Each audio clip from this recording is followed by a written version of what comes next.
Chapter 161. Elleris, and I stayed at St. Point for a few more days after we returned. We wanted to stay to observe how things would pan out and also had to be interrogated. Hugson was under investigation at St. Point. If the allegations turned out to be true, it would be quite difficult for him to come out of the case alive. After all, he was just some condescending guy located in St. Point. The chances of us getting tried for those murders were rather slim. Therefore, we would be judged according to how many benefits we brought to the guild, completely excluding the punishment we deserved. We didn't complete a request. Therefore, there wasn't any reward set for it, and we didn't know how reasonable our actions in that situation were. Additionally, it was treated as a criminal case. We couldn't know what our merits or rewards would be until the investigation was complete and the truth was revealed. St. Point and the points, a bit further south, were places low-ranking adventurers frequented, confronted with the conclusive evidence of a massacre having taken place, as well as having secured suspects there. The Exian outpost sent a considerable amount of manpower. Warriors, not adventurers, were deployed to places where usually only bottom-of-the-barrel kinds of people flooded the streets. It seems that the escort team request will be completely taken down and carried out by those professional troops. It was a reaction to the bandit adventurers, plus the destroyed Klitz Point. They had even planned to induce the guild to send more supplies so they could rob them. Hence, the guild had to deploy more specialized personnel. For the guild, it must have been shocking enough that the leader they picked for a request had actually dreamed of eating their supplies. We did all the research we were supposed to do during our stay of a few days, so we were ready to move again. Is it them? That's right. Only the three of them killed all of them. No way. Is this wizard really that amazing? Is that what it is? Anyway, thanks to them, we were able to keep our lives. We were becoming celebrities in St. Point. Even though we caused the request to get cancelled, they would have fallen for Hugson's trap and died otherwise. We killed a lot of people, but as a result, we saved even more lives. Dead men tell no tales. It felt like the praise of the living was tickling the back of my head. Elleris, and I woke up late, so we were having lunch. We were somewhat busy with being investigated and resting our exhausted bodies. The case had been solved by Ellen from start to finish. It was Ellen who noticed something suspicious first, guessed what was behind it, and found out everything. I felt like my thoughts had become sluggish ever since the clash with that large bandit gang. Acting normal after killing so many people just wasn't possible, so my mind just didn't work as fast as usual. I couldn't afford to think about anything else, as my mental capacity had already reached its limit. Honestly, it was quite weird that I'd been holding up as well as I did, but Ellen was even weirder. I said I needed more experience, but we ended up having the wrong type of experience. Damn it. We knew that we had to be careful of other people, but neither Ellen nor I wanted to have that type of experience. I kind of expected it, but I didn't know it would turn out like this. However, she seemed to have known what we were about to witness. Ellen was certainly on guard. It looked like she was the one who kept being wary of other people above anything else in mind. What kinds of stories did Artorius tell his sister Ellen? I had no idea. Like that, the biggest events spread around St. Point, the collapse of Al's Point, had been resolved. Because the largest requests had been resolved, it was safe to say that there was nothing more to do there. If one wanted to do requests, one would have to go further south. However, the newly formed supply convoy team would most likely resolve all the problems. Should we go back to Exian again, or As we tried to sort out our next move, a voice interrupted us. Elleris, and I looked in the voice's direction. Austin was standing there with misery, shame, embarrassment, and countless other emotions etched into his face. He struggled to open his mouth while enduring all that shame. I'm sorry, I came here to thank you. If it weren't for you, our convoy team, everyone, including me, would have died. Without our interference, the convoy would have taken off as is, and all of them would have been helplessly slaughtered. He came to us to thank us for that, but also to apologize. Even if he did it because he was intimidated, he still tried to frame us. It seemed like he was still feeling guilty about that. He didn't have to come to us like that. We didn't do this for Austin's appreciation. However, Austin still came to apologize to us when he didn't need to. That was enough. Yeah, well, don't worry about. Quit. Just as I was about to say something, Ellen looked straight at Austin and spoke to him. HR, just quit all this. Ellen was speaking in a very imperative tone, so unlike her. Austen's complexion went pale at her sudden words. Ellen stared at Austen and spoke in a cold tone. You don't even have the skills to take care of yourself. You don't have the insight to recognize dangerous people. You don't have the discretion to consider what risks this job entails. You should at least be shameless, but you aren't. That was the first time that I heard Ellen use such abusive language. I was just as perplexed as Austen. No skill, no insight, no discretion. However, he felt shame. Hugson may be a failure as a human being, but he was successful as an adventurer. He was bold, cruel, and shameless. Ellen seemed to have decided that he had to stop being an adventurer as soon as Austen came to apologize to us. He should have just been shameless and not apologized, but he couldn't do that. If one lacked as much as he did, one should also lack conscience to get through the job at least. But Austen actually tried to maintain his conscience. That was why Hugson excelled as an adventurer. He was a murderer, but adventurers were just a bunch of guys looking to make it big quick. Those types of subhumans could survive better than anyone else as adventurers. If one didn't have the skills to do anything in any way, one shouldn't become an adventurer. I didn't know much about Hugson's skills, but he had his mindset going for him. If one didn't have the skill, one had to at least be clever. If one was neither skilled nor clever, one had to at least be cautious. If one wasn't any of that, one had to throw away one's conscience and shame. If one was too kind, one had to have the ability to overcome the weakness caused by one's own kindness. That guy didn't belong anywhere. That was what Ellen had pointed out. I don't know if you are a failure as a human or not, but as an adventurer, you are definitely bound to be a failure, so quit. Ellen seemed to hate anyone who wanted to become an adventurer because they admired Artorius. They were just people in pursuit of the romance of adventure without actually knowing what an adventurer was. They were just helpless scapegoats. They didn't even know that they had to risk their lives just for their clumsy, unrealistic dreams. They didn't even consider that they might get robbed by bandits and stabbed in the back or hit over the head by their allies, instead of simply dying while fighting against monsters. Ellen's honest criticism left Austen in a state of indignation. Ah, why yes, that's right. He shook his head with a miserable expression spread across his face. The fact that he couldn't even refute Ellen's cold remark was rather pitiful. Austen, who had boasted that he was part of a B-ranked adventurers party, didn't even know what he could call his own.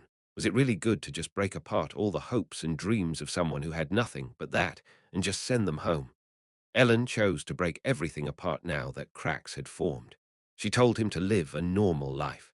He wouldn't have listened to her if she had spoken to him gently, so she had to use harsh words. I watched Austen leave the inn with his whole body slumped. He might give up and actually go home, but he also might just go and take on a new request, even after hearing those words. Ellen probably thought it would be better to be alive and well than to chase after one's hopes and dreams. However, Ellen opened her eyes wide, as if she couldn't believe what she had just said. She didn't think she would actually say something like that to someone. Let's talk for a sec. Yes. I helped Ellen up and led her into the room. Eloris looked at us as we went up to the room with a complicated expression on her face. After we returned to the room, I faced Ellen. She had no idea what to say to me. She had no reason to say anything either. Ellen stared at the floor with her head down. Should we go back? However, that was all I asked Ellen, who was only staring at the floor blankly. That was one hell of a harsh experience we had. Not only was it one person, but we had ended up killing dozens of people. I told myself that I should think about it later, but I didn't actually have the time nor the power to seriously process all of it because of various factors. Ellen kept standing upright, trying to figure everything out. Not even I would have been able to do it, and yet Ellen managed it. You don't have to force yourself. So it was only natural that Ellen was more mentally strained than I was. She acted that way because she thought that her actions didn't only affect her own life, but mine as well. She probably was already anxious and stressed enough because of that, and then everything else had happened. It was strange that she didn't end up collapsing in that extreme state of exhaustion. Her emotions finally exploded when she saw Austen. He looked so pathetic that she couldn't bear not saying anything to him, and even Ellen herself was surprised by her own words, by her loss of control. That was why I asked her something like that. If she wanted to go back, we could. She didn't have to force herself to keep going. No, Ellen put her head against my chest. I'm just Tired. She didn't start crying suddenly or something. However, as she said those words, she rested her head on my chest and didn't say anything for a while. I simply stood still, holding her head with one hand. But that was when Ellen began to tremble slightly, as if her emotions were getting stronger and stronger. After she showed me some of her weak sides, it was as if her walls were collapsing, letting her weakness burst through the cracks. I, I'm scared. Ellen was trembling. I feel like I'm starting to resemble my brother. It's scary. What do you mean? I vowed to not care whatever happens to other people. There seemed to be something else that added even more to Ellen's stress. And yet I'm doing the same thing as my brother. Countless people would have died if we didn't get rid of the bandits who occupied Klitz Point. So Ellen had decided to annihilate all of them. She didn't hesitate to get her hands dirty with blood. She would think about her actions later. She had to think about her next steps first and put her decision into action. However, as she gradually processed what happened, Ellen became aware of something. She vowed to live her life without sacrificing everything for the sake of others like her brother did. But when such a situation came up, she ended up taking risky actions without even considering her own well-being. She had killed someone to save the lives of others. Ragan Artorius must have acted similarly to that as well. At first, he must have had just a normal sense of justice. If it was something within his power, he would do it, something like that. After all, saving someone's life could never be a bad thing, right? However, as he repeated such actions, a sense of duty would have cropped up inside of him. First, it was just a few, then it was a dozen, then hundreds, until it was beyond thousands. Eventually, he came to be revered as a hero to whom it was a matter of course to save someone's life. And in the end, he reached a point where he saw it as a matter of course to sacrifice even his own life for the sake of others. So like that, he managed to kill the Demon King in exchange for his own life. Ellen was terrified when she realized that she had started to have the same thoughts as her brother. She never wanted to be like that, but she had almost immediately taken her first step in that direction. She didn't regret it.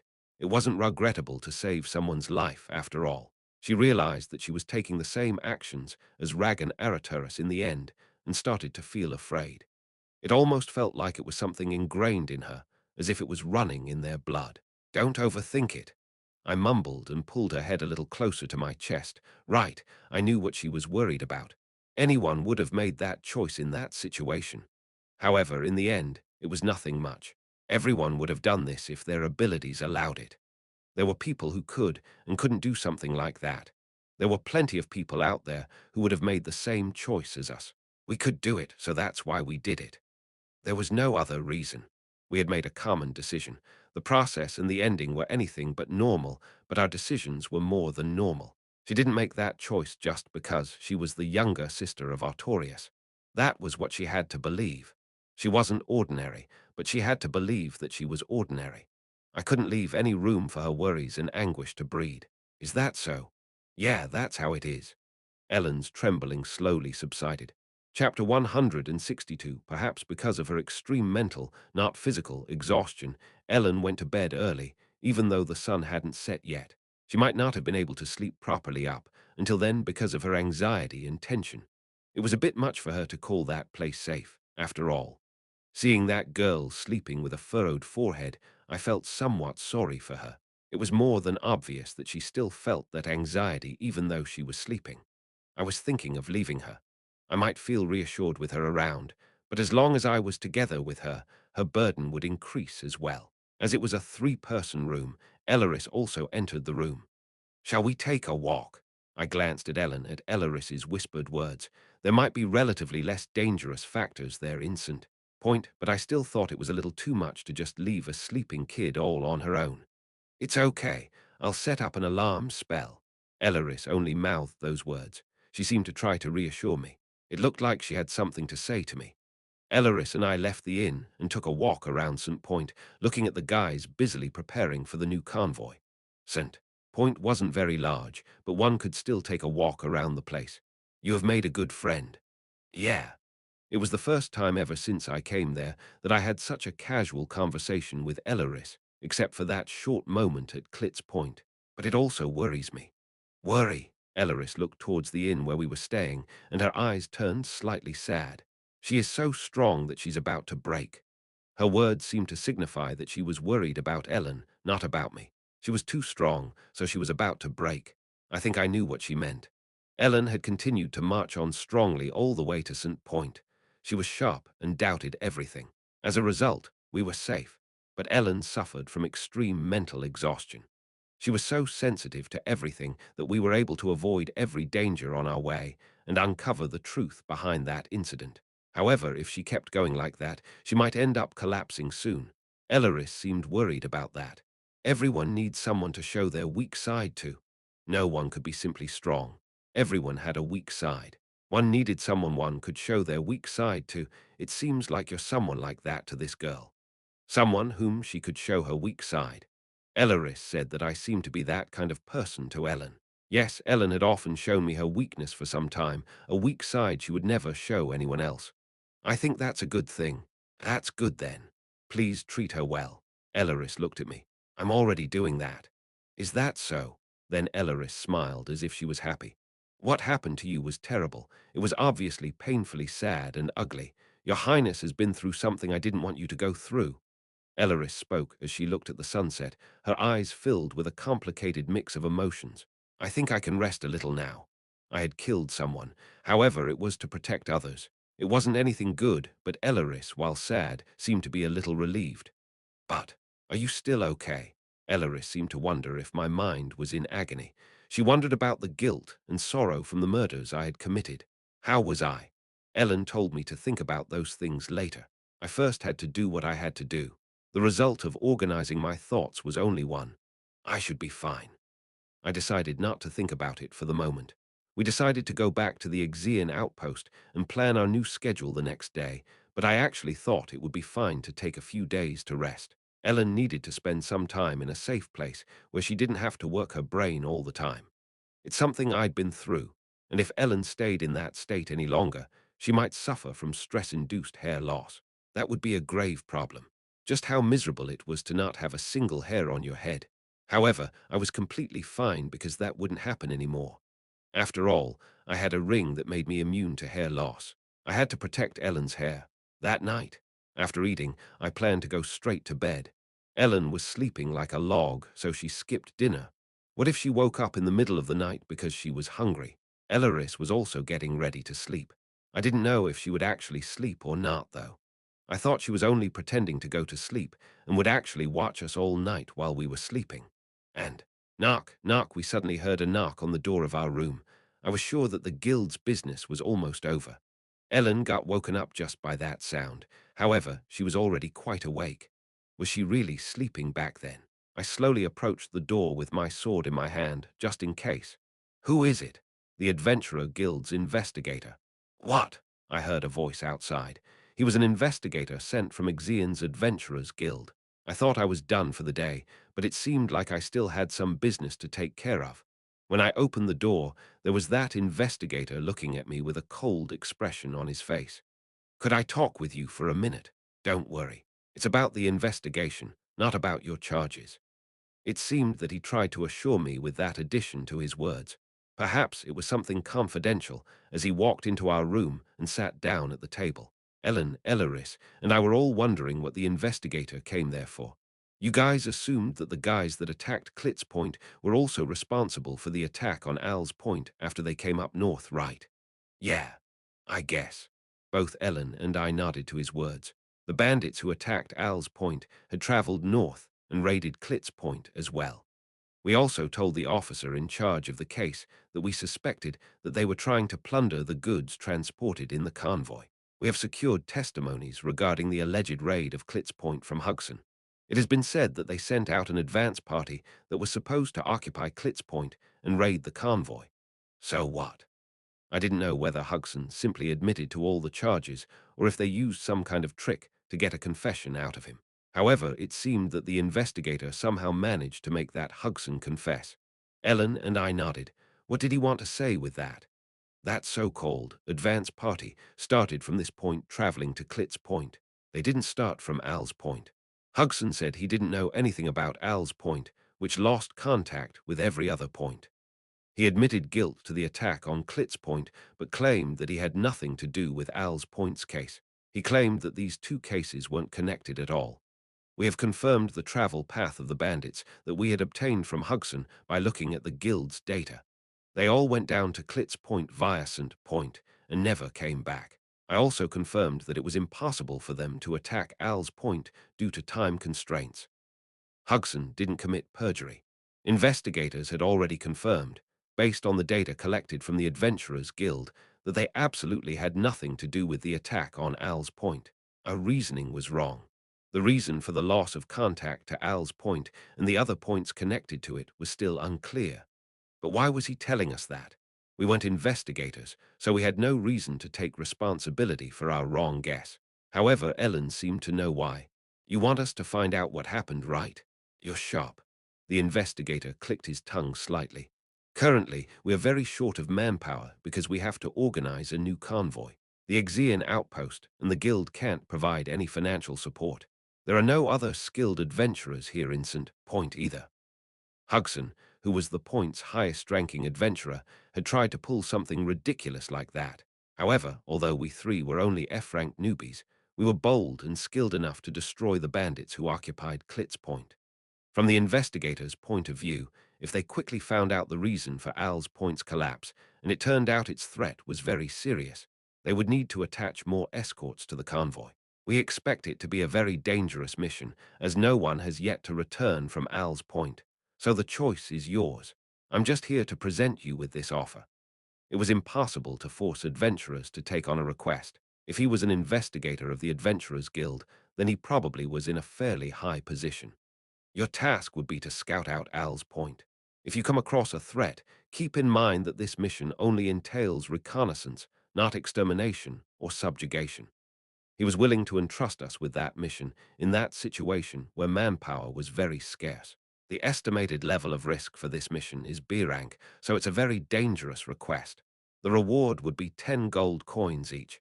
If the information you provide is decisive, you will receive 10 more gold coins.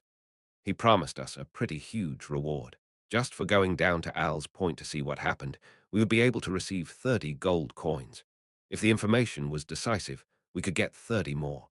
It wasn't an extermination quest, but a reconnaissance mission, and yet we would still receive 10 million won per person for it. The pay was insanely high, in my opinion. However, it was definitely dangerous. We didn't know what happened in Al's Point after all. We'll do it. Before Ellen or I could even say a single word, Elleris suddenly shouted. What? Instead of waiting for our opinion on it, why did Elleris suddenly rush into it? No, it would be nice if we could. That's what I meant. Yes. That was when I remembered. Elleris' scroll store had very little revenue. Her living conditions were the worst as well. She lost her mind the moment money came into play. Elleris thought she could make a lot of money, so her body moved before she could think straight. Ellen seemed to pound her for a moment after Elleris's sudden outburst, and then nodded her head. It's not a subjugation quest, but a reconnaissance quest. I think it's something we're capable of doing. Ellen looked at me after she finished her sentence as if she was asking for my opinion on the matter. Then let's try our hand at it. Money. I quite liked it as well.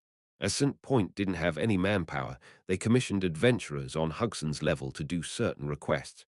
There were no skilled people in St. Point, so they had no other choice but to entrust that important task to us, the rookies that appeared out of nowhere. If one went down south, one might encounter some really skilled people, but they were in a situation where they couldn't hire those people. It would take time to recruit powerful people from other regions. The investigator explained to us that we should go to Exian outposts or St. Point's Adventurers Guild. He also wrote up a formal request with his signature on it and gave it to us. It's just a reconnaissance mission, but its pay is so high. After the investigator left, Elleris spoke up. If we fail or die, they wouldn't have to pay us. As it's a request made by the Adventurers Guild, we won't receive any advance payment either, as it's basically guaranteed that they will pay us. That's why the commission fee is quite high. That was Ellen's answer. It was a job we would only get paid for if we succeeded. One wouldn't get paid so much if one took the request of one of the Adventurers Guild's clients. However, there was no need to pay the dead after all. If we failed or died, the Adventurers Guild wouldn't pay out a single penny. There were a lot of cruel and ruthless adventurers, but the world of requests was rather strict, and tough in the end. So they promised a lot of money and sent adventurers out on dangerous missions. And only those who managed to return alive were actually paid. The Adventurers Guild was rather cruel as well, after all. Adventurers jumping into danger like moths into the flames were pretty stupid. But those moths wouldn't fly into the fire if the Adventurers Guild wasn't shaking huge amounts of money in front of them. Elleris looked quite glum after listening to Ellen's explanation. That was a place where one's dignity as a living being became worthless in front of money. We'll leave early in the morning tomorrow. We should sleep early. We had plenty of time to rest up during the investigation of Hugson's case. We decided to move south again the next day as soon as possible. It took about 4 days for us to reach Al's Point. Before we set off, we completed reorganizing and stocking up on preserved food. And at the investigators' request, we stopped by the Adventurers Guild of St. Point. We can provide you with horses if necessary. The outcome of our mission determined the fate of the convoy.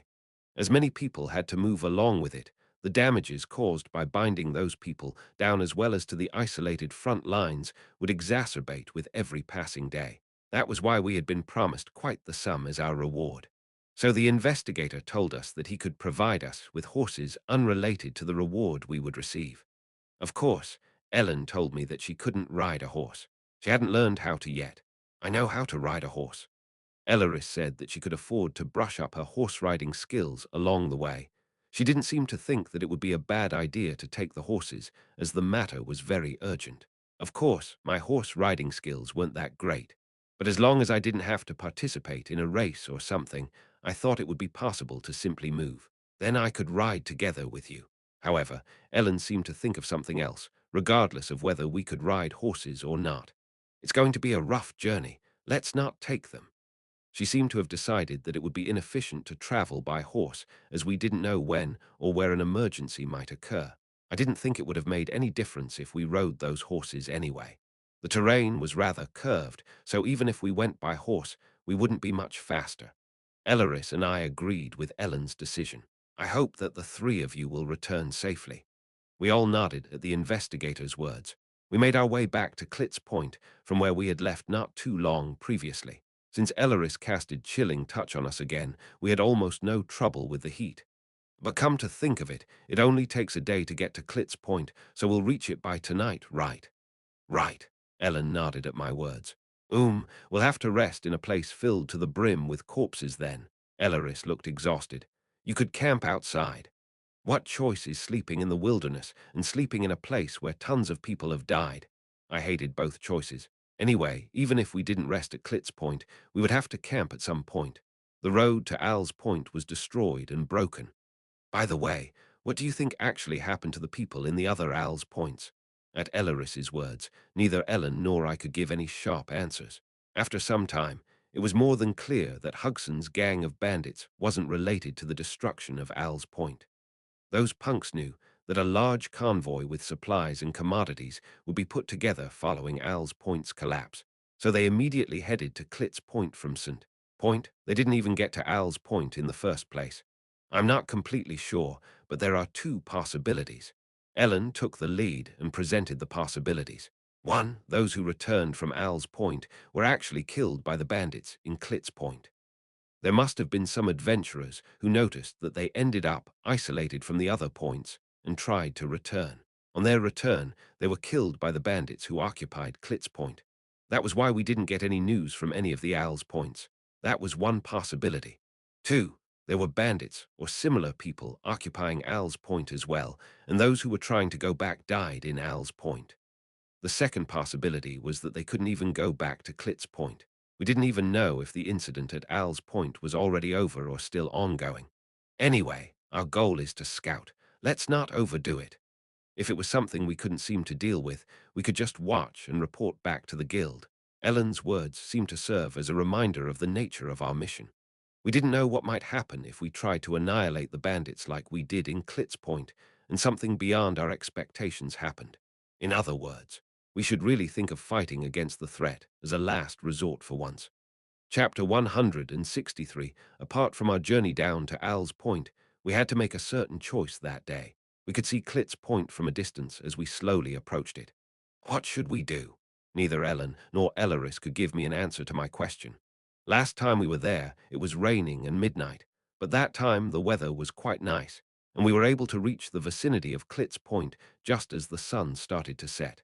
Clit's Point, which was enveloped in a gloomy atmosphere unique to ghost towns, looked even worse than when I had seen it last. We had to choose between sleeping in that dark and eerie place or just sleeping outside. Sleeping outside was pretty dangerous. We could rest relatively safely, protected by Clit's Point's fence and houses. Of course, we had to put up with that creepy atmosphere and the smell of blood. As safety was our top priority, I thought it would be better to stay at Clit's Point, even if it was somewhat uncomfortable. Let's go in for now. If we can endure the smell of blood, we'll be able to rest there pretty safely. Ellen seemed to have judged as such after taking a look at it. I decided to rest inside the point, as well if the smell of the scattered corpses was somewhat tolerable. Just thinking about it made me feel terrible again. Just looking at the bodies before felt like a bitch, but as a few days had passed already, the corpses must have decomposed somewhat, and maggots must have started feasting on them. I didn't have the confidence to take in that sight and stay sane. There would even be the corpses of the ones we killed among them. Elleris also looked very terrible, as she was probably thinking about something similar to what I was. But weren't vampires undead? So wouldn't that make Elleris a corpse as well? What was with that? I only thought about it, but I felt like I was actually bad-mouthing Elleris. I was thinking about something extremely rude. After apologizing to Elleris in my heart, we entered Clit's Point. Ellen suggested that we should sleep outside if the smell of the rotting corpses was too strong. What? We couldn't detect any scent of the rotten corpses Ellen was worried about, even after we entered Clit's Point. However, that wasn't the only reason why we were surprised. Where did all the corpses go? The corpses that were supposed to be scattered all over Clit's Point were all gone. The corpses of the people that originally resided in Clit's Point were all thrown into a hole by the bandits, so they were kind of buried in the ground. We had dug a trap at the entrance of the inn and buried the bandits who fell into the pit alive. However, those who tried to escape through the windows were stabbed or shot to death one after the other. We had no time to dispose of their corpses, so the corpses of those bandits should have still been strewn about. However, all the corpses just seemed to have disappeared. Ellen and I had eliminated the guards at the entrance of the point and thrown them into the bushes. Their corpses that were supposed to be still there were also missing. Not only that, I don't think anyone buried them either. The pit in front of the inn and the hole the bandits put the corpses in seemed to have both been dug up. Did what happened at Al's Point really come up to Clit's Point? Or was that a completely different case? Anyway, something unusual seemed to have happened at Clit's Point again. Did something like a beast eat all of the corpses? Elleris carefully gave her opinion. A beast wouldn't be able to eat so many corpses, and there would have been bones or scraps left over if that were the case. Does a beast exist that can devour all of the corpses above ground, dig up pits, and also devour all of the buried corpses as well? At Elleris's words, Ellen asked her that with a completely serious expression. I wouldn't say there isn't one. I could see the possible suspects running through Elleris's mind. Elleris seemed to know some monsters that were that gluttonous. All the corpses had disappeared, and the situation was more than suspicious. The area was obviously dangerous. Ellen was thinking deeply. I don't know if sleeping outside or staying here would be more dangerous. It would be dangerous if we continued to act at night. Sleeping outside would leave us vulnerable to raids in a wide-open place. However, it would also be dangerous to stay at Clit's Point, as we didn't know what happened there. We had to pick one risky situation between the two. We were being forced to make a very uncomfortable choice. There's also the method of staying up all night like last time, but that method would consume too much of our stamina. In that situation, where we couldn't be sure if the southern route was completely safe, it would be a very bad idea to unnecessarily lose our stamina. That option couldn't even be considered. Let's rest here for now and check the situation. It would be impossible for us to hide if we slept outside. I think that would be a lot more dangerous. There were multiple buildings there in Clit's Point. If we hid inside one of them, no one would be able to clearly see us. As the leader of the party, Ellen had made her decision. We didn't feel any other discomfort other than the gloomy and eerie atmosphere emanating through the whole point. As the corpses had suddenly disappeared, that meant there wasn't any rotting smell either. We settled in at another inn. not the one we burned down. We decided to sleep in the dining room on the first floor rather than in a room from which we couldn't escape quickly in case of something unexpected happening. We picked the dining room as it was a wide enough area for us to act freely in case of an emergency, and we could clearly monitor the situation of most of the point through the windows. By lighting all the torches we could find in the point, we could secure enough light sources to identify any possible threats in advance. However, another option would be to not use any light at all. Let's not light up the area. We might get targeted. Yes, Ellen chose the latter. People had been massacred inside that inn as well, so the smell of blood rose up from the carpets and leather furniture. However, it wasn't unbearable. Enough time had passed, and the smell was pretty much gone. There was a kitchen in the inn, so we could even cook inside. But we were in no position to worry about something like that in the tense situation we found ourselves in. However, we still ate dinner, which consisted of preserved foods, including bread and ham, inside the inn. Some of the ingredients had already started to decay, so we didn't touch them. We don't know what might happen, so we should eat as much as we can. Understood. Ellen seemed like she needed to refill her stamina, so she was devouring all the preserved foods we could find inside the inn because it wasn't part of our provision. I didn't want to tell Speak Up about it in that situation, but didn't she just want to eat a lot? Let's get some rest and leave early in the morning. That's a good idea. Elleris nodded, agreeing with Ellen. We decided to sleep on one of the inn's wide tables. However, we would just take short rests. As we didn't know what might await us, we decided to hold guard. The first guard was Ellen, the second was me, and the third was Elleris. We would take turns sleeping for about 2 hours. Ellen decided that she would spend the most time as a guard among us. I can do it twice. You don't have to push yourself. Ellery said that she would spend 4 hours as a guard in her stead. It seemed like she was worried. However, Ellen simply shook her head at that. No, Miss Rilliard, you need to preserve your strength the most among us. She seemed to be considerate towards her as she was a wizard. Of course, Elleris thanked her for that consideration, but she was still restless. I'm fine, really. Actually, I like the night a lot more because it's cool.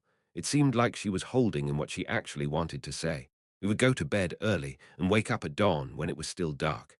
We all wanted to shorten our stay in Clit's Point as much as possible. How long had it been since I fell asleep on the table? Talk, talk. Ha! If one's nerves were constantly on edge, even after falling asleep, one could wake up so quickly as if one had never slept in the first place. Moonlight was seeping in from the window on the dark inn's first floor. Looking at Ellen's expression, it seemed like nothing of note had happened. Good work. Sleep well. Yes. Ellen nodded and climbed onto the table, immediately laying down. She wouldn't be able to sleep right away, but it would be better for her if she got some rest at least. Ellen should be even jumpier than me when I tried to sleep. She might jump up if she heard the slightest rattling noise, so I sat down on a chair and moved to look through the windows around me with my arms crossed. I didn't want to wander around and drive Ellen crazy. Even though it was midsummer, the vicinity was so silent it almost felt chilling. I had just realized how strong my nerves actually were, sleeping peacefully in a place where so many people had died.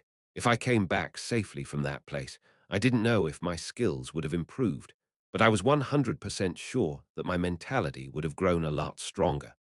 I could see why Ellen wanted to gain some practical experience. There was a limit to what one could achieve with training and practice alone. One could only improve further with practical experience. I never wanted to experience killing someone. However, both Ellen and I gained something out of it while also losing a certain something. I didn't think we could call it growth, but we had definitely changed, and we would never be able to go back to how we were. Elleris was lying on her side on the table, looking at me. She probably never even fell asleep in the first place. Just as Ellen and I were extremely nervous, Elleris must have been even more nervous. She might have been on edge, constantly preparing for any accident that might occur. Had Elleris ever slept decently since we started that journey? Just as Ellen was mentally exhausted, Elleris probably felt the same. She didn't show any signs of feeling burdened, though. She just looked at me quietly in the dark and smiled. No matter what happens, I'll protect myself and Ellen, so don't worry. That was what her smile seemed to convey. My nerves, which had been pulled taut up until then, loosened a bit as I relaxed slightly. Her smile blew away my stress and fatigue. Yes, I was safe. Go sleep. It's all right. Your Highness should sleep. I'll keep watch. Elleris responded to me only by mouthing what she wanted to say when I told her that it would be fine for her to sleep. How did Elleris become so stubborn? I didn't fall asleep when Elleris told me it would be fine if I did. I just whiled away the time as I kept an eye on my surroundings. Elleris would most likely not wake up Ellen at all, even after her guard time was over. She would let her sleep. How long had it been? Your Highness, Elleris's expression as she looked at me suddenly hardened. You have to get ready. Get ready. At these words, all my muscles hardened. Something's coming. It seemed that something had been caught in the surveillance web Elleris had spread out. I went straight to the window to check the moonlit Klitz point. It was dark, so I couldn't see really well. I couldn't use the night vision spell. However, I could use self-suggestion to strengthen my eyesight. I wasn't sure if I could give myself infrared vision, but I sure wanted to see a bit better than that. It wasn't the same as when I was under the night vision spell, but things definitely started to become a bit clearer. Something was gathering around Klitz Point. There were a decent amount of them as well. Wake up! Both of them rose up at my shout. Unidentified figures had been advancing in great numbers towards Klitz Point. I couldn't check properly, but it seemed like a group of people were walking towards the point. Both Ellen and Elleris stood up and armed themselves. The shapes I saw through the window could immediately be distinguished under the moonlight. What are those? Crazy. Ellen was stunned for a moment at the absurd sight, and so was I. Zombies. Seeing that scene, Elleris muttered a single word. Hordes of zombies were heading towards Klitz Point now. To be precise, they were running towards the inn we were in. Rooms. Get into one of the rooms, Elleris urgently exclaimed. Chapter 164, the dining hall on the first floor of the inn was rather spacious. There was a good chance that the zombies would come through its windows instead of the entrance. It would be impossible for us to defend against the swarm of zombies pushing in from all directions if we stayed in there. So we went into a guest room on the second floor and locked the door behind us. We could always jump out of the window in case of an emergency. Bang! Block the door. After locking the door, Ellen and I moved a wardrobe, the bed, and all other heavy objects we could find in front of the door. I didn't know how long we'd be able to hold on, but it would be able to buy us some time at least. Bang! Bang bang! Bang! The zombies charging into Klitz Point had already reached the inn and were breaking down its doors. Did all the corpses turn into zombies? I think so, Ellen muttered in disbelief. Along with goblins and skeletons, one of the most representative mobs in fantasy stories was zombies. I never really introduced mobs like zombies, so that setup seemed to have been randomly generated. The zombies didn't seem to be the slow-moving type, but were able to run at great speeds. Those slow-moving zombies had been used so much in all types of media that the running types seemed to be the trend more recently. Fucking hell, why did you decide to go with the trends here? Anyway, we were able to find out what happened to the corpses. They weren't eaten or simply disappeared. They just left on their own 2 feet. I couldn't use demon domination like that. Nothing would change even if I were able to use it.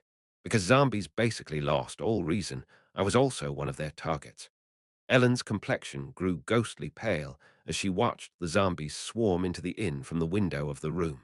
Ugh! Ellen, whose mind hung from a single thread, covered her mouth with her head as her face turned completely white. She looked as if she had seen something she shouldn't have seen. Fucking hell! After looking at them for some time, my mind also took a hit. Not only were those rotting corpses trying to come up there, just by looking at them, I felt like my mind was about to collapse. Living corpses would never be a pretty sight after all. The undead. They were the type of monster one would never want to encounter, not only because of the danger they posed. They were also utterly disgusting looking. They were about to tear down the inn door and barge into our room. It would be impossible for it to block them out forever. We had to do something. Elleris began to explain something to us calmly. Zombies can only be killed by bashing in their heads. They don't die from any other injury. Their physical abilities, especially their strength, are far more superior to when they were alive. Don't let them grab you, because they will rip your flesh apart. You can't give them any chance to get their hands on you. Ellen couldn't even raise any doubts at her sudden outburst of large amounts of information. That was just how big our need for information was. We had to urgently take action. However, the biggest problem was actually something else. Are their bites infectious? Infectious. Yes, the bite of those corpses are poisonous. So if they bite you, the wound will get infected. Seeing how Elaris was answering, she didn't seem to understand what I was trying to say. What she was saying was that only a bite of those rotting corpses would be fatal enough to us. But that was already enough information. It didn't seem that we'd become zombies as well after getting bitten by them. Grower, jararara, gra, grewer, bang, bang, crack, crack. The zombies soon managed to break down the door and began to pour into the inn. We could presume that they knew where we were without even seeing us. They were headed to our room. Ellen clenched her teeth, a look of determination on her face. Miss Relia. Yes, I hope you won't tell anybody about what you're about to see. What? She and Ellen immediately summoned Lament, apparently because she judged that it wasn't the time to keep it hidden anymore. Even when she annihilated the bandits, she never took out Lament up to that point. It seemed that she thought that it would be much too difficult to overcome our situation without it. Seeing that, Elaris opened her eyes wide. She had known about it, but it was her first time actually seeing it. She had probably heard from Lawyer that Ellen was carrying a soul-bound sword. Lawyer had said that the sword was rather unusual, but she didn't know just what exactly Ellen's sword was. I also hadn't told either of them about Ellen's identity. However, Elaris immediately recognized the sword Ellen summoned as Lament. Hey, this is, I can't believe it. Naturally, she inevitably found out about Ellen's true identity as well. Elaris was briefly dazed by the truth that far exceeded her expectations. She was startled by the fact that I, the last prince of the demon realm, was actually friends with the person that possessed the divine sword Lament. Originally, Lament was Ragan Artorius's sword, and for some reason that girl had it. Elaris should have realized by then who Ellen actually was. There's no time to panic. Bang, bang, bang. Zombies started to slam against our room door. Elaris quickly calmed down again as she realized that she didn't have the leisure to be surprised. She had to make a decision, as she was the only one who knew a lot about zombies. Just buy some time, and if you think all the zombies have entered the inn, escape through the window. And then, I didn't know anything about this world's zombies, so I had no other choice but to believe Elaris's judgment to be correct. Then we'll just do the same as last time. Elaris suggested that we should use the same strategy we used the last time we were there. Dig a pit at the entrance of the inn. If we left, the zombies would also run out of the inn, so digging a pitfall in front of the entrance would work. Do we have enough time for that? However, it wouldn't be a surprise attack like before, so there wouldn't be enough time to make a large pit. As such, she determined that she had to stack cast the digging spell, but she wouldn't have time for that. I'm going to stack cast the magic from the side, so please just hold on until the pit is big enough. Crack, crack. The door to the room was gradually giving in. Elaris would try to cast the digging spell from the window of the second floor room, aiming for the area in front of the inn's entrance. We had to hold out until the pit was big enough so that we could throw all the zombies in there and then escape. Any zombie that would leave through the entrance would fall into that pit. Ellen nodded her head with a determined expression on her face. Yes, Elaris opened the window and started casting her magic. Croc, cooey, crunch. Ellen slashed at the zombie's head with her sword as it tried to squeeze its head through the cracked door. She didn't cut its neck, but split its head. Due to the zombie's strength, the bed and wardrobe that we pushed in front of the door were gradually getting pushed back. We were stabbing and cutting the zombies that were trying to push in through the cracks of the broken door. Thrust, push, bang, fucking bitch, irk. I felt like I was about to lose my mind in a different sense from last time. Burnt corpses, corpses without limbs, half-decomposed black and blue corpses, and each of them very spirited. There were maggots writhing in their flesh. It felt terrible stabbing those corpses while looking at them with my eyes wide open. I didn't have to look at the bodies so thoroughly before. I had to cut off their necks to kill them for good, but I couldn't do that in the chaotic citation. I was just poking my sword through the broken door, after all. I was constantly stabbing at the corpses that were trying to push themselves into the room. However, they didn't die. Huarag, shut up, bang. In order to protect my fragile mind, I screamed profanities at them. My eyes were wide open when I stabbed those things several times. I felt like I was being tortured. Ellen was also holding Lament, but she was somewhat struggling because she couldn't get rid of them by simply stabbing them. Seeing all the flesh, blood, and oil from the corpses on her sword was also a terrible sight. However, fortunately, the blood and oil disappeared like smoke from her blade. Her sword apparently had a self-maintaining function. I understood then why Ellen said that swords with that function were the best in combat. The sword would always return back to its peak condition on its own. However, it wasn't the time to admire her sword. Kriak, crack. The zombies managed to gradually break the door and push back the barricade we created. If there was just a little gap, those guys would come pouring into the room like water. Then, no matter what we did, we would get attacked by those bastards. We wouldn't be able to stop dozens of zombies with just 2 swords. Kriak. As they pushed again, they added more strength, and our barricade was shoved away almost in an instant. Hey, is it ready yet? Yeah, it's ready. Let's escape. Reinhardt. I immediately went to the window and jumped out of it with Elleris by my side. Thud. It wasn't that far a fall, and even though I was carrying Elleris, the impact I felt wasn't that great. That must have been thanks to strengthening my body. Ellen then also threw her body through the window and landed quite harshly. There was a huge pit in front of the inn's entrance for the zombies to fall into. Ellen looked at me while gasping for air. It's the same as last time. Let's deal with the ones who try to escape through the window or any other way that isn't through the entrance separately. All right. Our mission was exactly the same as before. Our opponents were just zombies instead of people, that was all. Some of those zombies might have died by our hands. There were some corpses that seemed to have been burned to death, and others had either been stabbed to death or gotten their arteries cut by Ellen and me. We had to kill the guys we had already killed before again. Gruwua.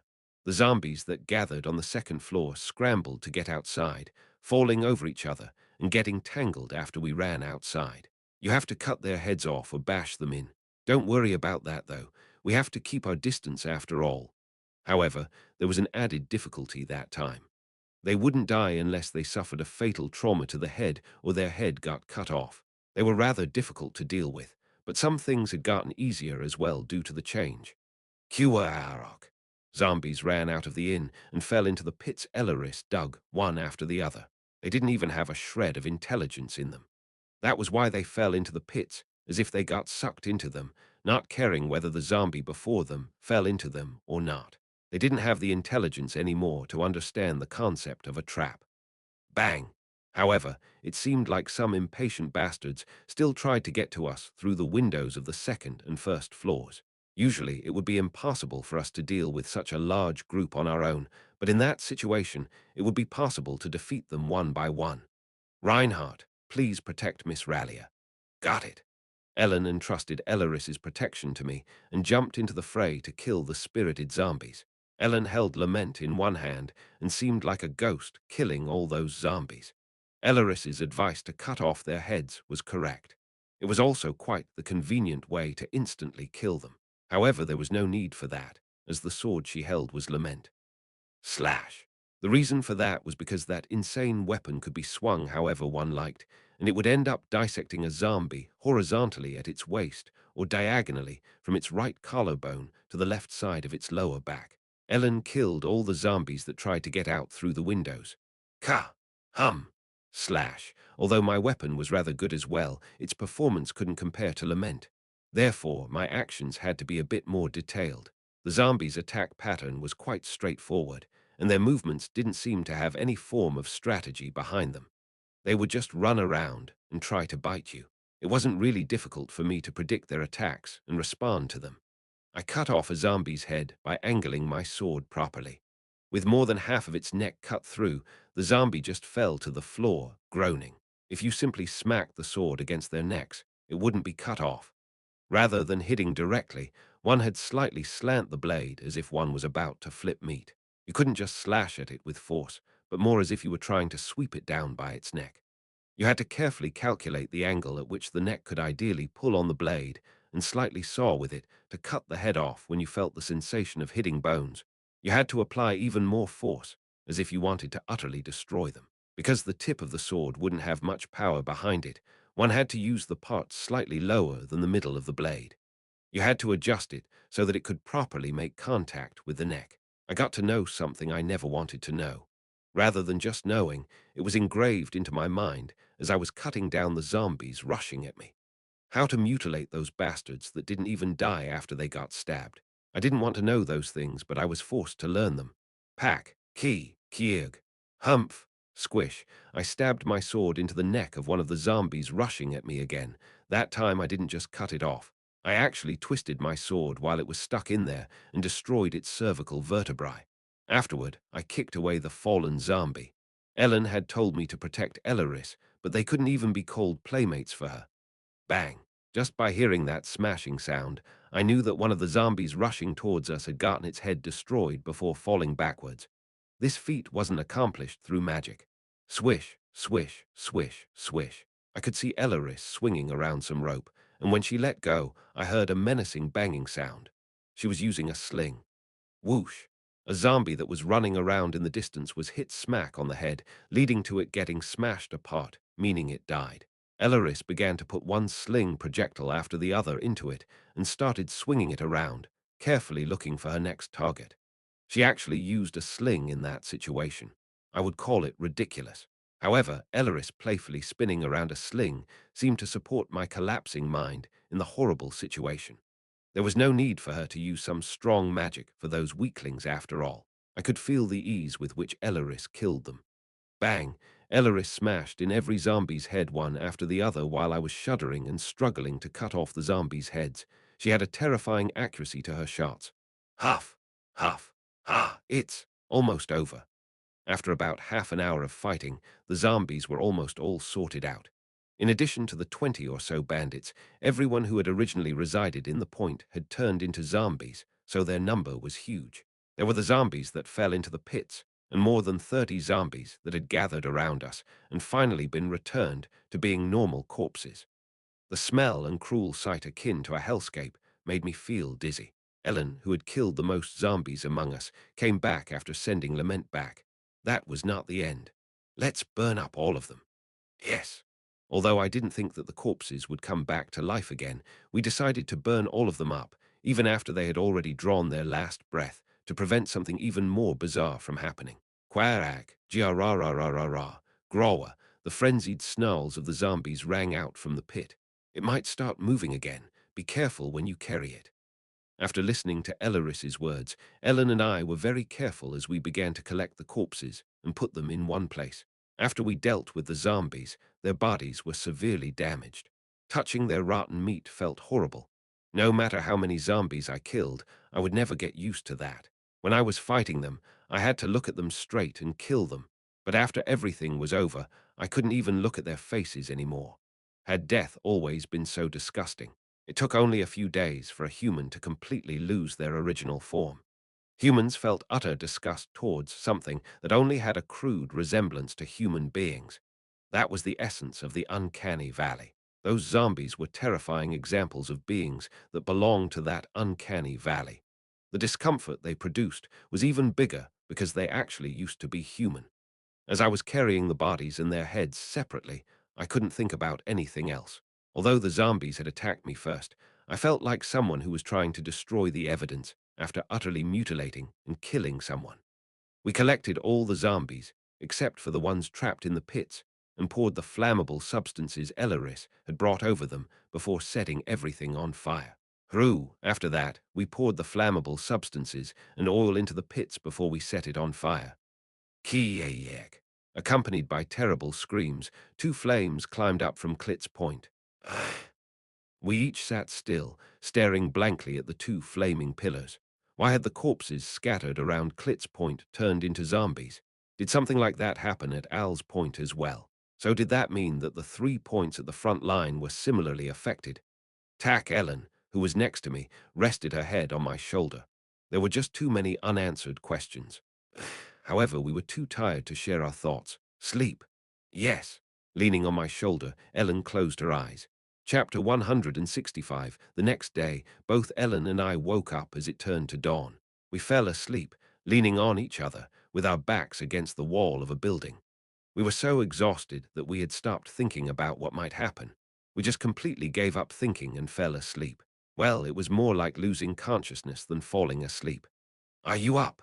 Elaris greeted us calmly, as if she had been awake for quite some time already. Ellen looked confused. Could it be that you haven't slept at all? Because of us? No, I've been sleeping like a lot. That sure was quite risky for all of us to be like that. She said that, but she obviously didn't sleep. When I woke up, I found it quite unfathomable that I had managed to sleep in that kind of environment. There were piles of charred corpses and flesh, as well as blood scattered everywhere. The smell of those burned corpses was also incredibly rancid. There's some cold water at the inn. Let's eat something and leave. We should clean this place up a little first, though. We decided to clean up our mess first. The zombies had been turned to ashes. Like that, they wouldn't be able to ever rise again. I didn't know if the fire we lit was just that powerful, or if Elleris did something while we were sleeping. Ellen and I washed our dirty bodies in the inn where the zombies had been roaming around. We could change our clothes, but we couldn't really do anything about our armor. We had to put them on. We also had time to maintain our swords, but I only wiped mine with some oil since they had an automatic repair function. After a simple breakfast, we got ready. Should we just keep going south? Elleris tilted her head, posing that question. It encompassed various meanings. We had already encountered a large number of zombies that mysteriously appeared in Klitz Point. The further down south we went, the more dangerous things would get. She asked if we would continue even while knowing what might await us. Elleris would protect us if anything were to happen, but she still left the decision up to us. What about you, Miss Rilliard? Ellen asked for Rilliard's opinion. We were faced with an unexpected threat the previous day, but we knew that things might get very dangerous for us going forward. Well, I'll leave the choice up to you. Rilliard left the decision-making up to us. At that moment, Ellen looked at me. Up to that point, Ellen had made the decisions on her own and took action, but at that time, she included all of us. My life had been threatened the previous day.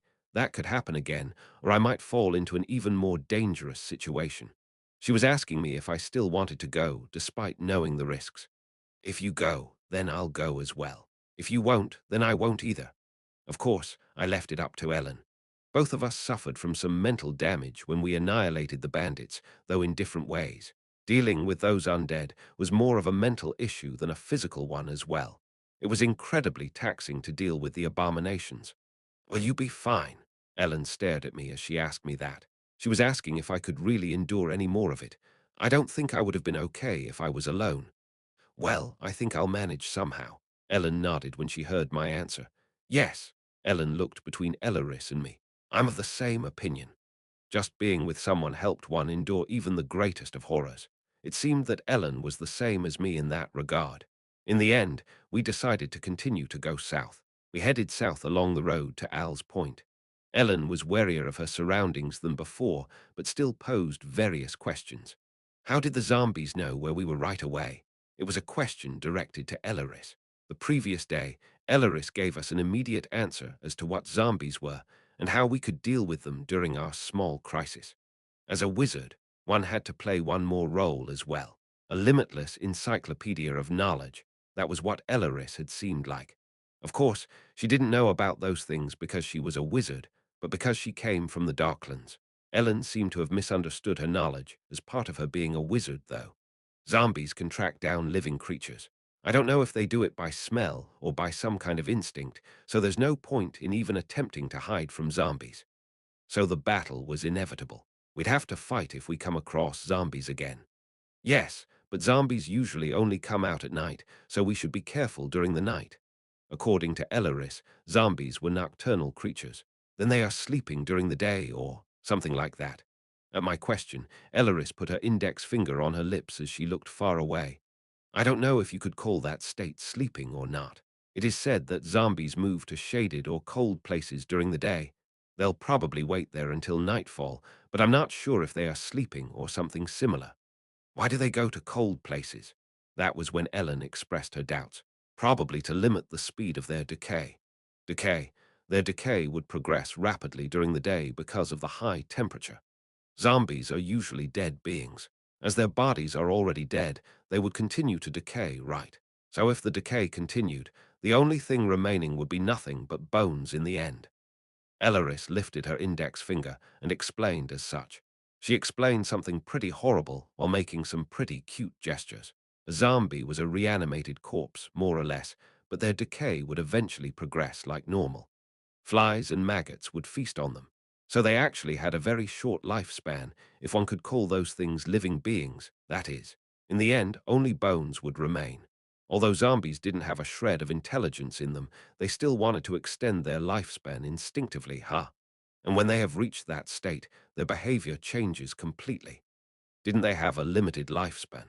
How would they change? Seeing the look on my face, Elleris smiled strangely. What would you call a zombie moving around with nothing but bones left? Ah, is that what it was? A skeleton. Ah, correct. When the progress of a zombie's decay reached its final stages, they would turn into a skeleton from a zombie. They were both undead monsters, after all. You know a lot. Elleris was a bit startled at Ellen's words, thinking that she might suspect something. Ah, I read these things from books. I thought I should at least skim them just in case. Okay. To me, Ellen didn't really seem particularly suspicious of anything. Ellen turned her gaze back to Elleris, who wondered what she wanted to ask next. You're quite skillful with a sling. On my level, I can't just blindly believe in my magic. I have to prepare other means to defend myself. I've been using it as a hobby since I was little, so I'd say I'm pretty good with it. Since she was supposed to be a low-ranking wizard, she couldn't just solve everything with her magic, so she prepared a secondary weapon. Of course, her accuracy when using her sling was more than ridiculous, and as soon as the shots hit the zombies' heads, they had exploded. There was great power behind her shots, incomparable to any low-level magic spell.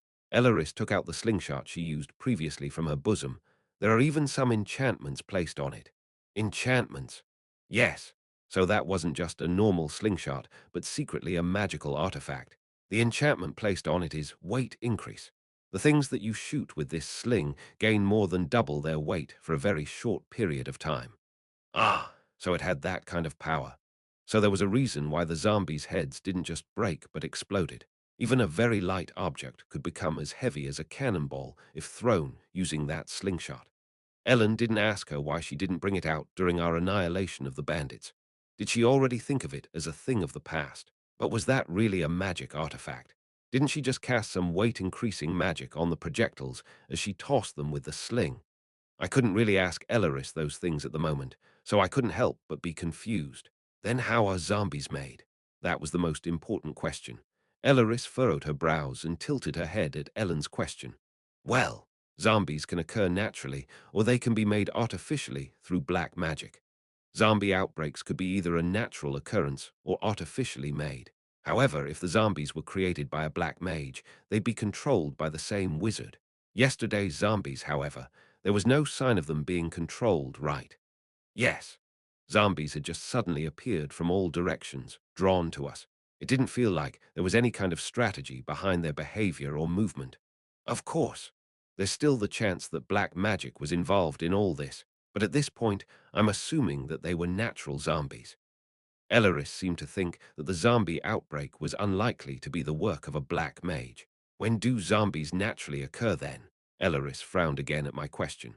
Well, there are so many causes that I can't put them into words, but if I had to explain it in simple terms, strange phenomena occur in places filled with unclean energy, and the occurrence of zombies is one of those phenomena. I think that should be enough. Unclean energy.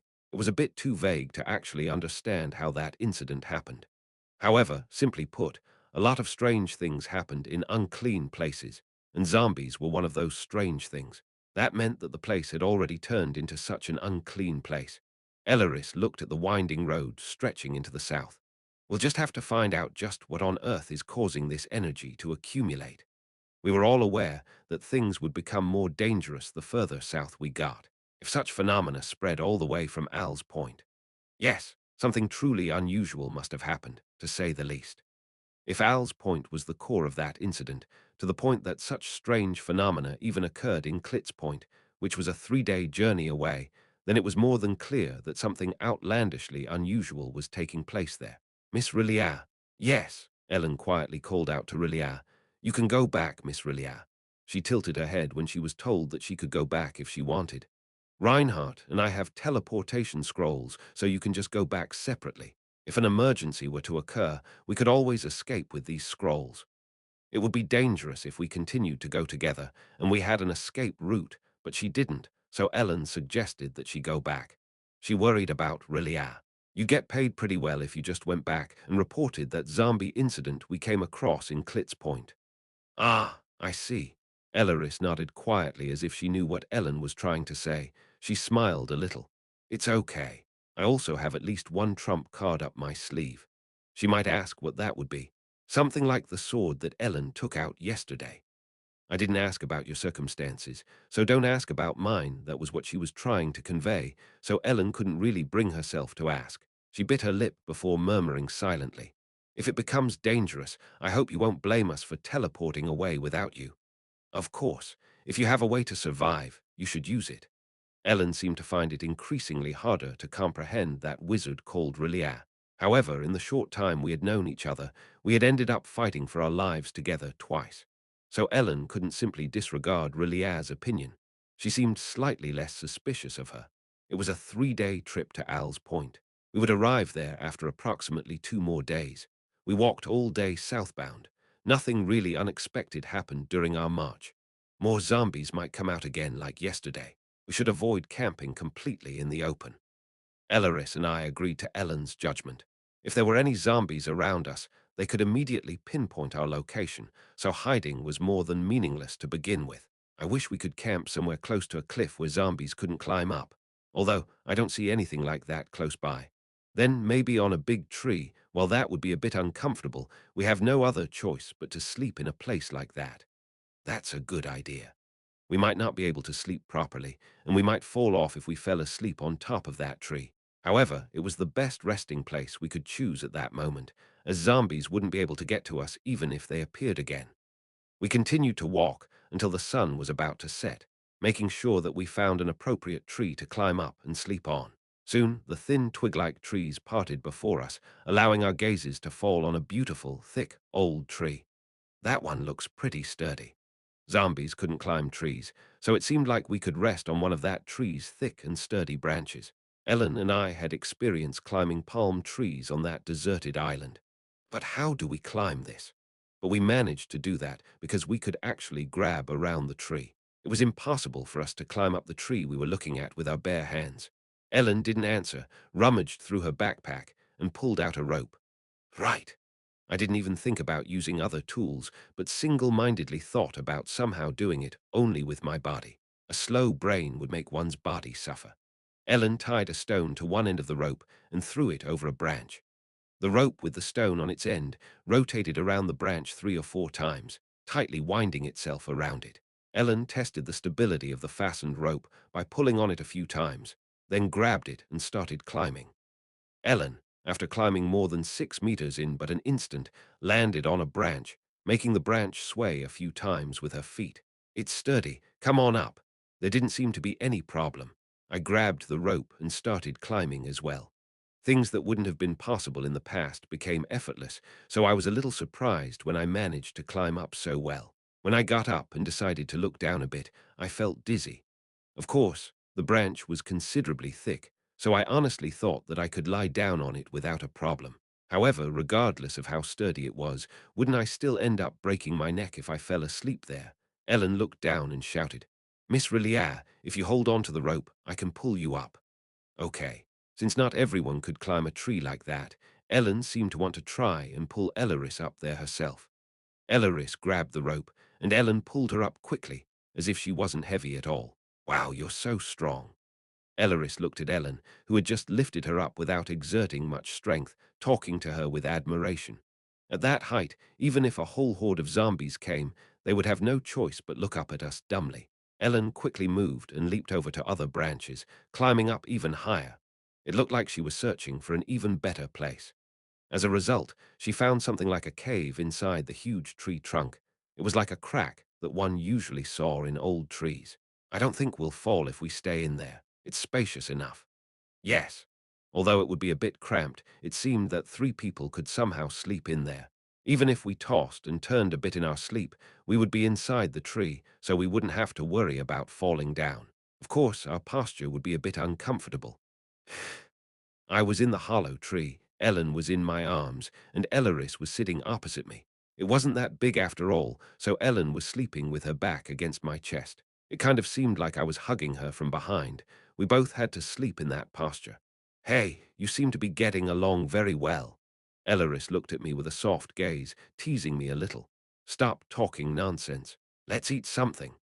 Of course, Ellen had her back to me, not even giving the whole setup a second thought and talking about food. It was a relatively safe place. We still could hear the sound of zombies slowly gathering, but we couldn't do anything about that. We set up a guarding rotation again, 2 hours each. I took the first shift that time. The darkness of night fell over us, and Elleris and Ellen both fell asleep. I didn't know if Elleris was really sleeping or not. However, wasn't she staying up for far too long, considering that she didn't sleep much at all? She must have been under a lot of pressure. I thought it would be nice if Elleris found some rest as well. We were safe for the moment, after all. Ellen was fast asleep, her breath low and even. She wiggled for a bit as if she felt slightly uncomfortable, but it seemed like she didn't care much. Normally, even if one didn't really pay attention to those kinds of things or didn't care for them, one would still feel their heart pounding a bit in that kind of situation. I was just as sensitive to the situation as Ellen seemed to be. I felt like it wouldn't even be strange if a ghost were to suddenly appear. I was originally the type that hated jump scares or anything having to do with ghosts. However, because I had seen so many things that were even more frightening, I felt like I wouldn't actually mind seeing some. If zombies were to pop up, how should we respond? There weren't any tree-climbing types among them, right? All sorts of weird thoughts swam around my mind in that darkness. Ugh!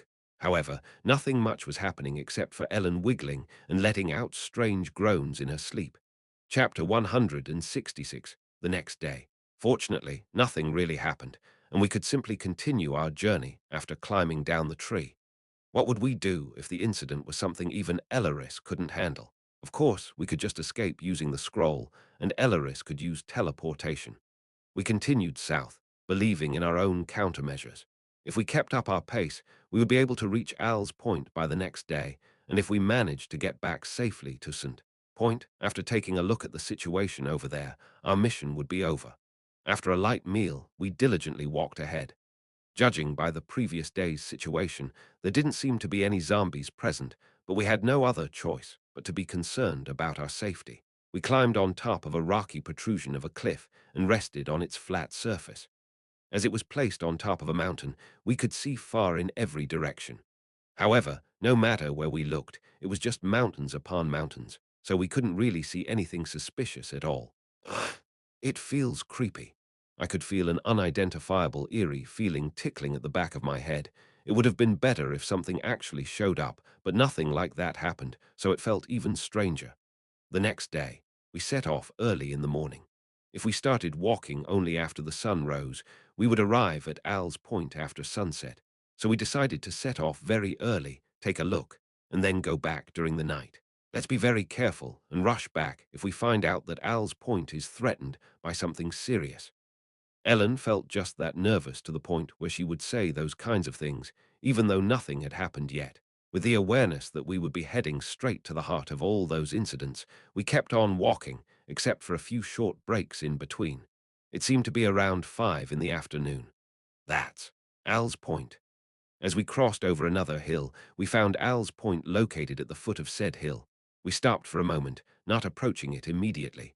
We had to first understand the situation of Al's Point. There doesn't seem to be any problem with it when looking at it from the outside. At Ellen's words, I also tried to enhance my eyesight a bit, but I couldn't find anything other than that Al's Point seemed rather gloomy and that I couldn't see anyone walking around. I'll use a telescope spell. Elleris used a low-ranking spell to view the situation more clearly from a distance. After casting for some time, Elleris stared intently at Al's Point. It's a little different from what happened in Klitz Point. There aren't any zombies, none at all, Elleris murmured blankly. It seems more like the corpses have been eaten. I can see leftovers everywhere, bone fragments and such, remnants that seem to hint at all the corpses having been eaten.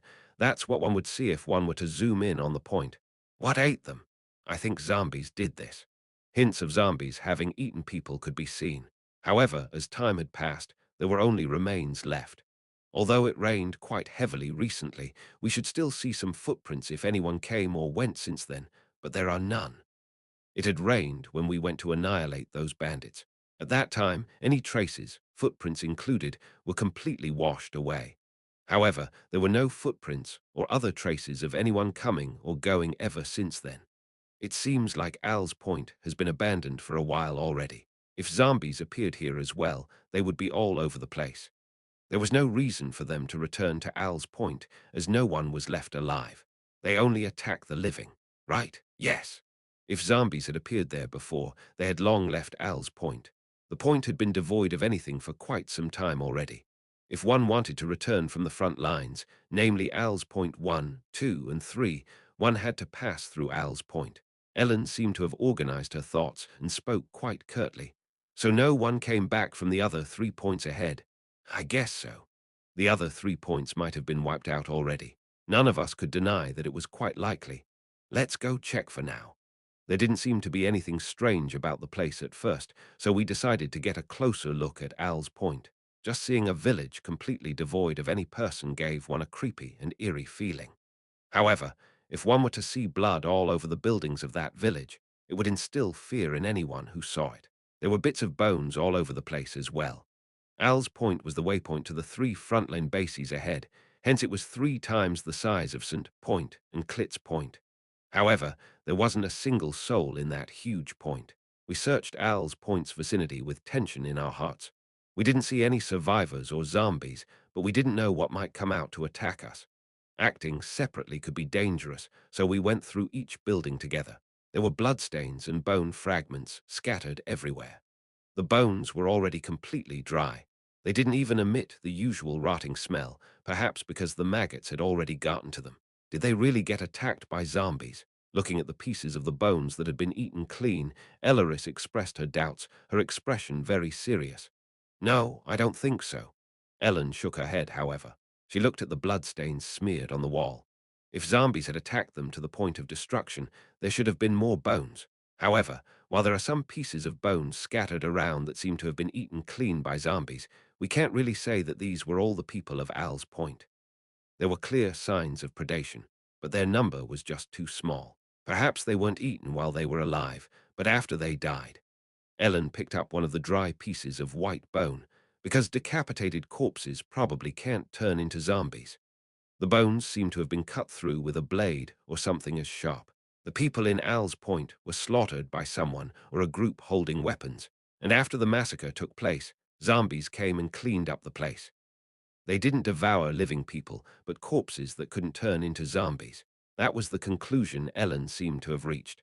Traces of sword cuts could be found on some of the bone fragments.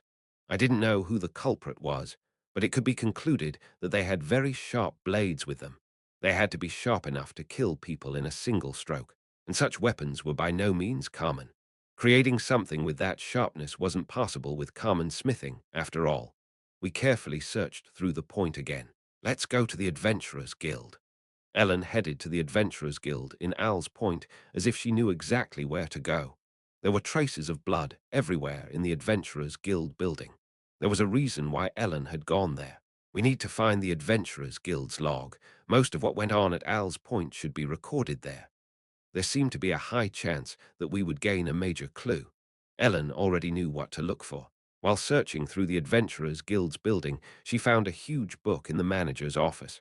I think this is the manager's log. Let's take a look. Ellen opened the log. The last recorded date in the log seemed to be Tuesday, July 21st. For us, it was Friday, August 7th. So the incident in Al's Point had taken place 3 years prior.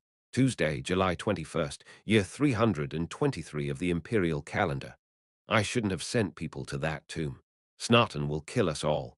That was the last entry. What tomb? Was the tomb the reason for everything?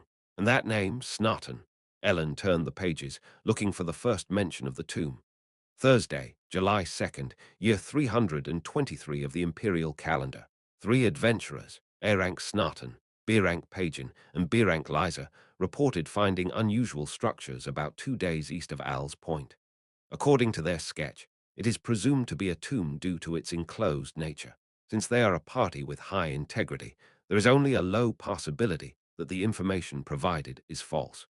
As the information has already spread, it seems like a large-scale expedition team is being formed to properly research the place.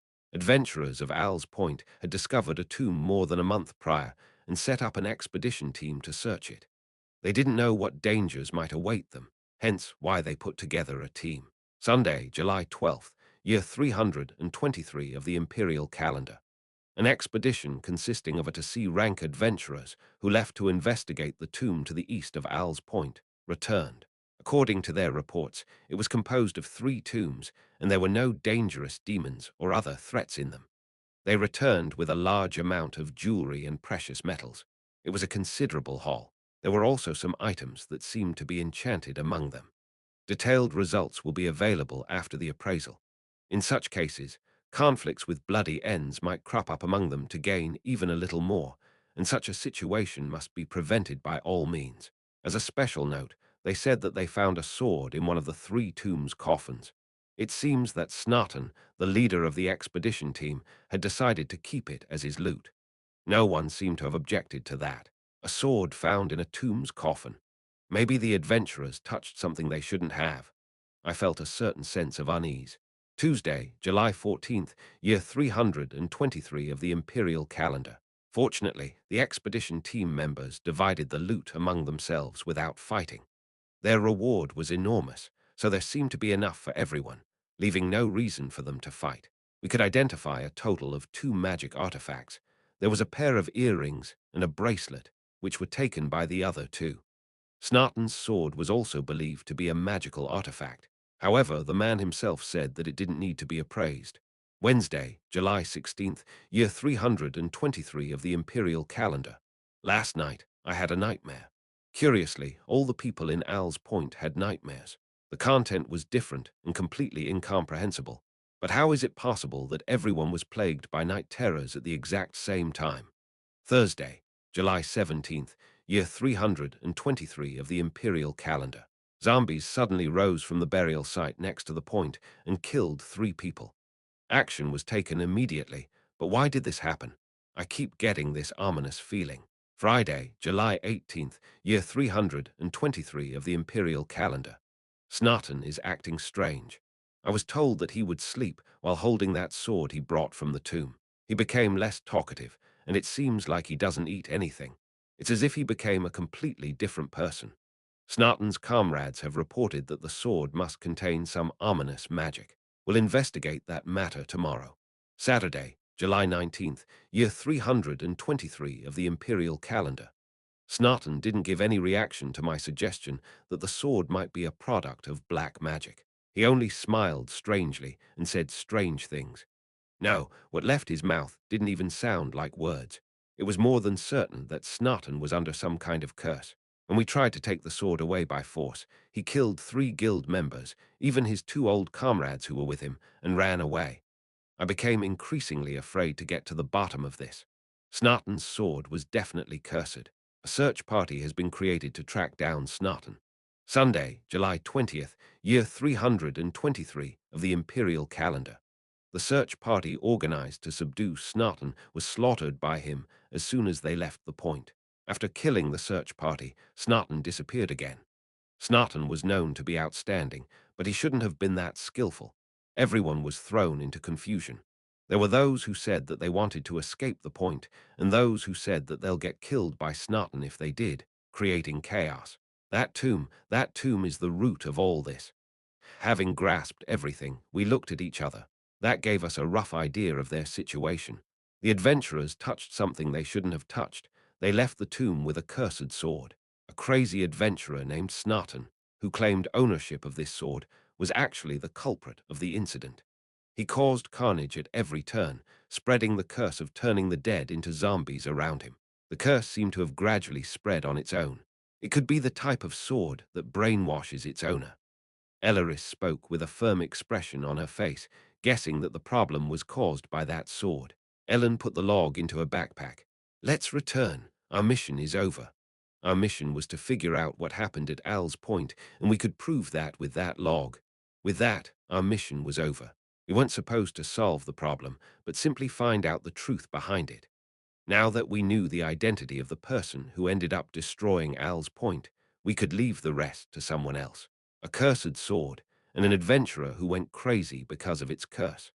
This should be judged as a catastrophe brought about by someone touching something they should have left undisturbed. We left the Adventurers Guild and proceeded to head outside of Owl's Point. The area had to be dangerous, so we planned to leave the vicinity of Al's Point as fast as possible without even resting. Of course, it has to turn out like this again. Someone was standing at the entrance of Al's Point, the place we had passed before. It was a man with sparse, grey hair, empty eyes, and grey skin. He was simply standing there holding a certain sword.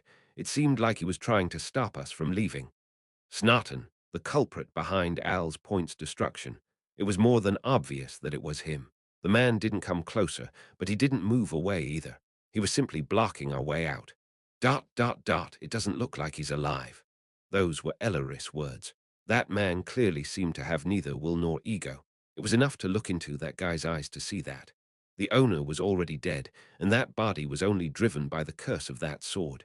He wasn't the only one around. Quiyek, Giararara, Giara. Zombies as well.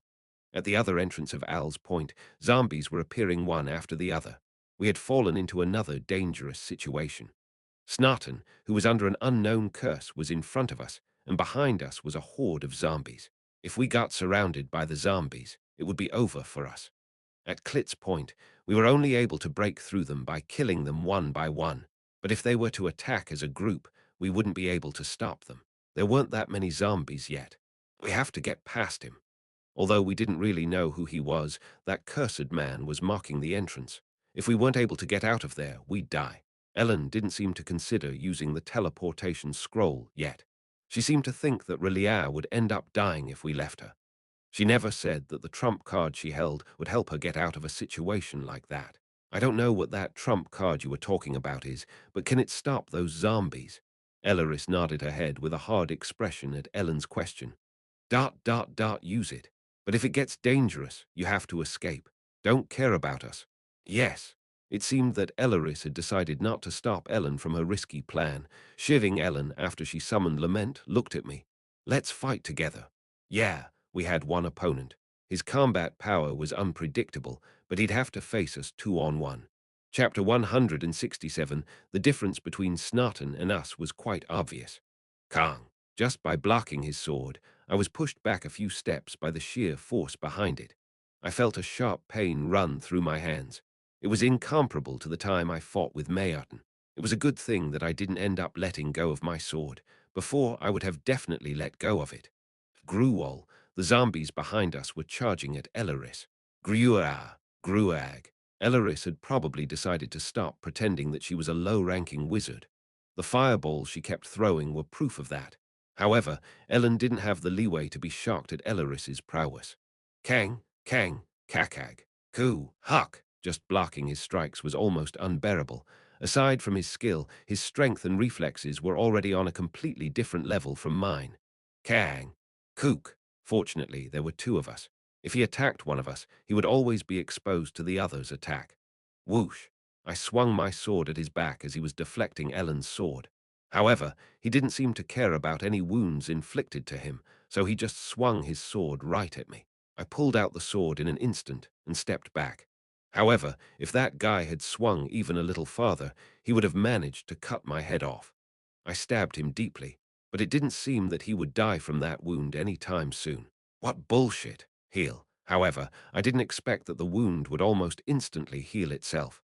Both Ellen and I looked at that scene in disbelief. Regeneration. We should cut, not stab him. Yeah. We had to cut him and kill him in a single strike. If it were a one-on-one, we wouldn't have been a match for him, but the effects of our well-coordinated cooperation showed great results. Like that, the overwhelming power difference could be overcome. Ellen and I practiced a lot with each other. Although we had never practiced for cooperative battles, we were able to predict what the other was planning on doing to some extent. It wasn't really because we had fantastic chemistry or anything, but because we were used to fighting against each other. The guy focused more on Ellen, as if he instinctively realized that she was the more threatening party. After a few exchanges of blows, I swung my sword towards his neck. Puck, snap. Like slashing off the zombie's necks before, I managed to slice through his neck while he was blocking Ellen's swing. His head was cut off in a single swing. That? Crazy. The fallen head began to attach itself to his neck again. Even though his head was just cut off and immediately returned back to him, his expression didn't change a single bit. We couldn't read any form of emotion from his eyes. It was as if they were completely devoid of any form of life. When I looked at that guy, he gave off a completely different feeling than those zombies. I felt like I was looking at a completely different being, neither human nor undead. Overwhelming power, reaction speed, and regeneration. That sword. In that situation where information about the enemy was scarce, all we could do was guess. We have to get that sword out of his hands. The only clue I had was that the sword was the source of everything. If that guy's regenerative powers also came from that sword, then we would have to get that sword away from him, no matter what. If that didn't work either, we could still think of our next move after we tried. In the worst-case scenario, we could always escape by teleporting away. Snarton lunged at us. I was his target. Hap! If I tried to block that, I would be pushed away by his sheer force. Hence I had to use his own force against him by deflecting it or following his strike. He obviously had the upper hand in terms of strength, but his technique was lacking. His swordsmanship couldn't even be compared to Ellen's. That Ellen had been my sparring partner for quite some time. I had learned how to react when faced with an opponent with overwhelming strength. I had to learn those skills, as Ellen far outstripped me in sheer power as well. I was used to fighting with someone with overwhelming power. Kakang. Kirk. He was distracted while attacking me and didn't notice Ellen's sword coming in from the side. Ellen definitely had the technical advantage, and I was also a bit superior in technique. We were also attacking him at the same time. I wasn't sure how things would end if we were to face that infinitely regenerating enemy one-on-one, but with the two of us, we were able to take him on. Next, he struck out towards Ellen. Bam! Something unbelievable happened. Ellen took that bastard sword strike with her body. However, rather than blood spurting out, she was covered in a light blue light. Rather, she actually hugged that sword as if she didn't intend to let go of it at all. The disposable protective bracelet. I remembered it at that moment. A single defensive artifact could create such a huge gap, huh? Reinhardt, my body was already reacting when she shouted, "Just give me your fucking arm." Crunch. I swung my sword with all my might, cutting off Snarton's wrist. Clang. Ellen immediately kicked the sword away as soon as it hit the ground. Kuarok. The guy screamed all of a sudden and ran towards his severed hand. It was as if he just suddenly lost his temper, even though he had been completely calm up until then. The hand did not stick back to his wrist anymore. It didn't regenerate either. The sword that had been kicked away was shaking and trembling. With that, one could say that separating the sword from him was the right answer. Thud. Ellen hit the man in the stomach after he tried running towards the sword and knocked him out. Weak. As if that monstrous power just up and left his body, he went out really easily. A babbling man and a humming and trembling sword were both lying on the ground. Ellen swung lament at Snarton, who didn't move, and cut off his head. Kiok! With that, the man's body, which had been trembling like crazy up until then, fell completely limp. Woo, however, it didn't end there. The sword began to float in the air all of a sudden and flew off towards none other than one of the zombies Elaris was annihilating. Quack! And then, one of the zombies ended up catching it. To be precise, it was as if he had ordered one of the zombies to catch it. The cursed sword flew towards its next owner. A zombie with its abilities strengthened ran towards me with that sword. Kang. Q-Huck. Just a single swing of the sword pushed me far back. The sword strengthened whoever its host was. Even if we cut off that zombie's arm again, the sword would just fly off to a different zombie. It seemed more than clear that it controlled all the zombies around it. If we didn't do something about the sword itself, the situation would only repeat over and over. Elaris was doing the most important thing in getting rid of the zombie swarm. It was best to kill off all the zombies and then cut off the host's hand. I couldn't keep up with that thing with my physical strength alone. The good thing was that the thing put a lot of trust in its own power, so it just pushed ahead with that. Like that, it was possible for me to stall it a bit. However, the burden on my body was increasing by the minute. My whole body ached, swish, and I felt like that sword was actually learning. It dodged Ellen's attack that was aimed at its arm. Knowing that we were aiming to cut off its arm, it was only focused on those attacks. All its other wounds would regenerate anyway. The zombie kept on recovering with the power of the sword. Bang, babang, bang. Elaris couldn't keep blocking that zombie horde as well. Did she think we could manage on our own? Would she be able to protect us if it really became dangerous? Asking those kinds of questions was impossible in that situation. I had no idea if Elaris still had enough strength left, and I don't think I would have actually believed her if she did say she could handle everything. We had to come up with something on our own without asking Elaris for help. I shouldn't lean too much on my insurance. My whole body felt numb. My wrists and shoulders felt like they were about to break every time I had to deflect those blows. We can't let this become a war of attrition. We had to avoid a war of attrition at any rate. However, the opponent's stamina and strength seemed endless, and just after engaging with it for a short period of time, it was already clear that we were about to be totally defeated. It was obvious that Ellen had also suffered from severe physical strain. But how were we supposed to avoid that situation? During that standoff, Ellen called out to me, "Reinhardt!" Yes. If it just kept exchanging owners, then it wouldn't be a threat anymore, so we just had to keep cutting off the host's arm. Ellen seemed to have determined that she was able to cut off that zombie's arm on her own. But if we didn't cooperate, how were we supposed to deal with it? Don't interfere from now on. Ellen took a deep breath before leaving for the Darklands. Hey, hit me hard. What? It was the day Lawyer asked Ellen if she could die for Reinhardt, and she said she didn't know. Lawyer told her that she had something to say to her. Try to hit me wherever you want, as hard as you can. What? You want to get hit instead? I'll do it. As she ordered, Ellen whacked Lawyer in the stomach with all her might.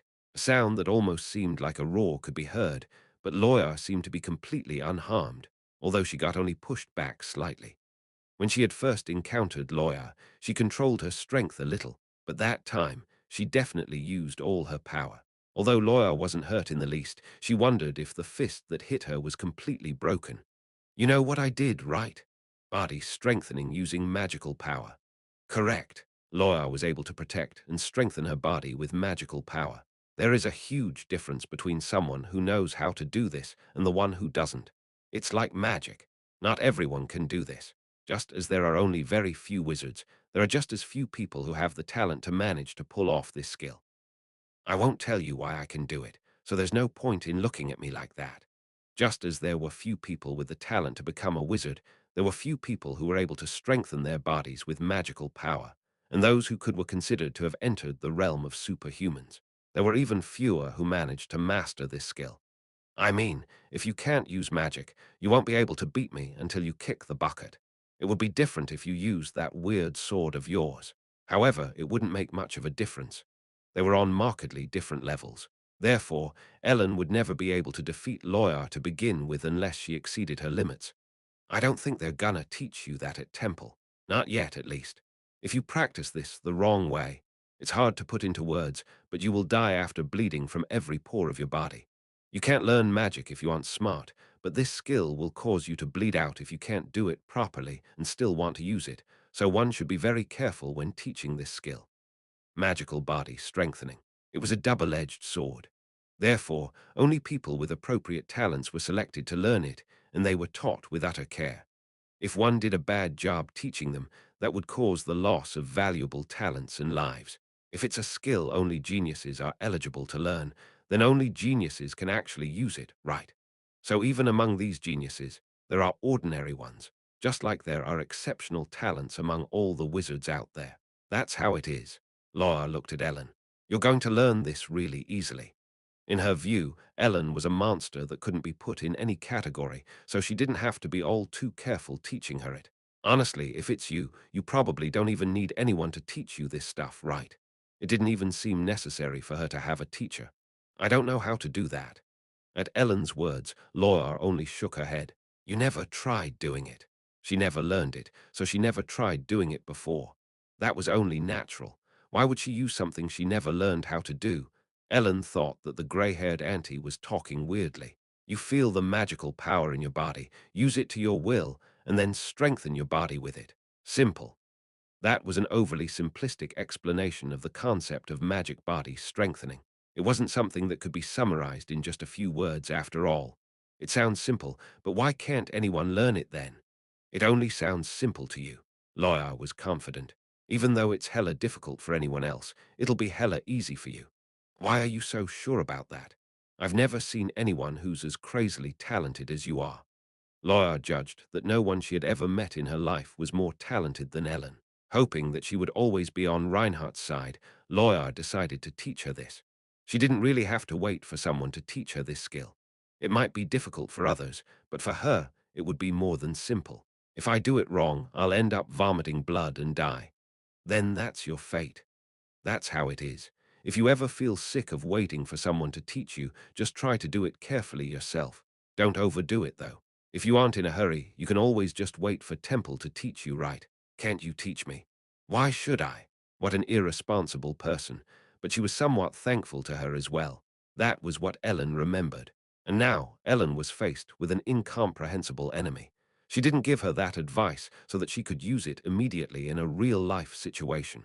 But now, Ellen realized that she had to do it to get out of her situation. There was no reason for her to try something she had never properly learned. She didn't even want to touch it because she knew how dangerous that technique was. However, she had no other choice but to use it. Now she had a reason to try using it, even though no one had taught her anything. It was more than ridiculous to try to use magic without knowing a single thing about how it was done. She could simply run away with Reinhardt using the teleportation scroll. But she didn't have the courage to simply run away. She didn't know how that wizard named R'lyeh, who said that she was a low-ranking wizard, managed to fire off so many high-ranking spells all of a sudden. After all, she still was just a single wizard. She wouldn't be able to deal with that monster. It was her and Reinhardt's job to take care of that thing. The wizard was doing her job. Perfectly at that. She couldn't just leave her behind and run away. She didn't have the courage to leave someone to die just to save herself. She didn't know her well, but they had fought together multiple times. She was neither someone precious to her, nor was she someone she knew well. But she was someone that stuck with her and complied with all of her unreasonable demands. She didn't object and followed her will without saying a single word. Ellen didn't know what secrets she was hiding, but for now, it wasn't something she should think about. R'lyeh had seemed so saddened when she told her that they were going to kill countless people, but she eventually complied even with that unreasonable plan. She could always dig into R'lyeh's secrets later. She decided not to leave her behind for now. She couldn't abandon someone who fought for her. It was what she told Austin. If one wasn't strong, one should at least be shameless. Going by her words, she just completely failed by not choosing the option of abandoning her suspicious party member and shamelessly running away when faced with an overwhelming enemy. She couldn't choose that option. In that case, she just had to be strong. One actually had to be strong to be shameless.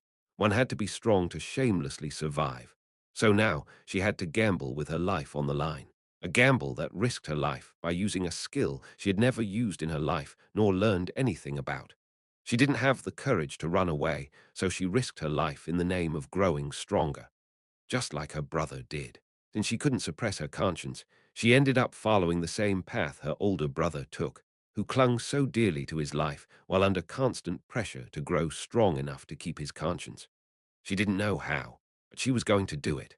The magical power in her body. It would further boost the capabilities of its shell. It would also add armor-like protection to her skin. That gray-haired woman who could perform magic body strengthening so skillfully could take a full-blown swing with Lament like nothing just by using that skill. Ellen wasn't even on the same level as her. Just because she knew how to enhance her body with magical power to some extent didn't mean she could stop Lament's strike so easily, though. She probably was in the master class. That was what Ellen guessed. She wasn't even sure if she could utilize that skill properly. She knew the desired result, but not the process of how to get there. Body strengthening. That gray-haired auntie was sure that she would be able to use it without anyone having taught her. Ha! The raw material was embedded in her body, and she was going to use it to explosively boost the overall performance of her body. Had she ever been so focused in her life? Had she ever been this nervous in her life? Ellen opened her eyes as a certain kind of sense was slowly awakening in her. At that time, Ellen's eyes seemed to shine blue. Her opponent was watching her. Pat, Ellen's body suddenly disappeared. Her speed was beyond what a human should be able to achieve. While hovering in the air, the tip of Ellen's sword swung precisely towards the arm the zombie held its sword with. Blue energy was swirling all around Ellen's body. Cackling, however, the zombie blocked her attack. This, crazy. The sound of Reinhardt's silent muttering reached Ellen's ears. That monster, which they hadn't managed to push back with strength alone before, was now getting pushed away instantly. She couldn't run away. If she couldn't run away, then she was bound to get stronger. Ellen calmly continued her attacks, assisted by her enhanced senses that would blow up her brain if she was careless. I couldn't believe my eyes. Ellen was pushing back that monster that had easily overpowered us in physical strength up to that point. Bang, kakung, kang, kang. It tried to block Ellen's sword strikes, but it was just getting pushed back. It seemed to be hard-pressed to defend itself. Magic body strengthening. It was a core subject in Temple's curriculum and a very important part of the main story. We were supposed to learn it starting the next year. Although everyone started learning it at the same time, only Ellen would be able to awaken to it as soon as she was taught. All combat talent students had to practice that skill and go through various trials and errors. It was a well-known fact that some people wouldn't awaken that skill even after graduating. After awakening to the skill, Ellen quickly reached the level of a superhuman. However, history had changed. Ellen succeeded in awakening her magical power through her own strength.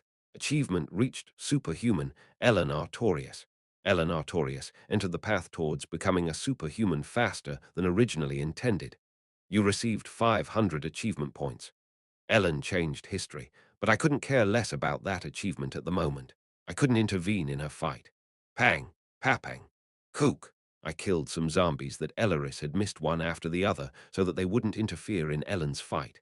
Their degree of decay was much higher than those of Klitz Point, and it was hard to fight them with such a disgusting smell coming from those things and their even more disgusting appearance. Cutting off their heads, I managed to kill every zombie that tried to approach Ellen. Bang, bang, bang. I couldn't even call that the sound of swords hitting against swords anymore. It sounded like the roar of heavy weapons whacking against each other. Ellen, who used magic body strengthening, was giving off blue energy from all over her body. She looked like a bonfire. Swoosh. And with a single blow, she opened the zombie's chest. Swish. Ellen went straight for the monster's defenseless arm. Like that, the sword left another pair of hands once again. Whoosh. Then, Ellen beheaded the zombie after it lost the sword. Ellen had succeeded in cutting off the sword's host's arm for a second time. Ugh, cough, cough. Ellen. However, as soon as Ellen dealt with the zombie, she began to cough up blood. It was already a miracle that she managed to use magic body strengthening, which she had never used in her life before. Of course, there had to be some side effects. The situation was dire. The sword began to move on its own again. It was trying to find its next host. Ellen was incapacitated. If that thing found its next host, there would be no way out. I couldn't afford to completely rely on Elleris. I had to do something. I had to do something. This. Fucking shit. I flung myself forward and grabbed the handle of that sword that was about to fly through the air again. I used revise. I can't be controlled by that sword. The revision cannot be performed. However, my expectations were completely betrayed. Couldn't I do something so that I wouldn't be controlled by the sword? Was there such a powerful curse placed on that sword? But that wasn't the reason. Your talent, Sacred Spirit, is protecting you. The attribute I got from Olivia Land's Sacred Spirit was protecting me.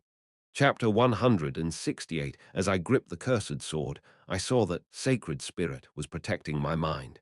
As soon as I held the sword in my hands, the zombies that came running towards me began to fall down like dominoes. It was as if the cursed power that radiated from the sword itself somehow got cut off. Let go of it, Reinhardt. Let go of the sword. However, both Ellen and Elleris seemed more preoccupied with the fact that I grabbed the sword rather than the fact that the fight had finally ended. Of course, they didn't know that I wasn't controlled by the sword. I don't think this thing is affecting me at all, though.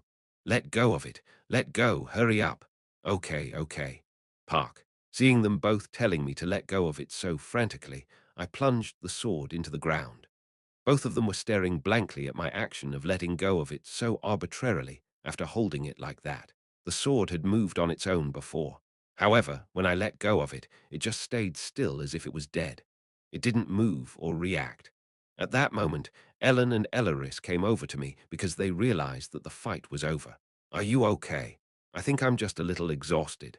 Ellen seemed to be exhausted, perhaps as a side effect of using magic body strengthening. She even coughed up blood, you know. Ellen had suddenly used magic body strengthening, which she had never used or even learned before. I was still fine, even after I had made direct, active contact with that cursed sword that would control its host. and Elaris, who pretended to be a low-ranked wizard, had suddenly launched one high-ranking attack spell after the other. All of us had done something that was rather hard and complicated to put into words.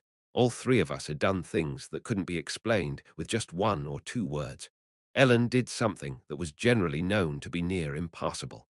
I was somehow immune to that cursed sword's mind control, incapacitating it, and Elaris had been hiding her actual power until then. Ellen just stumbled over to my side as she seemed completely drained. For now, I won't ask why you have been hiding your power up to this point. Okay. Elaris was suspicious, but Ellen just had too much to think about at the moment. In the end, Ellen didn't choose to simply teleport away to save herself, even though she realized that Elaris seemed suspicious. This sword, do you know what it is? Ah, no, I don't know either. I'll do a quick inspection of it first. Elaris put her hand near that bizarre sword, which completely ceased all movement. She didn't touch it, just in case. The sword itself didn't look like anything special. It wasn't as fancy as Lament. The only color it had was from the glowing runes engraved on it. Notably, the sword didn't have a crossguard. It was a straight sword. Its form was that of an ordinary longsword, albeit with a slightly darkish color. However, it didn't really look like a cursed sword at first glance. The grip was wrapped in wrinkled leather, and the pommel was studded with a black, water-drop-shaped obsidian or something similar. Elaris, who seemed to be inspecting the sword for a while, sighed in the end. I don't know. If this were an enchanted object, I'd be able to tell what kind of enchantment had been used, but as for this sword, I have no idea. It might have been cursed. As to what curse it's under, I don't know. Curses aren't a standardized form of magic, so there could be many causes and effects. I mean, it can't be helped, as it wasn't something that has been consciously placed on it, I think. It's not that she couldn't tell if it was cursed or not. She actually presumed that it had a curse placed on it, but she couldn't identify it. Perhaps that was just how curses were. But even if we don't know what the cause for the curse is, the effect is just like what we saw. This sword will control a person's mind and spread so much evil energy that it will cause undead to arise wherever it is. This thing's dangerous. Yes, very. I wasn't controlled by the sword due to Sacred Spirit's protection. However, it would be very different for other people. It was unknown what would happen if Ellen or Elaris decided to hold that sword. I'll see if I can somehow dispose of this sword. No, wait a sec. It was me who cut off Elaris. I think I can use this. What? Reinhardt? Both Elaris and Ellen seem to have been caught off guard by my words. No, look, I'm fine, right? Ellen's face heated up when she saw me grabbing that sword without hesitation. What are you doing? Ellen lost her composure and yelled at me. It was my first time seeing her with such an angry expression on her face. Let go of it, please. Neither of them seemed to believe that I would be able to wield that sword. No, I mean it was wicked and suspicious looking, but it was still a powerful weapon, and if we were able to make use of it, why shouldn't we? Why should we dispose of it? Was I the crazy one there? Ellen, Elaris, and I were all so frustrated that we were about to burst. In the end, I had no other choice but to let go of the sword after we argued for a while. I couldn't refute their reasoning that it might be dangerous if I was exposed to that thing for a longer period of time. Rather, it might be even more dangerous because my mind wasn't taken over right away. Ellen rubbed her temples as if she was even more exhausted after she had to go against my stubbornness. In conclusion, we decided not to dispose of it right away, but to take it to Temple to see if the weapon could be considered safe. Anyway, Elaris' actions and Ellen's sudden awakening to magic body strengthening. And then my sacred spirit could be added to the list of surprising turns.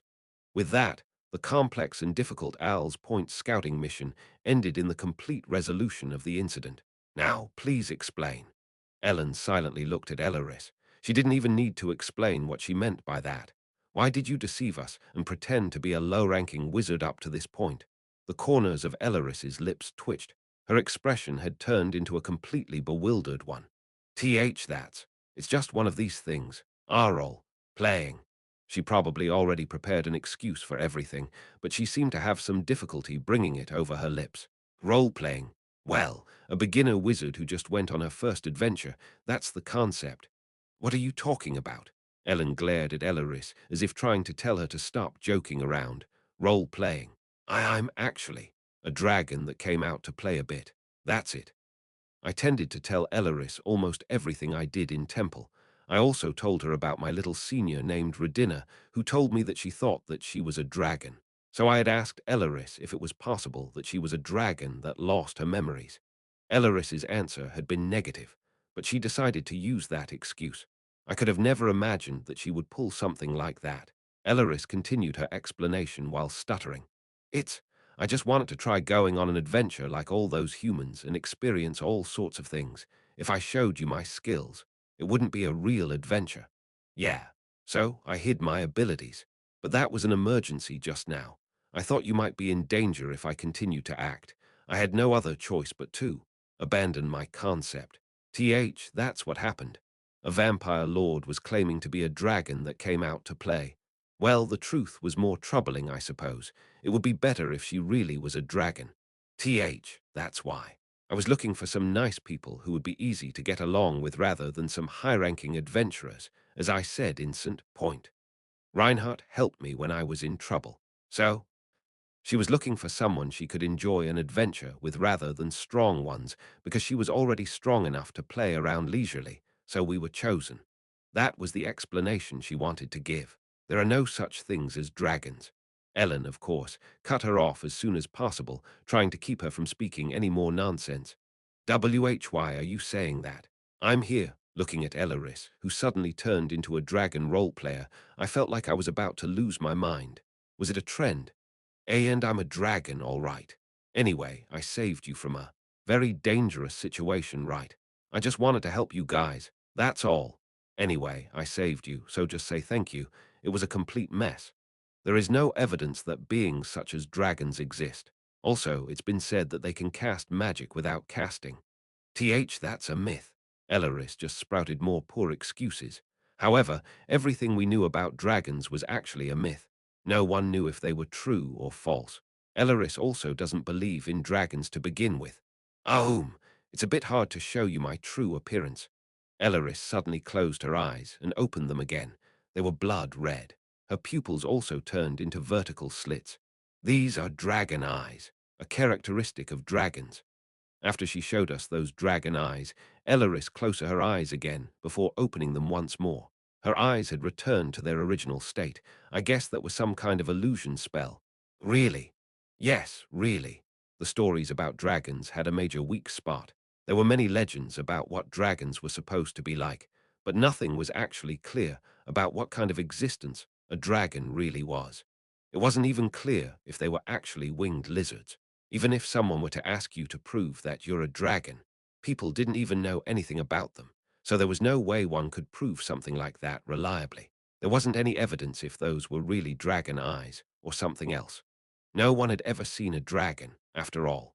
So Elaris was using that random illusion as proof that she really was a dragon. Maybe Ellen will fall for this because she doesn't know anything. That was what she was probably thinking. Ellen seemed to be deep in thought. It was definitely too much to call Relia a low-ranking wizard.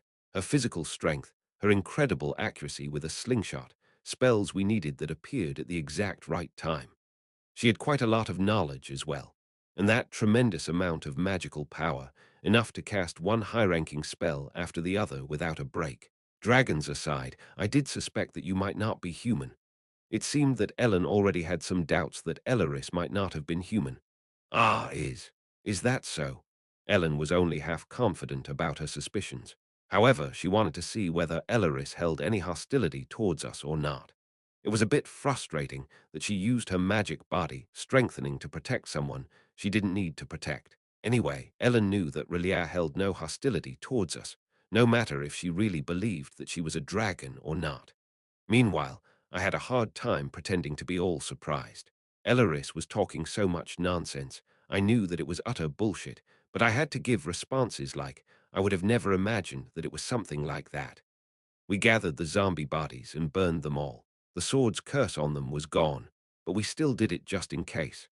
Once that was done with, I wrapped the cursed blade in something like bandages, sealing it completely, and then hung it on my back. I didn't know if those countermeasures were sufficient enough, but if I didn't do it, those two wouldn't leave me alone. No matter what I said, they absolutely didn't want me to hold that sword because we wouldn't know what might happen. By the way, let me have a look at your condition, Ellen. I heard you didn't know how to use magic body strengthening before. Elaris remembered that Ellen coughed up blood not too long ago. Right. Are you sure you're okay? I don't know. I feel a little dizzy. Ellen seemed to have realized that her condition wasn't all that good. Can I take a look? Ellen seemed a little reluctant, probably because she still found Elaris suspicious, but in the end, she allowed her to touch her body. It seems like her magical power has been almost completely drained. Perhaps she overdid it a bit while using that skill. She wasn't taught how to use the skill, so she just released too much power, which strained her body. I'll share my magical power with you. A blue light flowed out of Elaris's body and into Ellen's body. After some time, her complexion had majorly improved. Do you feel better? Yes. Still, I'm no expert in treating injuries like this. There's also a limit to divine power. When you get back to Temple, find someone who specializes in this and get the right treatment. Injuries caused by magic body strengthening weren't something that could be treated with divine power. I was aware of that, of course. Ludwig had a very hard time learning that skill, after all. To heal those kinds of wounds, one had to find a specialist in these types of matters. For example, a person that is skilled in magic body strengthening. And those types of people were in Temple. Thank you. She was a mysterious wizard who claimed to be a dragon. Although Ellen was still uncomfortable around her, she seemed to have understood that Elaris was genuinely trying to help us. One could have said something like, if you really wanted to help us, you could have just solved everything on your own. But Ellen didn't go that far. Everything ended quite well anyway. Now that this is over with, let's teleport away. I'll do it. It's a waste to use scrolls after all, so don't use them. Elaris said that we didn't have to go back on foot now that her role-playing was over. Wait a minute. Do you still have business here? Ellen seemed somewhat overbearing. All the work was done, so Al's point was safe. The treasures they secured are still left here. There were still many valuable treasures all over the place. I don't think there's any reason why we shouldn't take them for ourselves, right? In other words, why were you trying to throw away such precious things? If we just left them there, the Adventurers Guild or some other party would take them away. Chapter 169, we collected the other treasures left behind at Al's Point. There were small jewels and precious metals, but among all those riches, there were three things that we absolutely had to take with us. The three artifacts described in the log, the cursed sword, and the earrings and bracelet they had said to be magical artifacts. However, I couldn't find the bracelet anywhere, only the earrings. Through Elaris's appraisal, we were able to confirm that they weren't cursed objects. These earrings have tranquility magic engraved on them. Tranquility? At my question, Elaris started to explain. It's a type of magic that puts its target's mind into a calm state. It's a mental spell that is used to calm someone who has been thrown into confusion. The item's passive skill fulfilled the same function as a mind-clearing pill or a tranquilizer. Was that really something good? Is that a good option? Elaris nodded at Ellen's question. It certainly is. It's important to stay calm in times of crisis, right? It isn't easily made either. Of course, I don't need it, though. I don't need it either. Ellen simply handed me the earrings. In times of crisis and such, Ellen was able to stay a lot calmer than I, who had the skill, sacred spirit. She didn't need that kind of magical artifact. However, I didn't really need this either because I had sacred spirit playing that spell's role. I could use or sell them. I put the earrings in my backpack for the moment. No matter their uses, they were still very expensive items, so there would always be the option of selling them. In addition to that, we were able to pack plenty of jewels and gold coins from the inn those bastards were supposed to be staying at. I just took ownerless items with me, but I felt strangely guilty. I had found about 20 gold coins and some precious metals whose values were pretty hard to determine for me. We decided to split it among us. However, it was pretty much impossible to split it cleanly into three parts because there were more precious metals around than money, but I decided to let that much go. You can have all the magical items. I don't need them. Since Elaris was supposed to be a dragon, she wouldn't be greedy for such items, as per her setting. Of course, I took precious metals and other things I could turn into money. I'll prepare the teleportation spell then. It would take 5 days for us to return to St. Point normally. Elaris tried to shorten our travel time by using mass teleport. It would be stranger if you weren't a dragon. Ah, ahaha. It'll take some time to cast, so how about you take a rest until then? When she said that she could use the highest-ranking space magic, Ellen seemed to believe Elleris's claims that she was a dragon more and more. We waited those 30 minutes it would take her to cast until she completed the spell. How did we even end up like this? I hadn't had such optimistic expectations that the reconnaissance mission would only entail reconnaissance and nothing else. However, I didn't think we would end up solving the whole case. Although Elleris supported us a lot, the two of us somehow ended up solving a pretty huge case. Don't keep this on you for too long. Let's report the incident and leave it in Temple's care. Ellen was staring at the cursed sword strapped to my back, probably still worried. It was quite understandable why she was concerned. After we returned to St. Point by using teleport, we told the Adventurers Guild officer what went down at Al's Point. The administrator's log we took from there was evidence enough. Zombies, and a cursed sword. As he processed the sequence of events, he realized that the situation was even worse than what he had imagined. By the way, not only did you take care of the horde of zombies at Al's Point, but also that cursed sword, right? Yes, we couldn't avoid the fight. After entrusting that reconnaissance mission to us and returning after having solved the incident completely, the officer simply stared at us with astonishment. He glanced at the sword I had tied to my back, unable to hide his uneasy expression. Normally, it's a rule to leave whatever the adventurer finds to them. However, the guild will take care of dangerous items for a certain price. He seemed to think that my possession of the cursed sword would lead to another dangerous situation, and he wasn't entirely wrong to think that. After all, that mess was created by adventurers who decided to recklessly mess with dangerous items. Neither Ellen nor Elleris directly said that they thought that it would be even less desirable for the sword to be left in the guild like that. That's fine. We planned on taking it to Temple to get it analyzed. Oh yeah, that's right. Only then did that guy seem to recall us having Temple student IDs as well as the Imperial crest. Although I've only ever heard rumors, but Temple sure is amazing. For children that young too. I would have never thought in my wildest dreams that you would end up solving such a big case. He didn't know all the details, so he felt it was quite strange that we managed to deal with such a huge case on our own. He knew Temple was supposed to be an amazing place, but it just hit different when one witnessed its greatness in person. Of course, Elleris had supported us heavily, and we were quite different from ordinary Temple students, but we didn't really have to explain all that to him.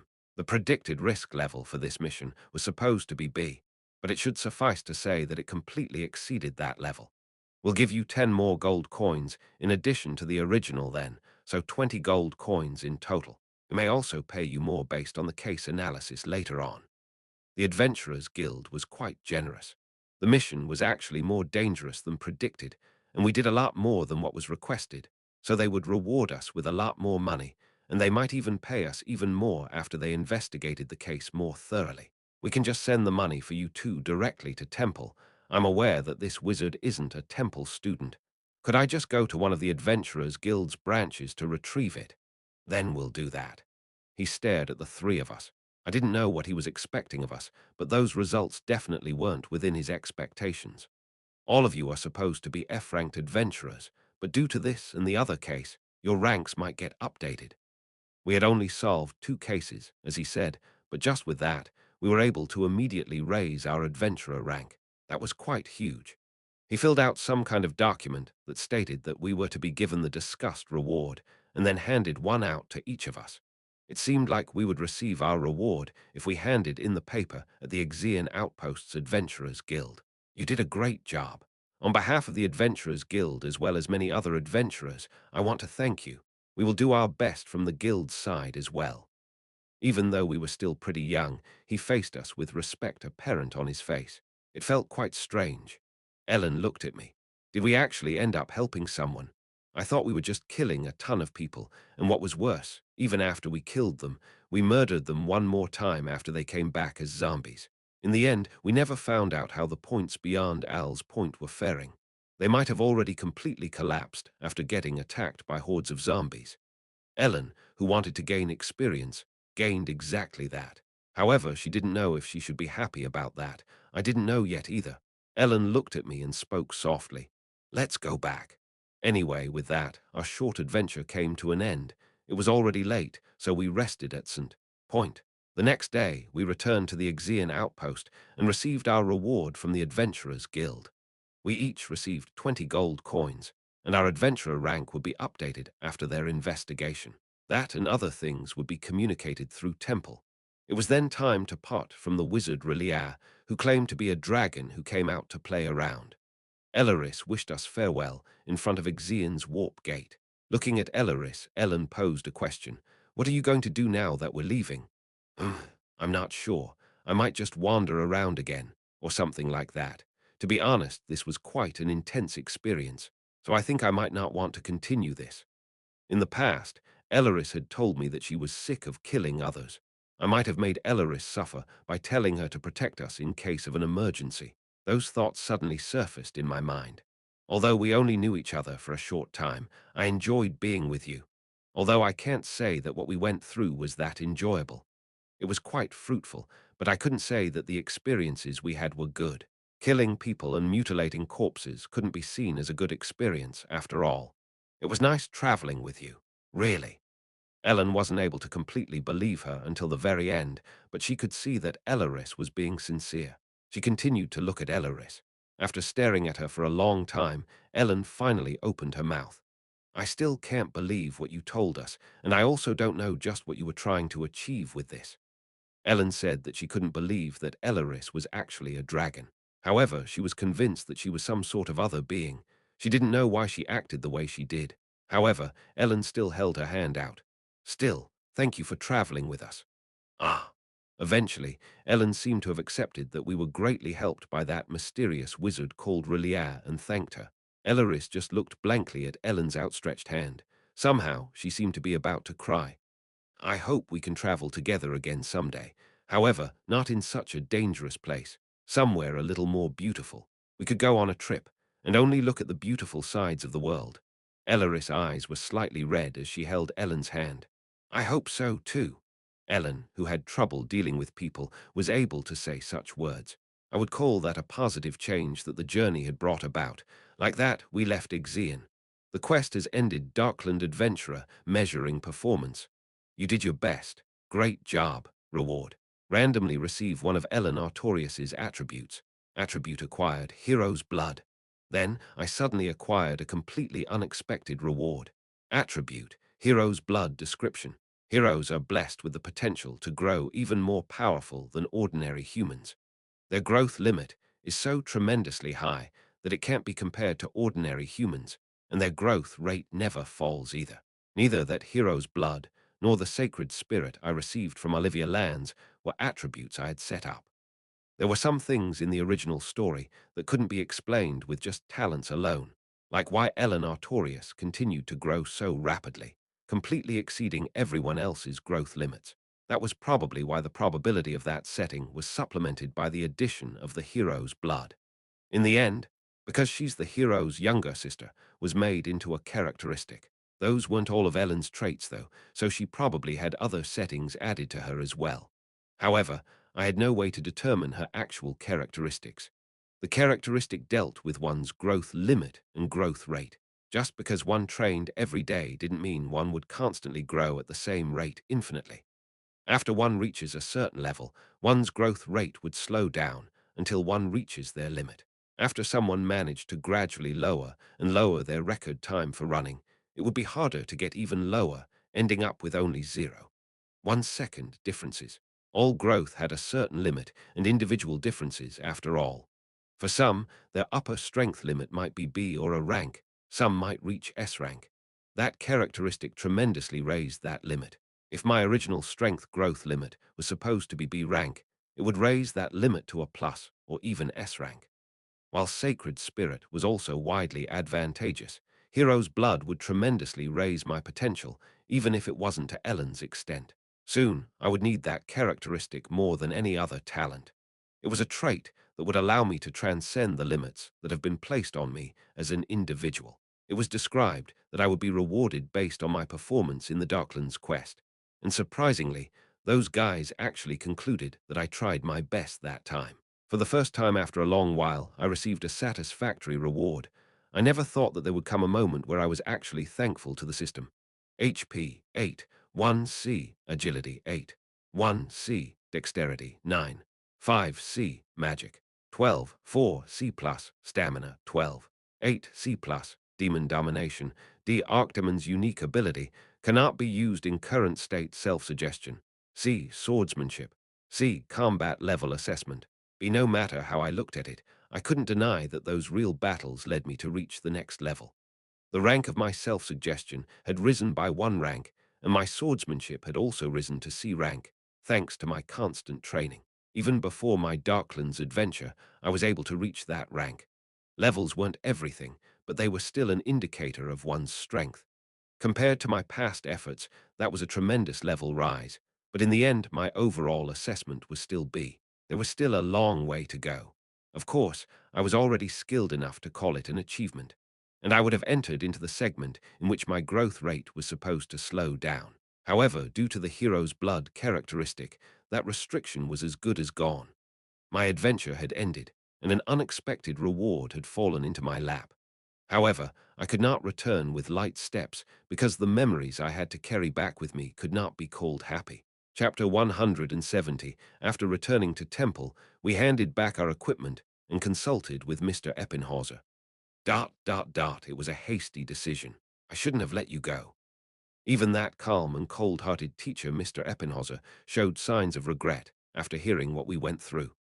The two of us, mere students, went ahead and completely annihilated bandits and wandered around the lands tainted by that cursed sword before actually dealing with said sword. The explanation about the wizard Relia was kept as short as possible. Ellen and I decided to hide her claims and abilities. Ellen was unable to understand Relia. However, she seemed to have a good opinion of her. Even Temple didn't know what happened in Ixion and about the workings of the current Darklands. There were many adventurers frequenting the place, so I thought things would be fine. I never expected that said adventurers would be one of the place's dangers. Most people who'd never been to Ixion would think like that. Although Ellen was very careful of adventurers, she also witnessed a lot of things that were just too hard to believe. If Temple knew the reality of the Darklands, they wouldn't have let us go there. However, Temple did more than enough. They had tried to add Mr. Eppinhauser to our party, after all, but we had refused, and they had even given us teleport scrolls so that we could escape if we ever encountered a crisis. And that would be the cursed sword, I presume. Yes. I laid the sword I had wrapped in bandages on the table. I told him not to touch it directly, just in case. Mr. Eppinhauser was still staring at the cursed sword intently. You didn't fall under its curse. Yeah, I have some guesses as to why. Maybe I'm naturally resistant to these kinds of curses, or something like that. Anyway, I couldn't explain it any further than that. A characteristic was a kind of state that a talent scanner wouldn't be able to pick up. I see. I will inform the corresponding department of Temple to analyze it. Don't worry, you'll be informed if it's too dangerous. Of course, it will still be yours. If Temple decides that it's something you are allowed to use, I won't interfere any further. If Temple determined that there wouldn't be any safety issues, they would allow me to use the cursed sword, or whatever it actually was. Although it was quite an ominous object, it was clear that it housed some incredible powers. If you need therapy, please let me know. Mr. Eppinhauser thought that it might be necessary because of all those terrible experiences I had been through. Neither Ellen nor I decided to get therapy. Mr. Eppinhauser seemed almost surprised when he heard that Ellen managed to awaken magic body, strengthening all on her own. It was something universally thought to be impossible. It was quite interesting seeing his surprised expression. Of course, Ellen had undergone some treatment. Those kinds of injuries couldn't be treated by an ordinary priest, after all. Someone quite unexpected ended up giving her said treatment.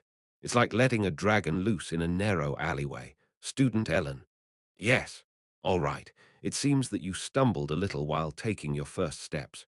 You took the first step, so it can be said you're able to walk now. Now, breath in breath out. The energy of the universe. Try to feel it. It was the yoga master, or one might call him a hypnotist as well. It was the magical power sensitivity teacher. He was the one who taught that class where we only slept and woke up when the class ended.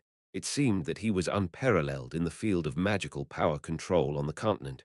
One might call him a master. He didn't seem to be a sword master, but he just seemed to be that kind of master. A master of masters. A grandmaster or something. Anyway, the grand yoga master guy treated Ellen with something like chi healing. Injuries caused by magic body strengthening weren't really all that common to begin with. If one were to use martial arts terms, they would be like injuries left behind by chi deviation. If one never learned that technique, one could never get those kinds of injuries. So there were even fewer people who could treat those wounds. However, there was someone among temple staff that could completely heal them. Anyway, I once again realized that the personnel at temple was not to be trifled with. What about magic body strengthening? Don't use it. It's too dangerous. When school starts, you'll receive one-on-one training. In the face of that unprecedented situation, it seemed like the grand yoga master decided to teach Ellen personally. It was akin to teaching a kid who casually played around with nuclear weapons in their free time how to use them properly.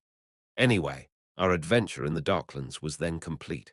It hadn't been that long since I had left the royal class dorms, but it felt like I had finally returned home after an incredibly long time. However, the view of Temple's dormitory seemed unfamiliar to both of us. It wasn't just because there were very few people around because we had vacations. We didn't exchange any words. Both of us felt great relief at having safely returned to our home, but something within us had changed. Complicated emotions were swirling in my mind, but I couldn't quite put a finger on what they were. It was difficult to put into words. Eventually, we both ended up in the lobby after we went into our rooms, unable to rest. It felt like we should talk because we had finished our mission or something, but we just sat next to each other without exchanging any words. It was as if we had forgotten how to talk. Only then did I realize something. Both Ellen and I were completely exhausted. We didn't even have a moment to properly rest after we went through one difficult situation after the other. So now that everything finally came to an end, we completely lost our vigor. Everything that had happened in the Darklands was just one terrible memory after the other. I didn't want to put it into words. Although the incidents were all resolved, all of them were horrible and absolutely terrible. We had to wrap it up and move on, but I didn't seem to have the confidence to actually wrap it up with words. Although we were forced to do it, it left some indelible scars and imprints in both our hearts. Verbally confirming that fact might just hurt a lot more. Ellen rested her head on my shoulder without saying a single word. We stayed like that for a while, completely silent.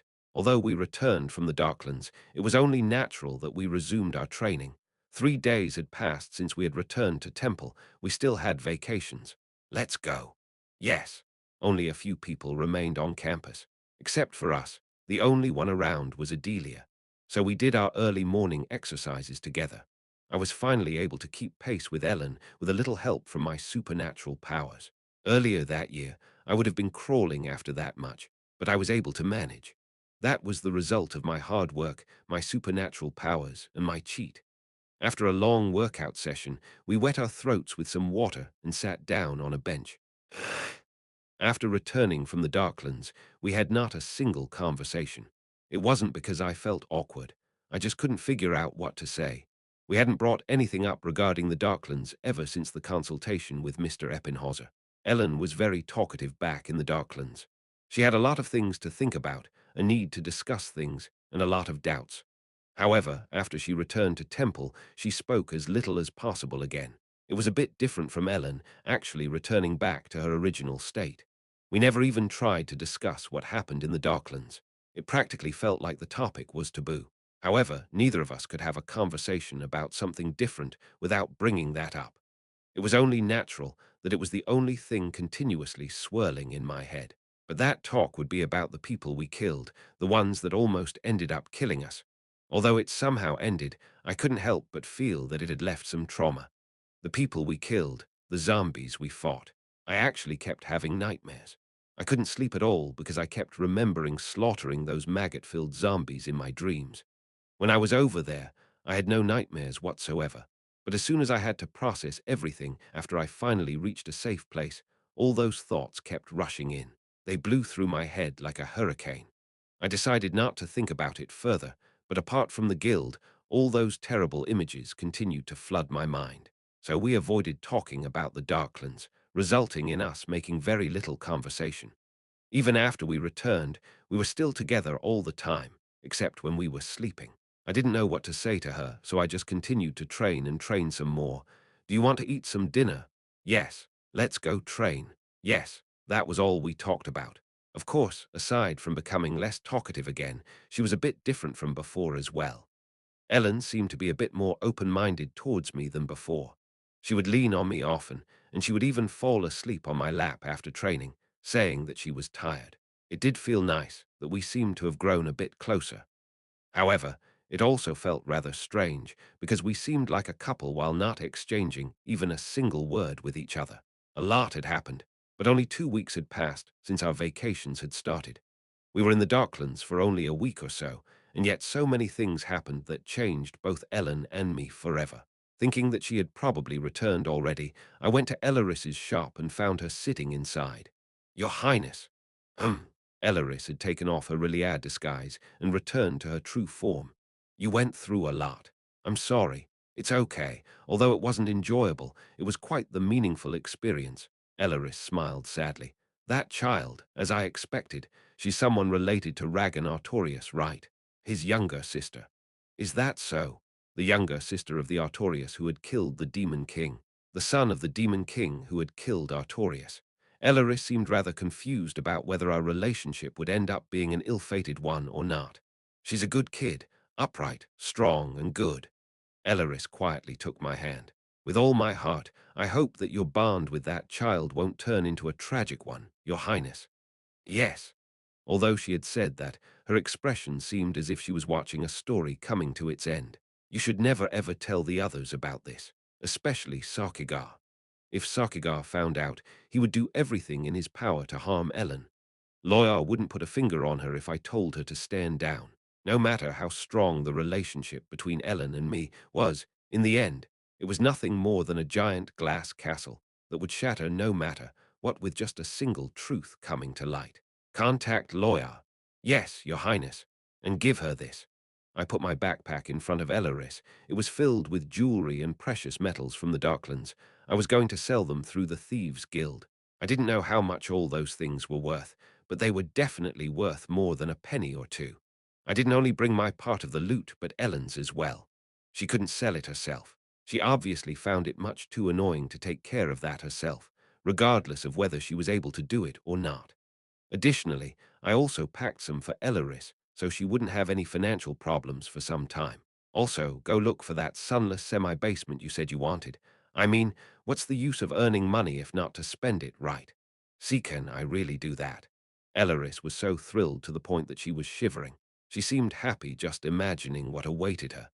Chapter 171, we continued our training.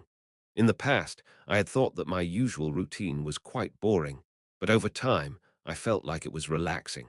Ellen, in particular, gradually managed to return to her usual self after always being on edge, doubting everything around her when we were in the Darklands. She was like a cat with its fur raised. When I thought about it, it almost seemed that Ellen was hissing at everything. As I imagined that scene, I thought that it might have been rather cute, actually. Of course, Ellen technically seemed more cool than cute when we were in the Darklands. She was very charismatic. Unlike how she usually was, she had talked a lot. However, every word she had said was nothing but the truth. Anyway, although she acted a bit different from before, she was mostly back to how she originally was. Expressionless. Ellen's vulnerable appearance I had seen in the Darklands was a stark contrast to her usual self. After returning to Temple's safe environment, Ellen was also returning to her original self. Of course, we weren't able to have a proper conversation as usual. We only trained together in the morning and at the gym. However, it felt more like we were simply working with each other. It wasn't because we were awkward with each other. We just had no idea what we could say to each other, so we only had some short word exchanges. Originally, we had conversations with me joking or arguing where Ellen would respond with sarcasm, sometimes even going along with my words. The words just weren't coming out. Even when we went to eat at night, I just made it myself, and Ellen just quietly ate it. It wasn't like we suddenly became uncomfortable around each other. It was quite the opposite. That girl definitely became a lot more comfortable with me. However, only the topics I didn't want to bring up kept spinning in my head, so no words left my mouth. As such, At the time, we usually had lunch. There were only 3 students of Year 1 Class A remaining at Temple around that time. Ellen, Adelia, and Adelia seemed to have been so worried about us that she almost started to cry when we came back. Of course, I was still suffering quite a bit, and so was Ellen. We didn't tell her what happened in the Darklands, though. All we could tell her was that the protection bracelet she made for us was a great help. Actually, the first time, when we managed to cut off Snarton's hands, Ellen activated its enchantment, blocked the sword, and so on. I hadn't used mine yet, so I was still wearing it. Are you really not going to tell me what happened? Seeing Adelia pose such a question, it was apparent that she didn't believe us when we told her that nothing much had happened. I said nothing happened, though. Yeah, I'm sorry. I shouldn't have asked. She was startled and almost speechless at my rather sharp response. No, I wasn't angry. Why did she always treat me like I was angry all the time? I was really getting mad, you know. That was why. Of course, Ellen just sat there eating her food quietly, her eyes underlined with dark circles. She probably didn't get any proper sleep. Bang! Cuke! I jumped back and rolled over the gym's floor a few times before I finally spoke up. Hey, do you want to kill me? I made a mistake. Sorry. Regardless of what happened to us, we were still sparring in the training room like we used to.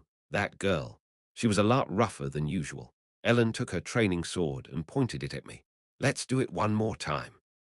Ellen ran towards me and struck my sword.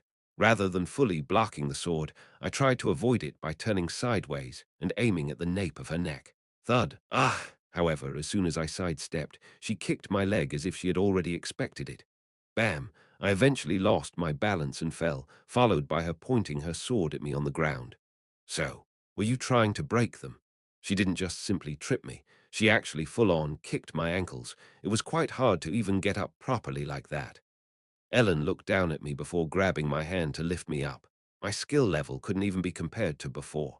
However, even after using my supernatural powers to strengthen my body, I still couldn't reach Ellen at all, even if she didn't use magic body strengthening. While I got stronger, that girl also kept on getting stronger. The more I took steps to close the gap between us, the further ahead she walked, maybe to an even greater extent. I just kept on getting beaten up by her, but as I kept getting beat up like that, I actually started improving a lot without even realizing it. Again. Ellen raised her sword again and stabbed it towards me. Kong. However, that time, she didn't push my sword away, but just hit the blade of my sword as she was stabbing forward. Kook! I didn't let go of my weapon like I had used to do. However, the sword got pushed aside quite easily, leaving my chest wide open. Ellen knocked away my sword while simultaneously stabbing her training sword into my stomach. Bam! Ugh! The blunt tip of the training sword was strongly stabbed into my abdomen, so I was forced to sit down on the floor. I had tried to stop that blow, but I couldn't. Are you okay? I'm sorry. Ellen sat down in front of me, not hesitating to check on my condition. She seemed a little flustered. Hey, can it be that you have trouble controlling your power? She looked extremely tired with big circles under her eyes. If someone was so exhausted and tired, they should be easier to defeat. But Ellen was actually just fighting a lot rougher than usual because she couldn't focus on controlling her strength at all. If we went on like that, she might have accidentally ended up beating me to death. Let's call it a day. Yes, sorry, it's my fault. Don't say that. Stuff like this happens. I slowly got up while staggering. Usually, I would just take a short break, but that day I would have to go see the priest on duty. At this rate, I might get permanently hospitalized. Ellen stared blankly at the training room door through which Reinhardt left. She couldn't sleep well, so she would sleep 5 to 6 times a day. Ellen had a good memory. Every time before she went to sleep, she thought of the faces of the people she had killed. She also remembered the horrifying appearance of the zombies and the way guts and flesh splattered around. She slaughtered them. Once she was affected by those terrible memories, those horrific images would appear in her dreams as well if she just went to sleep like that. She couldn't sleep well at all. The faces of the people she killed, the horrifying zombies that rose from the dead, when those things appeared in her dreams, she would always wake up covered in sweat. It should be the same for Reinhardt as well. She didn't want to keep having those nightmares. She didn't want to fall asleep to those horrifying images haunting her. It wasn't like that when she was in the Darklands. In fact, she didn't have any nightmares while she was there. Ellen knew that she hadn't been able to have any long conversations with Reinhardt recently. Their conversations were more like a question and answer game than an actual conversation. They only had short exchanges of words that immediately ended. Those weren't conversations.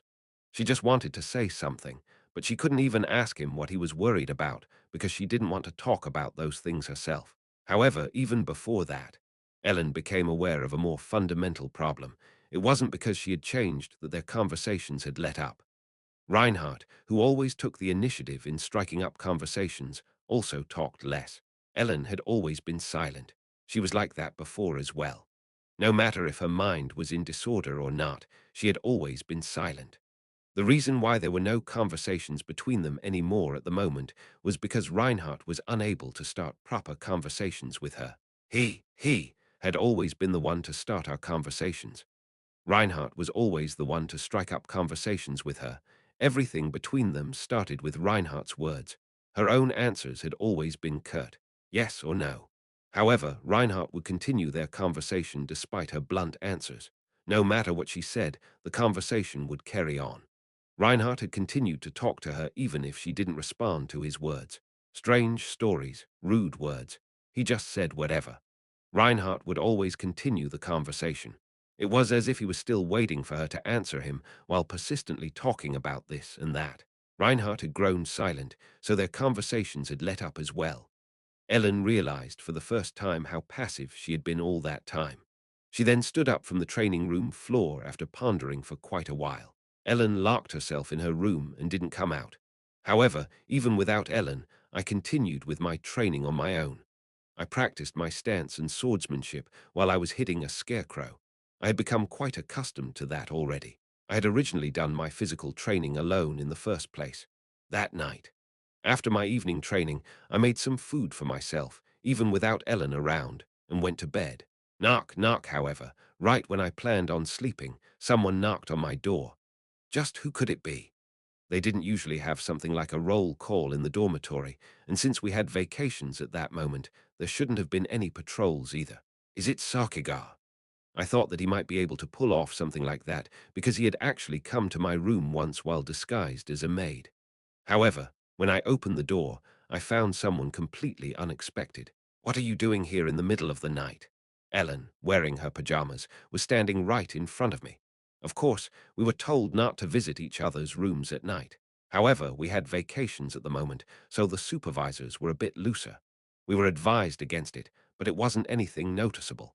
Ellen didn't even ask if she could come in and just strode into my room. My room held nothing to be ashamed of, so I didn't really care whether she came in or not. However, what she did next was something I didn't expect at all. She lay down in my bed. What are you doing? I want to sleep here. Huh! My brain shut down for a second. What was she saying? Did she lose her mind as an after-effect of our Darklands travels? Ellen glanced at me. I keep having nightmares these days. So, I could guess that she couldn't sleep well because she had such dark circles under her eyes. I was the same. But what did having nightmares have to do with sleeping in my room with me? I didn't have nightmares when I was with you. So she wanted to sleep with me. That seemed to be the conclusion she reached. Even if the teachers don't patrol around much because we have vacations, that doesn't mean they don't do it, you know. What if we get caught? Ellen shook her head as she lay down on my pillow. I didn't tell her that she couldn't do it, so I thought things were a little off as soon as I asked her what would happen if we get caught. Dunno. If we were to get caught, then we'd just get caught. So what? Yeah, the chances of us getting caught by a teacher were very low, but the chance was still there. And why didn't you ask me first? We already did this once. We'd already slept together before, so why shouldn't we do it one more time? Even if I tried to force her to leave, it was pretty obvious that things wouldn't go my way. No, I knew she became more comfortable with me and less hesitant, but that went too far. How could she just casually walk into a guy's room and tell him she was going to sleep there? If someone catches us, I'll just say you forced your way in and wouldn't leave. Yes. As if things had been settled, Ellen covered herself with a blanket and prepared to go to sleep. Just what the hell was going on there? Did those things we were half forced to do in the Darklands give Ellen some kind of immunity or something? We couldn't just do the things we did in the Darklands at Temple. Did her thought process change that much? Turn the lights off. Flip. Anyway, I turned off the lights, pushed Ellen towards the wall with my foot, and lay down. There wasn't just one pillow, so that didn't really matter, but there was only one blanket. Ellen turned and stared at me. Dim moonlight shone on her face. Why was she looking at me? What did that mean? Do you get nightmares? Yeah. Although at that moment I felt like I'd be better off actually getting some nightmares. Ellen looked at me quietly and then suddenly spoke up. I'm sorry. Why are you sorry about it all of a sudden? Because I took you to a place like that. She was gazing at me with sad eyes. All those terrible memories were terrorizing the both of us in the form of nightmares. Just going to the Darklands seemed like one bad memory, so she was sorry. It had already been a while since we came back. However, only in that strange situation was I able to bring up those things. It was me who wanted to go. Ellen told me I shouldn't go there after I told her I wanted to go there. Rather, it was me who encouraged and dragged her along. If I hadn't talked about my plans before, you wouldn't have thought of going there either. However, she seemed to think that it was her fault I ended up going because she brought going to the Darklands up first. Then let's just say that we are both at fault here. Okay. I had gone there ready to take on whatever was awaiting me, and so had Ellen. What happened there was beyond our expectations, but we didn't go there expecting rainbows and sunshine anyway. I had decided to go through it and experience such things, so the only thing left to do was overcome our trauma. I've been thinking. Ellen still seemed to have something to say. About what? We're not really talking with each other these days. It seemed that Ellen was also concerned about the fact that we weren't able to hold proper conversations. It's been hard since you didn't say anything. I wanted to talk. I wanted to sort this out somehow, but you didn't say anything. I didn't. That's what I was thinking. So I realized something. There was guilt in Ellen's eyes. It has always been you who talked to me first. When I thought about it, I guess I always had. I always spoke to Ellen first. Whether it was about going to eat, train, argue, or simply chat, I was always the one who spoke first. Not every conversation we had was like that, but most of the time, it was me who started them. Even if Ellen only gave me short answers, I would continue to talk, no matter what. Ellen was a quiet person to begin with, and she wasn't someone to strike up a conversation on her own. So the answers she gave were always curt, even before it was quite difficult to continue a conversation with her for long. Ellen was thinking about the fact that I wasn't talking to her as much anymore. That was when she realized that she always waited for someone else to start a conversation without her even trying to put any effort into it. Ellen held my hand, still covered with the blanket. I'm sorry, Reinhardt. Up until now, I haven't even tried to do anything. So Ellen came to visit me in the middle of the night. She wanted to be the one who started talking to me first that time, quite unlike her. What do you have to be sorry for? I like to talk, and you didn't react to every little thing I did, so it felt really comfortable. I wasn't trying to act cool, that was the truth. Ellen didn't care about those rumors regarding me that were floating around our class. She didn't care about my shitty reputation at all. Those things didn't interest her, after all. No matter what I said, her reaction was always quite dull, so it was easy to be around her. Ellen had always been passive, so I didn't have to put much effort into anything either. I usually spouted a lot of stupid bullshit, after all. A silent person and someone who was always talking about something. Our personalities just happened to complement each other quite well. Ellen smiled at my words. It was quite painful seeing Ellen smile like that under the moonlight. It was keeping me from sleeping. Ellen just slowly closed her eyes while holding my hand. Good night. Yeah, I didn't think I would have any nightmares that night. I had to worry whether I would be able to sleep like that first. The next day, bam. What? I woke up because of a sudden pain in my head. When I woke up, I saw Ellen, whose hair was completely disheveled, looking at me with half-closed, cold eyes. What the fuck are you doing? Why the fuck are you hitting the head of a sleeping person all of a sudden? Don't touch weird places. Did I? Yes. Wow, what did I touch? Want me to tell you? No. I couldn't respond properly under Ellen's infinitely cold gaze. I once again had no other choice but to shut up because if I said anything wrong, I would be beaten black and blue. Chapter 172 anyway, I woke up at the same time as usual at dawn. We woke up early for our morning training every day, so our bodies seemed to naturally wake up around that time. Ellen changed her clothes in her own room and met me at the dorm's front door. Let's go. Yes. We didn't have proper conversations up until then, but Ellen had tried to initiate a conversation with me for the first time the day prior, so things seemed to have worked out somehow.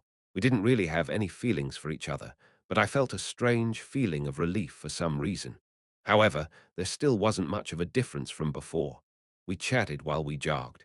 "Did you have any nightmares last night?" "No." Looking at her face, her eyes seemed less tired than before. "I had a dream. It wasn't a nightmare."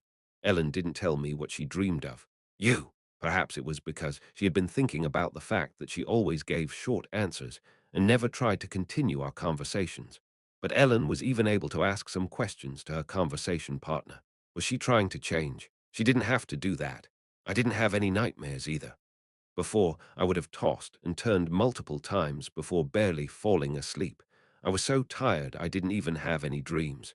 Did she think that I could just casually fall asleep with her next to me? It didn't matter how old she was, but wasn't that a bit problematic? It was more than clear that Ellen Artorius was not feeling flustered in the least. Anyway, there was a question occupying my mind. "You're not planning on sleeping in my room today as well, are you? If you don't like that, you can just come to my room." Why the hell would I do that? If you're worried about the teachers, we are having vacations, so we could just sleep somewhere outside. We have a lot of money, after all. Why is this conversation going in that direction? Why was she giving suggestions, as if it was already a given that we would share the same bed? Did she not know the concept of men and women? Of course, I knew she felt very comfortable around me. Did I have to get self-control as my next talent? Ellen didn't seem to have any intention of listening to me. After our training, we sat down on a bench to rest. "Anyway, let's just do this until the vacations are over." "Yes." After we returned from the Docklands, Ellen, who obviously suffered much worse from nightmares than me, became stranger and stranger. Anyway, I wasn't quite sure why, but it seemed like she wouldn't get nightmares when she slept next to me.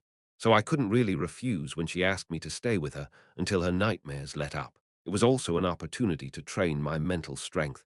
And as you should know, I'm a very gentlemanly guy. You're here. This is. Hey, did she not know how great I was? My second life was built on excruciating effort so that I could be considered a member of the general public. Don't ever do this with anyone else. Ellen stared at me after I said that. She seemed a little confused about what I was trying to say. Did I offend her by what I said just now? Was I talking a bit too carelessly? Should I apologize?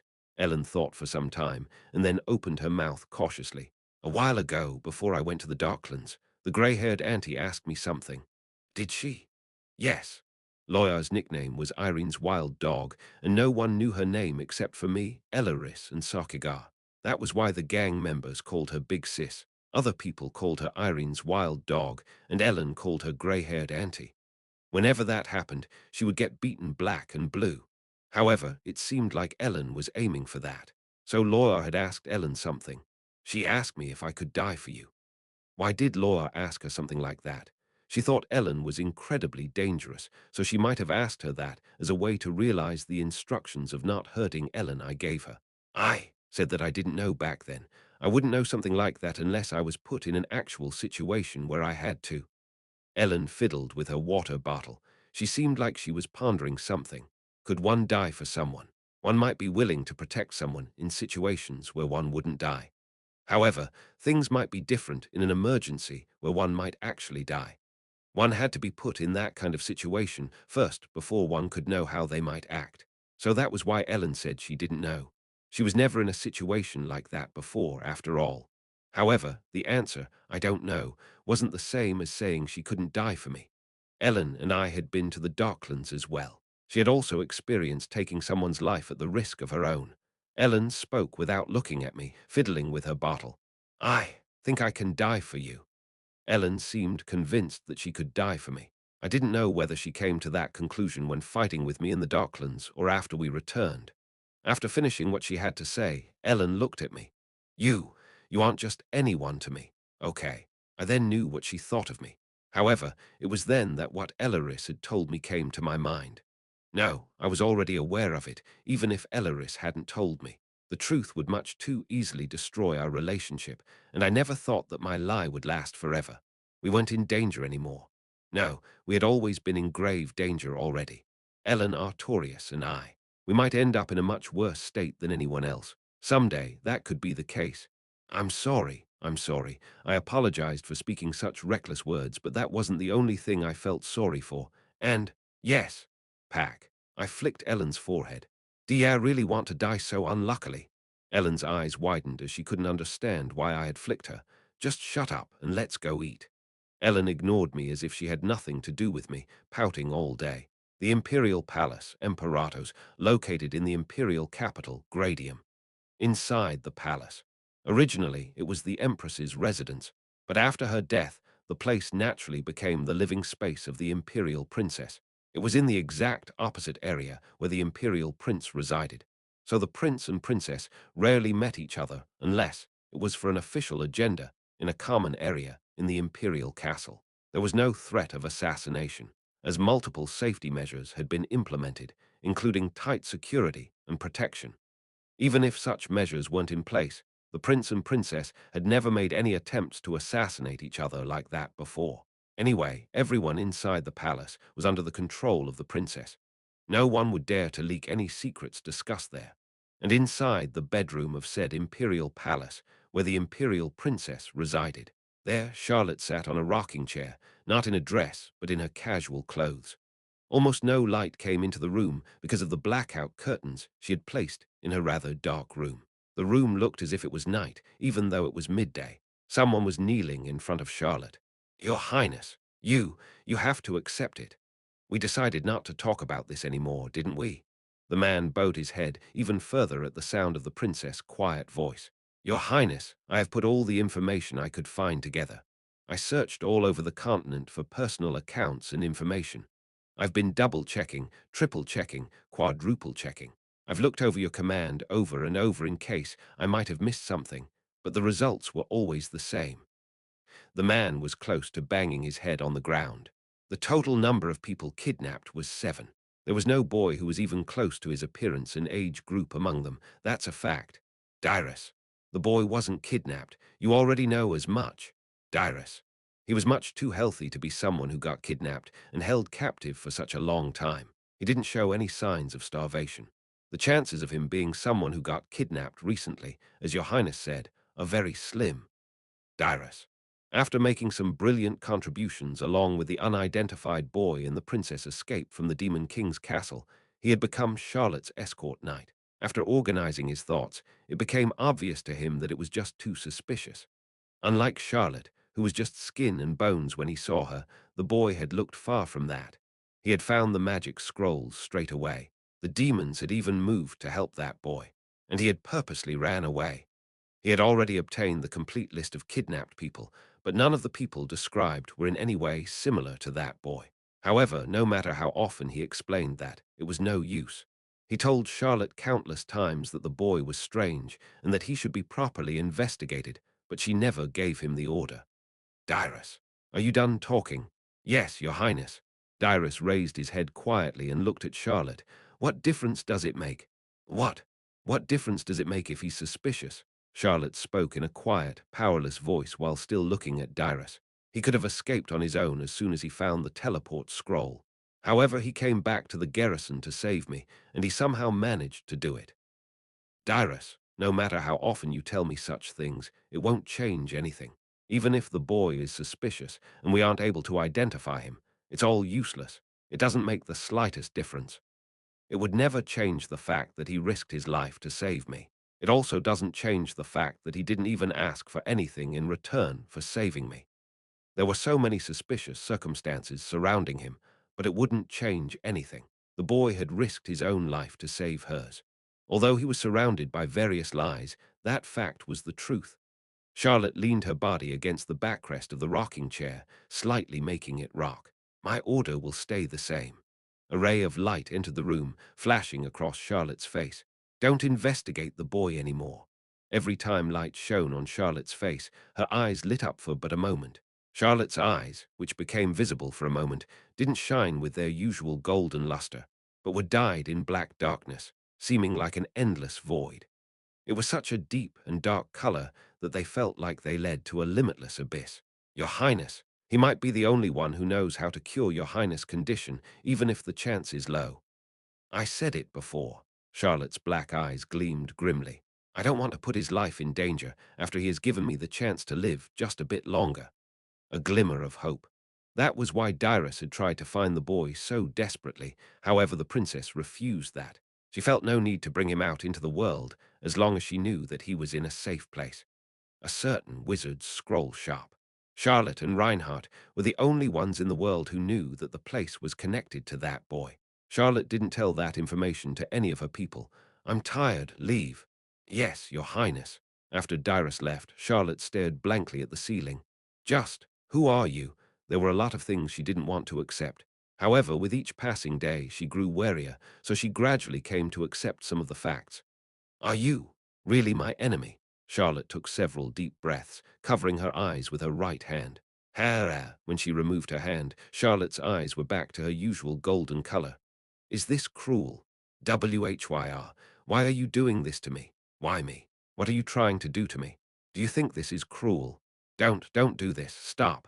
This is a war between species. It's a fight that started with the annihilation of the other as a goal. Don't touch me. Leave. Leave me alone. So there's no reason for us not to have some insurance just in case. Uhug, ugh, herug, kairaag. Charlotte's body trembled slightly as she closed her eyes.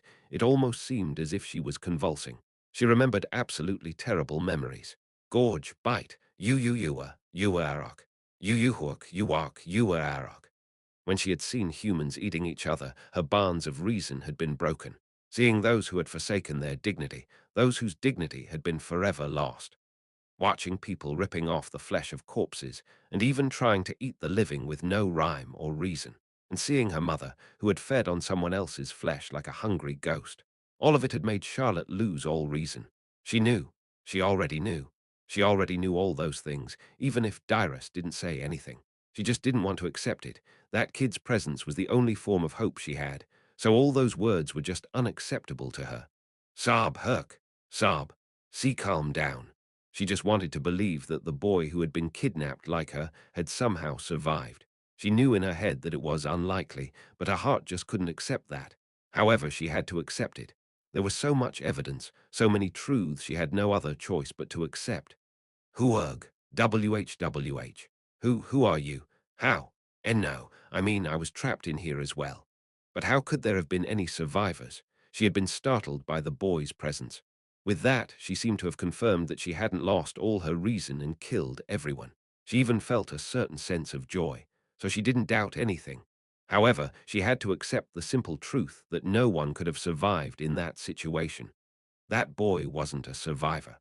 She already knew that there were several suspicious points about him in the countless moments that passed by in the blink of an eye. The boy. He didn't know she was locked up there. He was completely unaware of the gruesome and horrific massacre that left that scene. That was why she tried to only focus on the most important facts. He had saved her life while risking his own. She just wanted to remember that one absolute truth. Tears slipped through Charlotte's closed eyelids. Nothing had changed since then. We still had few conversations, but we did both exercise and spar together. The only thing unusual was that Ellen started sleeping in my room, completely abandoning her own room. However, humans were very adaptive animals. After a few days of doing that, I didn't really mind it anymore. Ellen told me she would leave Temple to go visit Lawyer. She came back in the middle of the night that day after she had obviously gotten beaten up by Lawyer. Time passed, and our vacations were coming to an end. Ellen, Adelia, and I packed our bags and left Temple. Liana de Grants, wearing casual clothes, was waiting for us at the entrance. You're just in time. We were going to her villa on the Edina Islands to play before our summer vacations would finally come to an end. Chapter 173. Although we were given priority to use the gates by utilizing the imperial crest, through the power and prestige of Duke Grants, we were granted the same right to use the gates first. We would head to the southernmost part of the continent using super-large warp gates. What about Harriet? She said she would go ahead and wait for us. Heinrich will be there too. Liana answered my question. A total of 6 people would go to Duke Grants's villa on the Edina Islands to hang out. Ellen, Liana, Adelia, Harriet, and me, as well as Heinrich von Schwarz. Liana had said she would just relax for her vacation, and she probably did just that. Liana's electrokinesis was growing stronger at a fast pace. Even if she didn't put in that much effort, she just got stronger and stronger. Ellen still put a lot of effort into her training, but Liana did no such thing. She just had that kind of talent. How were the Darklands? Liana asked, as she seemed most interested in our visit to the Darklands. Well, it wasn't anything worth mentioning. Yes, that's right. Ellen nodded in agreement with my words. We didn't want to talk about what happened in the Darklands. It wasn't anything pleasant, and it wasn't something that would be comfortable knowing.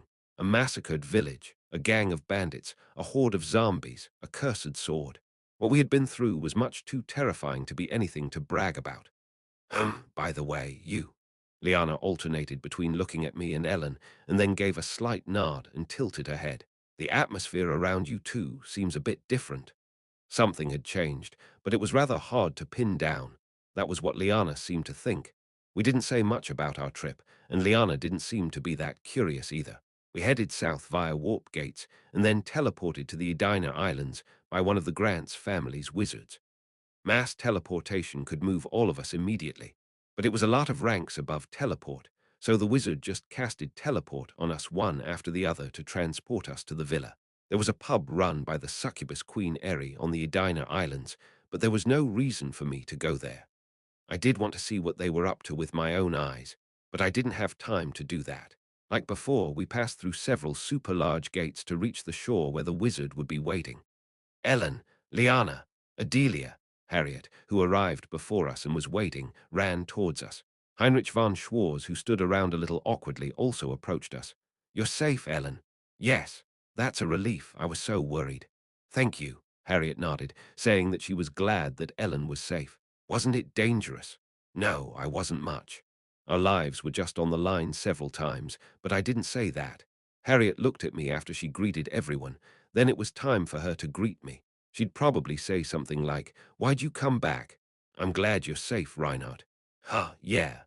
I didn't think she would say something like that with such a bright smile, so I felt a little embarrassed. She looked so happy that I couldn't even say anything more. We teleported to the villa one after the other. I was the last one. Like that, we crossed the great ocean to the southern islands. Wow! The others who had arrived before me were admiring the scenery before they even went to unpack their luggage. The mansion was standing before a privately owned beach with no people around. The scenery of the uninhabited island we were on before was also good, but it was much too humid. However, the new place's humidity was very low, and it had such a clear view that it seemed like the sky merged with the sea. Ellen stared quietly at the scenery. A servant that came out of the villa took our luggage. After we spent our last week there and returned to Temple, our second semester would start. Our wizard is rather busy, so he went back already. Like it or not, you guys have to stay here for a week. Of course, the wizard who transported us there didn't seem to have the leisure time to play around. He went back to his original job after transporting all of us. In other words, we couldn't go back just because we got sick of the place. However, there was no real need to go back, in my opinion. That would be our first and last real break during our summer vacation for Ellen and me, as we had been moving about and fighting all the time. And even after we had returned to Temple, we had just resumed our training. "Let's get something to eat first." Liana dragged us into the villa, telling us that although we came to play around, we should first grab something to eat. What's all this? Adelia and I were startled by the splendidly prepared food. Harriet, a noble Heinrich, someone of a royal family, and the young lady owning the villa, the young Duchess of Grants, didn't seem particularly impressed. And Ellen, it seemed like her eyes were even more attracted to all the food laid out before her than the vast and beautiful ocean view she had just seen. "I don't really care about formalities. Eat as much as you want, however you want. If it's not enough, just tell me." Liana declared it as if to tell us that we could just forget table manners and such, so even those who weren't familiar with table manners could sit down and eat comfortably. Of course, I started eating as Ellen started shoving the food into her mouth. To be honest, I also tended to eat a lot compared to others, although the amount Ellen would stuff into herself was just too much. If one were to use a metaphor, Ellen's appetite was in the realm of gods, and mine was the strongest among humans. Liana said that we were in a suburb of Rajak, the main port city of the Edina Islands. Eri also opened her pub in Rajak as well. However, that city seemed to be something like the capital of the Edina Islands, so I wouldn't be able to find her even if I wanted to. If you get sick of the beach, you can just go to Rajak to play around. Of course, you can't go alone or you'll get lost. Liana told us to just relax and do whatever we felt like doing. Rather than touring around together, it seemed more like she was letting her friends rest in the same villa she happened to be at.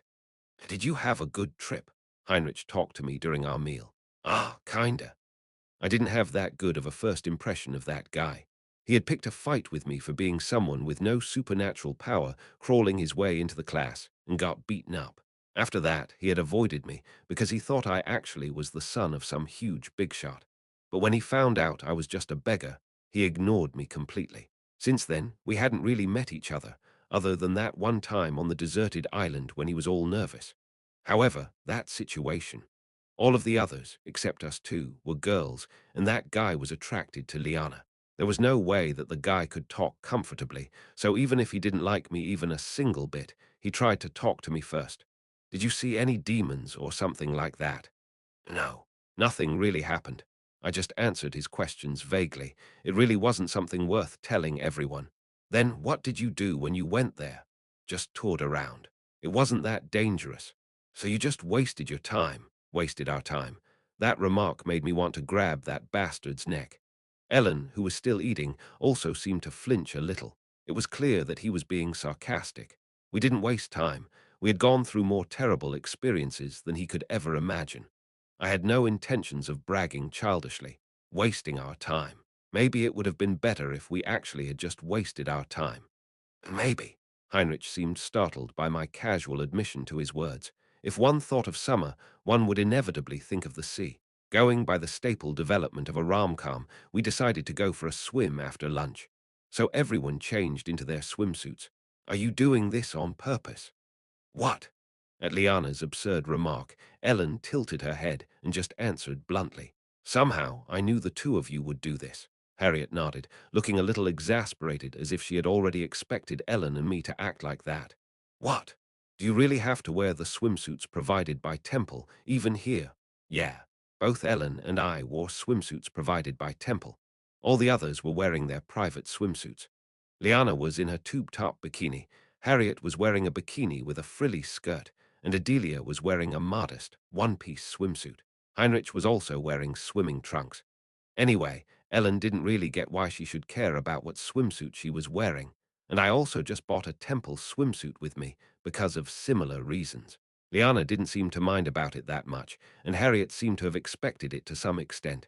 How are swimsuits important when you can't even swim? What?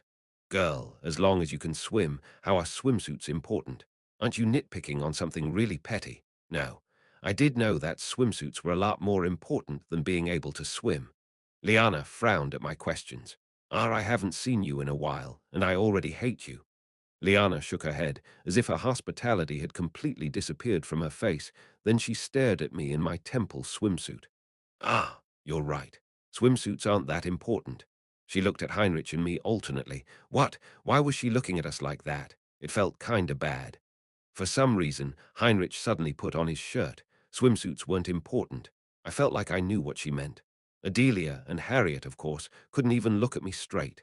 Obviously, Heinrich, someone who used pyrokinesis, didn't bother to exercise. I was also a supernatural power user, but I was still someone who fought in close-quarter combat. Any swimsuit would look different depending on who was wearing them.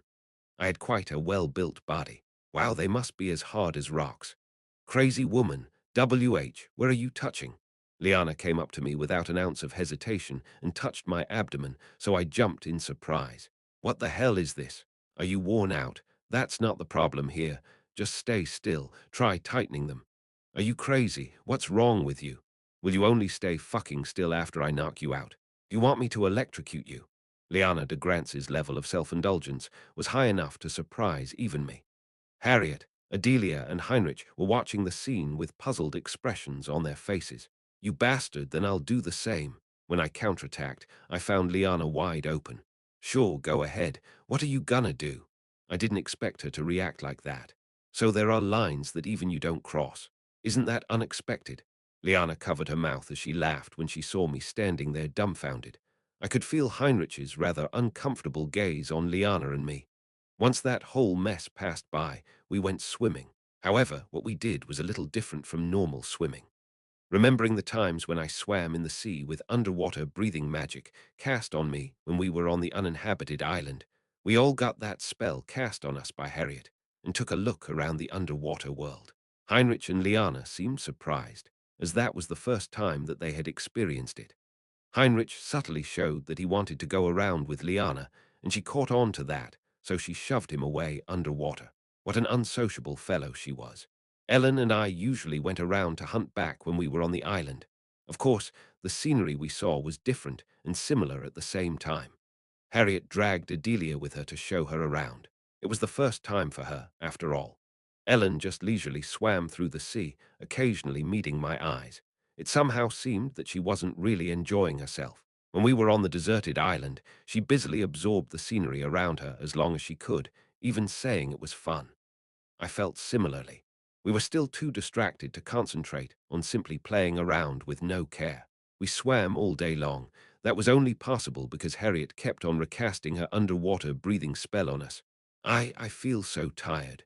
Yeah, walking on the ground is so awkward. Everyone except Ellen and I suffered from extreme exhaustion. It was incredibly hard to move in the water all day long, even with underwater breathing magic cast on oneself. After everyone had changed into their clothes, they hung around in the mansion's living room. The dinner was just as sumptuous as lunch. Since not all of us had been freed of exhaustion, we were each doing our own thing. There were enough rooms in the mansion for all of us to have our own. After finally getting to take a break, Liana muttered dejectedly, saying that she went there to rest, but almost ended up losing all her strength. Resting was actually the most difficult thing to do, you punk. I had nothing to do, so I went out on a nightly walk. My body felt a little sore, but I would soon be working hard again, except for the time I would spent there, so I decided I should rest properly during our last few days of vacation. I wanted to take the time to recover mentally as well. When I looked towards the beach, I could see flashes of fire in the darkness. A flame that was about 2 feet high was burning on the sandy beach, and in front of it stood Heinrich. What was he doing over there? Was he still training his supernatural power? He sure was passionate about his training. I didn't really want to pay him much attention, so I just passed by him and walked around the beach before I returned to the mansion. Liana and Adelia had fallen asleep quite early as they were insanely exhausted. Harriet was sitting across from Ellen in the lounge, chatting about this and that. Why can't you tell me about it? I just think that it's not something pleasant to hear. However, the atmosphere around them didn't seem very light-hearted. Harriet looked at Ellen, then noticed me and talked to us both. You two, what happened to you two was certainly not nothing. What are you talking about? The protective bracelet. You told Adelia that it was very useful. Ah, was she talking about that? Ellen had only said that she made good use of her bracelet, not for what she used it for. However, when Harriet heard about that, she knew that we were most certainly put into a situation in which the bracelet could demonstrate its usefulness. Adelia also guessed as much, but didn't ask. Harriet immediately asked Ellen what kind of danger we had put ourselves in, but Ellen remained silent. Harriet really seemed to want to know what kind of hardships we had been through. I was still wearing it because I hadn't used it yet, but Ellen didn't. As Ellen said, it's not something pleasant. What was the point of hearing our story? Why did she want to know about how we killed people and slaughtered their reanimated corpses after? Harriet's expression changed. She was clearly hurt. She gave us those bracelets because she was clearly worried about us. However, we didn't want to tell her anything about what happened during our journey. She couldn't help feeling frustrated and sad because she didn't know what the content of that recount would be. I knew she wouldn't be able to treat Ellen and me the same way as before if she came to know about those things, so I couldn't tell her anything. You guys treat me like a little kid. After murmuring something we couldn't properly understand, she went off somewhere. Her eyes met with Ellen's, who was still seated. They were sad eyes. We, Ellen's voice was trembling. She simply couldn't tell others of her experiences that might lead others to treat her with disgust or fear. I could talk about those things except for some parts, but in the end, I felt the same about our struggle with the zombies. Did we really waste our time? No, what we did wasn't a waste of time. We had definitely gotten something out of it. If it was a complete waste of time, nothing would have changed. It wasn't a waste of time. Absolutely not. If everything we did was just a waste of time, if nothing had changed. That might have been for the better. However, we couldn't just solve that problem in secret on our own, but it could be overcome. What we felt was just momentary confusion. I couldn't help but stare at Ellen, who was looking out of the window with a gloomy expression on her face. Harriet seemed hurt. Unfortunately, that wound we made in her heart wasn't something we could do anything about. Did she feel like we bullied her? No, she probably felt a lot worse than that. Chapter 174. That night, we slept in our own rooms. Ellen and I shared a bed in the dormitory those days. However, the other students were with us at that moment. Ellen didn't even try sleeping with me in that situation. She didn't seem to have any nightmares anymore, but would she be able to sleep well on her own? Thinking about those things, I found myself unable to sleep.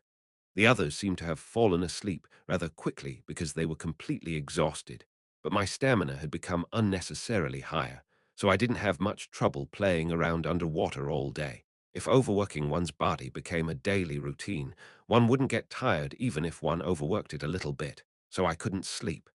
In the end, I didn't manage to fall asleep, so I decided to leave the room and get some tea. Since the servants slept in a different building, there were none around at that moment, so we were the only ones in the mansion. What? Weren't you sleeping? I woke up. Ellen was sitting absent-mindedly on the terrace at the end of the second floor's hallway, so I approached her and asked her why she was there. That was her answer. She had fallen asleep. I couldn't help but notice that her pajamas were slightly wet. She had experienced another nightmare and was sweating profusely. I also had nightmares, but not to the point where I couldn't sleep as Ellen did. It seemed that Ellen was a lot more traumatized by our experience than I was. I sat down on the chair next to Ellen, but we had nothing to say. When it was just the two of us, it felt like things were getting better, but when I saw our classmates, I couldn't help but realize it once more. Liana seemed to have improved her abilities a lot during our vacations. Is that so? Yeah, she was acting like usual, but I heard she improved a lot. Ellen didn't wait for me to talk to her first, but took the initiative. Ellen had obviously changed. Adelia's magic crafting is still not there yet, but it seems like she's able to do some basic permanent enchantments and magic artifacts. That's a fast improvement. As Adelia was stuck in temple, all she did was study, but she spent her time to the fullest, so she was able to do a lot more things. Harriet seemed to have studied some destruction and support magic that can be used in practice. It looked like Harriet had studied a lot of practical magic during the vacation. Judging by what I had seen on the beach, Heinrich's ability also underwent some major improvements.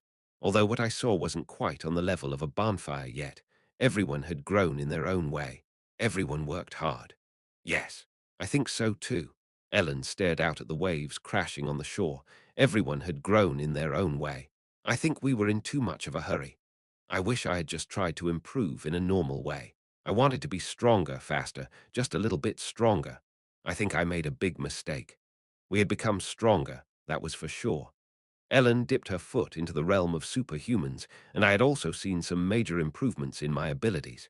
We had made a lot of money, and I had acquired a powerful, albeit cursed sword. However, even if we had chosen normal ways to improve, we would have steadily become stronger. We had gone through terrible things, and we had to lie or shut those up who were asking about them. Those children lived their own lives during the vacations, and they grew in one way or another.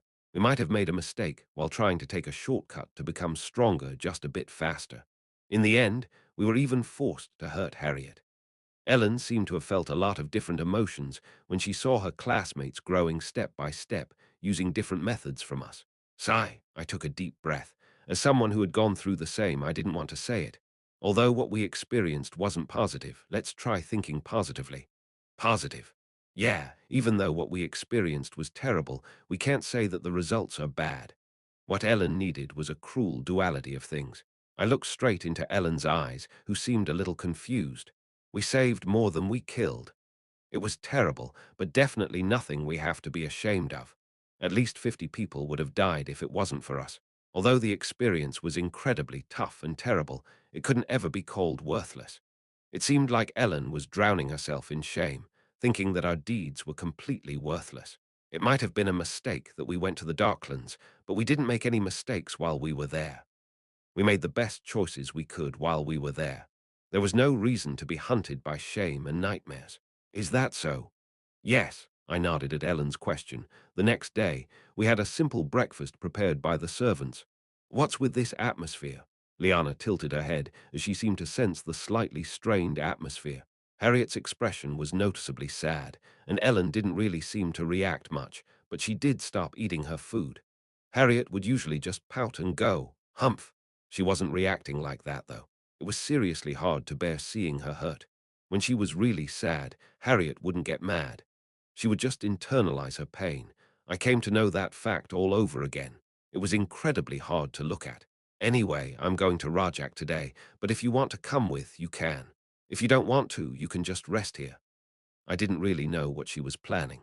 I thought that it would be more annoying to go with her, so I decided to stay behind and rest. Ellen, come with me. For some reason, Liana seemed to want to take Ellen with her.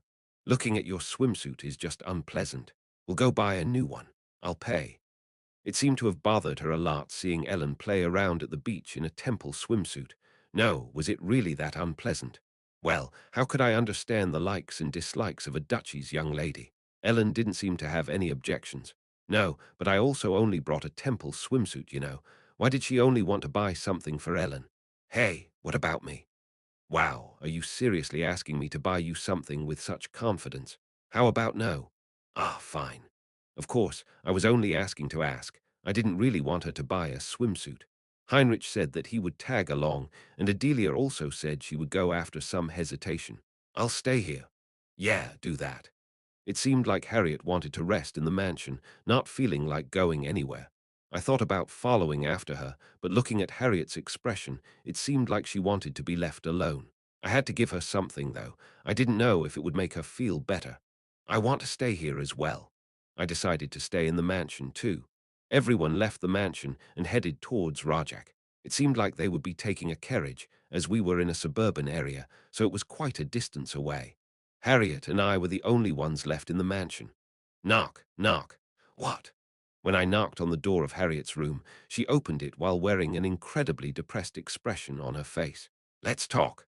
Harriet came out of her room without saying even a single word. We went to the terrace at the end of the hallway where the guest rooms were located, the place where Ellen and I had talked the previous night. Harriet sat down on one of the chairs. Of course, it was daytime by then, so we were treated to a refreshing view quite different from the night view. Are you angry? Normally, I would have asked her if she was pouting, but if I had done that, she would have gotten hurt even more. I'm not angry, Harriet muttered with a melancholic look in her eyes. It's just, I was so worried about you guys, and yet you said something like I didn't need to know about these kinds of things. It felt like you were saying that I wouldn't understand even if you told me about what happened. Harriet clenched her little fists. That's why I feel so disappointed. She had stayed up all night worrying about us and had even made some artifacts for us. As she knew that it was able to protect us, she was both worried and slightly excited to find out in what way it helped us. However, the only answer that came back was that she didn't have to know. She couldn't help but feel incredibly disappointed. Ellen felt guilty for being unable to tell her anything, so that was what caused that chilly atmosphere that morning. If one were to just leave them alone, it was pretty much clear that the funeral house-like atmosphere would continue. We aren't dismissing you. It's just something hard to talk about. That's all. Back in the Darklands, we had felt like we had to do something, as if someone was chasing after us. However, after we returned to a safe environment, we realized what we had done. Harriet looked at me as I was speaking in a tone that I had never used before. I pulled something out of my pocket and placed it on the table. Clunkit was a pair of earrings. What are those? I picked these up on the way here. I just wanted to say something like that once, but Harriet didn't seem to understand. I got them while we were over there. You used them. What are they? Earrings. Don't you even know that much? They were useless to me. Ellen, who had an even stronger mentality than I, who was supported by sacred spirit, also had no use for them. I could sell them, but then I started to think about who would need them, and eventually I came to a conclusion. I heard they are artifacts that have tranquility magic enchanted on them. Neither Ellen nor I really need these, so I'm giving them to you. If you could stay calm when using magic, you'd have an easier time casting, right? Harriet seemed quite bewildered at my words that the object before her was an artifact with a permanent enchantment engraved on it. Above all, she couldn't understand why I was giving it to her. Where did you get these? As I said, that's hard for me to talk about. I smirked at her. Although this is kind of a bribe, please take this and let go. It might have been disappointing. She might have felt upset that I didn't tell her anything. However, to tell you one thing, I risked my life to get them. I didn't give her any details, but I managed to tell her that we only managed to get those after a lot of hard work, something we risked our lives for. They fell into her hands. Harriet grabbed the earrings and just shook her head. I also wanted to be of help.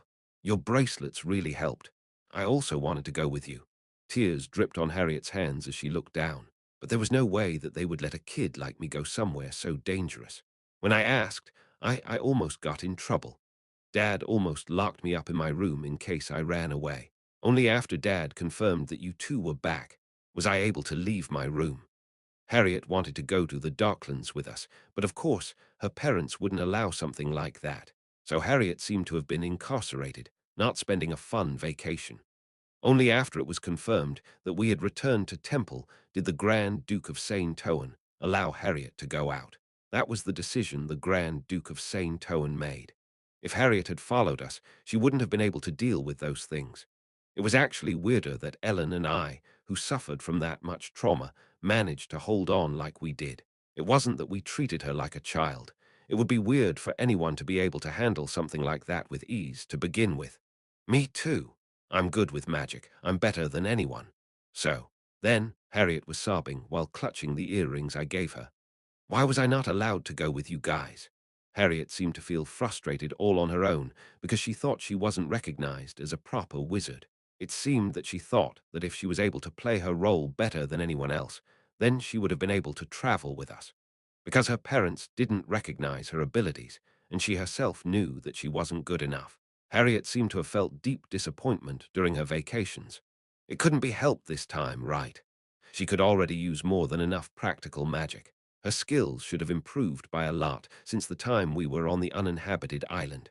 However, she only lacked cooperative abilities. If she wanted to, we could have gone together. However, there was still the question of whether she would be able to handle herself or not. If I ever decided to do something like that again, I had no intention of taking her with me. What Harriet seemed to need at that moment was that lie, however. Thank you, Reinhardt. Harriet didn't ask any more questions about what we went through. I'll cherish them. She was crying while clutching her earrings. Chapter 175. Harriet seemed to be more sad than angry because she was unable to help us. She was dismissed by her family because she was still a kid, but she felt even more sad because even we seemed to dismiss her. So what she felt was slightly different from being angry. Eventually, Harriet seemed to feel better because of my words that time around. She and I talked a bit more on the terrace. Harriet wore the pair of earrings I had given her. They weren't that fancy. They were simple button-type earrings with an emerald half the size of a baby's fingernail embedded in them. They didn't really stand out much, so they felt just right as jewelry for a girl. This. Thanks. I feel a little weird. The corners of Harriet's mouth twitched slightly. She had a slightly blank look in her eyes. What do you mean, weird? How should I describe it? If I had to put it into words, I feel a little nauseous. I definitely felt that it was a magical artifact, but it seemed like she felt a little weird because the tranquilizing magic was stabilizing her mind. Was it because the spell kind of forced Harriet, who had always been rather high-strung, to seem more like Ellen? That might actually feel really strange to her. I believed one could think of those earrings as an automatic tranquilizer administrator. You don't have to wear them all the time, got it? Only when it's necessary. Okay, sorry. I gave them to her as a gift, but she felt sorry that she couldn't wear them all the time. No, I actually gave them to her while thinking that she should only wear them when it was absolutely necessary. But I don't know how valuable these things are, so just how rare were these things? If it's your family, you probably have a warehouse full of much better items, right? That was what I was worried about before giving her that gift.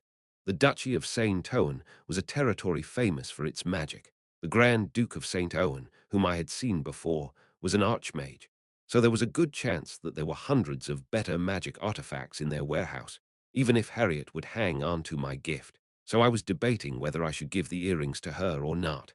However, I felt a lot better after giving them to her. Harriet took off the weird earrings and held them to her chest, thinking for a moment. There are three main categories for determining the rarity and price of magical artifacts. 1. The number of uses. 2. What type of magic it could evoke. And 3. The object that got enchanted. Is that so? Yeah. A single-use magic scroll is also deemed as a magic artifact, you know. Magic scrolls were disposable items. Harriet told me to wait for a moment and then went into her room, bringing something back with her. It was a wand about 30 centimeters long. What's that? A magic wand or something? It's a self-defense weapon. I took it with me in case something unexpected happened. There are usually two types of magic wands and staffs. Some help to stabilize or control the user's mana flow, and others are charged with magic spells. The difference between those and magic scrolls is that only people who know how to use magic can use them. A wand or staff might help one in the use of magic, or may be charged with magic spells. There are 10 charges of chain lightning stored in here. Then it's a lot more valuable than a scroll, right? That's right. In some cases, these items become useless as soon as the number of spells stored in them had been used up, and there are some that can be recharged. Of course, the rechargeable kind is more difficult and expensive to make. This one's a rechargeable artifact. Using that artifact enabled one to use the high-ranking destruction magic spell called Chain Lightning 10 times, and one could recharge it. It probably was a very powerful magic artifact. There was a reason that she felt so confident in being able to follow us, as she had something like that she could place her trust in. However, there are exceptions. These earrings are a little similar to my wand. The magic spell was permanently engraved into the artifact itself, so if you pour in your own magical power, the magic spell imprinted on it gets activated. I see. These types are the rarest, because one could cast the engraved spell directly without having to cast it. Things like these are incredibly rare. As far as I know, it takes every technology and practice I know of to make something like these earrings. The rarity of magical artifacts varied depending on the number of times one could use it and whether it was rechargeable or not. In other words, artifacts with permanently imprinted magic spells were incredibly rare. I realized then what a ridiculous item the Flame of Tuesday hanging around my neck was. Even a wand or staff with a single spell permanently engraved, and it was treated as an ancient relic. But to use the Flame of Tuesday, one didn't even need to be a wizard. It could create fire just by one's will. It was an item that enabled one to use one type of element and not only one type of spell. I already thought it was a great treasure, but hearing those things from Harriet made me realize just how powerful a magical artifact it was. It was probably one of the greatest treasures one could find on the continent. However, that's only the case for destruction magic. Things like defensive and support magic are often engraved permanently. Engraving destruction magic that can be triggered is really difficult after all.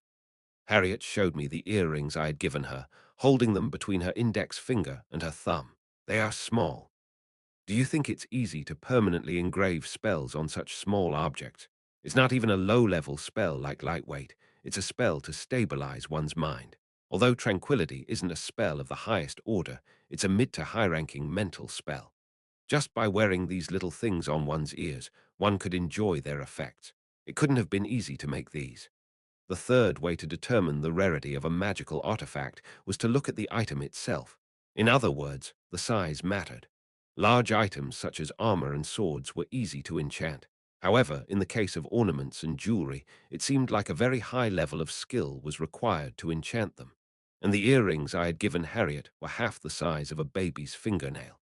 So, they are very valuable. Harriet looked at me and smiled. There was only one reason why Harriet would give me such a long explanation to my question of how valuable they were. Thank you, Reinhardt. She was trying to explain to me the worth of my gift that I was completely oblivious about and thank me. Esteemed guests. And as we were chatting away on the terrace, someone suddenly came to us. It was the mansion's head maid. What? In response to my words, she muttered something in a slightly perplexed tone of voice. There has been a problem. A problem. The young lady left her wallet behind. Ah, that klutz idiot. She would forget her own head if it wasn't attached. Being a klutz idiot was a bit different from being an idiot. Although one seemed to be doing quite well for themselves, one would make unexpected mistakes at weird times. That was what applied to Liana de Grants. She planned and prepared everything before she left to shop, but when she arrived and wanted to pay for something, she couldn't seem to find where she put her wallet. That was what kind of situation she was in.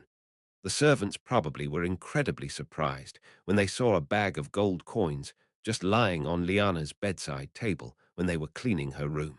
Of course, since she was a great noble, her name held more than enough credits, so she could just act like that with Duke Grants as her shield. However, that wasn't the imperial capital. Even though she was a noble, I wasn't sure if the prestige of Duke Grants would suffice on those distant southern islands across the sea. She didn't even take any attendants, except one coachman with her. Adelia didn't take her wallet with her either. I think the same goes for Ellen. We looked through everyone's luggage. While we couldn't confirm whether Heinrich took some with him or not, we ascertained that Adelia and Ellen didn't take any money with them. Although we were sure, we didn't believe that Heinrich actually took it with him. He didn't go with them to buy something. He just wanted to follow Liana. Duke Grantz's wizard could teleport those things to them, but the guy seemed to be busy until the day we would return to Temple. That seemed to be the reason why the servants tried asking us, as they didn't have much of a choice. At that rate, something like the Grand Duchy's young lady, excited to treat her friends to something, unable to pay for anything because she stupidly forgot her money, would happen. They would have to wash dishes because they didn't have enough money after eating. That would be a huge disgrace. Well, now that I think of it, they should have already reached Rajak, so how are we even going to get there if we wanted to take their wallets to them? Wouldn't it be better to wait for them to come back after they were done with whatever they were doing? I didn't think we'd be able to find them if we just went there. Harriet nodded silently. Did one of them take their student ID with them? What Harriet said, that one of them might have taken their student ID with them, was quite plausible. Well, although Ellen might not have taken it with her, one of the others might have. Our temple student ID could be treated as a regular ID card. One never knew when one might need something like that. Can you locate their student IDs? Yes, Harriet nodded her head. I now know how to access the tracking magic placed on the student IDs that seemed to be a result of my sudden disappearance a while back. During that incident, Harriet seemed to have studied how to access the tracking magic placed on our student IDs, of course. I had actually artificially blocked the spell at that time. How should I put it? I felt proud, sad, and grateful. That was it. The servant requested our help, as if grasping at straws in case that girl would suffer from humiliation, but that somehow seemed to have been the correct decision. Harriet and I borrowed a horse from the mansion to catch up to them as fast as possible. Do you know how to ride a horse? I learned how to do it a while ago. Harriet's eyes widened at the fact that I knew how to ride a horse. Obviously, Harriet knew how to do it, as it was a basic skill for any great noble. Of course, it would have been a rather big problem if we fell off the horse while in a hurry to get to Rajak, so Harriet and I only rode at a slightly faster pace. We weren't too far away from Rajak. We also rode a horse there, so soon we reached the outskirts of the city where horses and wagons were placed. Look, that carriage. It has Duke Grantz's crest. We could immediately find Duke Grantz's carriage, as it was just the most dazzling among all the carriages parked there. We left our horse with the waiting coachman and entered the city of Rajak. This feels like a port city. Yeah.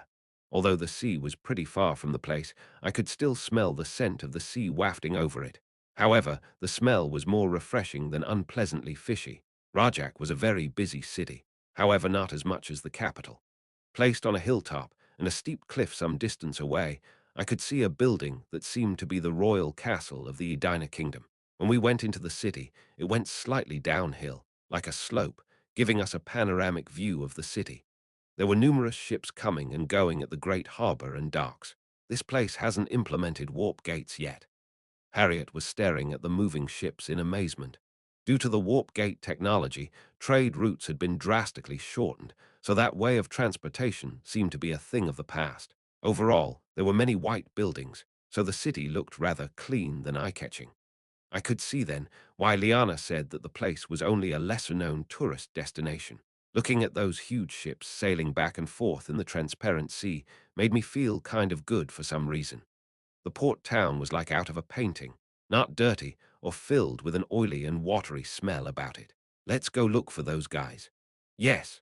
Harriet closed her eyes and fell silent for a short moment as she casted the tracking magic. After some time, Harriet opened her eyes again. Over there.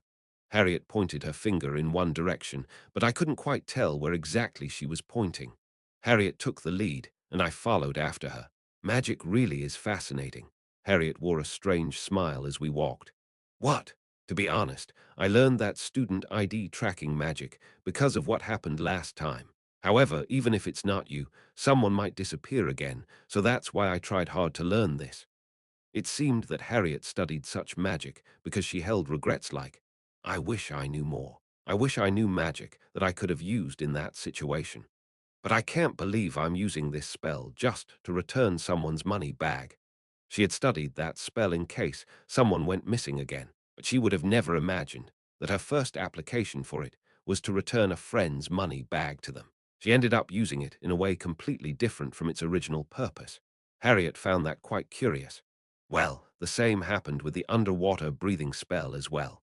So you just learn some magic because you think it's interesting and just use it right away, huh? She would completely skip all the middle steps. If you want to learn a spell, just learn it. What's so hard about it? I wasn't a magic major, but I had a feeling that if her major classmates heard her talking like that, they might hit her. A genius was still a genius. Harriet first frowned and then looked at me with a sneer. Well, I always said that I was smart. Why are you acting as if you just found that out? When did I ever say that you weren't smart? I just said that you're a bit of an idiot. There it is. Why you called me idiot again? Harriet blushed as she complained to me. I liked that girl's tension way better. It had been a long time since I saw her angry, so I instantly felt better. Ah, it seemed like I really was a sadist, only limited to her through. Anyway, let's hurry up and find the others, idiot. Are you doing this on purpose to make me angry when I was just about to forget about that? You act all nice to me, but you always do this to me. It always ends up like this. Sorry. To be honest, it felt like I was doing a daily quest. I didn't really have to do it, but if I broke my chain, I would feel kind of upset. How did you know? Rather, why did you notice that only now? You're so annoying. Hit. She huffed and clenched her fist in anger, then hit my chest. What? Did you hit me just now? And you're not even hurt. My hand hurts even more. The situation was rather embarrassing, as I couldn't even feel that punch of hers. Just where were those kids, and what were they doing? After we wandered around the city for quite a long time, Harriet suddenly sighed. What's the matter? This situation seems to be more complicated than we expected. Well, there might be more to it than we first thought, but how did she know that something was clearly amiss? Why do you think so? Their location hasn't changed. They're still in the same place. I believed that I vaguely knew what she was talking about. The location of the others Harriet sensed was exactly the same even after we walked around for such a long time. That was why we could make some guesses. Maybe they were stranded somewhere, or maybe they realized that they didn't have any money on them. That would mean that Heinrich, our last hope, didn't have any money on him either. We're almost there. It's over that way. The place Harriet was pointing towards was a pretty big restaurant.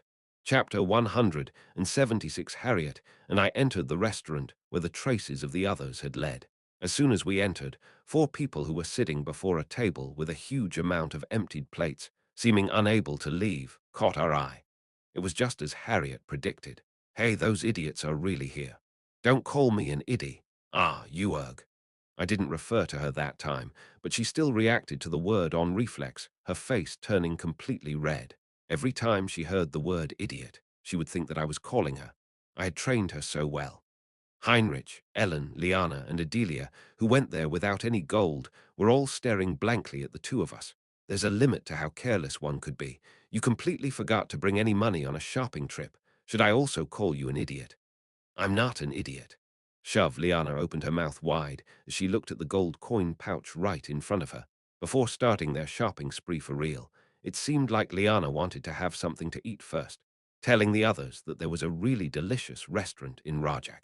She knew that Ellen always ate a lot, so she ordered many different dishes from the menu.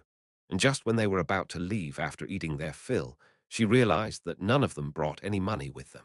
And as I expected, it seemed like Liana making a fuss about being the daughter of Duke Grants didn't work. So all of them just sat back down, staring blankly and thinking about how to overcome the situation. That was when Harriet and I had appeared out of nowhere. Student ID tracking. When Liana asked how we were to find them right away, Harriet provided an answer. Adelia looked a little surprised that she actually studied such a spell. When did you learn that again? I just learned it on the side. Adelia studied magic that would earn her money, but Harriet studied magic that caught her interest. She felt like she lost against her again that day. Just talking with Harriet normally made Adelia feel inferior. Ellen's eyes met mine. Harriet seemed to be feeling better, so she seemed to be curious about the reason behind the change. I just gave her a slight shrug. I couldn't really tell her the truth right then. Anyway, I'm glad. Thank you, you too. Liana sighed in relief. Heinrich didn't look very pleased for some reason. Honestly speaking, it was Harriet who played the biggest role there, so I wondered if I really helped her. Liana just said, whatever, as she looked at me. Hey, you worked hard, so I'll buy you a swimsuit as well. So, you think I came all the way here just to get you to buy me a swimsuit? I only had 100%, absolutely, perfectly, pure and good intentions here, you know. You're capable of something like that. You didn't do this for some kind of reward. Liana made an overly surprised gesture, as if she never expected me to do something like that. Even if I'm a beggar, I'm not that much of a jerk, you know. Oh, but I do know that. You have some kind of conscience after all, right? I shouldn't go against you, huh? What was the difference between Harriet and her? Any provocation I sent her way never really struck a nerve, and quite the contrary. I always end up with a slap to the face. Their conversational skills were just on completely different levels. As I shut my mouth as if fed up with her bullshit, Harriet stared at Liana with admiration etched into her face. Liana, just what is your secret? My secret? Only you are able to make that guy shut up like this. Just how are you doing it? If you want to talk about that shit, how about doing it somewhere where I can't hear you, huh? Oh, stop being noisy. Harriet seemed to be really curious about how Liana managed to brush me off so easily. She just looked at me and shrugged. He pretends to be all crazy, but he actually isn't that crazy, you know. Just act boldly. So you just let me hear everything. Bold. Boldly, Harriet tilted her head and seemed to recall the previous day's occurrence. Oh, touch it, if you can. That was probably what she was thinking about. Harriet then gazed at me, giving me a meaningful look. Hey, there's this thing called personality, you know. What? P-personality. Yeah, I might not be able to do anything against her, but things are different for you. It wasn't about what one said, it was about who said it. No matter how much she learned from her, she would never be another Liana de Grants. She was Harriet de Saint-Ouen, so the results might be completely different. Even if two different people said the same old joke, some would make it fall flat, and others would get reactions like, Wahaha, you're such a witty guy and so eloquent. That was just how it was. Even though it was the same joke, there would be so many different reactions depending on who said it. Isn't that just unfair? It's not like I experienced that or anything. I have no idea what bold action you're thinking of doing, but I advise you to just behave, because I might make you hate me for real. As I smiled with quite the creepy expression on my face, Harriet's face began to blanch. I can't do anything to Liana, but to you. What do you think I'll do to you, huh? Harriet seemed to imagine quite a few things in her head. Wah, wah what? Why, you pervert. Dee don't come closer, you crazy pervert. Harriet's face turned red, and she covered her chest as she screamed. No, I didn't actually say anything about that kind of stuff, you know. Why was she making a fuss all on her own? What kind of bold thing were you thinking of doing for you to react like that? And no, nothing really. I didn't say anything. Then why did you call me a pervert? Aye. I don't know. No matter how much Liana taught her, it wouldn't change anything. Her and my personalities just perfectly complemented each other. Anyway, they received their money, so they ended up shopping for swimsuits, which was their original purpose. By the way, I really don't think that the actual Middle Ages have anything to do with medieval fantasy, but wasn't that just too much? There were specialized swimwear stores, and I couldn't even tell the difference between the fabric they used and the fabric we used in modern times, you know. I knew synthetic fibers and modern clothing were also pretty blatant, but what the fuck? Well, what should one call this world, which had a lot more modern aspects than medieval ones? What kind of crazy world did I create? As I thought, my conclusion was still the same. If I thought any more about that, I'd lose. There were swimwear stores, and we were there to buy a swimsuit. Anything else didn't matter. Our purpose was to buy a swimsuit for Ellen. But Liana also tried some on while looking for one for Ellen to see if she saw one she wanted to buy for herself. How is it? When she tried on a swimsuit, she would ask me and the others for our opinion. That's, very. I think it suits you very well. Look properly and tell me. How can you even know that it looks on me when you aren't even looking? Heinrich stumbled over his words, telling her she looked good even though he didn't manage to look at her. The cold sweat rolling down his face increased even more after he was to look at her properly first before opening his mouth. After hearing Heinrich's reply, Liana looked at me next. Hey, look at me. Oh, it looks good on you. You didn't even try to look, did you? Well, what clothes wouldn't look good on the beautiful and noble young lady Grants? Are you trying to piss me off? I looked elsewhere and answered quite half-heartedly, so Liana just asked the other kids if the swimsuit looked good on her. Ellen would just wear whatever Liana picked for her, no matter what it looked like. It seemed that she didn't feel any way about what she was wearing as she looked in the mirror.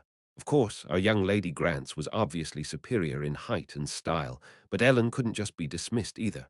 Adelia and Harriet were looking at her in a bikini. Wow, I should also exercise more. Both were looking at her with clear envy in their eyes. She was wearing a basic black bikini. It suits you. I couldn't look at her for long because I started feeling strange. It wasn't that I liked her, more like I felt guilty. So I just said that it looked good on her, which was the truth. After that, Ellen looked at herself in the mirror for quite some time. Liana and Ellen changed into a lot of different swimsuits, as if they wouldn't get tired from trying on every single one in the store. Adelia and Harriet also looked around for one they might take a fancy on. Of course, I also chose something for myself, though I just picked some swimming trunks that seemed to fit properly, although I didn't try them on. Can you only buy one after you tried on dozens first? I really hated shopping for extended periods of time. If you just walked around for 2 hours going from store to store only to realize that you liked the one you saw first, you'd feel like you wasted a ton of time. Although this was like some kind of modern medieval fantasy, there was no need for something like that, so why was it still like that? Liana tilted her head, as if she didn't know what I was talking about. What do you mean by buy one? Liana pointed to the stack of swimsuits she had tried on. I'll buy all of them. Ah, the Duke of Grants, who had mansions all over the continent, was well aware of the young lady's spending. In the end, both Ellen and Liana bought a lot of swimsuits. What if something you bought now doesn't fit you any more later on? I'll just buy new ones. I see. What if it didn't fit anymore? Just throw all of them away and buy new ones. Rich people really were on a completely different level with a completely different way of thinking. Because we finished our errand, we could go back to the mansion and play around again, whether we'd be swimming or resting. Liana was on an outing with her friends, so it was somewhat understandable that she didn't bring one of her attendants along. She might have thought that Adelia would feel out of place, so both Ellen and Liana were carrying their own full shopping bags. Ellen was a complete monster, so she wasn't really struggling with carrying all that stuff. It's good that you have enough money to live the way you do, and yet you didn't even think of taking it with you. I know, a clumsy beauty. She was always messing up something in some way. Give it here. I took half of Liana's luggage. If we were talking about strength, I was second after Ellen there. When I just took half of her stuff, Liana stared at me and held out the rest of it. Hey, just take everything while you're at it. Girl, I'll take it. Ha, sure, thanks. In the end, Heinrich von Schwarz took the rest. Of course, Harriet, Adelia, and Liana split up again as I was wondering just how little strength she actually had. I felt a small amount of pity for her as we followed them. In fact, they bought quite a lot of things. As we were trying to get out of Rajak, I overheard some people making a lot of noise in the crowd. Why did you drink so much in the middle of the day? Huh, I'm all right. Yeah, have you been to the bar of that bitch Eri or something again? I just don't get it, I'm not. Ugh, drunk. You're going to ruin your whole home, you idiot. Only drinking and not working. What could I say? Although I didn't run into Eri, I sure could hear her name floating around everywhere. Her liquor business was going so well that she was even getting customers in the middle of the day. Clank. I'm going to find that fox bitch and kill her. That was. I heard stories about households being led to ruin everywhere. She was doing fine, right? She wanted to make a lot of money, and she actually managed to do just that. Making a lot of money was good and all, but if things kept going like that, wouldn't she end up stabbed in some alley? Of course, she had told me that she was confident in her strength and skills. Since I had a lot of free time on hand, maybe I should just go to Rajak on my own and visit her. With those thoughts, I left Rajak. After returning to the villa, we went to the beach like before. Ellen and Liana wore their new swimsuits and played on the beach like before as well, although they decided not to explore the underwater world. I lay on a sand and watched them from afar. I didn't really feel like going into the water that day. Adelia, Ellen, Harriet, and Liana. I drank something as I watched the four of them having fun. Harriet seemed to be in a much better mood than the day before, so all was good. I just sat back and blankly watched the scenery. I was thinking about just working out. However, it was quite funny for me to work out there when I planned on thoroughly resting. Hey, Heinrich von Schwarz called out to me. Ah, what? Aren't you going to play? That guy was wearing his swimsuit as well as a shirt. Of course, I didn't wear my swimsuit because I didn't intend to go swimming. Not today, at least.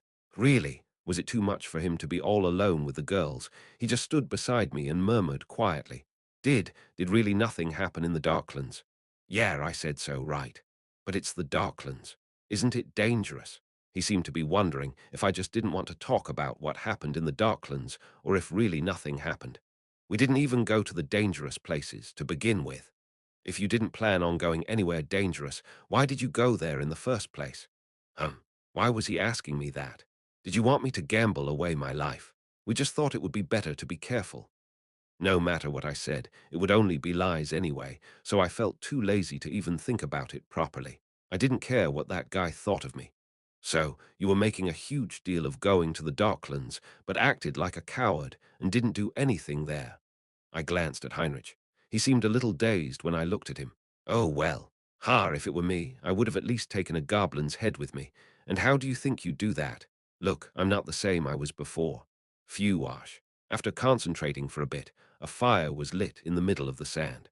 I didn't want to pay him any attention, but it seemed like his activation speed and level of control had risen considerably since that one night I saw him practice. It seemed like he had put a lot of effort into his ability. I see. You must have worked really hard. Heinrich seemed a little taken aback by my casual reaction. Perhaps he was hoping that I would be a little more surprised. It seemed like he wanted me to be envious or something like that. However, I could already do what Heinrich just showed me with the Flame of Tuesday. Even if I didn't have the Flame of Tuesday, I would have no reason to react strongly. My ability was my ability, and his ability was his ability. So, you finally realized that it would do you no good to argue with me like before. With that, the boy walked towards the beach with a grin on his face. There were a few things I wanted to hurl at his turned head. Want me to wipe the floor with you? Why the fuck are you trying to build some kind of rival relationship with me? If it were the past me, I would have hit him right away, but I didn't really want to. I felt too tired already to get angry over such trivial disputes. I felt like my mentality had reached the next level. After swimming, everyone washed up and had some dinner. They didn't look as tired because they didn't decide to swim all day as they did previously. However, all of them seemed to plan on going to bed early because they wanted to be up early the next day. Will you be okay? Yes. Ellen was also plagued by nightmares the night before. I asked her because there was no guarantee that she would have such dreams again, but Ellen just vaguely nodded her head. By the way, there was still a lot of time left, so I was thinking of going back to Rajak to meet Eri, but I would have to tell the others that I'd go on my own. I thought about it before going to sleep, and right before I slipped into unconsciousness. Knock, knock, someone knocked on my door. I thought it was Ellen, so I went to see, but it was actually Liana. Come out. Why so suddenly? Just come out. What did she want from me in the middle of the night? Liana grinned at me. One should have a drink on nights like these, you punk. Ah, big sis. You're the best, big sis. Chapter 177. The place where Liana took me was the largest room in the mansion. Only illuminated by a single weak light, the room was filled with a soft, yellow light. It wasn't only me. The others were also sitting around the table or on the sofa in the room. I was the last to arrive, and there on the table were ice buckets filled with unnamed bottles. Wow! If the servants saw us drinking, they would make a fuss, so I waited until they went to their accommodations. I had arrived as fast as lightning because I heard there'd be alcohol. The situation was like some kids secretly drinking some alcohol on a field trip. It was something very common, but it actually happened in this world, so it felt kind of weird. Just how much was this world mixed with our modern one? Although it was still a bit different, because the alcohol on the table wasn't soju, but some liquor with high alcohol content. By the way, I wasn't actually sure if minors were allowed to drink stuff like that in this world. Harriet's expression showed some slight excitement, and so did Heinrich's and Adelia's. Have you drunk before? Yeah, not much, though. I nodded my head at Liana's question. Ellen just sat still. It seemed that Liana actually ate and drank a lot of things in secret. Wasn't she a complete problem child? She was even trying to make her classmates drink alcohol. The more I got to know about her, the more surprised I was. If you don't want to drink, no one will force you. Liana skillfully opened one of the bottles and poured its content into each of our cups. Then she put some ice in them. But what if we get in trouble? I've never drunk before. Harriet and Adelia looked a bit nervous and scared. Who's gonna scold you? Just do it once and you'll see. She was someone who would be forgiven, no matter what she did wrong. Ellen stared at the golden liquid in her cup. Come to think of it, back when we were in the Darklands, Ellen had told me that if I were to drink, she wanted to drink together with me, so she was probably curious about it. However, it felt like that promise would get fulfilled in a very different setting. Heinrich was looking at the alcohol in his glass with some nervousness apparent on his face. I wasn't really worried. I immediately downed the whiskey in my glass. Cure, that is it.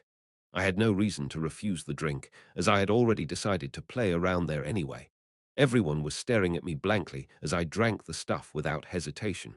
That hot sensation down my throat. That was it. It has been so long that I had almost forgotten how it felt. WLTH. Then me too. Heinrich stared at his glass and then drank it as if he had made up his mind. Cough, cough, cough. Then he coughed multiple times, seeming as if he had choked. Ha, and my throat feels like it's burning up. Liana, who patted Heinrich on his back for a bit, sighed. One had to be prepared for what one poured down one's throat, or else one's body would just reject it. You idiot. This isn't a drink you can drink in one shot. That guy's just weird. Liana warned Heinrich not to follow my example because I was being weird by drinking it like a shot. Adelia and Harriet tilted their heads and drank a bit of the whiskey by sticking their tongues into their glasses. Bitter. Ugh. Ellen also took a sip before she slightly narrowed her brows. Bitter. Yeah, what did those guys even know about the taste of alcohol? Liana seemed to have expected that they would react like that, so she uncorked another bottle. Then you guys should drink sweet ones. Liana, who seemed to prefer sweet liquors, poured some into those three's glasses and her own. After seeing her differentiating the alcohol like that, she couldn't have just drunk 1 or 2 bottles, could she? She left Temple every weekend to return to Duke Grance's mansion in the capital.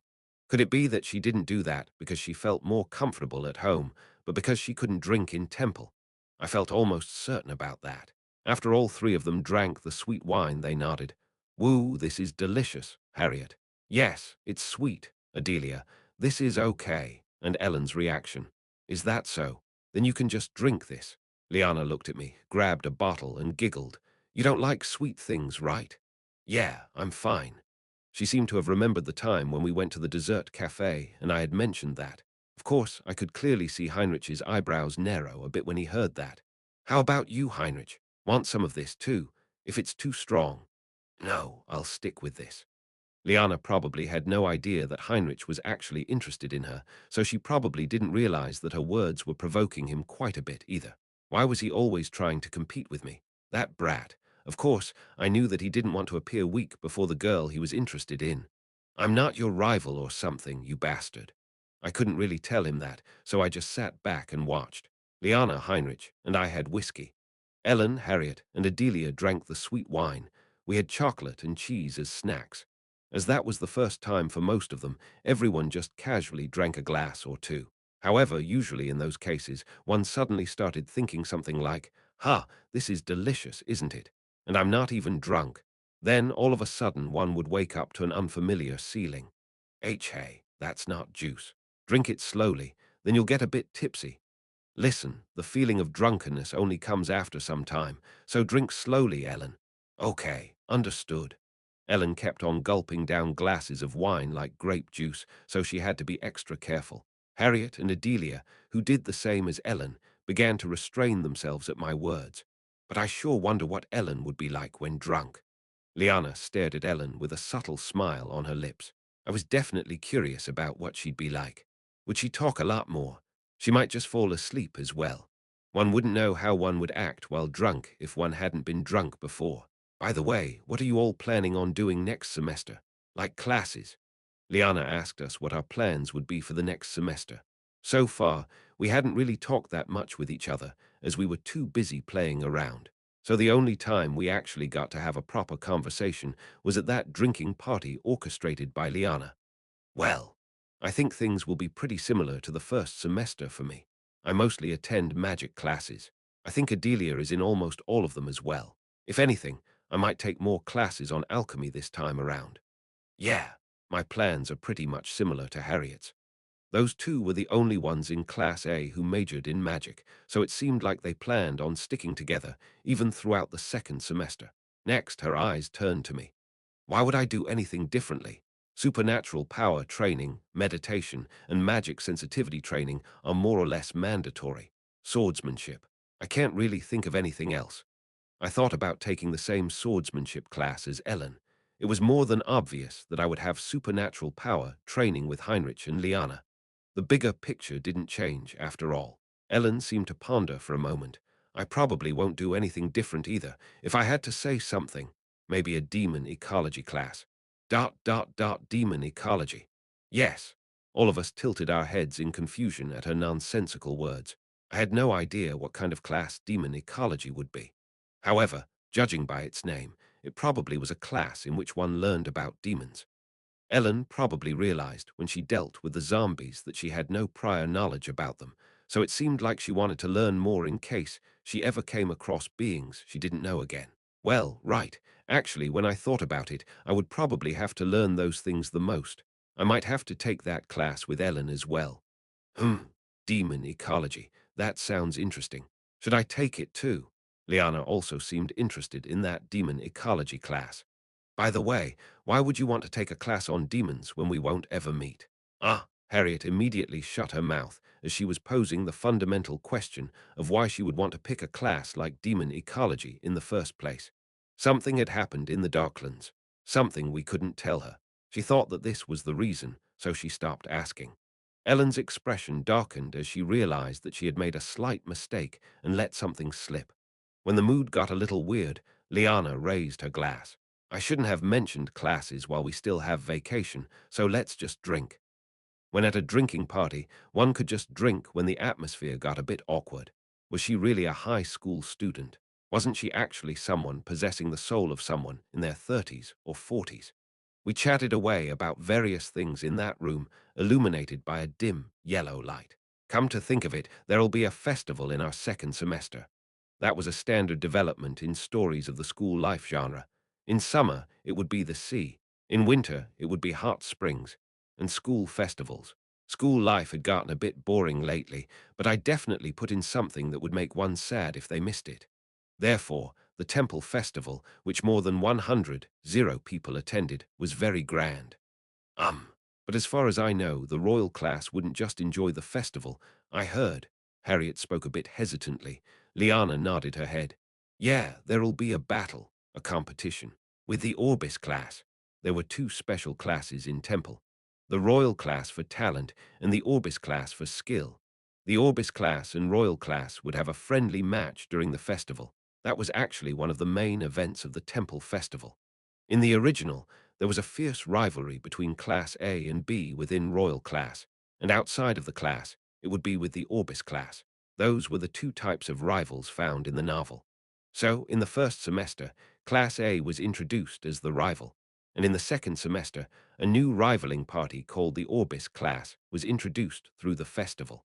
To tell the truth, there were only a few people who had some skill, because students of Class A were purely chosen for their talent. If I had to pick some people to represent Class A, it would be the three idiot brothers, Keir Viarden, Erich de Laffery, and Kono Lint. Of course, in Kono Lint's case, it wasn't because of a lack of effort, but because of the penalty of his ability. However, students of the Orbis class were purely chosen based on their actual abilities, no matter if their talents were inferior or not. That was why there were almost no lazy people among them. They were all very hard-working. In the original novel, the royal class would end up being defeated by them in their first year. Some of the most talented students would still win their individual matches, though. Anyway, our confrontation with those guys was getting closer and closer. Close quarter combat majors can actually get hurt really badly, so watch out, the two of you. Liana looked at Ellen and me alternately. Even though I was someone with supernatural powers, I somehow ended up as a close quarter combat major. But do the guys from the Orbis class really hate us? Adelia asked cautiously, a little frightened. It was Harriet who answered. My second brother was in the Orbis class, so he really hated it when I was chosen for the Royal class. He didn't tell me not to go, though. I didn't know just how many brothers she had exactly, but she had at least 3. All of them seemed to be graduates of Temple, and her second brother seemed to be a graduate of the Orbis class. Everyone looked at her, surprised, as that was the first time we had heard about that. As far as I know, they believe that we only believe in our talents and nothing else. The teachers also deliberately try to motivate them like that, so it seems like they feel like they absolutely must not lose against us. This belief is actually really deeply ingrained in them. That was what I knew as well. An elite group that received special treatment only because of their talents, and a group that only managed to become elites after a lot of hard work. The Orbis class hated the Royal class a lot. However, the Royal class was pretty much indifferent towards the Orbis class. In the end, it was just one-sided hate, which also came to be due to the Orbis class's limitations. In the lower years, one could still overcome the difference in talent through grueling effort. However, as one went up in grade, the gap between the Orbis class and the Royal class would only widen. After they lost against the Orbis class, they would realize that if they didn't put any effort into developing their talents, they would end up worse than any normal person out there. A person who would just bum around and not even try making an effort would end up as nothing but a bum. To tell the truth, the Orbis class actually made those lazy geniuses of the Royal class into hard-working geniuses. Effort could never surpass talent. Because of that absurdity, the Orbis class, who was all about effort, couldn't help but feel a sense of inferiority to the Royal class. Liana crossed her arms. I heard that the Royal classes and Orbis classes' dormitories were built so far apart from each other so that students from either class wouldn't encounter each other because, in the past, they would fight with each other whenever they had free time. Whenever they had a chance, quarrels would ensue and acts of violence would occur. They weren't even ordinary students, but Temple's elite. If something went wrong, it wouldn't just end with a case of assault, but murder. Therefore, they had moved the Orbis classes and Royal classes' dormitories far apart from each other so that they wouldn't even have a chance to encounter each other. Harriet sipped on her wine and sighed. But they say it's a lot better now. In the past, it seemed like they would go around in their school uniform, and as soon as they spotted someone from the other class, they would quarrel. I didn't even know what the Orbis class uniform looked like. However, I had never got into any quarrels with someone just because I was wearing the Royal class's uniform. Things had gotten better, so it wasn't like the past where they glowered at each other just for wearing their respective uniforms. Still, the two classes would never be on good terms, and the official clash between those two opposing classes was scheduled for our second semester. The Orbis class would be sharpening their blades at the moment to defeat us. The Royal class would lose in the team battle due to teamwork issues, and only some would win their individual battles. Ludwig would go up against Orbis class's strongest first year and would lose his individual match. By the way, I had no idea what those matches would look like now that we had more people. Liana looked in Ellen's direction to ask her something. By the way, Ellen, will you take part in the tournament? Tournament. As it was a festival, there wasn't only the battle between elites, but there were also battle events open to all of Temple's students.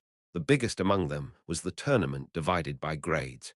Mainly those who specialized in close-quarter combat would participate. In the original, Ellen would compete in the tournament, where she would win in her first year. Ellen's opponent in the finale was Orbis class's strongest first year, the one who immediately caused Ludwig to get kicked out of the tournament. Ellen would barely beat him. That sequence would also serve as a moment to show that Ellen would be Ludwig's wall to overcome, like that one time on the deserted island. Of course, the ratings were utterly disastrous. The readers were probably bored of that martial arts tournament arc. It was a popular pattern after all. Fight and win, fight and win. Ah, I'm just going to skip this arc. Where does it actually end? I got a lot of those kinds of comments. So after I wrote that arc, I had to take a sedative because of all those malicious comments. That fucking boring part was slowly approaching me in reality. Well, however, Ellen's reaction seemed to be a little negative. Originally, she would have just participated and won, but things seemed to be a little different. After some time, Ellen shook her head. I don't think I'm going to participate. Why? Honestly, I think you'd easily win first place. I knew why things had turned out like that. Just because, I don't think there's any reason for me to participate. Ellen had learned how to strengthen herself with magical power. Ellen seemed to think that there was no reason for her to participate in something like that at that point because the difference between her skills and her classmates was already overwhelming. I put my hand on Ellen's shoulder. Yeah, that's probably a good idea. Don't participate. I grinned at Ellen. If you participate, I wouldn't be able to win first place. My sudden declaration made the others widen their eyes. Even without me there, I don't think you'd be able to win. Isn't that a bit too much? At Ellen's sudden words, everyone burst into laughter. My sudden declaration that I would participate in the tournament and Ellen's contemptful comment seemed to have caused great joy for the others. Did you guys have to laugh at the expense of a man's suffering? What a bunch of cruel bastards. Why won't I be able to win? Do I have to tell you? I tried hard to get along with her, but Ellen just stared at me as she drank the rest of her wine. You're no match for Cliffman. What if he decides to participate? Right. I couldn't say anything against those facts. Even with my supernatural power activated, I couldn't defeat Cliffman. Although my skills had improved a bit during the vacation, Cliffman probably wouldn't have just sat around doing nothing either. I couldn't beat Cliffman. Then, if there were some talented guy among the participants who could actually beat Cliffman, that would mean I wouldn't be able to get past that person either. Fine then. I'll just go and break the legs of all the ones of the Royal class and Orbis class who are stronger than me, and then I'll participate. ... It feels like you'd really pull something like that, so how about not saying that out loud? Liana looked at me at my remark. Harriet also commented, how are you going to break the legs of those who are stronger than you to begin with? By surprise attacking them. Are you really going to do that? Harriet's face blanched, as if I might actually try to put that bullshit plan into action. Dunno, I was just joking because I got annoyed. I was just joking. I also didn't think that I'd be able to land first place just because Ellen wasn't there. That was also meant to be a joke. I didn't even think about participating in that tournament. Rather, it was a lot better to just spar with Ellen to improve my skills. Starting from the second semester, I also planned to focus more on other tasks, so I didn't have any time to play around in that event. Going to some festival, some martial arts tournament, I wouldn't participate, some clash between classes, I'd just be absent. I was living on borrowed time. I couldn't just live like a real student. Still participate. But then, all of a sudden, Ellen said those nonsensical things. What? Didn't you say I wouldn't get first place, though? What was she talking about? First, she told me that I wasn't good at fighting, and then she wanted me to participate in something like that. Just curious. Ellen was staring at me. Was she curious about my skills? She should have witnessed the extent of them to some degree while we were in the Darklands. In the original story, Ellen would participate in the tournament and win the whole thing. However, Ellen had become incomparably stronger than how she was in the novel, so she decided to not take part in the temple tournament as the results were more than obvious. She wouldn't participate herself. You have to make it to the quarterfinals. So Ellen seemed to wonder how far I would be able to go after learning swordsmanship from her. She wanted a student to participate, not herself, and she wanted to watch. Are you drunk?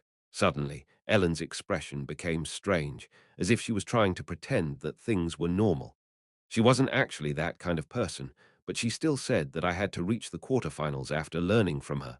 Looking closely, not knowing if it was because of the yellow light illuminating the room, that girl's face looked really red. If you can't make it until there, I'll scold you. It was oddly difficult to look at that strange smile dancing around her lips. It would have been better if she had just gotten into a drunken frenzy or fallen asleep. After seeing her act like that, my whole body felt as if it froze over. Chapter 178. Ellen didn't seem to be completely drunk, but only slightly tipsy. It wasn't only her, everyone seemed to be a little drunk. Both Adelia and Harriet, while tipsy, were excitedly chatting away about something. So, why don't we just make some trigger-type magical weapon? Thought that would be too difficult for us. Okay, okay, let's do it. We can ask for the components from Temple, and if they don't have something, I'll get it. Really? I'm sorry to burden you. It seemed like they were rambling on about the ideas that were floating through their heads. Ellen sat on the sofa, hugging her knees. I figured it out. She was the type to start acting all cute when she got drunk. She was looking at me with her chin propped up on her knees. I'm hungry. Eat this, not this. It seemed that the cheese and chocolate weren't enough. Her expression showed that she wanted me to cook something for her. Well, I don't think there are any other snacks around here. Liana thought about preparing something else to eat when Ellen said that she was hungry. However, it seemed like she couldn't think of anything. Heinrich was just drinking without saying a word. That guy, he really was no good. I was a bit concerned about Heinrich, but it was Ellen who mattered. She looked like she was planning on holding her breath until I made her something. At least, that was what her continued stare made me believe she was planning. Ha, aren't you creative today? Eventually, I looked at Liana. Do you have any ingredients around here? Probably. Liana said that there was only one way to find out. Are you going to cook? Dunno, I'll just throw something together. Didn't you drink? I'm fine. I'm not that drunk. Ugh, as I said that, I slightly twisted my foot while trying to get up from the sofa. Hey, I'll come with you. Liana followed me out of the room, thinking I was drunk. I'm not drunk, okay? Do you know where the kitchen is? I know. The place was a mansion, a place I would absolutely get lost in if I wasn't told where the kitchen was. Was I actually drunk? The kitchen Liana guided me to had a food pantry filled with ingredients. I took some random things out. Liana was watching me with an anxious expression on her face. Do you know how to cook? Although I'm not confident that I can satisfy the refined taste buds of our esteemed young lady, I can whip up something that would satiate that bottomless hole back there at least. Are you actually trying to make me mad? I didn't plan on making snacks that would go well with alcohol. My purpose was to satisfy that hungry carnivore. Be careful with the knife. Yeah. I cut some sausages into bite-sized pieces and chopped some onions, bell peppers, and mushrooms. Then I put everything in a frying pan. I added some ketchup, sugar, pepper, and a pinch of salt. It didn't really take that long to make either. Luana looked down at the almost instantly finished dish and tilted her head. What is this? Sausage stir-fried with some vegetables, then mixed with ketchup, sugar, and pepper. I was asking for the name of the dish, not how you made it. Would she understand if I told her it was called soya? She should just leave it at that and eat it. I made a huge amount, of course, because it was meant for Ellen. I also found some baguettes, so I sliced one up and put it in a bowl. Liana cautiously tried some of the food, then smirked. I can't say it's all that tasty, but surprisingly, it's actually quite edible. That's what Harriet said last time as well. Both of them were used to luxurious food, so they wouldn't be able to call that delicious, but it wasn't bad. Then Liana looked at me and folded her arms. The more I get to know you, the weirder you get. I get that a lot. Now that I thought about it, most people I had met actually told me that. Everyone's eyes widened when I returned with the bowl of sliced baguette and sausage vegetable stir-fry. Ellen, of course, just started shoving the sausage vegetable stir-fry into her mouth with a fork without even saying a single word. Liana also ate a little of the food placed before her. Adelia's eyes widened as she ate. Reinhardt, you're surprisingly good at a lot of things. Ah, thanks. Her face was pretty much flushed, as she was slightly drunk as well. At first I just thought you were someone very scary, but now I don't think so anymore. That girl who couldn't even look me in the eyes when she talked to me, while sober was speaking quite frankly when she was drunk. Liana nodded her head quietly. That's true. Honestly, you looked like a completely different person to me during our group mission last time. Everyone had nearly given up during the group mission, but Ellen and I had decided to move first. Honestly, though, it was Bertus who led all the kids, but I did end up giving him a lot of advice. Why, yes, back then, he was a little cool, right? Ah, ha, Well, I don't really. Adelia looked towards Harriet to ask for her confirmation, leading to Harriet just shaking her head in embarrassment. To tell the truth, I felt that my classmates' opinions of me had greatly changed since that time. Liana looked towards me and smiled softly. We only have to fix that guy's crooked personality. God damn it. Bang. At that moment, a quiet swear broke the mood. The atmosphere instantly froze over as if water had been thrown over it. You keep yapping on about Reinhardt this, Reinhardt that. What's so good about him? Heinrich von Schwarz, with his eyes half open, muttered vacantly as he roughly placed his glass down. That bastard was completely drunk. What's so good about that lowborn guy with a terrible temper who punches every person he comes across, doesn't know his place, and just keeps on talking casually with nobles and royalty, whom he normally wouldn't even be able to look at? Adelia shuddered as that idiot started yelling. Ellen began staring at Heinrich, and Liana furrowed her brows. Harriet seemed perplexed. Wow, that punk. I kind of felt that things were piling up on him in that situation, but I didn't think he would explode like that. Hey, shut up. I looked at him and said some brief words. If you talk more, you'll regret it tomorrow. To be honest, if I wanted Heinrich to completely fuck himself over, I could have just kept on sitting there without saying a word. He was completely self-destructing. Leaving him alone would make him suffer the most once morning came. So to tell him to shut up was the limit to the mercy I was willing to give that guy. That was my limit. It was clear that my judgment had been twisted in some ways on that trip, so I wouldn't really react much, even when he tried to badmouth me. However, it seemed like my words only added fuel to the fire. Who the hell are you to talk to me, part of Kernstadt's royal family, like that? Do you still think this is Temple, you bastard? Just because you got into Temple, do you think you've become a great noble or royalty? Do you think you've become something better because you take the same classes as the prince and princess? Hey, stop. Liana de Grantz placed her head on Heinrich's knee. His body was trembling terribly after he heard Liana's words. Why are you being like this all of a sudden? If you're drunk, just go and sleep. That was probably the last thing he wanted to hear from Liana. If one treated a drunk person as a drunk person, that would be the same as pressing their detonate button. If you're drunk, just go to sleep. Don't act like some gangster. Hearing something like that from the person one liked would make one all the more angry as well.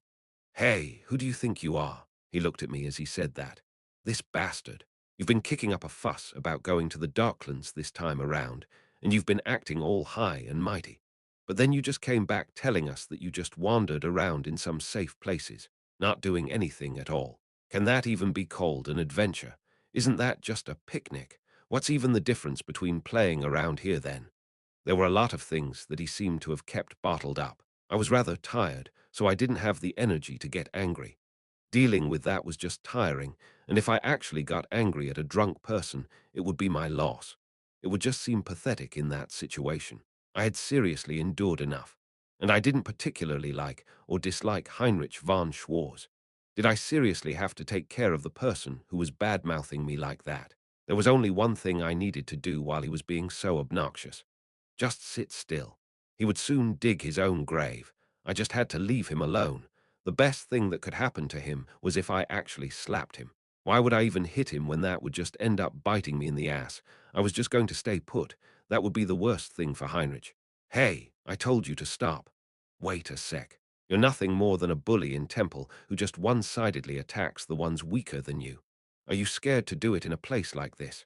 What's the matter? Ha, you coward. He was just pointing his finger at me without even listening to Liana's advising words. Hey, what's the matter? Are you going to punch me, like always? A guy like you who can only be strong against the weak probably couldn't even do much in the Darklands. Just fucking hit me. It'll be as easy as before. Hey, it was neither Liana nor I who cut off Heinrich's words. If you talk any more. Ellen was gazing at Heinrich with cold eyes, picking up a whiskey bottle. I'll kill you. She was about to strike Heinrich's head with that thing. At Ellen's harsh remarks, the atmosphere that had already turned cold froze over even more. I took the whiskey bottle from Ellen's hands. Hey, girl, calm down. Why are you like this all of a sudden? Ellen glared at the frozen stiff Heinrich with a deathly look in her eyes. Don't open your mouth when you don't know a thing. What? What do you mean by, you don't know a thing? Don't talk like you don't even know that. Just as Heinrich completely lost his mind, so had Ellen. Her anger had erupted when she heard Heinrich insulting me for being a coward and wimp when she was already in a really unstable mindset due to stress. Although those weren't memories we were proud of, we had never acted cowardly. However, that wasn't something one could easily shake off just by falling for that obvious provocation. Heinrich paused for a moment, his face flushed red in embarrassment as I stopped Ellen from hurting him, then his attitude changed all of a sudden. Ah, you went to the Darklands together, right? Heinrich smiled at Ellen as if he had just remembered that fact. It was an obvious sneer. Didn't you also get cold feet when you got there? Why do you feel embarrassed and ashamed that I pointed that out? Stop it, you. Why do you keep going? That. Why are you doing this, Heinrich? Even Harriet and Adelia told him to stop, but he seemed unwilling to listen to them. Sig. Liana de Grance's expression turned freezing cold. How annoying. BRZZZT. Kirk. Lightning left Liana's body and struck Heinrich. In the end, her patience ran out, so she took things into her own hands. If I knew that he would act like that, I wouldn't have brought him here.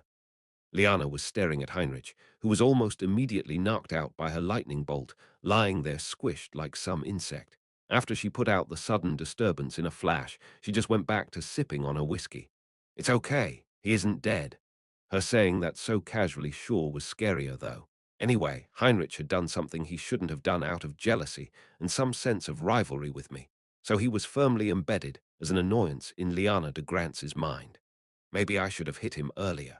Of course, there was no reason for me to do him that favor when he was deliberately trying to piss me off. Anyway, a lot of my personality had mellowed out completely. If it was some time ago, I would have flown at him at the drop of a bead, no questions asked. Of course, that was when my position was still unstable, and when I didn't have any other choice but to do that to not get ignored. I had no reason to care for something like that anymore. I didn't even want to get angry over some drunk's ramblings. Leaving him to his own devices was the biggest punishment for that drunkard, so I just sat back. So like that, he received retaliation without me even having to lift a finger. I felt rather good because I got to drink some alcohol after a long time, so I didn't really want to get upset. Having fainted, Heinrich was placed on the bed in his room. After something like that happened, it felt like it was about time that we left, but Liana seemed to have other intentions. By the way, you two. She looked between Ellen and me alternately. Ellen was still upset at Heinrich's obnoxious words. I didn't believe even for a second that nothing happened in the Darklands. Liana seemed to have realized something after hearing Ellen's outburst to not talk without knowing anything, and she didn't actually believe our words that nothing happened. Seeing that it's something you don't want to talk about, but react to when you hear the word coward or something. I have a rough idea of what might have happened. Liana looked at us after she took a sip of her whiskey. Liana seemed to have guessed to some extent why we were unable to speak about that. You don't have to talk about it if you don't want to. She poured wine into Ellen's glass and whiskey into mine. However, whatever you ended up doing, I think there must have been an unavoidable reason for your actions. No matter what you did, there must have been a good reason for it. That was what Liana said. You might be wondering why I'm so curious about this. Liana raised her glass with a smile. Because we're friends, that's why. Friends. Liana de Grance thought of Ellen and me as friends. I didn't expect such words to come out of her mouth, so I couldn't help but feel a little dazed. The relationship between us wasn't that long. We also didn't really talk much, but people didn't have to know each other for a very long time to become friends. After she drank a bit, Liana seemed to be a lot more honest and talkative than usual. That was why she was acting like that and telling us that we were friends, which was why she was so curious about it. She was the complete opposite of Heinrich, who only talked about his status and asked me if I still thought I was in temple when he got drunk. No matter our status, we can be friends. I think of you as my friends. Ellen was quietly staring at Liana, seemingly slightly startled by her words. Then she looked at me. I knew what that gaze meant. Can I tell them? It seemed like she didn't tell them anything before because she was worried that everyone would just be afraid of her and shun her. However, continuing to hide those things, even after Liana said those words would be rude to her, as well as Harriet and Adelia. It looked like she didn't want to hide it anymore in front of those people who definitely could understand her. I gazed into Ellen's eyes and nodded slightly. She took a few deep breaths for some time. She was already pretty drunk. We killed people. Ellen continued to speak in a calm but slightly trembling voice. With the exception of Liana, Adelia and Harriet both seemed to hold their breath in surprise. 26 in total.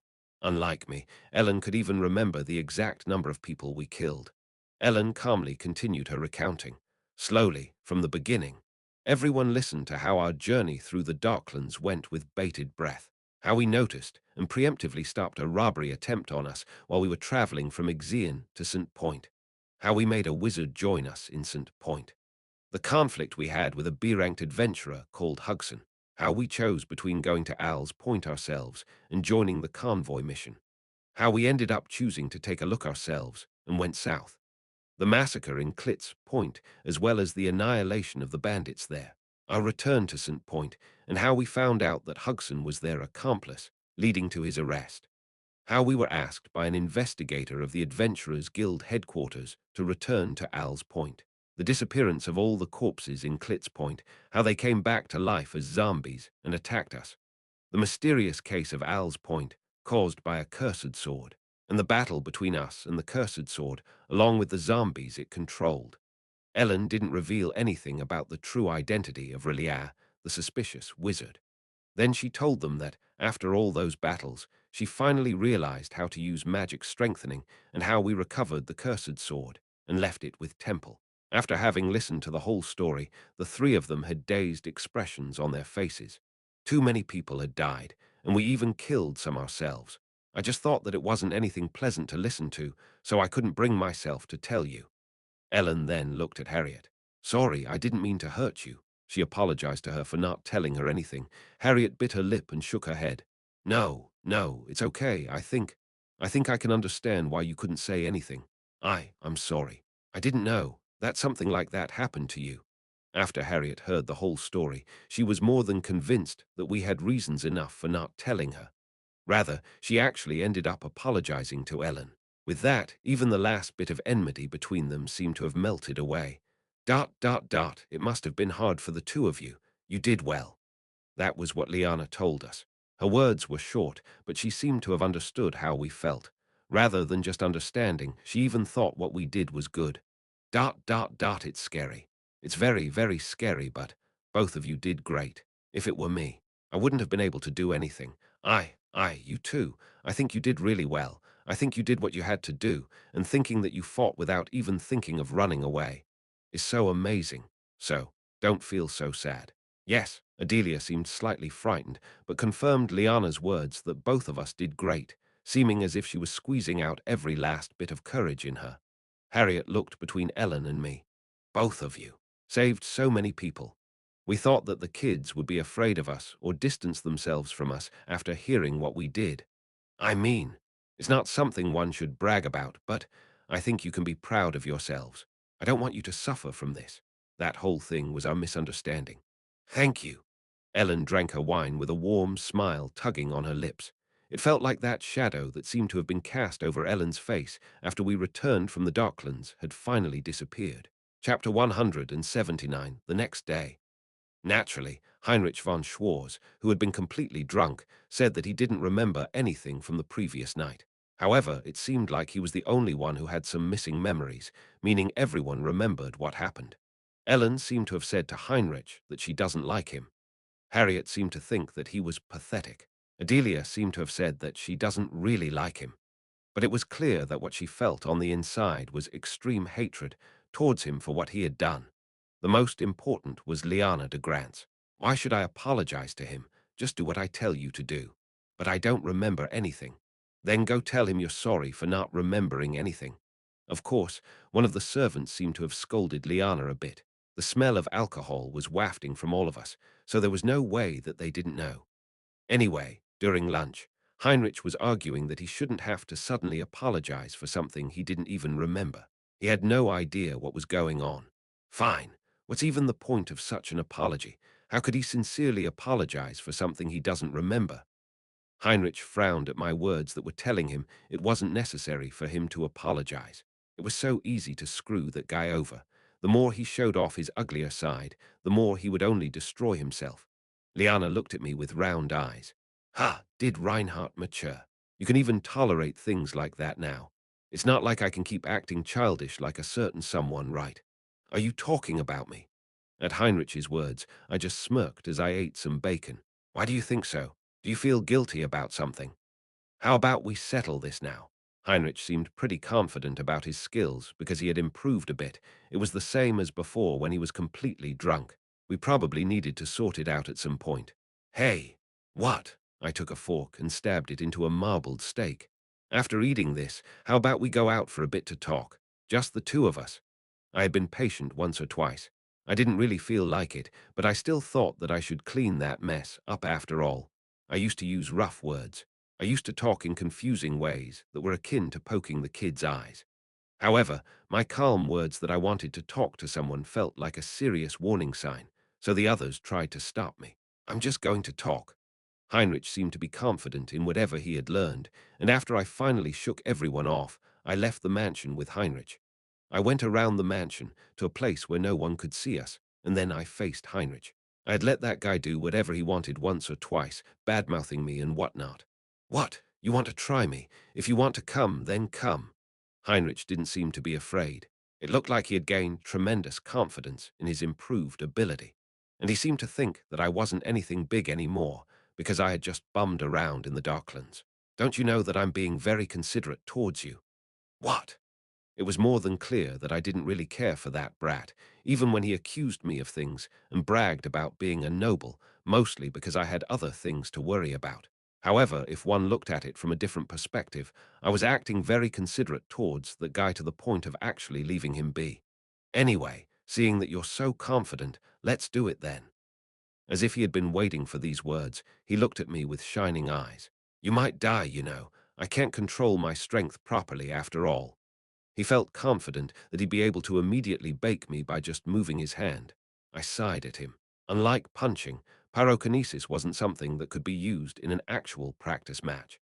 He seemed very excited at the thought of finally paying me back for the humiliation he had suffered in the first semester. I'll show you today that I'm not the same as before. Sigh, that guy focused his mind. You fucking punk. Fizz, as I strengthened my body, I ran towards him while he was preoccupied with focusing. Bang! I strongly kneed him in his stomach. Ka, ugh, did you think I just played around? Why did that bastard think he grew stronger through? Ka, Huck, Huck, Huck. He collapsed to the floor as I looked down on that disgusting idiot. He had already lost his concentration. A kick to the abdomen. That was the end of it. There wasn't some flashy fight between supernatural power users. There was just too big a gap between our levels, a gap between our basic physical abilities. Just like you're not on the same level as a flint anymore, I'm not the man I used to be either. I stood before him until he came back to his senses again as he crouched there. That guy who used to take about 5 seconds to focus his mind in order to create fire seemed to have reduced that time to about 1 second. But a second was still pretty long. It was enough time for me to tear him apart, so I couldn't possibly lose to Heinrich von Schwarz. As things were, I could have crushed him and squeezed the life out of him in his exhausted state, but I didn't go that far. He staggered away from me and stared at me with a confused expression on his face. We had been quite the distance away from each other, and yet he hadn't even seen me approaching him. His supernatural power had gotten stronger, but I had gotten stronger as well. Even I didn't think things would turn out like that. It was just one knee kick. He couldn't even avoid it. If the others had seen this sight, how shameful would that have been? I purposely did it in a place with no one around. If I had beaten him in front of the others, that surely would have been utterly humiliating. If I wanted to trample over his pride, I could have done that at any time. However, I had kept it in, so I told Heinrich von Schwarz that I was being considerate towards him. This is the last time I'll protect your pride. And don't try to build some kind of rivalry with me. I'm not interested in grants at all. Why are you so mad at me? WH what? He seemed to feel greatly embarrassed when I said those things out of the blue. It looked like he didn't think I'd know that he was interested in Liana de Grants. WH, where do you mean? WH, what are you talking about? Dude, just looking at you fidgeting about is enough to figure that out. Who'd believe you if you denied it him? And no, it's not like that, okay? Not at all, you know. Really? Then why do you always look so upset when Grants talks to me? That's, he was stuttering with a completely flushed face. That bastard, even that arrogant, rude idiot of a royal was ashamed of those sorts of things. He was still just a little kid. Well, anyway, I'm not interested in her, so stop trying to mess with me. If you don't stop, don't blame me for trampling over you before the others. I'm only willing to let these things go once or twice, you hear? I spoke those words in a low voice as I passed him. And when you get back, apologize to the kids. If you don't do that, things will only get worse for you. He didn't bother me any more after that. I reluctantly blessed Heinrich, who thought he had grown a bit stronger with some true education. I could have handled that a lot more violently, but I didn't. In the first place, we were classmates, so we should look out for each other a bit. I knew I couldn't get along with everyone, but I sure didn't want to make all of them enemies. In the first half of the semester, I had acted a bit over the top because I didn't want to get ignored, but I didn't have to do that anymore. It wouldn't do me any good if I got on the bad side of my classmates to the point where they would end up stabbing me in the back. Of course, that didn't mean that I saw Heinrich as any less of a bastard to the point that I wanted to help him in any way. Well, I'm sorry, everyone. I was a little rash. Heinrich apologized for ruining the mood previously before Liana and the others as soon as he returned to the mansion. He didn't remember what had happened the day before, but he believed that he made a mistake, and he added that he was sorry. The others had no idea what I did to make Heinrich apologize all of a sudden. They couldn't see any obvious injuries, so it didn't seem like I had hit him. It's fine, just don't do it again. Ah, yes. Liana seemed to be trying to wrap the whole situation up. After saying that, she looked at me and Heinrich alternately. By the way, you two didn't fight, right? WL. Heinrich seemed a little hesitant, then smiled awkwardly, hunched his back, and scratched his head a bit. It wasn't like that while we were talking. I just realized that I made a mistake. I didn't think Heinrich would say something like that, so I, along with everyone else, was a little stunned. Heinrich realized that he was no match for me. I could have beaten him up in front of everyone, but didn't. I had only called him to a remote place so that he could confirm the gap between our skill levels. Would he still resent me for beating him up, or did he actually realize that I was being pretty considerate? Well, he didn't seem to appreciate it too much, because in the end, I had still hit him suddenly. However, it didn't seem that he really hated me. He seemed to have noticed that I really limited myself a lot, and that it wasn't for my sake but his. Liana felt the subtle atmosphere around us and smiled. Great. Then should we have a drink for your reconciliation today? What? Be careful, Heinrich. If you drink too much again like yesterday, I'll knock you out again. That crazy alcoholic. She wanted to drink again. Did she reach the level that she was using every little thing as an excuse to drink? KN knock. You knocked me out yesterday. Heinrich's face grew pale, because he had just found out that he didn't simply forget what happened and passed out, but that Liana actually made him faint. So far, Heinrich had been feeling a little out of place. To be exact, he was so conscious of me that he wasn't able to play around properly. He was only paying attention to what I was up to. When I hit him, he seemed to have come to his senses and noticed that I was stronger than he thought. When I told him that I wasn't interested in Liana in the least, he also seemed to be able to act more comfortably as well. Of course, it would be hard to revert that bad image the others had of him. Anyway, Heinrich didn't try to mess with me anymore. Of course, I felt like he was looking at me with different eyes, but I wasn't that concerned about that. In the end, Heinrich was able to fit in with the others much better because he cared less about me. Liana, the owner of the mansion, said all was well, so nobody showed any dissatisfaction on the outside, although they still felt a bit skeptical. Ellen, well, she always had a neutral expression, so she didn't really show anything either. And I found out another trait of Liana's that I had no prior knowledge about. She was a heavy drinker. In the end, we gathered up that night as well to drink under the pretext of celebrating our reconciliation. Heinrich didn't just drink his alcohol alone in the corner like before, but chatted with us about this and that. The situation was completely different. You look down on people with a normal background. I did. Yes. Hi, Heinrich. I know that you're from a very big royal family, but hearing what you said made me really sad. When Adelia got drunk, she told Heinrich what he had said before and made a fuss about it. It's not like I'm calling you a jerk, but what you said to Reinhardt hurt me as well, so I got sad. It was a variation of that. That. I did that. I'm sorry, Adelia. When Heinrich heard how much alcohol he had been drinking and what he had said, his face turned completely red. He didn't know what to do. He seemed to understand why Liana wanted him to apologize. But Reinhardt sure was amazing yesterday. Normally, he should have punched you black and blue in that situation, but he kept holding it in. At Liana's words, he continued to stare at me, even while he was apologizing to Adelia. He didn't seem to be able to believe it. Judging by the quick temper I had shown up until then, I should have let my fists fly immediately after hearing what he had said, but I had kept holding it in. Of course, I had only stayed still because that was the quickest way to screw that guy over. However, Heinrich seemed to realize how much consideration I had given him. Even though he had said things like that, I hadn't punched him. He realized that I really had been holding it in a lot.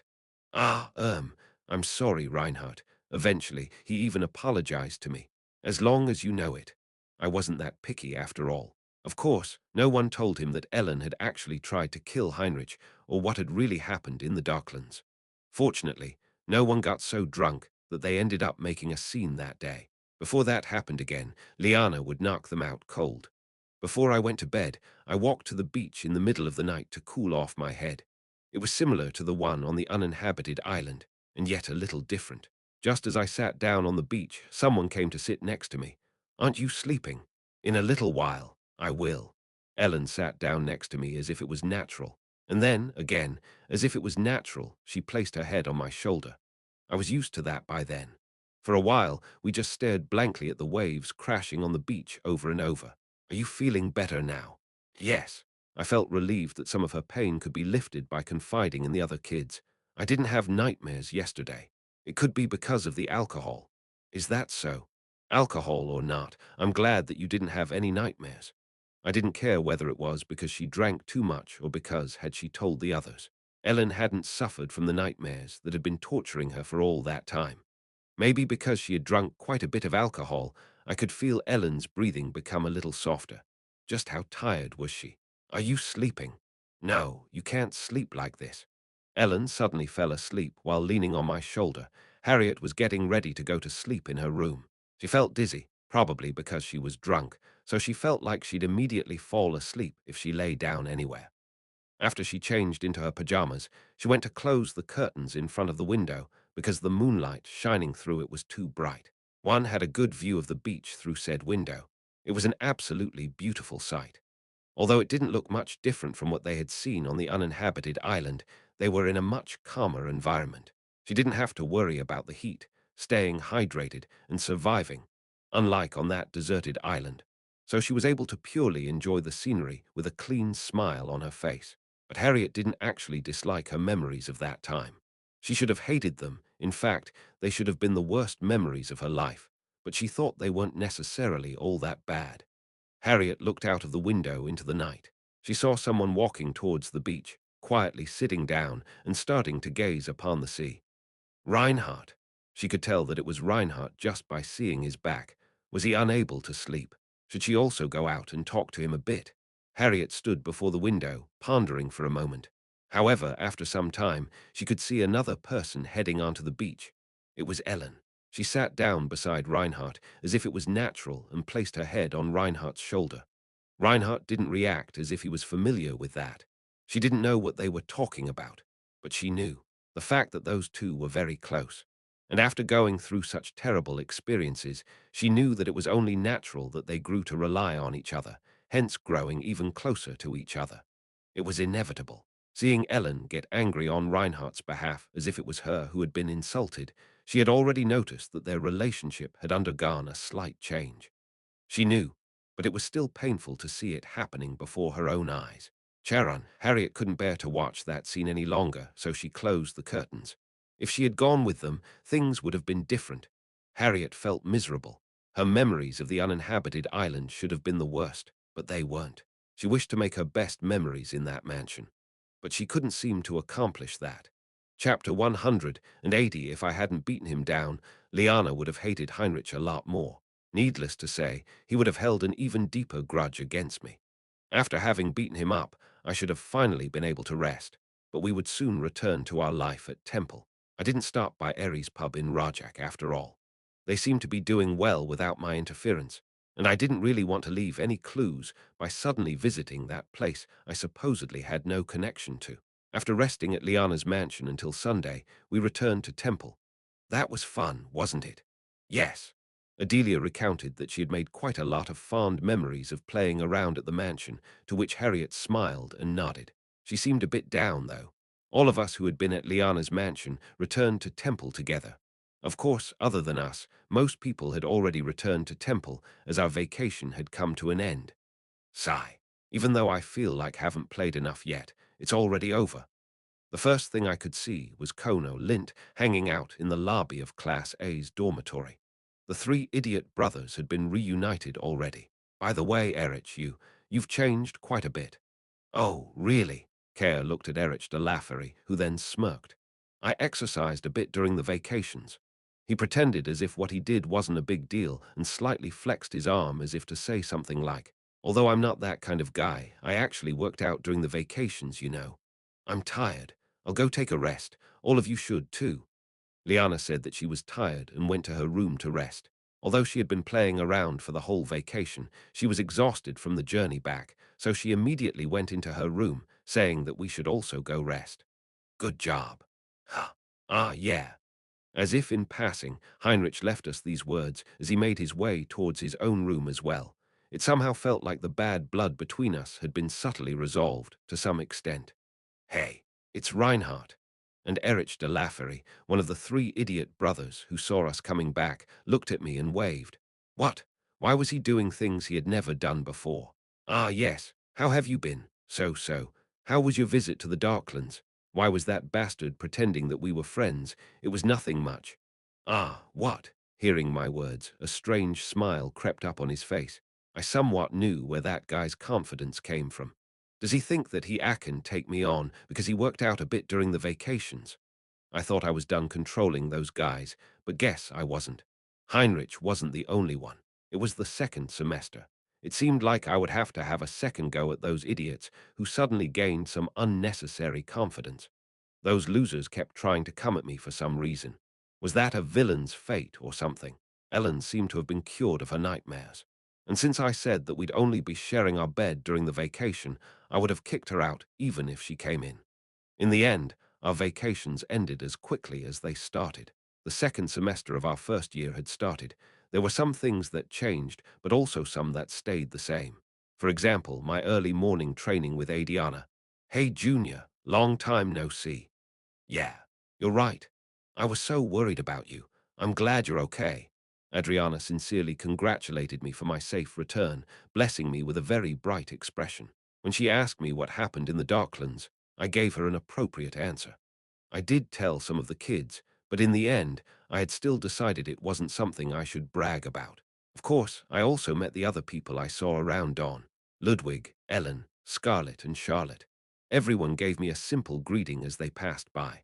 Charlotte looked at me and gave me a strange smile, as if she already knew everything that had happened. Reinhardt, long time no see. Ah, yeah. Ludwig had probably undergone ranger training during his vacation. His personality was still the same, but I felt like something changed about him, even if he pretended to be the same as before. One might say that some of his foolish parts had disappeared. Wasn't it dangerous? It was fine. That's a relief.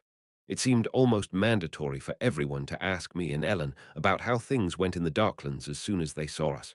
That's just how surprising it was. I greeted the people I hadn't seen in a long time and finally left the dormitory with Adriana. What did you do during the vacation? Well, I trained my faith, so to speak. I did some volunteer work and prayed. I had a good time. It seemed that Adriana enjoyed her vacation.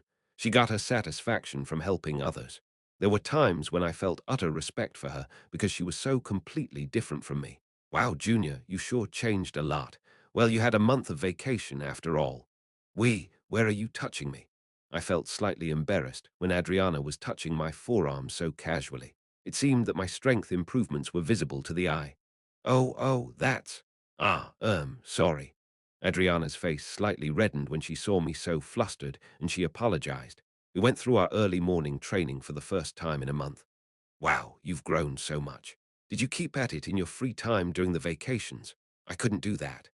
Of course, it had been a long time since I had last had my training with Adriana, so I had trained with Ellen in the meantime. Of course, I did nothing but play in the last week of vacation, though, but I still couldn't keep up with Adriana during our training, so I was completely exhausted towards the end. Ha, ha, phew, you really did work hard. I'll admit it. Of course, it was only natural that she was much stronger than me, so Adriana didn't skimp on the compliments. I couldn't keep Adriana company until her stamina was drained, but she was a little exhausted by the time I dropped out at least. After our morning training, we sat on a bench to rest for a bit. Phew! It sure feels nice to exercise again after such a long time. She seemed to feel good after working out, but although I kept doing it, I didn't think I'd ever felt that way before. Did you take a break from it until now? Yeah, I was busy. Praying and volunteering, it seemed that Adriana didn't have any time to exercise between those two things.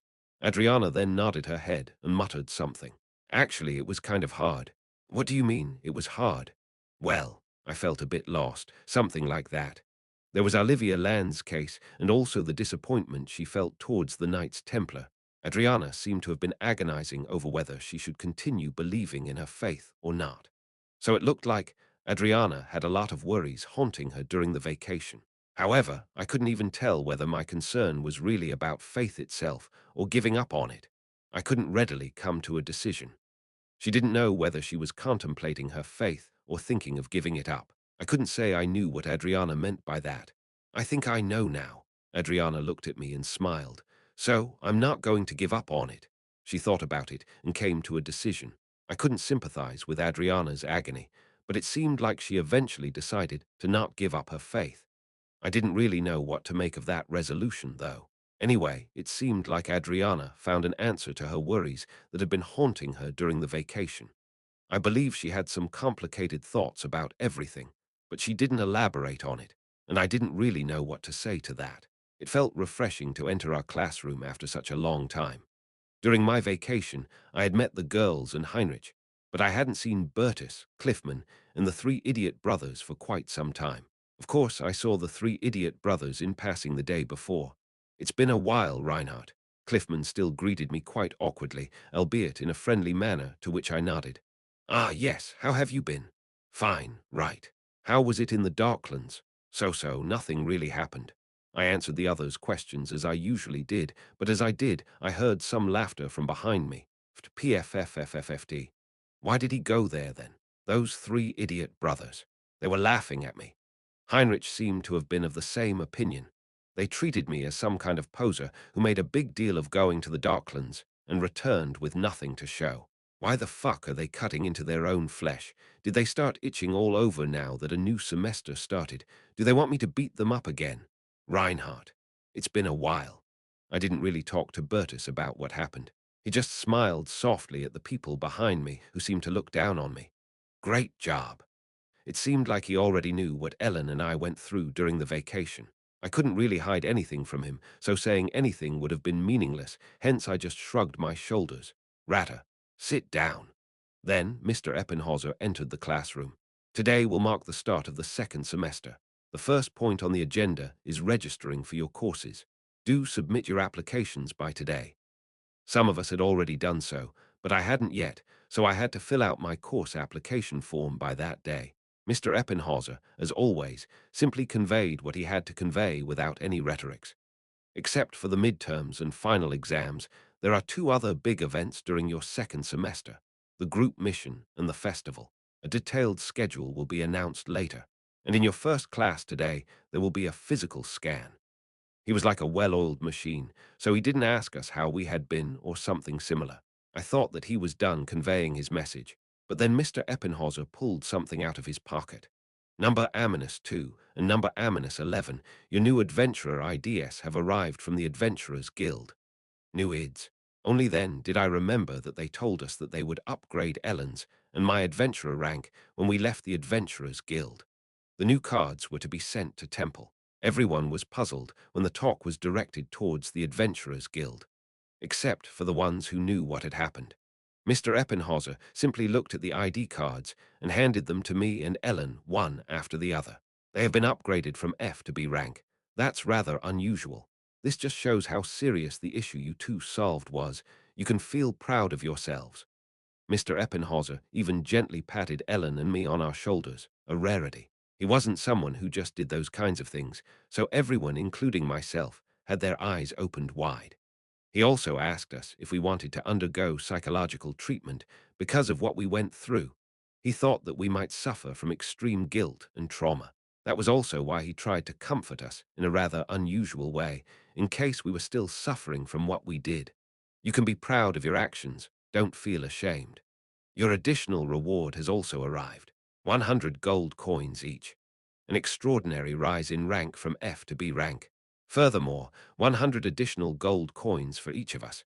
Everyone seemed even more surprised, except for those in the know. I had told everyone that nothing happened, but for some reason, our adventurer rank had dramatically risen. There was a material reward as well, a huge amount of 100 gold coins as an additional reward. It was our remuneration for the annihilation of the bandits of Klitz Point and for solving that cursed sword case. Everyone should have realized by then that I was lying when I had said that nothing happened and that we actually resolved quite an unusual situation. Heinrich and the three idiot brothers in particular were immensely surprised. They had been looking down on me as someone who was all talk and just bummed around, but seeing how things had turned out, that was absolutely not the case. It looked like I didn't actually have to dirty my hands again. They'd simmer down on their own. And I have something to tell you about the item you have acquired. As such, please come to my private room along with number 2. There was one more thing. The cursed sword. It seemed there was something he wanted to tell us about that item as well. Chapter 181, we got a short break after that morning meeting. Ellen and I went to Mr. Eppinhauser's private room, leaving our classmates, who were looking at us as if they were thinking things along the lines of, what the hell did they do? Behind. After securing it in a safe space in which the sword's power cannot run rampant, several wizards are studying it. It seemed that Temple was very thorough with their safety measures so that the sword's curse wouldn't affect anyone or anything else. First of all, for now, the sword belongs to you, but there is a possibility that your ownership might get revoked. Mr. Eppinhauser confirmed that I had ownership over the sword for the moment. Temple was assessing the item for me. However, there was only one reason why my ownership might get revoked. The item was much too dangerous to be allowed to be held by an individual. Understandable. It did destroy a whole village and turn the surrounding areas into a land where corpses turned into zombies. However, that sword never actually appeared in the original. If we hadn't solved the issue, someone else would have done it. It didn't have to be us. The cursed sword was dangerous, but we were able to deal with it on our own. If people with a much higher degree of skill than us dealt with that case, it would have been resolved easily. Of course, there were a lot of complex conditions at work there, but I didn't think that it was an issue that no one but us could have solved.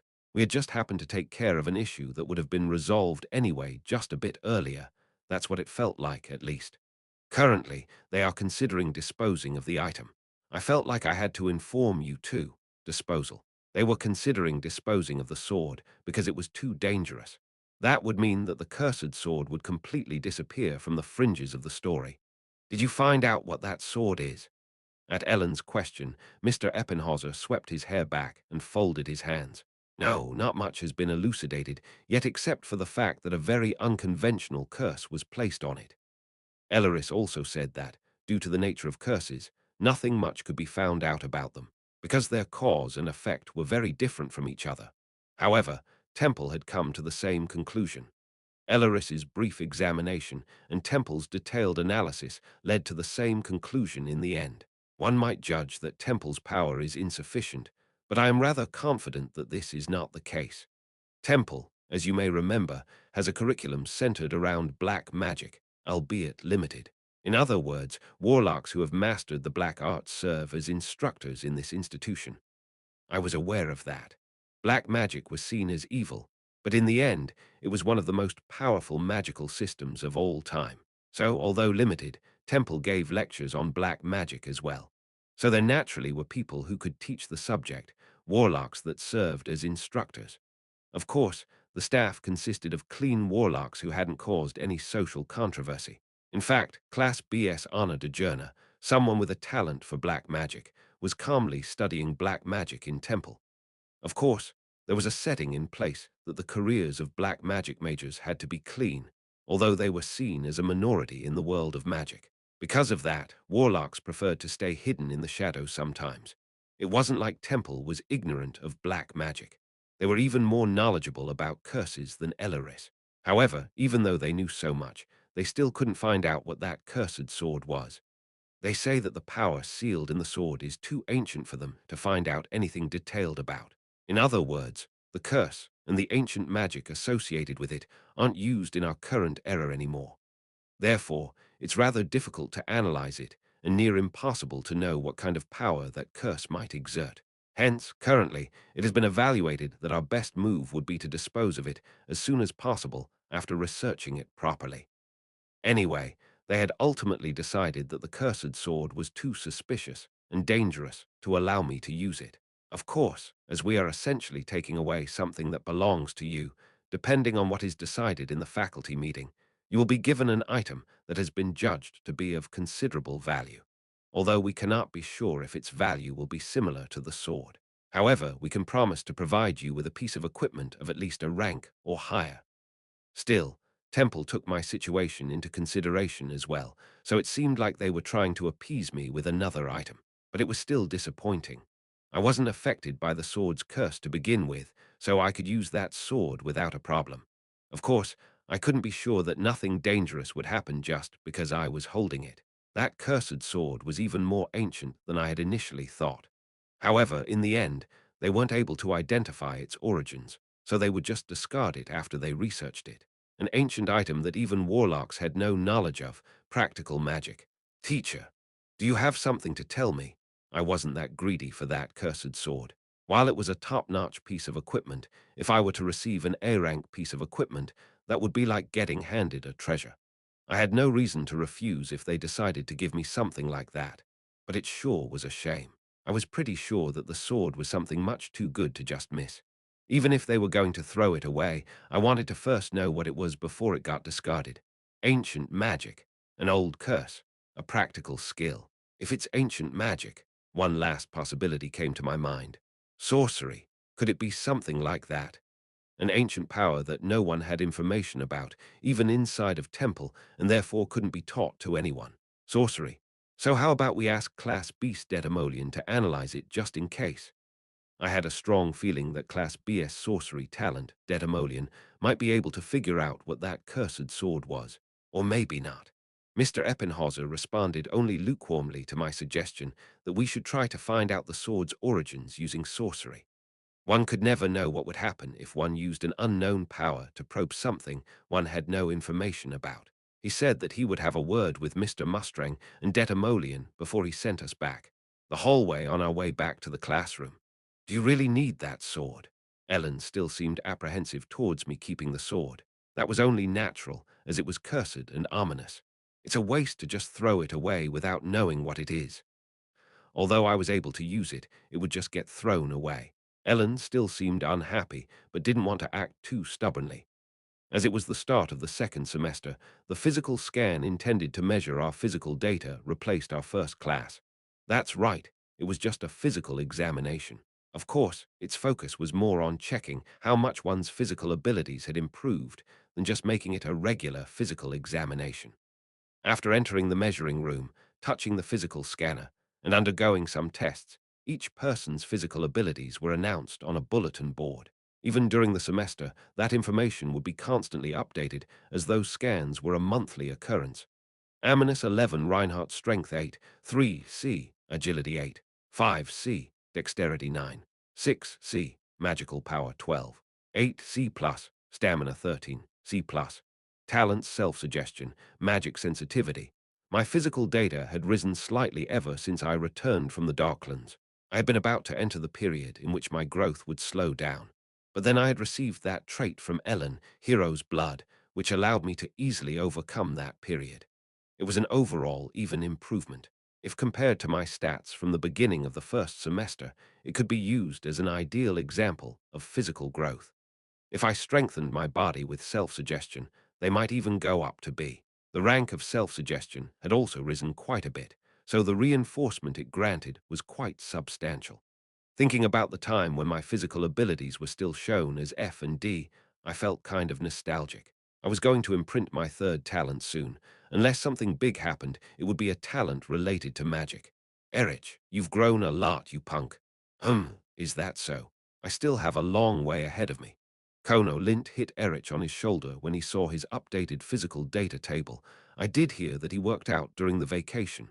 Let me check. Aminus 9, Erich de Laffery, Strength 10, 2C, Agility 6, 4D, Dexterity 5, 40D, Magical Power 4, 10F+, Stamina 8C, Divine Power, Talents Divine Power, Swordsmanship, Martial Arts. Did he just do some weight training?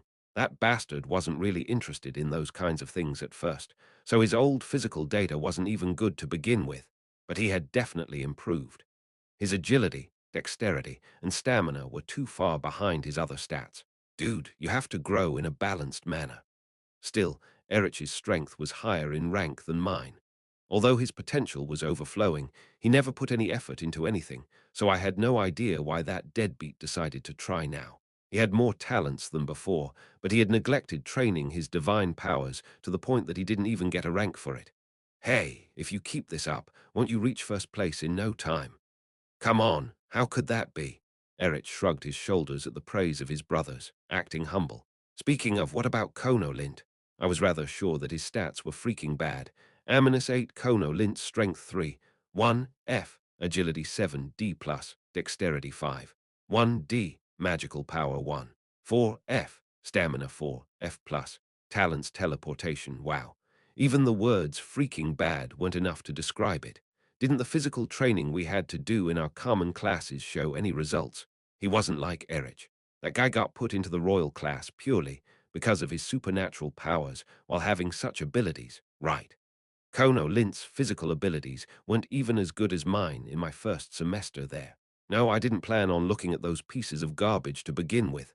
Aminus 2, Ellen's Strength 18, 5, B+, Agility 20, 3, A, Dexterity 23, 1A, Magical Power 27, 2A+, Stamina 20, 5A, Talents Weapon Mastery, Mana Control.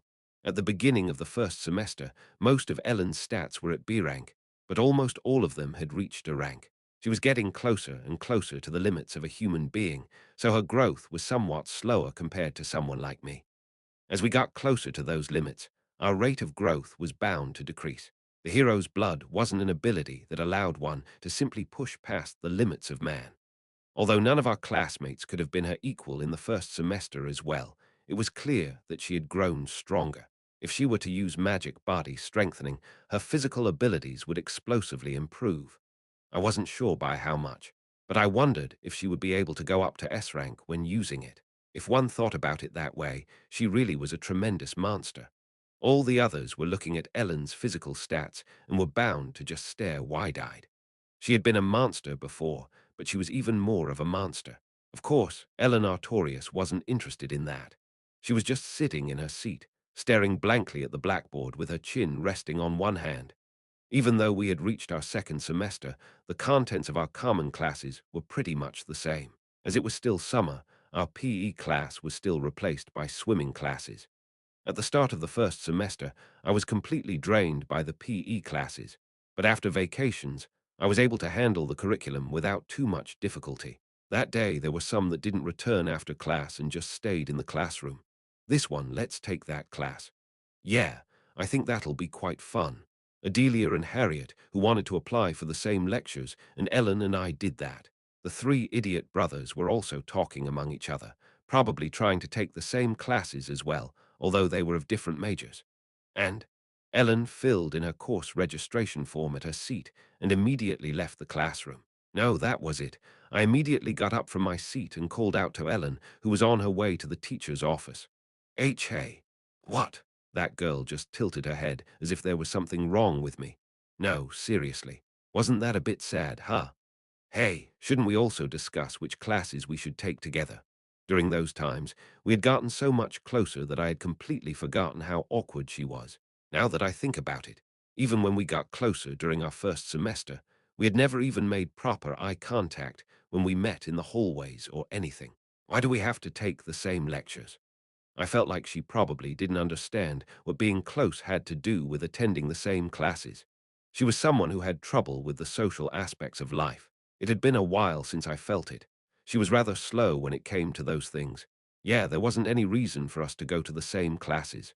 Strictly speaking, we didn't have to. Yeah, obviously. If there are any classes that overlap, then we could go to them together. She wasn't a supernatural power user, but even if she couldn't go to the supernatural power classes, we could still take swordsmanship classes together. Do you want me to show you? Ellen showed me her course registration form as I made a fuss. She didn't know why I was so angry, but it seemed like she didn't mind if I wanted to go to the same classes as her. It felt kind of strange how she showed me her registration form so casually. What? Why did I feel like I was kind of obsessed about that? No, was that obsession?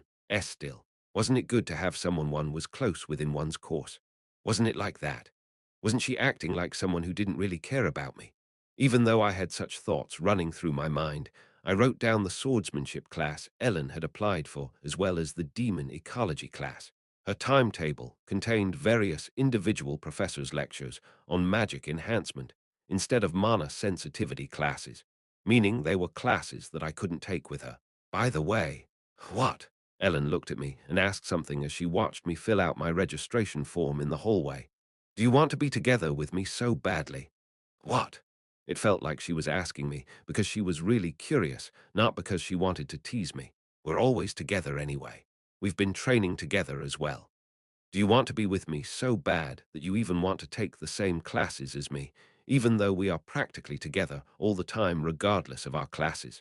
Why, that was probably what she was thinking. There were no signs that she was trying to tease me like saying, "Do you like me that much?" So my guess was that she was really just curious. Was she actually a real monster who was unable to understand a human's mind? What was she even saying to me? Cold sweat was running down my spine because I felt a form of shame that is rather hard to describe. Doesn't matter. Get out of here. I had seen Ellen getting upset from time to time, but that was the first time I got upset. And the fact that I was so upset with a kid made me want to hide myself in a hole. Chapter 182. This was my schedule for the second semester. Our common classes still took place on Mondays and Thursdays, and the subjects also remained the same. There wasn't any significant change in the individual professors' classes I chose either. Tuesday, Swordsmanship Theory II, Swordsmanship Training II, Swordsmanship Application. Wednesday, Meditation II, Supernatural Power Control, Supernatural Power Application. Friday, Mana Sensitivity Training II, Comprehensive Martial Arts II, Demon Ecology. The classes I chose were similar, and most of them were just advanced forms. The only differences from the first semester were demon ecology, supernatural power application, and swordsmanship application, and there were two other practical classes among them. The content of those practical classes was to subdue or fight beings summoned through summoning magic, or something similar. Swordsmanship application entailed subduing one's enemy with one's sword, of course, and the supernatural power class was doing so with one's supernatural power. I both wielded a sword and used my supernatural powers to strengthen my body, so those two classes would end up being the same for me. Demon Ecology was a lecture that taught its students basic knowledge of demons, and supernatural power application was to test my supernatural powers in a practical setting. On Tuesdays, I'd probably spend my whole day with Ellen, as I only had swordsmanship lessons on that day. After classes, in the dormitory, it was useful. I stopped by Class BS dormitory to return the Imperial crest to Charlotte. She smirked as I handed it over to her. So you thought it was very useful, did you now, to skip the queue to the warp gates? As soon as you picked a fight, you pulled it out right away, didn't you? How did it feel like being treated like royalty? With that massage, Charlotte gave me a stern look. Why, you know all that. If you keep flashing the Imperial coat of arms like that, of course, I would know everything you do with it, don't you think? There was no way just anyone could carry around something like that, so it seemed like all reports about what we did at the warp gates came back to her. The same went for when I used it in the Darklands. Well, didn't you give that thing to me so that I could use it at times like those? That is true, Charlotte laughed while covering her mouth, saying, I was just teasing you for a bit. Certainly, the Imperial crest was one of the most useful items we had taken with us. Not only did it help us to save time, but it also helped us to avoid unnecessary conflicts and situations in which we might have faced murder charges. With just that little crest, we had managed to end our journey to the Docklands safely, so Charlotte had been a great help. I've read all the incident reports. You've worked hard, Reinhardt. Just like Bertus knew what happened, it was only natural for Charlotte to also know what we went through in the Darklands. Shall we take a walk after such a long time? There was no reason for me to reject Charlotte's offer. Charlotte and I walked around the park in front of the dormitory. There were hardly any people in the vicinity of the royal class dormitories, so the chance that we would run into someone was rather low. By the way, since the vacation was over, I thought she would ask me to deliver more letters to Valia or something. Charlotte wouldn't be able to send him any letters without me around to deliver them. She couldn't go to Elaris's store with her own people. It must have been hard. It wasn't an ordinary incident. Charlotte still walked as she let out those words. I can't even deny that. Certainly, both Ellen and I had suffered a lot of trauma ever since that case. I felt like I was finally getting over it. Ellen Artorius. Charlotte let that name softly roll out of her mouth. The only people who knew Ellen's real name were Charlotte, Bertus, and I. Charlotte was speaking slowly, as if she was savoring the surname Artorius, as if she was saying Ellen's name for the first time. She's the sister of a hero. I thought she would be someone outstanding, and she was more outstanding than I thought. Realizing magic body strengthening on her own, Charlotte seemed to admire her a lot, speaking as if she never would have thought it to be possible. Ellen Artorius isn't just a hero's younger sister. In the end, Ragnar Artorius might end up being remembered as just Ellen Artorius's older brother. Ellen might become a lot stronger than Ragnar Artorius and achieve feats far surpassing her older brother as well as his fame. It seemed like Charlotte thought things might end up like that. It's not easy for someone like you to come back unscathed after going on an adventure with such a great person. Ellen had great potential. I, however, didn't have any expectations placed on me, but I had still completed that journey with Ellen unharmed. So Charlotte seemed to think that I definitely wasn't some ordinary person either. I'm glad that I didn't get in her way. Charlotte smiled at my words. Still, you two went on a trip together. So, have you ever felt something like palpitations? Charlotte's expression changed as she was asking about her friend's love story. What are you talking about? No, but, well, you never know, right? What was with her expression? It was so weird. What we did over there was far from those kinds of things to begin with. All I could do was try to hold on to my senses, you know. Charlotte's expression hardened at my words. Ah, that's right. Sorry, I made a mistake. Charlotte apologized to me, as it was a rather thoughtless question to ask someone who had just gone through a rather traumatic experience if they had a fling while at it. By the way, thanks to what you guys have done, the Imperial family will soon take action. In the end, everything will be fine. Taking action? Why would the Imperial family take action? Charlotte tilted her head at my question. She seemed like she was saying, why wouldn't we? The Adventurers Guild is an organization supported by the Imperial family, isn't it? But some adventurers actually dared to steal supplies from the guild. Isn't that quite shameless? They provided support to develop the Darklands, and yet there were people coveting those supplies. It seemed like that greatly besmirched the Imperial family's goodwill. We have to tighten our grip on the Exian outpost and their adventurer management system. Although we can't prevent such stupid things from happening ever again, we have to make sure that it doesn't happen too often. The Imperial family was supporting the Adventurers Guild, but they had no idea how the Exian outpost was run. And with news of the resolution of that case reaching the prince and princess, the state of the Exian outpost also reached the ears of the Imperial family. Originally, the bandits would have tried to rob some guild supplies and disguise their actions as the doings of demons. However, because we managed to intercept their plan, the Imperial family saw the need to fine-tune the Exian outpost's management system, as well as their Adventurers Guild. There's a huge shortage of manpower. While there are a lot of people around, so it seems like there are a lot of criminal organizations ruling the place from the shadows, so we sent them more manpower. Anyway, thanks to what you guys have done, Exian will become a little bit safer than it used to be. What Charlotte seemed to say was that what Ellen and I had done was much greater than we actually thought. Slap. Og! Charlotte suddenly slapped me on my back. So, neither you nor Ellen has any reason to be so depressed. Did we look like that? Charlotte smiled with her index finger close to her mouth. Both of you have been acting as if what you did in the Darklands was a huge sin, saying things like, nothing happened at all. What do you think it looked like? Nothing happened in the Darklands. That was what Ellen and I had told everyone who asked us. Charlotte knew what we had done. That was why she told me about the results of our actions. Because of what we had done, the crimes committed by adventurers in Exian would be greatly reduced in the future. Well then, I shall return. Ugh, what's wrong? Charlotte, who had been talking calmly, suddenly stopped, covering her right eye with her hand. Charlotte trembled slightly with her back twisted. Ugh. Ah, it's nothing. I just have to wait. What's the matter? Do you feel sick? No, just wait. Wait a bit. Charlotte took some deep breaths while she covered her eye, then sighed and raised her head after some time. It seemed like she had sweated a little. Phew, I'm fine now.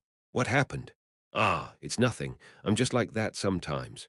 Charlotte pretended to be fine and as if nothing happened, but she didn't look fine at all. It's just something of an after effect. It's been like that ever since I came out of the Demon King's castle.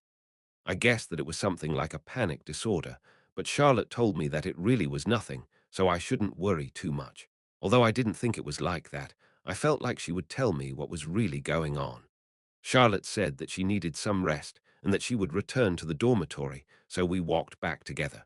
Charlotte took out a letter while we were on our way. I'm sorry to ask this of you every time. Don't be, it's fine.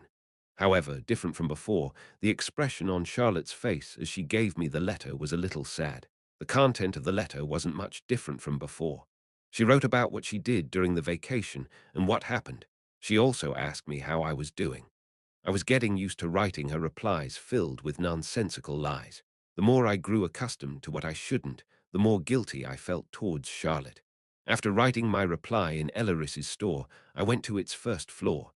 Ellaris had a large bag on the table. The proceeds from selling the precious metals from the Darklands we sold through the Thieves' Guild had come in. It was a total of 35 gold coins. That was a huge amount of money, equivalent to about 3.5 billion won. It was said that the amount they obtained from the grave was enough to satisfy a whole expedition team consisting of 20 adventurers, after all. It was only natural that we would get that much, as we took everything for ourselves. Since we would divide all of that into 3 equal parts, it would be more than 1 billion won for each of us. Leave my cut to the Rotary gang. I'll take Ellen's money to her. Yes, Your Highness. Look for a house or a room with that money. Don't just invest everything into the Rotary gang, you hear. Is that, is that really okay? Ellaris seemed to be at a loss for words as to whether she could really spend that huge amount of money just for herself. Although I had told her to do that from the start, it seemed like she felt dizzy with that much money in front of her. If I were to spend that money, it would just be related to the Rotary gang, so I didn't need that money right away. I was thinking of saving it as capital for a new business venture or something. So the only thing I was going to take with me was the money I had agreed to give to Ellen. But it's way too heavy. Clang money is good and all, but it was heavy as hell. I should have exchanged them for platinum coins, but if I had gone to a financial institution, it might be rather uncomfortable if they started asking about how I obtained this money, so I just brought it here first. That's enough. I'll just treat it as a workout. It wasn't too heavy to carry yet. A school day. I only had classes related to swordsmanship all day. In the end, even though I was a bit upset with Ellen, I still applied for the same classes as her. I turned into some character that got upset at the simplest thing but still clung on like some obsessive man. Just who the hell did I turn into? If a side character, who definitely wasn't the protagonist, acted like that, readers would comment something like, I fucking hate him. When are you going to kill him off? Swordsmanship theory, swordsmanship training, and swordsmanship application. All of those subjects were one bundle. After the application training, I would be given an extra lunch break. The classes were taught by a different teacher than the one we had in our first semester, so there was quite a difference. In the first semester, the only student of the royal class who took the swordsmanship classes was Ellen. About 50 people attended the classes in the second semester. Among them were 4 royal class students, including me. Ellen, me, B-2 Scarlet, and B-11 Ludwig. Somehow I ended up taking the same classes as the main character. Reinhardt, did you apply for the same class as me? Yeah, Ellen is also with you. Hey. Not our lively, all-rounder protagonist, who was always energetic, was still more than energetic. Ellen just nodded at Ludwig's words, who looked rather tense. Ludwig naturally sat next to me. So there was Ellen on my right and Ludwig on my left. Did Ellen take the same classes as Ludwig in the second semester of their first year in the original? I didn't think so. I felt like the development had changed a little. Maybe it was just Scarlet who initially took the class. Ellen wouldn't act like her character in the original novel because too many things had changed around her because of me. Scarlet, Scarlet, come here as well. Let's sit together. Ah, yes. Scarlet, who was sitting far away from us, sat next to Ludwig when he called out to her. However, I could clearly see how awkward she felt. Scarlet nodded slightly when she made eye contact with me. That was all she did. Just what was different from the original. She should have become close friends with Ludwig after she saved her from her bullies during the first semester. However, it was Charlotte who settled Scarlett's situation. So it seemed like Ludwig wanted to get closer to Scarlett, but she seemed to have a hard time dealing with him. Proof of that would be that she still spoke rather formally with him. That situation came to be because one of the major incidents involving a main heroine had completely disappeared. Of course, Scarlett didn't seem to hate Ludwig, she just seemed to feel uncomfortable around him. So now Ludwig was nothing more than maybe heir to her. Actually, what did I care? That wasn't enough to worry me. Who cared about the main character anyway? Just like the gates would always appear no matter what I did, they would also always appear no matter what Ludwig did or didn't do. Anyway, our situation could still exist in the confines of the main story. There are 4 Royal class students in this course. There are also 2 Orbis class students. The standard of this class is just too high. Ludwig would meet some of the Orbis class students right when the second semester started. After following Ellen there, I suddenly became acutely aware of that situation. Temple had hundreds of uniforms with different designs. Of course, I didn't what school they were part of, even if I looked at them. All I recognized was the royal class uniform that I wore. However, there were 2 that were the most famous. To those who wore them, they served as both a business card and an identification card. The royal class and the Orbis class. The Orbis and royal classes were small groups of elites with, at most, 20 students in each year. There were 6 such students in that course, so it was only natural that the other participants were rather noisy. Some of them seemed to have high expectations. Others seemed to lament the fact that their grades had basically been fixed. Anyway, that was the first time I saw Orbis class uniform. So that was how it looked like. Royal class uniform seemed prettier. The theory class teacher entered the classroom and took attendance, each student raising their hand one after the other. Royal class Aminus 2, Ellen. Yes. Royal class Aminus 11, Reinhardt. Yes. Royal class B-3, Scarlett. Yes. Royal Class B-11, Ludwig. Yees. After calling out each name one after the other. Orbis Class A-8, Adler Belkin. Yeah. Orbis Class B-3, Nilsonia. Yes. Like Royal Class, Orbis Class was also divided into Class A and B. Even within our special class, they deemed one class superior to the other. I believed that the Orbis class was no different. Of the 50 students present, 4 were from the Royal class and 2 from the Orbis class. As Harriet had said the other day, the students of Royal class didn't care about the Orbis class. However, the Orbis class continued to train intensely with the aim of never losing against the Royal class. As they obtained their position through effort, going through grueling training was just a daily routine for them. They were a class that hated talent.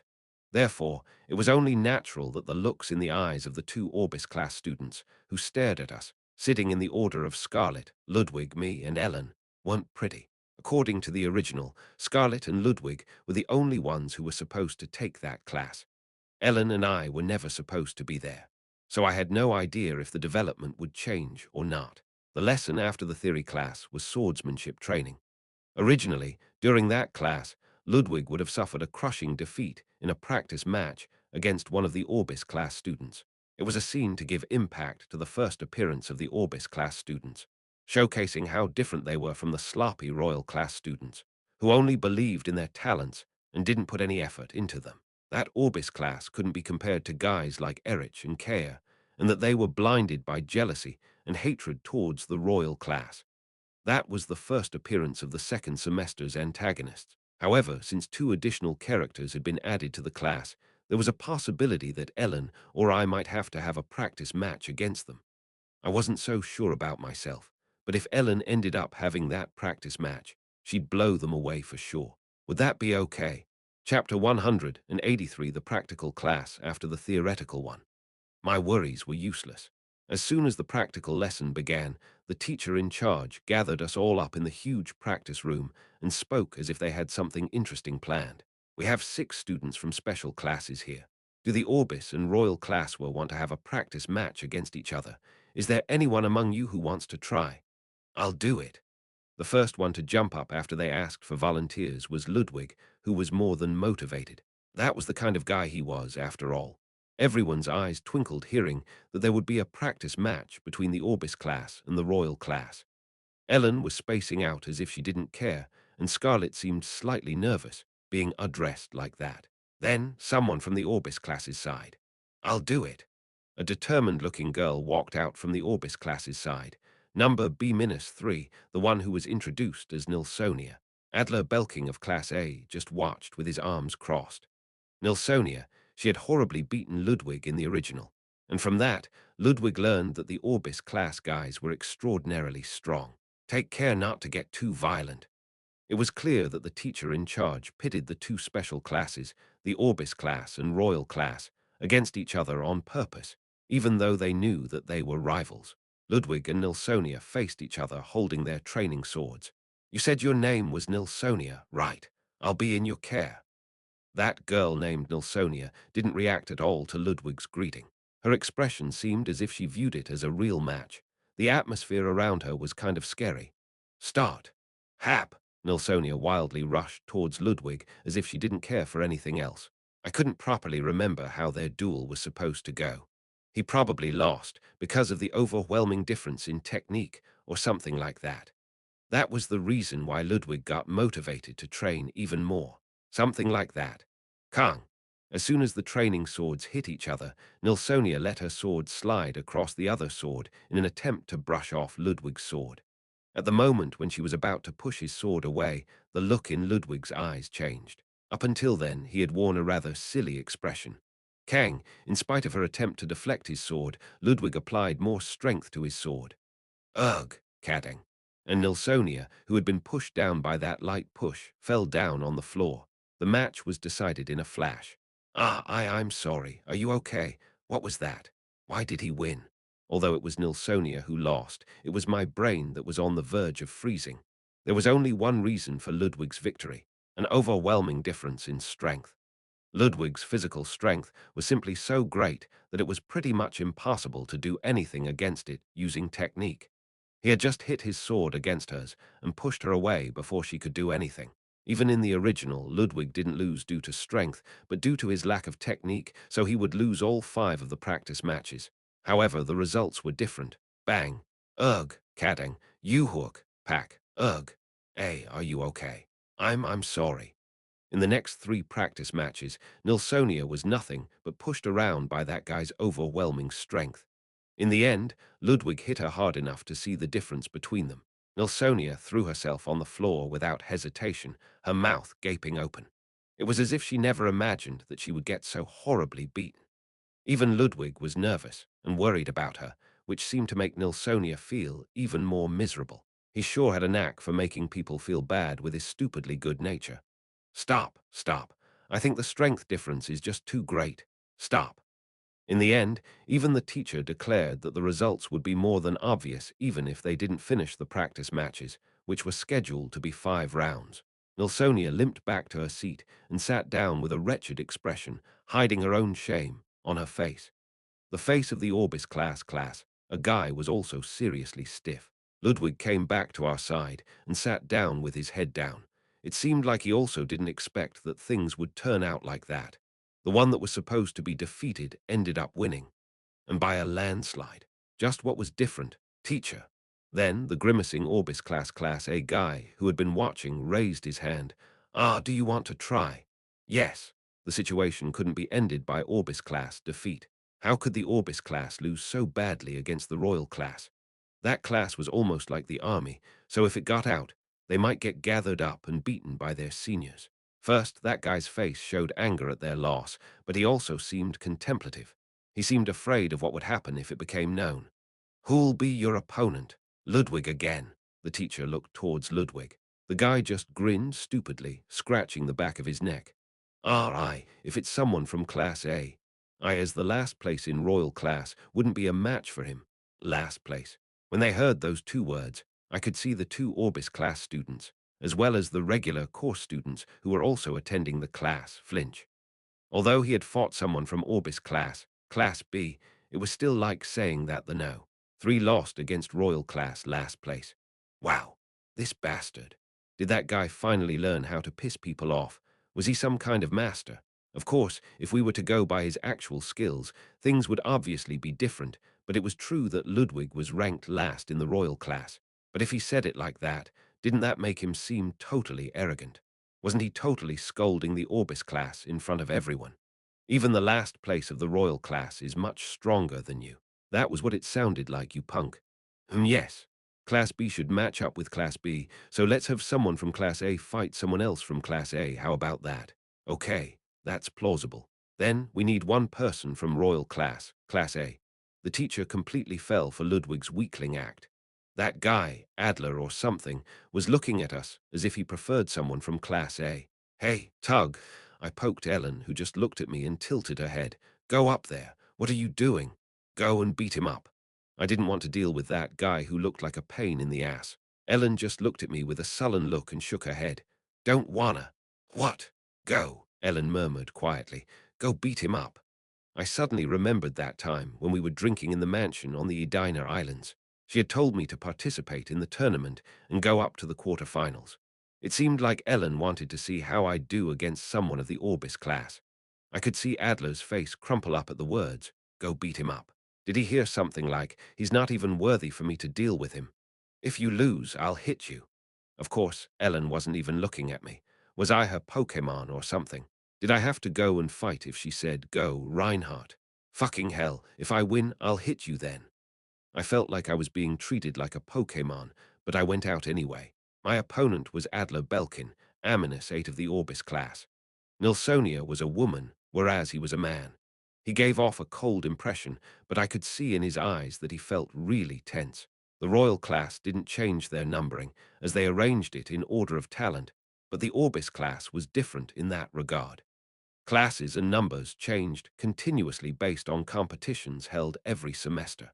Since it was a class that valued effort, the rankings would get changed according to one's effort and performance. Since we were in our second semester, there would soon be a change in their rankings, unlike in the first semester. In the Royal class, those numbers weren't exactly rankings. However, in the Orbis class, those numbers were most definitely the most important. So that Nilsonia, who Ludwig had just faced, was probably ranked 13th in the Orbis class. Of course, there were also magic and academic major students among them, so that ranking didn't necessarily reflect their physical strength. Anyway, Orbis class Aminus 8 would mean that he was the 8th strongest in Orbis class first year. To put these things in a slightly wider perspective, Temple had more than 100 students. If we only look at the first years in the high school section, it would be around 10 Royal class students were selected by talent, but Orbis class students were selected by skill. To put it bluntly, that guy in front of me should be the 8th best person in terms of skill among all combat majors, including the general students, except for his talent. That was why he was chosen for the Orbis class. If one put it like that, he sure seemed amazing. And that guy was staring at me as if he was about to grab and kill me. Now, this will be the first of 5 matches.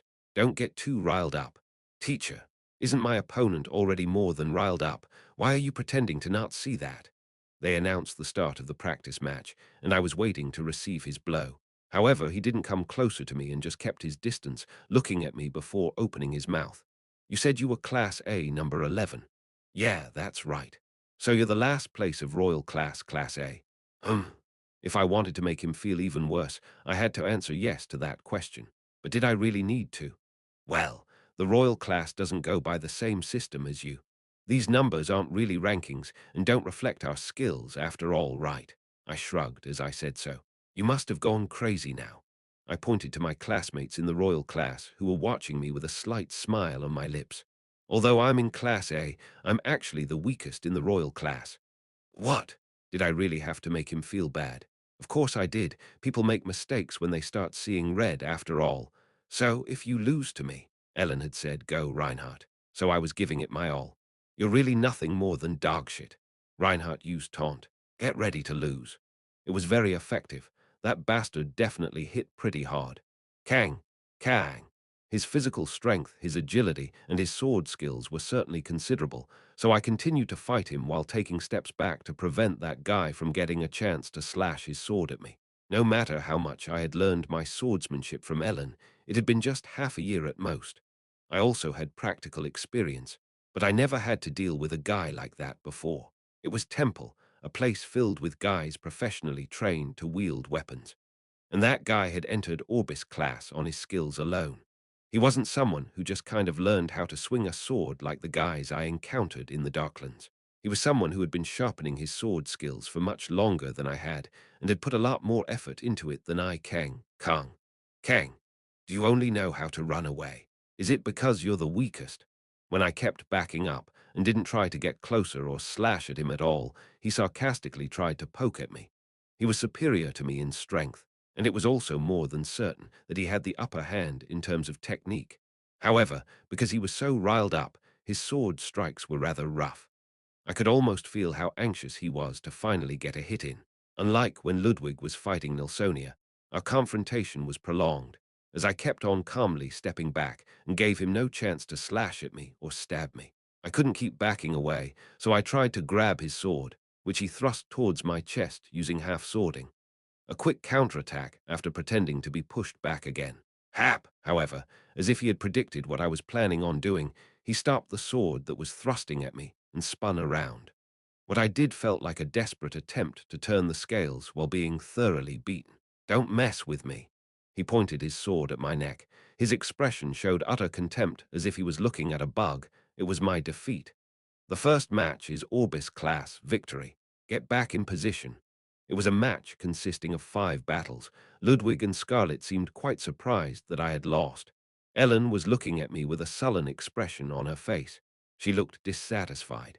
That guy was definitely quite hard-hitting, and in our first match, he won against me, who was supposed to be the weakest, though not easily. I heard that the royal class was full of people who only believed in their talent. I guess you're just one of those people as well. Adler beat me once and was already openly looking down on me. It looked like he already made an estimate of my strength. I had kept backing up and had even failed my clumsy attempt at a counterattack. I don't think I need to fight you anymore. How about the stronger one steps up now? It seemed like he thought he could pass on to the next person now that he already had an estimate of me. Hey, while we're at it, let me tell you something. What? You've been going on about my talent. I grinned at him. Actually, my talent is a supernatural ability. I pointed my training sword at him. I didn't use it, though. I thought you'd find it unfair otherwise. I was treated like someone who blindly believed in his talent and someone who never put any effort into anything. However, I just said that I didn't even use my talent. Am I allowed to use my supernatural power from now on? I had simply fought with him without using my supernatural power at all. That was the reason why Ellen looked a bit angry. I didn't use my supernatural power.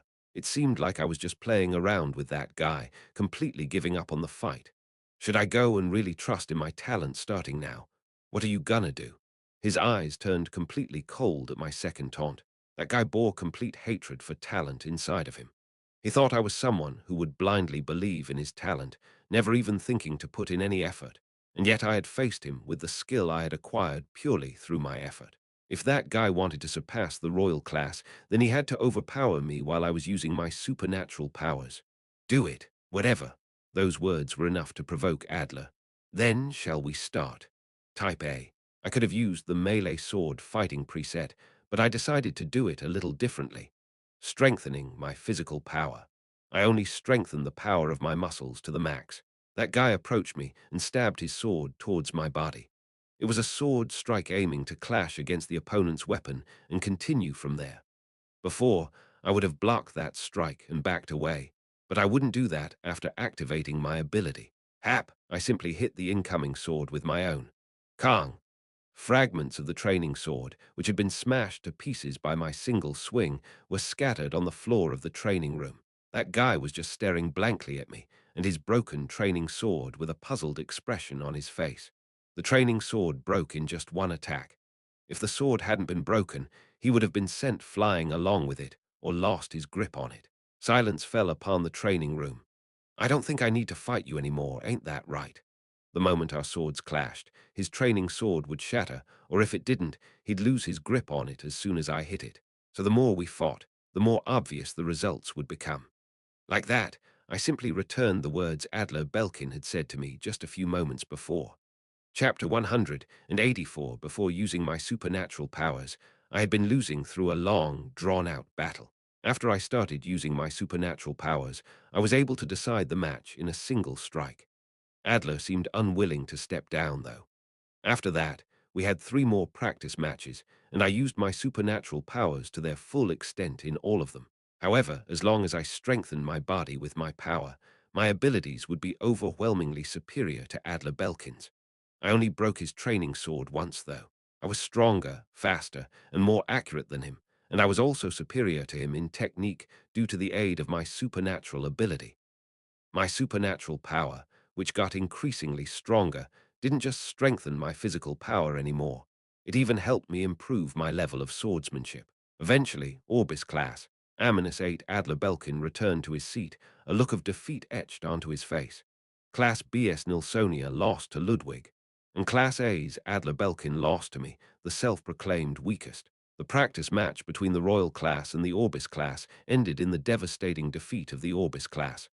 "Are you ready, Tack? Why did you flick me?" When I went back to my seat, I flicked a finger against Ellen's forehead. She then covered it with her palm and stared at me. "If I lose, I'll get hit. If I win, you'll get hit, right?" I never agreed to that. I never agreed to getting hit either. Ellen was speechless, as if she couldn't find any words to throw back at me. She sulked like that sometimes. It was insanely cute. It was equal to, if not better, to Harriet's sulking. However, unlike Harriet, she was a little trickier to deal with, so that was a problem.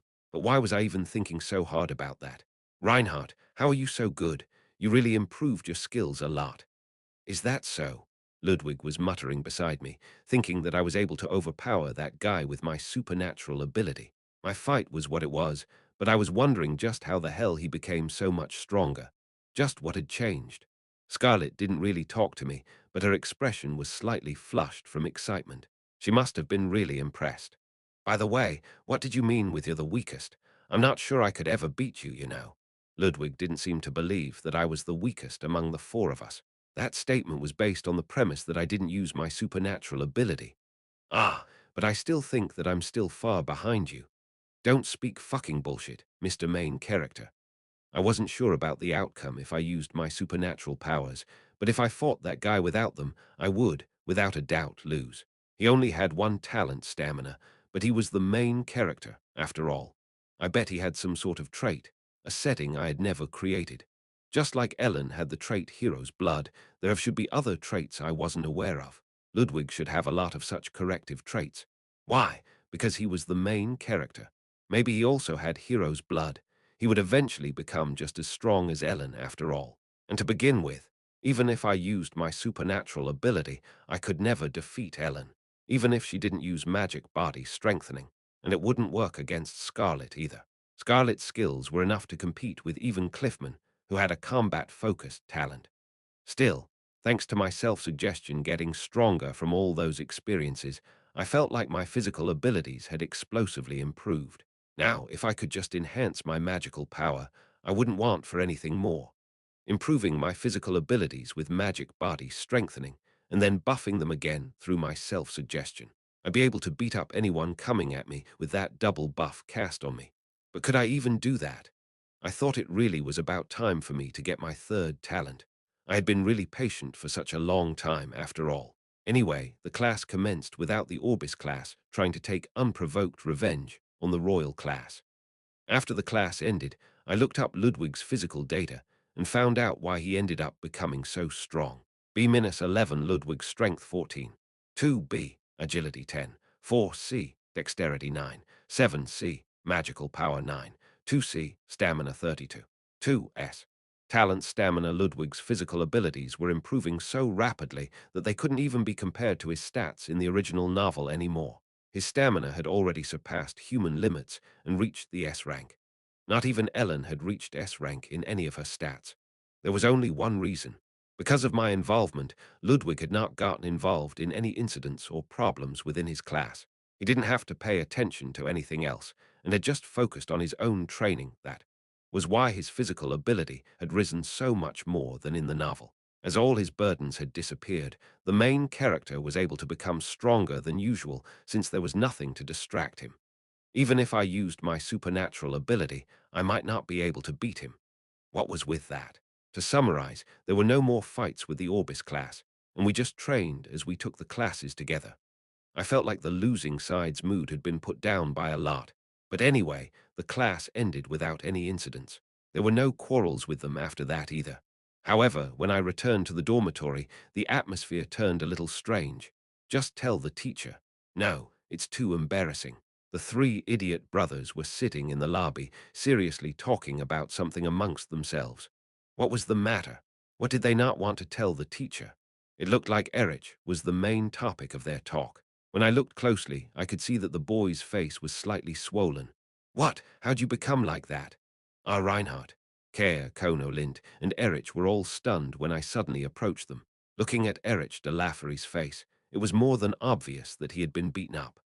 Erich, who seemed to have worked out a little during the vacation, at first had wanted to try me again. But when he found out that I did something very unusual in the Darklands, he gave up all thought of that. All three of them seemed surprised because they didn't expect me to show any interest in them. What? I'm asking you something, you punk. Why were those bastards so slow to answer my question? Did they want to get hit more? Sitting diagonally across from Erich on the armrest of the chair Kono Lint was sitting on, I listened to what happened to him. Did you get into a fight with the Orbis class? Ah, it seemed like Erich had gotten involved in a similar incident to us that day. That guy took a different swordsmanship class, and it seemed like there was an Orbis class student among its participants. So I was pretty sure that I had hit the nail on the head. You fucking bastard. Did you or did you not get into a fight with them? Talk already. Yes, I was about to tell you. Flinch. Erich's whole body strongly flinched when I raised my hand. Do I just have to raise my hand without even hitting them now to make them tremble? It sure was interesting how they immediately rebounded after just having lost their fear of me. You think it's a good thing that you got pissed off after they defeated you during practice and then got beat up by them after class. And you care. Ah, ha, what are you so proud of that you want to go and tell the teachers all about it? But he got beaten up and... Who? Care shut his mouth when he saw me frowning. What happened to him was similar to what went down in my case, but the results were the direct opposite of each other. While attending the swordsmanship class, Erich had a practice match with the Orbis class like myself, and after being miserably beaten, it seemed like his pride had gotten severely hurt. If you tell people who are very sensitive to the word talent that you'll be able to step on them next year because they don't even have a talent, you'd be very lucky if they didn't send you flying. You met someone with one hell of a good personality. He just beat you up a little and then let you go. After losing to the Orbis class kid, he had told him, "You don't even have a talent, so I'll be able to step all over you next year anyway. Enjoy it while it lasts, okay?" He looked like a complete piece of shit. That punk should be glad that he didn't get stabbed. Anyway, it seemed like he struck one of the opponent's nerves, so he had got beaten quite viciously before crawling back. Erich got squashed without even being able to refute. However, Erich was slightly different from how he was in the original. He was someone who didn't know how to put effort into anything. Although he did end up making an effort later on, it was at a much later time. However, looking at his physical stats, that guy seemed to have worked out a little during the vacation.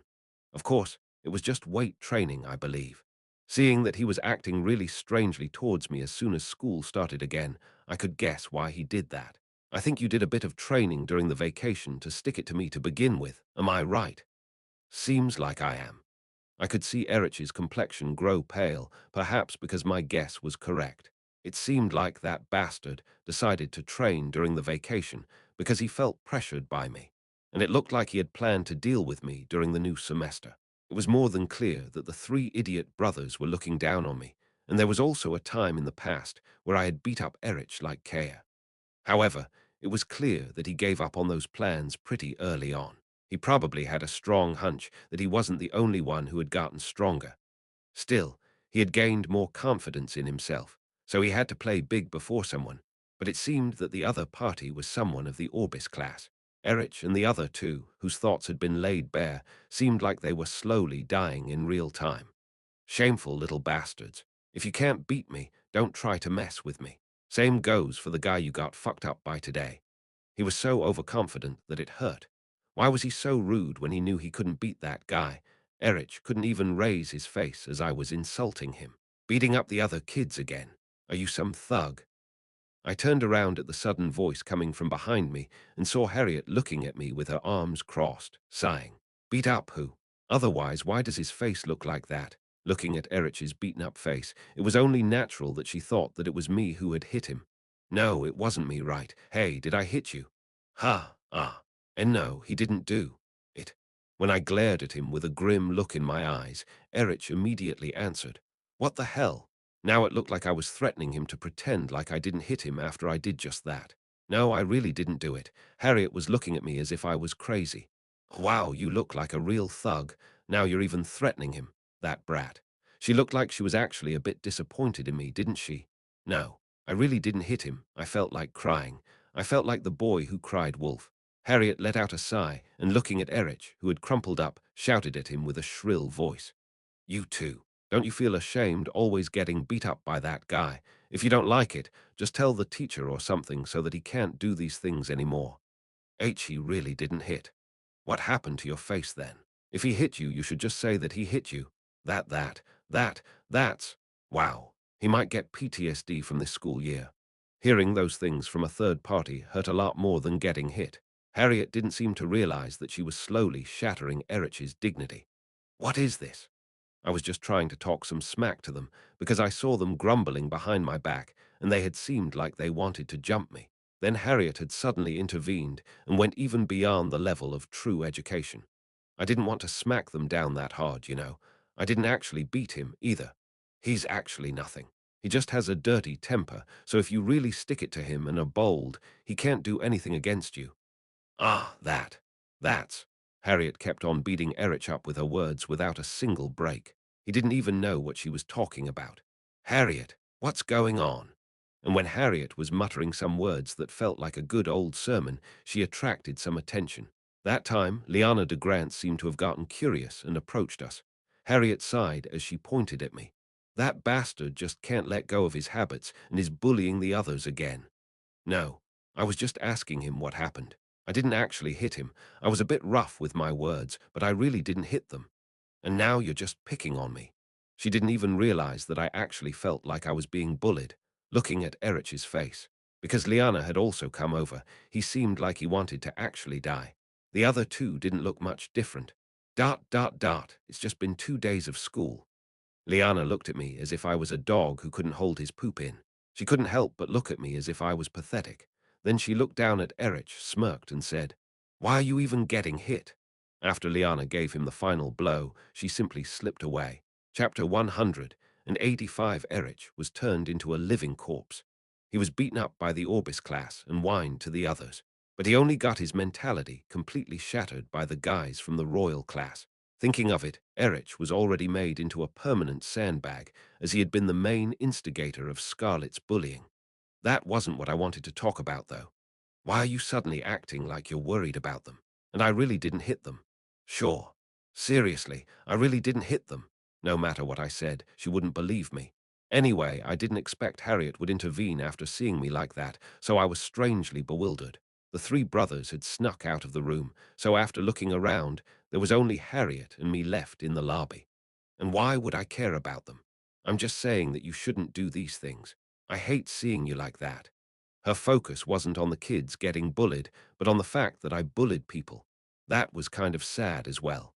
Harriet's character had changed so much that it couldn't even be compared to the one she had in the original. Where the hell did the Harriet go who treated kids from lowly backgrounds with utter contempt? It seemed that such contempt for commoners forcibly disappeared the more involved she got with me. What was it this time? What? What did they do this time to piss you off? Ah, Harriet seemed to be curious as to why I did what I did, believing that it wasn't for no reason. Nothing really. I was just asking that guy where he got the bruises from and what he did to get them. You didn't beat him up. No, I didn't beat him up, okay. You really didn't. I could clearly see what she was thinking by the look in her eyes. She was just that convinced that I did that. Weak, it couldn't be helped that things were like that. I was the boy who cried wolf in that situation after all. No one would believe me, no matter how I tried to explain myself. Looks like he got beaten up after getting in a fight with the Orbis class, so that was why I just said a few words that they should stop picking fights and stuff. The Orbis class. Yeah, seems like he got beat up after picking a fight with them after class because he lost in their practice match. Harriet seemed to have fallen in a slight daze when she heard that things were a lot different from what she thought. Just what is wrong with him? If you ask a leaky bucket why it's leaking, would you get any other answer but because it's leaking because it's leaky? What are you talking about? That's just how that guy is. When Harriet heard that idiot got so mad after he lost in the match and got beaten up for it, she felt that Erich seemed even more pathetic. He was just someone who was bound to get beaten up wherever he went. Harriet's evaluation of Erich seemed to have fallen even lower. She was staring at me with her arms folded. Come to think of it, aren't you like that as well? What? If you go around and piss people off and create grudges, you're bound to get beaten up. What are you on about? Or you'll fight with them over nothing as soon as you bump into students of the Orbis class. No matter whether Erich got beaten up or not, taking my personality into consideration, it seemed like she was convinced that either of those two situations would occur. Something similar happened to me already, though. What? You fought? It wasn't a fight. Hey, do I look like some crazy bastard that punches everyone he sees? I know what you think. We just had a practice match this time. When I explained to her what happened, me having already fought against students of the Orbis class and completely defeating them, Harriet looked a bit tired. Yes, you didn't just brawl. I'm also someone who greatly cares about manners and dignity, you know. It might be hard to believe, though. Ha! You deliberately lost without using your supernatural powers, then overwhelmingly won when you used them and were intentionally rude to him. I know everything you know. No, that's not it. Why did she know me so well? Did she know exactly when and how I lost my temper? Harriet and I chatted about various things in the lobby until I heard someone calling me from behind. Reinhardt. Ah, yeah. It was Ellen, who had changed from her school uniform into training clothes. She pointed her chin towards the training room. It looked like I was going to have some training with her. It's fine to win using your supernatural powers, but you do know that you would have been completely defeated if you didn't have them, right? I know, okay. I'm not proud of that either, you know. You seemed very proud, believing in your supernatural power. Damn it. Anyway, it was time for training. I'm leaving, okay? Ha! Ah! Yes, Harriet nodded with a slightly blank expression pasted on her face. That day's training session wasn't all that long because I had to hand over something I couldn't the previous day. Are all of these gold coins? Yes, ma'am. Ellen looked surprised when she saw that huge bag filled with gold coins that I carried into her room. Exactly 180. If you want to count, go ahead. Annoying. It would certainly be quite difficult to count them. Ellen seemed surprised at the amount of gold she received, but she didn't seem to be that thrilled over it. One could buy a lot of things, like food and clothes. With that money, the real reward we took with us from the Darklands wasn't the earrings I gave to Harriet or the cursed sword, but the money. It was a huge amount of money worth billions of one. However, since we were in Temple, a place in which we were 100% guaranteed to receive food, clothing, and shelter, Ellen and I weren't that impressed by it. As Ellen simply lifted and let go of the pouch filled with gold coins with a clunk, she leaned over and looked at me. It's burdensome. Ellen didn't seem to feel anything much about that enormous amount of money. Then give it to me. Don't want to. She shook her head and refused my attempt at getting more than a 1-0 gold coins like that. I thought I would get even more money like that. Ellen was glancing at the pouch filled with gold.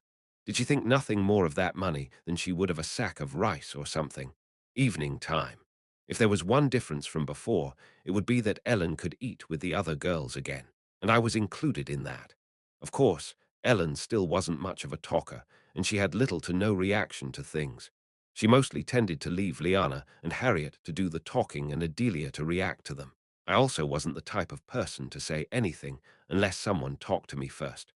The kids also knew that I was like a broken vending machine that would only give rude answers even if they put a coin in it, so they didn't really talk to me often. On that note, I want to ask you something. Rather unusually, Ellen was the first to talk. She wasn't looking towards me, but towards Liana and Harriet. Yes, go ahead. This is the first time Ellen is asking me something. Yes. What is it? Both of them were surprised as Ellen did something she didn't usually do, which was strange. Ellen nodded her head, seeming slightly troubled with something. You have a lot of money, right? Money? Well, I guess so. Same would go for Harriet. Duke Grants had villas all over the continent, and the young lady of the Saint-Ouen Grand Duchy, Harriet, was more of a princess than a mere noble to begin with. Asking those two if they had money was the same as asking a human if they were breathing. It was obvious. But why was she asking about money so suddenly? If you have a lot of money, what do you do with it? That girl. What should I do with that stuff in my room before dinner? What should I do to spend that money well? It looked like she was struggling with those questions. I imagined Ellen struggling like that all alone in her room, which would be kind of cute. I didn't think that kid would do that, though. What did one do with a lot of money? The two of them were a little startled because they didn't know Ellen, of all people, would ask them such a question. Ah, the reward you received from the Adventurers Guild. Is it about that? The additional reward we received was also rather high. We got it through Mr. Eppenhauser the day before. However, that was just a cute amount for the two of us. Additionally, there is the money we got from selling precious metals and such. We got so much money that I don't know what to do with it. How much? More than 1,000. 1,000 gold coins. Cough, cough, cough, cough. Delia, are you okay? Drink some water. While listening carefully, it seemed like Adelia was so surprised to the point her eyes almost popped out, and she started coughing like that. She calmed down, her face flushed red after she drank some water. 1,000 gold coins, over 1 billion one. It's quite a lot. Yeah. Even Harriet and Liana didn't deny that it was quite a lot of money. The amount itself probably wasn't much to them, but we earned it in a single go. Of course, as they knew the details, they were aware that it wasn't earned easily. What did they do when they had too much money? Where did they usually spend their money? Ellen seemed curious about those things. Well, I would buy some magic tools or rare magic stones to research them, I think. While this certainly is a large amount of money, I think it'll be quickly used up if you go with that. Yeah, I also often think that I'd like to do that if I had a lot of money. Adelia agreed to Harriet's words. Temple provided various items as support, but that investment wasn't unlimited. It was clear that there were quite a lot of things that they couldn't do due to their financial limitations. Those of the magic major had a lot of things they could spend their money on, but Ellen wasn't a wizard. I usually buy clothes and other stuff. Although you made quite a lot of money, I also think that it'll be used up soon if you do that. You bastard, we're talking about 1 billion. You're telling me you would just spend all that on clothes. Would you even be able to wear all that? I managed to hold back my retorts, almost jumping at Liana's words, which would make any commoner cringe hard. Anyway, Liana seemed to be able to spend large sums of money on her own personal hobbies and preferences. That reminds me. Harriet hesitantly opened her mouth after listening to Liana. When she said it, I also realized something. Ellen, you don't have any other clothes besides your school uniform, right? I have more. Ellen pointed at the clothes she was wearing.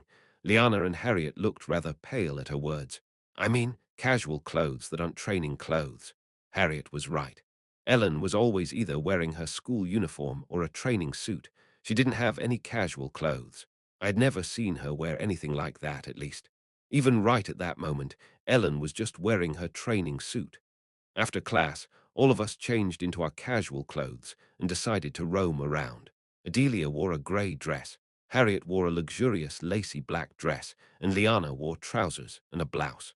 We didn't really agree to dress up, but everyone ended up wearing their casual clothes. However, Ellen was still dressed in just a tracksuit, and it had almost the same design as the one she wore earlier.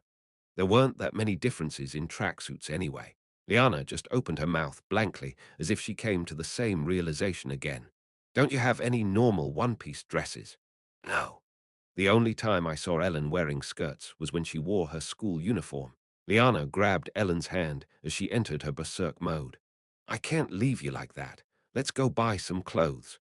Liana had bought her a swimsuit the other day because she couldn't bear seeing Ellen in her school swimsuit. Next, it seemed that she was bothered by the fact that Ellen didn't have any proper casual clothes. Liana decided to shop for some casual clothes for Ellen. That was when she looked towards me. Hey, you, come along as well. What? Why me? I didn't ask you how I should spend my money, you know. Liana frowned at my words. How are you any different? You only ever wear your uniform and your tracksuit as well. Just as Ellen didn't own any skirts and such of her own, I didn't even have a proper pair of pants other than the ones from my training clothes. Although we were of different genders, my and Ellen's clothing styles were exactly the same.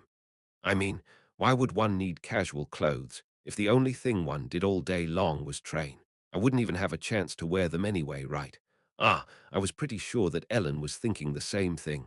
Anyway, we'll go shopping tomorrow after class. We'll meet up in the dormitory. Was it just my hallucination when I felt like Liana de Grantz had the most authority right then? I had meditation, supernatural power control, and supernatural power practice classes on Wednesday. Meditation and supernatural power control were classes I already had in my first semester. The previous day's practical swordsmanship class consisted of performing actual combat with a summoned practice dummy. There were also some cases where they summoned monsters, so it was literally a class where we fought against remote-controlled dolls with our swordsmanship. It was simply fighting against golems holding swords. Supernatural power practice was just another version of that. It was also royal class only. There were a total of 6 supernatural power users in the royal class year 1. Liana, Kono, Lint, Charlotte, Heinrich, Ibia, and me. Those who take that class possessed offensive abilities. Class BS Ibia had telepathic abilities, so she didn't take the class as she hadn't discovered an offensive use for her powers yet. Although she would later on, no one knew that yet. Of course, in Kono Lint's case, his teleportation ability was a little vague. Depending on how one used it, there were ways to use teleportation offensively. However, due to the fatal side effect of his ability, appearing naked, he couldn't take part in the practical classes. Of course, all of royal class, supernatural power users had improved in their own ways, so Kono Lint's ability should have improved as well. Before the supernatural power practice class, the supernatural power control class. Oh, ooh, Lint, unbelievable, for that to be possible, teacher, I did it, I finally did it. Well, still, don't come any closer to me wearing just that. Ugh. Ooh, yes. Kono Lint was sharing some intense emotions with the teacher in charge of the closed-off classroom where he usually practiced his ability. What's going on? Who knows? After completing her ability test, Liana heard Kono Lint making a fuss and turned to look away. I didn't see Charlotte anywhere around, as she might have still had her lessons somewhere else. Bang. Everyone, good news. Then Kono Lint's training teacher opened the door to the closed-off room and cried out, their voice filled with emotion. Our Lint he can finally teleport together with his underwear. At those words, everyone in the class stopped what they were doing. Even the teachers in charge had bewildered expressions on their faces. It came as a great shock to everyone. Ray. Really? Yes, Miss Lellin. It's not a coincidence either. I did it 3 times in a row. This can't be. That's right. Kono Lint's ability had evolved so that he could teleport along with his underwear after rigorous training. Q-Huck. Kono Lint, who seemed to have gathered all of his clothes, was so moved that tears came out of his eyes as he covered his mouth. Heinrich and Ibia were also astonished by his remarkable growth. That ability, which forced him to give up all of his dignity to use, now only required him to give up about 90% of it. Liana looked rather pale, as if she had fallen into a daze. It feels really incredible. What is this feeling? That fatal side effect had finally disappeared, so it was only right to celebrate. But it was rather subtle. I definitely remembered that part. From then on, Kono Lint's ability would continue to evolve. He was able to teleport with his underwear, but later on, he would be able to teleport with all his clothes on. His ability would increase in power to the point where he wouldn't have to give up his dignity anymore. However, going by how it progressed, I guessed that his next evolution would make him able to teleport with his socks or something. Kono Lint, who succeeded in teleporting with his underwear, eventually would be able to teleport along with his socks as well, but I didn't know if it would be the socks or not. I knew I could do it. However, at the moment, we couldn't help but cheer for Kono Lint, who was so greatly moved by the moment. It was such a strange moment that seemed both happy and yet sad. Anyway, that day's protagonist was Kono Lint. Chapter 186, his ability would continue to develop. However, Kono Lint still couldn't participate in the subsequent practical class. He only managed to teleport with his underwear, but his offensive abilities were still the worst. In fact, even if he managed to teleport along with a weapon, his skills wouldn't even be enough to twist a child's wrist. Except for Ibia and Kono Lint, there were 4 people participating in the practical class: Charlotte, Heinrich, Liana, and me. As soon as the class started, Charlotte went off somewhere alone. Her abilities had been strong enough to defeat an orc by herself when we were undertaking the mission on the deserted island. The performance should be outstanding in practice.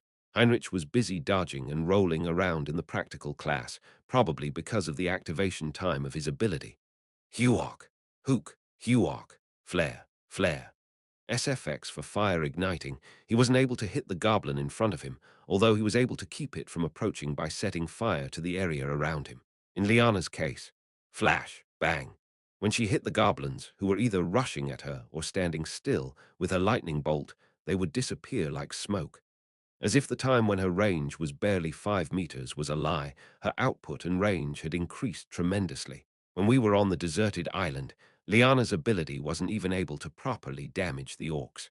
However, with her current abilities in the practical class, those orcs would have been thoroughly roasted as soon as they came closer to her. No matter how I looked at it, that was totally a cheat skill. Lightning. Lightning sure was invincible. What I did was simple. Bam! The summoned goblin simply disappeared in a puff of smoke after I kicked its head as it was rushing towards me. I don't know whether your supernatural power or your body has grown stronger. My teacher told me that they didn't know whether it was my physical abilities that improved or my supernatural ability. After my classes on Wednesday, Liana de Grants and I went back to our dormitory together. All of us would meet up at the dorm to go shopping, after all, so there was no reason to go back separately. Ellen had awakened her magic body, strengthening too early, so I knew that she was taking private lessons. She should be taking a lot of classes related to that topic. I didn't really know if they were all taught by that yoga master-like teacher, though. After returning to the dorm and waiting for a bit, Harriet and Adelia returned. They both went back to their rooms and changed into some casual clothes before coming out again. Did you put on makeup? Yes, and when I asked her that after noticing that Harriet's lip color had changed slightly, she nodded. I didn't know exactly how and where she applied her makeup, but she felt somewhat different from usual. I heard that it's best to apply makeup in a way that isn't noticeable. Harriet glared at me when I uttered those words. So, are you trying to make fun of me for not being good at applying makeup now? No, I was going to say that you did a good job. Why did she think that I would always be on the offensive? Her face flushed red at my words. Well, I mean, I didn't do it to hear something like that from you or anything, okay? No, if she said something like that, my tongue would just begin to move on its own. I was just saying that to make you feel better about yourself as well, you know. Feel better about myself. Don't you feel good? Aren't you grinning from ear to ear because I praised you? I'm not grinning from ear to ear, and I don't feel good because of that either. Even if I praise you for being good at applying your makeup, you get angry. What's your problem, girl? Ugh, you're so annoying. Harriet eventually came to the realization that talking to me was a waste of time, so she stuck herself to Liana's side. Isn't it about time that you realize that just exchanging more than 5 words with that guy will make you mad? Ugh. Liana patted Harriet on the shoulder, as if trying to make her realize that trying to deal with me was just a huge waste of time. Anyway, after waiting for a bit longer, Ellen was the last one to arrive at the dorm. Liana told us that she only rarely went to buy clothes directly to begin with. In most cases, they were custom-made, or she would just contact a boutique, telling them to bring some clothes to her from which she would buy some she liked. That was the way of rich people. Another rich person, Harriet, said that she didn't really care that much about clothes. If it was just a new robe she needed, she would just have someone make her one according to her current size. Although she didn't look like that at all, Harriet was quite the nerd. A nerd that only put her everything into exploring the subject she majored in. She wasn't as extreme as Ellen, but Harriet was also the type of person who would only focus on her major, so it didn't seem like she had a lot of casual clothes either. Adelia was also a nerd and an ordinary student who lived on the allowance given to her by Temple, but she had no interest in buying anything fancy with it. Anyway, with the exception of Liana de Grants, who brought us along with her, almost none of us would go out to buy clothes or were interested in them. I wasn't particularly interested in that stuff either. It sure has been a long time since I've come here in person. That was what Liana said when we arrived at the luxury street lined with multiple clothing stores. Although there were many clothing stores within Temple, Liana wanted to really go out to shop. Ellen, if you just close your eyes and buy stuff here, don't you think 1,000 gold coins would disappear in no time? What the hell were they trying to buy? Even though it wasn't my money, I already felt like it would be a huge waste. Of course, that time, Liana wouldn't be the one buying stuff for us. We would buy clothes with our own money as we went around to shop. Ellen was rather blind when it came to fashion, so she stuck close to Liana, who recommended her various things. As she went around the various shops, she was busy trying on and buying a lot of different clothes. I also didn't have any casual clothes, so I wasn't really any better than her, so I also bought a few clothes that caught my eye. Try them on before you buy them. They should be about right, though. Are you guys twins? How can you actually end up saying the exact same thing? Liana seemed to be shocked that both Ellen and I bought our clothes without trying them on, estimating that they should fit. It looked like she even started to hypothesize that we were actually twins who had been separated at birth. Harriet and Adelia also bought some clothes. Harriet looked at herself in the mirror after she put on a dress, some other clothes and shoes. Then, wearing a white dress and some pink shoes, she made eye contact with me as she looked into the mirror. Don't say anything. Her face was flushed red out of embarrassment. Why? It did look good on her, though. Did she think I wouldn't be able to resist picking a fight with her? She told me to not say anything, so I just kept my mouth shut. I did tell you not to say anything, but you really aren't saying anything. What do you want me to do, you punk? If you're not going to say anything, why do you keep staring at me like that? It seemed like she got annoyed because I kept staring at her in silence. Will it kill you if I look at you? I was looking because it suits you. It's cute. Ha! Wow, what? Why are you complimenting me in such an angry voice? Harriet's lips twitched as I complimented her, although my tone was rather harsh. Eventually, she trembled a bit and ran into the dressing room. Hey, hey, come here, Liana called out to me suddenly. Why? Shut up and look at this. Liana dragged me to where Ellen was. I feel naked. Perhaps feeling a little awkward in that outfit, she tugged on the hem of her dress. Ellen was wearing a black, shoulderless, frilly dress, and her feet were encased in black enamel shoes. Because of her naturally white skin, the contrast between her white legs and the black dress was very eye-catching. If Harriet was cute, then Ellen was breathtaking. Why do you always only wear tracksuits when you look so good? Liana murmured as she looked at Ellen vacantly. She looked wistful as if thinking, I can't believe she let her potential rot away like that. This stuff is uncomfortable. Ellen looked quite uncomfortable wearing such revealing clothes, no matter how good they looked on her. She made eye contact with me.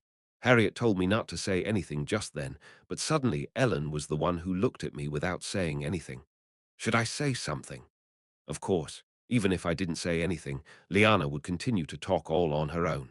Hey, just look at her waist. Where is all your strength actually coming from? When she touched Ellen's waistline, Liana was more than stunned. Surprised by her thin waist, she seemed unable to comprehend how she could be the current one in terms of physical stats in the royal class. No, I mean, you eat so much to begin with, so how does it make sense for your waist to be like that? It seemed like Liana was starting to question the fallacy of this world's laws of physics. This is my fault, I'm sorry. Why aren't you saying anything? Ha! Ellen posed a question towards me all of a sudden as I was looking away not saying anything. What? Did she want me to tell her that she looked good? Liana grinned when I was acting a bit dumb and not replying. So that's what it is. Liana looked at me as she wrapped one hand around Ellen's waist. She's usually only sweating while swinging a sword around with you, but seeing her wearing these kinds of clothes. And what is it? Does she seem different to you? Wow, what the hell are you talking about? Shut up. What was that brat talking about? What? Cat got your tongue? Come on, say something. It suits you well. You're pretty. Don't you have anything to say? Why can't you even say these simple words? Shut up. It's not like that. That's not how it was. What I felt was a bit more complex. I couldn't explain it properly. It looks good on you, yeah. Is that so? What would she do next? Ellen ended up buying those clothes. After shopping, everyone returned to Temple, having bought a lot of clothes. All of us wore some of our new clothes on our way back to Temple, and our respective closets were filled to the brim. Try this on. Annoying. No, why don't you try this on? Okay. Not returning to her own room, Liana followed Ellen into her room and made her try on one piece of clothing after the other. This was also the day Liana de Grants found out a new fact. It was quite fun dressing someone else up. With a model in front of her that looked good in anything she wore, she kept on getting greedier as well. She couldn't believe that Ellen would only ever wear the uniform or tracksuits. Liana firmly believed that it was a total waste of potential. While trying on skirts, one-pieces, accessories, and boots, Ellen expressed her annoyance, but Liana's tension was so high that she couldn't brush her off. Oh, let's go buy some more dress gowns later. You'd look absolutely stunning in them. Dress gowns. Liana wanted to see her in a proper dress gown, not just a casual outfit. Liana was sure that everyone would see the exercise addict in a different light. Yeah, that Reinhardt. You saw how he went dumb when he saw you wearing that one piece today. How mind-blown do you think he'll be if he sees you in a dress gown? Reinhardt's reaction was also very interesting. It was strangely refreshing seeing him unable to even make eye contact with Ellen. Why? However, Ellen only tilted her head at Liana's words. It was as if he didn't understand how her wearing a dress gown and Reinhardt correlated. Liana stared at her. Am I wrong? Don't you like Reinhardt? Ellen tilted her head to the other side. Then do you dislike him? No, I don't dislike him. Ellen remained silent for a while before she spoke once more. I think I like him, but I'm not really sure if it's like that. Ah, I know what you mean. They just thought of each other as very close friends. Liana didn't know them for that long, but as she observed Ellen, she realized that although her abilities were incredibly excellent, she was very clumsy and inexperienced in a few areas. She liked Reinhardt, but she didn't know whether she liked him as a person of the opposite sex or not. She had never loved someone like that, after all. Ellen definitely liked Reinhardt, but she didn't know where to place her feelings. Liana grinned. Do you get nervous when you're with him? Did you ever feel like that? Not at all. She had felt nervous before. When she had to kill for the first time together with Reinhardt when they were in the Darklands, or when she had to fight the swarm of zombies. However, Ellen knew that she wasn't asking about something like that. Still, she had never felt nervous around Reinhardt. Did your heart ever pound at the thought of your fingers touching, or did you ever tremble when your bodies were close to each other? Never.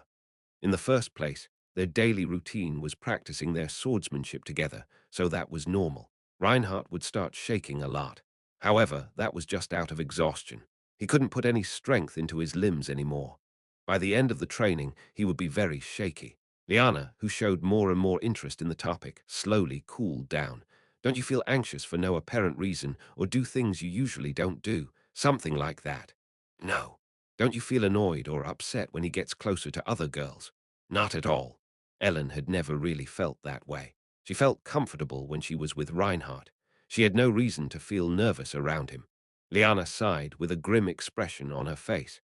I thought there was something between you two after you went to the Darklands, but there's nothing in the slightest. You guys are just normal friends. Well, I don't know how Reinhardt feels about you, but I'm sure that's all you see him as.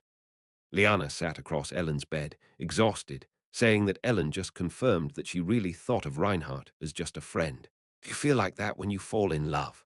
Getting nervous for no reason, getting upset if they get closer to others, and doing things one usually didn't do. Ellen was wondering whether Liana's words were true, that one would act like that if they fell in love. Liana seemed to ponder for a while, then her expression suddenly turned blank. Right. Come to think of it, I've never loved anyone either. I mostly read all of these things in romance novels and such. Liana de Grants suddenly realized that she had never fallen in love herself, and yet she said that one would feel upset and nervous if one were to love someone. A kid who didn't even know enough about the topic to teach another was arguing about it as if she was an expert. Ellen thought about Reinhardt. It looks good on you, yeah. That was what he had said when he had seen her wear clothes she usually wouldn't. She couldn't really put it into words, but when he said that, she felt rather strange around her chest, a little ticklish. It was a weird feeling she had never felt before. Was that proof? Probably not, Ellen thought. Chapter 187, the evening after we went shopping. Kang, you're dead. In the end, we, wearing training clothes and sparring in the training room, didn't really change.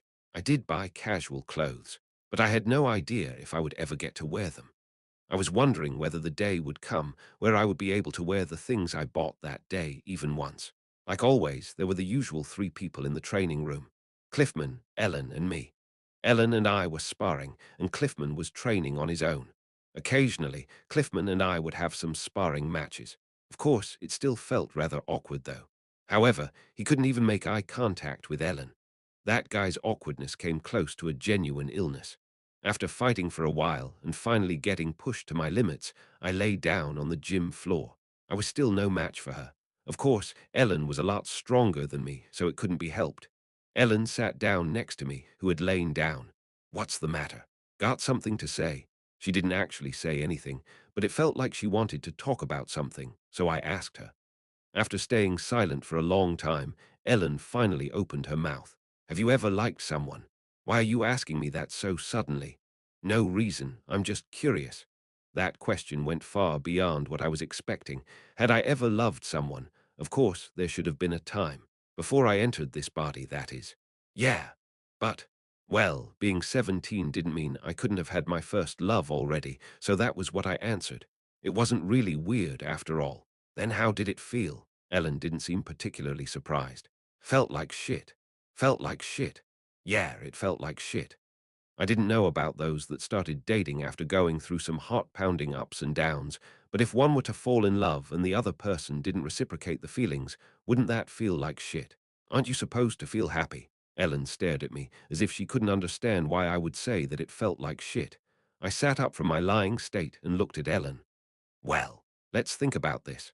Yes, there's someone who always appears in your dreams. They are the first thing you think about in the morning, while you're eating, and while you're working. Just being with them is nice, and if it feels good just to make eye contact with them, while they are still the only thing filling your mind. But what's this? They are already dating someone, and no matter what you do, they'd never be interested in you. They just treat you like a piece of trash.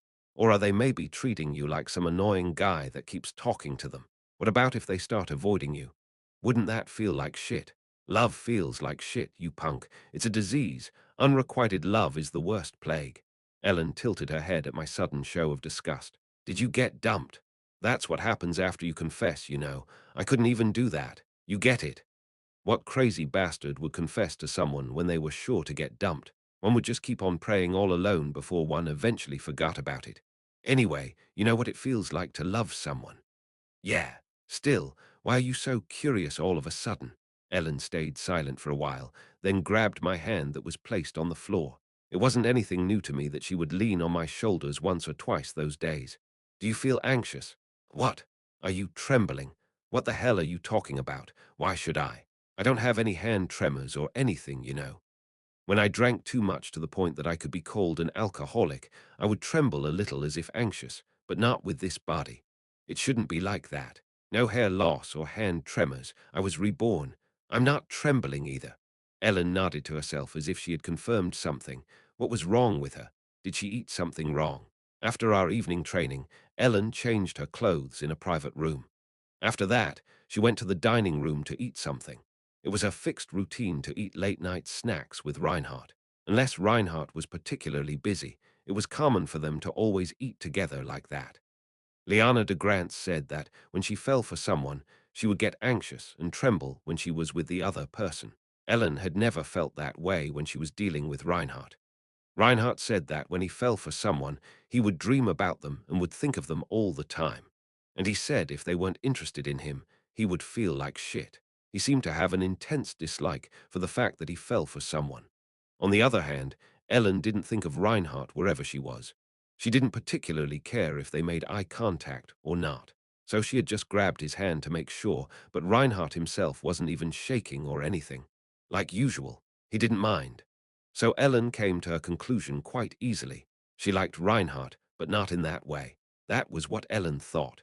She didn't know much about herself, but when she combined both of their accounts with her own feelings, she came to said conclusion. However, there was another question arising in her mind. We're just friends, but haven't I been much too friendly with Reinhardt? She obviously had done a lot of things with Reinhardt that she wouldn't have done with a normal friend, and she still did. Am I perhaps acting strange? Ellen inadvertently came to such a realization. She didn't know how to deal with people, so she also didn't know what the proper distance to keep between them would be. She didn't know where the line in human relationships was, so she thought that there were a few moments where she had accidentally crossed it. Liana was obviously surprised when she found out that Ellen just thought of Reinhardt as a friend. That was the first time that Ellen thought that what she did with Reinhardt was a little strange. She arrived at the dining room and was about to enter, but stopped when she noticed that there was some noise coming from inside. If you eat a lot at night, you'll gain weight. Well, then you just have to work out more. Why do you keep telling me to eat when I don't want to? I'm not hungry, you know. You're talking a lot for someone who got dragged here after eating snacks in the magic lab. Don't make a fuss and eat properly.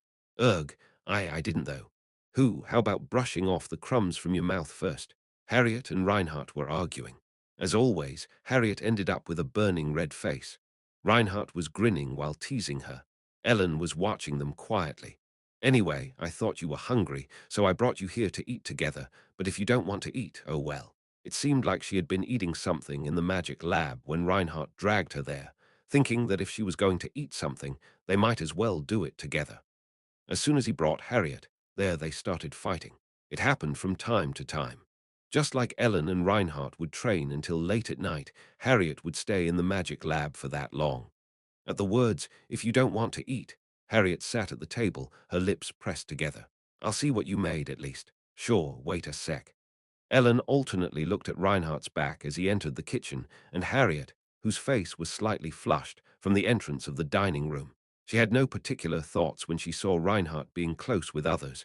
Why wouldn't she like it if her friends were getting along with each other? "Oh, Ellen." "Yes." Ellen entered the dining room and sat opposite Harriet. Harriet, whose face was still slightly flushed, twisted her lips slightly. "I told him I didn't want to eat anything, but he still forced me to come here. That bastard." Harriet shook her head in exasperation. Ellen looked at Harriet silently, a slightly flushed face, a sharp and high-pitched tone of voice. She also seemed to tremble slightly. Ellen had a good impression of Harriet de Saintoin. Originally, she didn't have any opinion about her. They were strangers before, after all. However, as they started to get along, she was able to get to know many aspects of Harriet. She didn't know how she used to be, but it seemed that at some point, Harriet stopped doing things like looking down on others, trying to reveal her identity, or bragging about her talent. When she was talking to Adelia, her friend, but also a commoner, she would immediately apologize if she made a mistake, while still speaking to her comfortably without being too considerate. She tried not to say any hurtful things to begin with.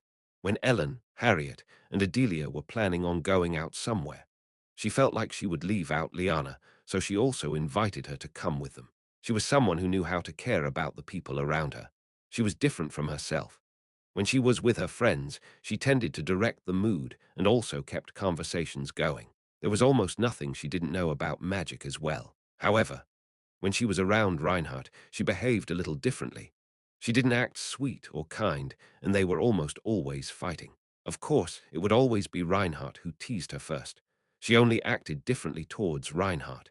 She didn't act like that when she was dealing with anyone else. There were things she would say or do only when Reinhardt was around. She became completely different from her usual self when she came across Reinhardt. Anyway, I appreciate that he tries to take care of me, but that guy sure isn't that appreciative of others, huh? Her face was slightly more flushed, and a subtle smile that only appeared when she talked about Reinhardt without him around decorated her lips. Ellen wasn't able to understand her own mind. It's probably not like that, she thought. What is he making? Well, however, she could clearly see that Harriet de Saintoin liked Reinhardt. If so, what about herself? She just couldn't figure it out. However, if she were to treat Reinhardt as casually as she had up to then, it would hurt Harriet. That was what Ellen thought. Thursday. Mr. Eppenhauser soon told me the answer to the question I asked him previously about the cursed sword. Your suggestion that we should investigate the true origins of this sword through sorcery has been accepted.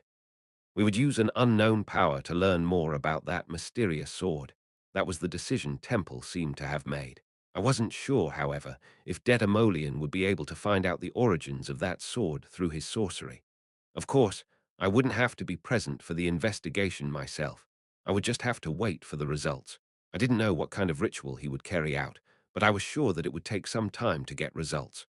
A ritual will be held in the Temple of Toan, inside Temple. In order to prepare for any unforeseen disasters, priests and wizards would try everything to prevent any unclean energy from flowing to the outside world. That was why they were using such a sacred place to facilitate the ritual and why they let such an unclean object enter temple. Can I attend? I don't know if this is something you really need to see. As long as you keep your distance, your presence might not matter.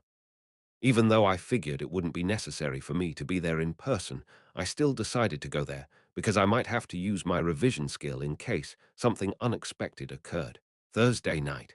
When Ellen heard that a ritual involving the cursed sword would be carried out, she followed me, saying that she wanted to see it as well. Datamolian had missed all of his classes to prepare for the ritual. There were temples for all the 5 great deities erected inside temple. The ritual would be held in the temple of Saint Toan, the god of purity. Ellen and I took the tram and headed towards Saint Toan's temple. I hope everything will turn out fine.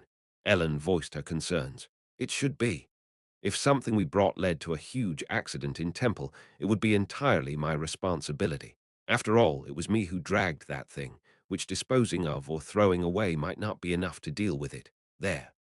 Those who majored in divine powers would go to that place a lot, but that was Ellen's, and my first time seeing the inside of one of those temples inside of temple. The temple of Saint Owen looked more like a huge church than a temple, though. Its huge front door stood wide open, but they strictly controlled who was going in. We were able to enter after showing our student IDs, as we had received permission to attend the event prior. After passing through a few corridors and walking through another huge door, our eyes fell on a dome-shaped chapel. In the middle of it was a statue of the god of purity Toan. That cursed sword was capable of unleashing its power to raise the dead. Therefore, it had been decided to do the ritual there, because they thought the Temple of Toan was filled with a power that was its complete opposite, and in conclusion, capable of suppressing it. The dome-shaped chapel was crowded with people. Almost all of them were temple officials. There were also many people wearing priest cloaks and wizards around. Everyone was busy preparing various things because they didn't know what might happen. They prepared protection measures with magical and divine power in advance in case of possible accidents. All I could think was that all of those people were troubled because of something I had brought with me, and as the priests were doing their jobs, they would glance at the center of the chapel with anxious expressions. The center of the ritual. The cursed sword was floating about 30 centimeters above the ground of the chapel. It looked like it was stuck in some sort of crystal. It seemed like some sort of magic was applied to it, and yet it was different. Datamolian was there moving slowly and doing something. ... It feels ominous. Yeah. Both Ellen and I couldn't help but have the same evaluation of the situation. I had no other choice but to realize why the priests kept staring at me like that until my back started to itch. That bastard was drawing an unidentified shamanistic circle with blood on the floor. He drew an unidentifiable shamanistic circle with blood inside the temple of Toan, the god of purity, and to top it off, in front of the god's statue. I didn't know what kind of blood that was, but I saw another bucket filled with the same crimson fresh blood to the side. I wondered whether Datamolian had any awareness that what he did was something that could be called blasphemy itself. All of us were doing those things after getting permission from Temple, but they still had an unsure expression on their faces, wondering whether it was really okay to do something like that in a place like that. If that was what we felt, then just how were the priests feeling about it? The magic circle was quite simple, completely different from the complex circles I had seen on scrolls. Why were those lines so crooked?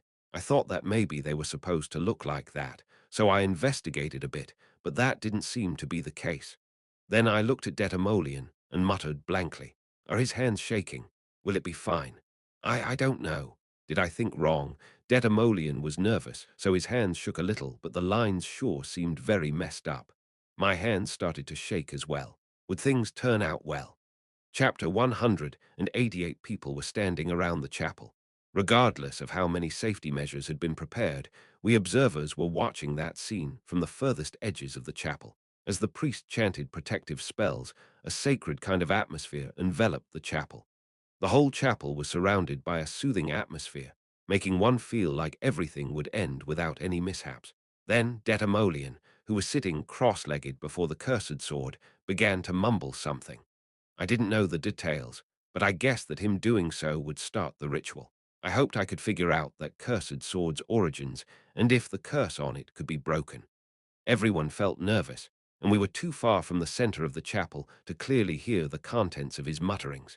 I might have been able to hear it if I strengthened my hearing, but I didn't really want to. A long time passed. However, nothing really happened. Ellen and I made eye contact, but we couldn't really chat in that solemn atmosphere. However, our thoughts were the same. When will this end? About an hour after the ritual started, Datamolian was still mumbling something, and the people standing around were still invoking protective measures. Now that I think of it, it kind of reminded me of when I visited Detamolian's occult research club with Charlotte. At that time, Charlotte had said it was too dark in the room, so I had asked if I could turn on the lights, and that was when Detamolian had said something. If you do that, the ritual will end. He said that we could turn on the lights, but then he would have to go through a week-long ritual again. Now, wouldn't that mean that the ritual wouldn't just end in few hours, but would take a few days or even weeks? If so, the people assigned to the place would end up dying because of exhaustion. Could Detamolian even stop in the middle to eat and drink something? I didn't know how many hours it had been since I arrived there. I couldn't ask Detamolian or the priests and wizards about those things anymore. I couldn't disturb them, as all of them had to fully concentrate on their task. When I thought about going out, I saw that the chapel doors were firmly closed. I was thinking that I could just open them and leave. We could do that, but could it be that if we opened the chapel door, we would ruin the ritual, or that we would distract Detamolian, leading him to make mistakes? It was so quiet that everyone would hear it if we were to slip out. Ellen and I ended up locked in that prison from which no one could leave until the ritual was over. Ellen and I sat side by side on a bench in the chapel, watching the ritual intently. Time advanced past midnight, and we were unable to return to the dormitory. Ellen seemed to be about to doze off, as she was very tired. Usually, she would just lean against me and fall asleep.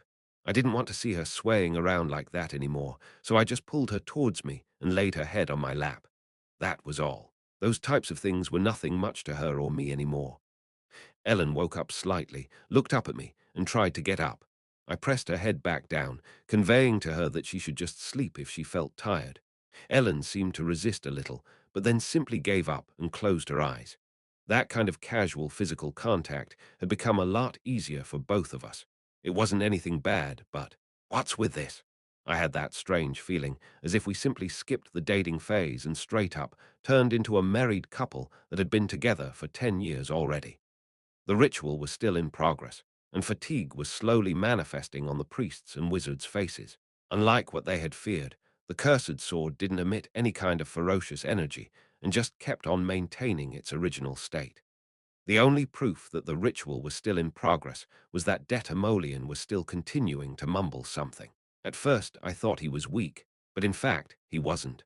Although I could only look at him from far away, I couldn't see a trace of tiredness or exhaustion on his face. Many hours after it started, Detamolian continued to do the ritual in the same posture in which he started. In many different ways, that guy was amazing as well. In the end, I couldn't win against my exhaustion and fell asleep while sitting. It was someone's shout that woke Ellen and me. "Stop! Stop it now!" Of course, Ellen and I woke up because of that sudden roar. A high priest who appeared to be in control of this operation exclaimed loudly, "Any more than this will be dangerous. You have to stop." Colorful lights were shining down upon us through the stained glass of the dome. It was morning already. However, Ellen and I couldn't help but focus our attention on what we could see happening under the light pouring through the stained glass windows. A strange black energy rose up from the cursed sword and was wiggling threateningly under the vibrant light. It was a huge amount of black energy, comparable in size to the statue of Toan. Everyone was anxiously watching that bizarre energy moving about as if it was alive. Still, it takes time to terminate it. You understood. Just hurry, come on, stop it. I don't know what's going to happen if this keeps going. It seemed that the bizarre energy getting emitted from the sword hadn't caused any accidents yet, but it kept on growing bigger and bigger, so they seemed to be convinced that the ritual shouldn't continue any longer.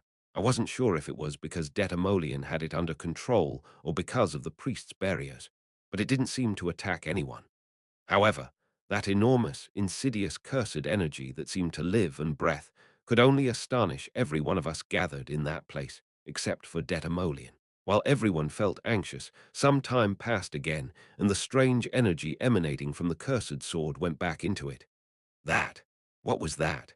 Ellen seemed to have some fundamental questions. We knew that the sword was very dangerous, but neither Ellen nor I thought that it would be that dangerous. Detamolian eventually stopped the ritual in the middle, mostly because of everyone's fear that something irreversible might happen if they were to proceed any further. After the black energy disappeared, the wizards began to take action by sticking to the cursed sword.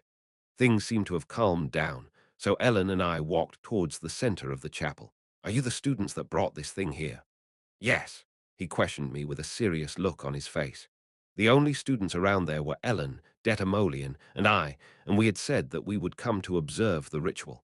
I won't scold you. You have prevented this dangerous object from threatening the world. You did a good job. It didn't look like he wanted to scold us. However, it's too hideous of an object. I have no idea what it is, but we can't keep it in temple any longer. That was what he said.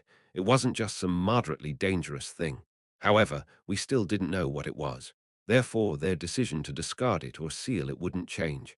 I couldn't ask to give it one more try. No, I know what it is. However, at that moment, Detamolian staggered towards us, maybe because he stayed up all night. I had no idea what he originally planned on doing, but the ceremony got cut in the middle. However, Detamolian still found out the origins of that cursed object. Really? You were able to find out what that hideous thing is?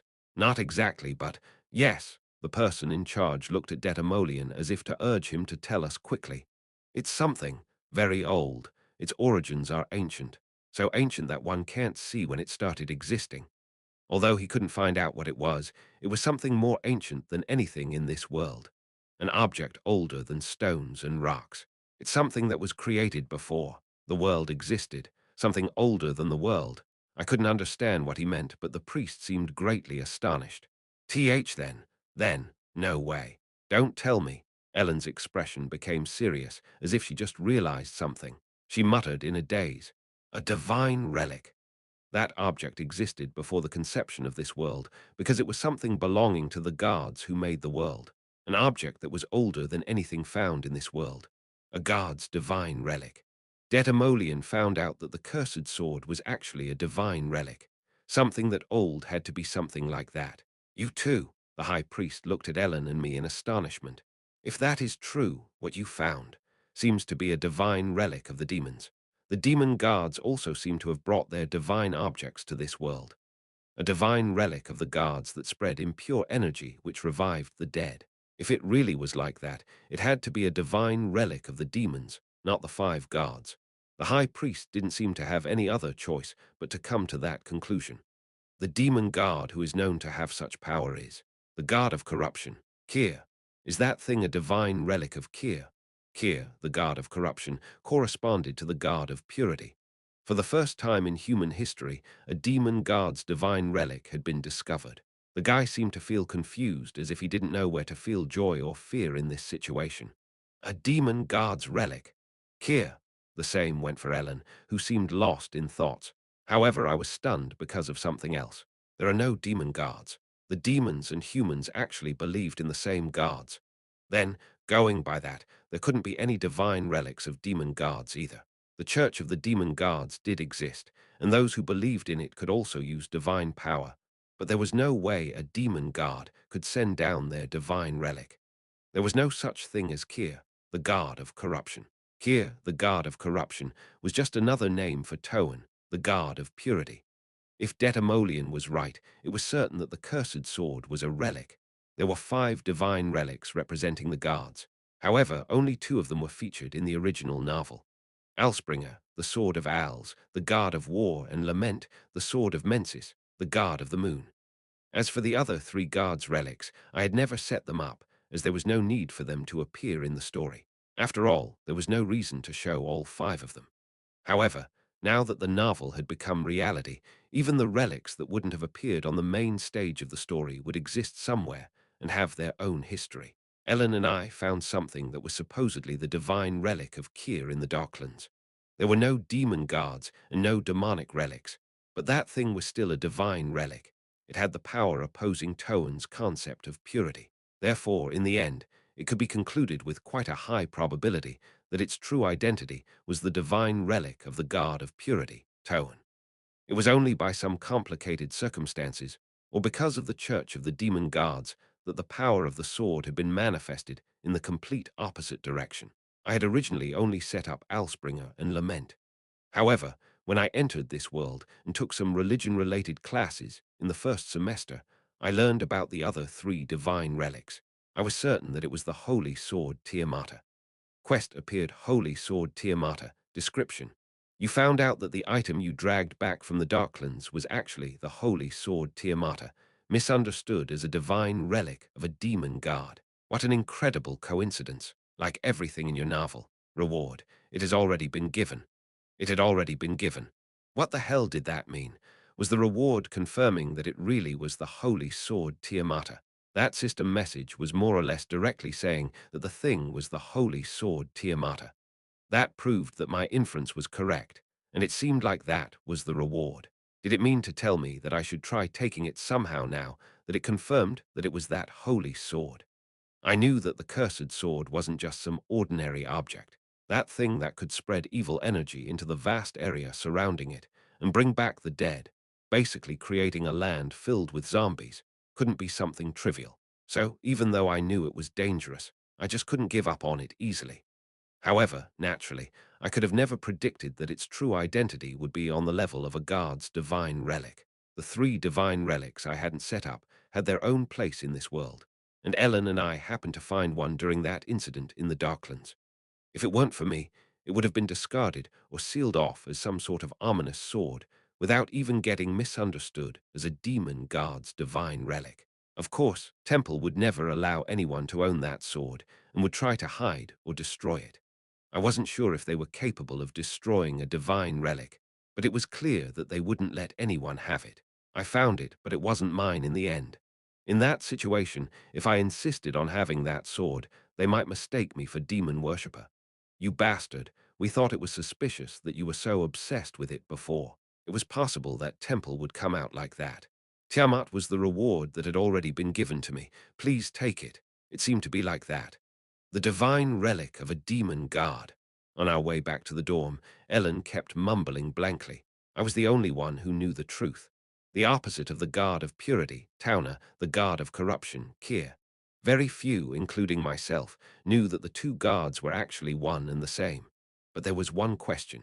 If there were no demon gods, why was the holy sword Tiamata wielding a power that diametrically opposed the attribute of its deity? The demon gods had similar or opposing domains to the original gods. In the case of Toan, the god of purity, its corresponding demon god had the opposing domain. However, it was originally the god of purity.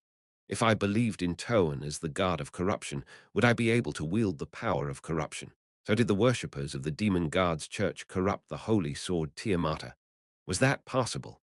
Anyway, with things as they were, people couldn't help but believe that the cursed sword was the divine relic of Kir, the god of corruption. It was actually spreading evil energy, after all. If someone were to say that it was actually the holy sword Tiamat, rather than calling it blasphemy, people would worry whether you hit your head or something. That was how ridiculous that situation was. If I left things as is, I would get my reward stolen from right under my eyes. I had to find a way somehow. First, I had to make all possible preparations, but I couldn't let that holy sword that appeared from out of nowhere get taken from me. Ellen and I went back to the royal class dorm in total silence. Chapter 189 Temple demanded to detamolian Ellen, and I, to keep quiet about the demon's divine relic. It was the first time in human history that a demonic relic had been discovered. And because of that reason, it wouldn't be good if that information got to the demon god worshippers or the general public. Even if what we brought back turned out to be the divine relic of a demon god, Ellen and I were still told that we did a good job. We had brought it there before it could pose a bigger threat, and before it could cause more chaos in this world.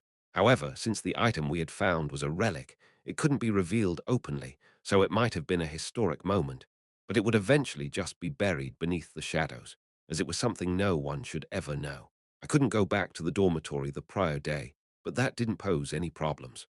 On Friday, I had magic sensitivity training II, comprehensive physical education II, and demon ecology with Ellen, Liana, and Harriet. The demon ecology class started with a brief overview of demons. In fact, most people had never encountered demons. The demon world war had also ended, so it was all unnecessary knowledge unless you were someone who planned on going to dangerous places. Ellen put her all into that class, but honestly, I couldn't concentrate at all. What was more urgent to me than learning about the ecology of goblins and orcs was somehow getting my hands on the holy sword Tiamata before it got sealed. After all of my Friday classes, Ellen, Harriet, Liana, and I went back to the dorm together. That was interesting. I never thought goblins would build houses. I guess they'd live in caves or something. Liana seemed to enjoy having acquired that useless knowledge.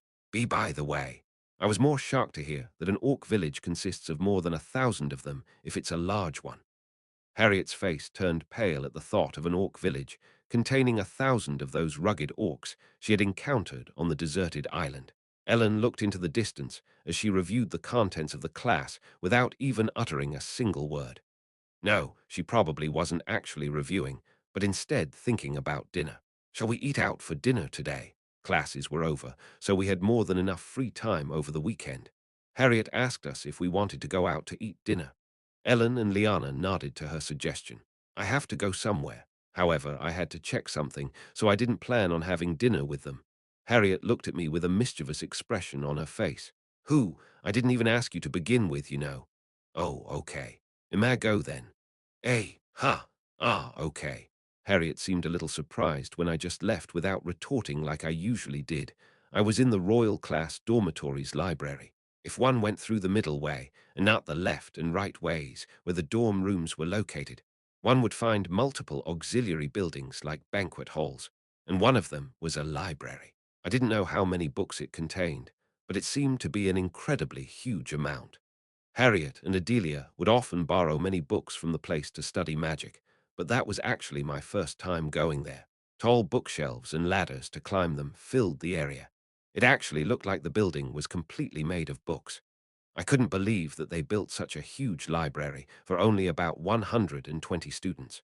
The more I witnessed just how privileged the royal class was, the more I thought that it was a bit too excessive. I saw some students reading books, sitting inside reading rooms, however there were less than 3 around, and none of their faces seemed familiar. What book are you looking for? A man who appeared to be a librarian came towards me as soon as I came in.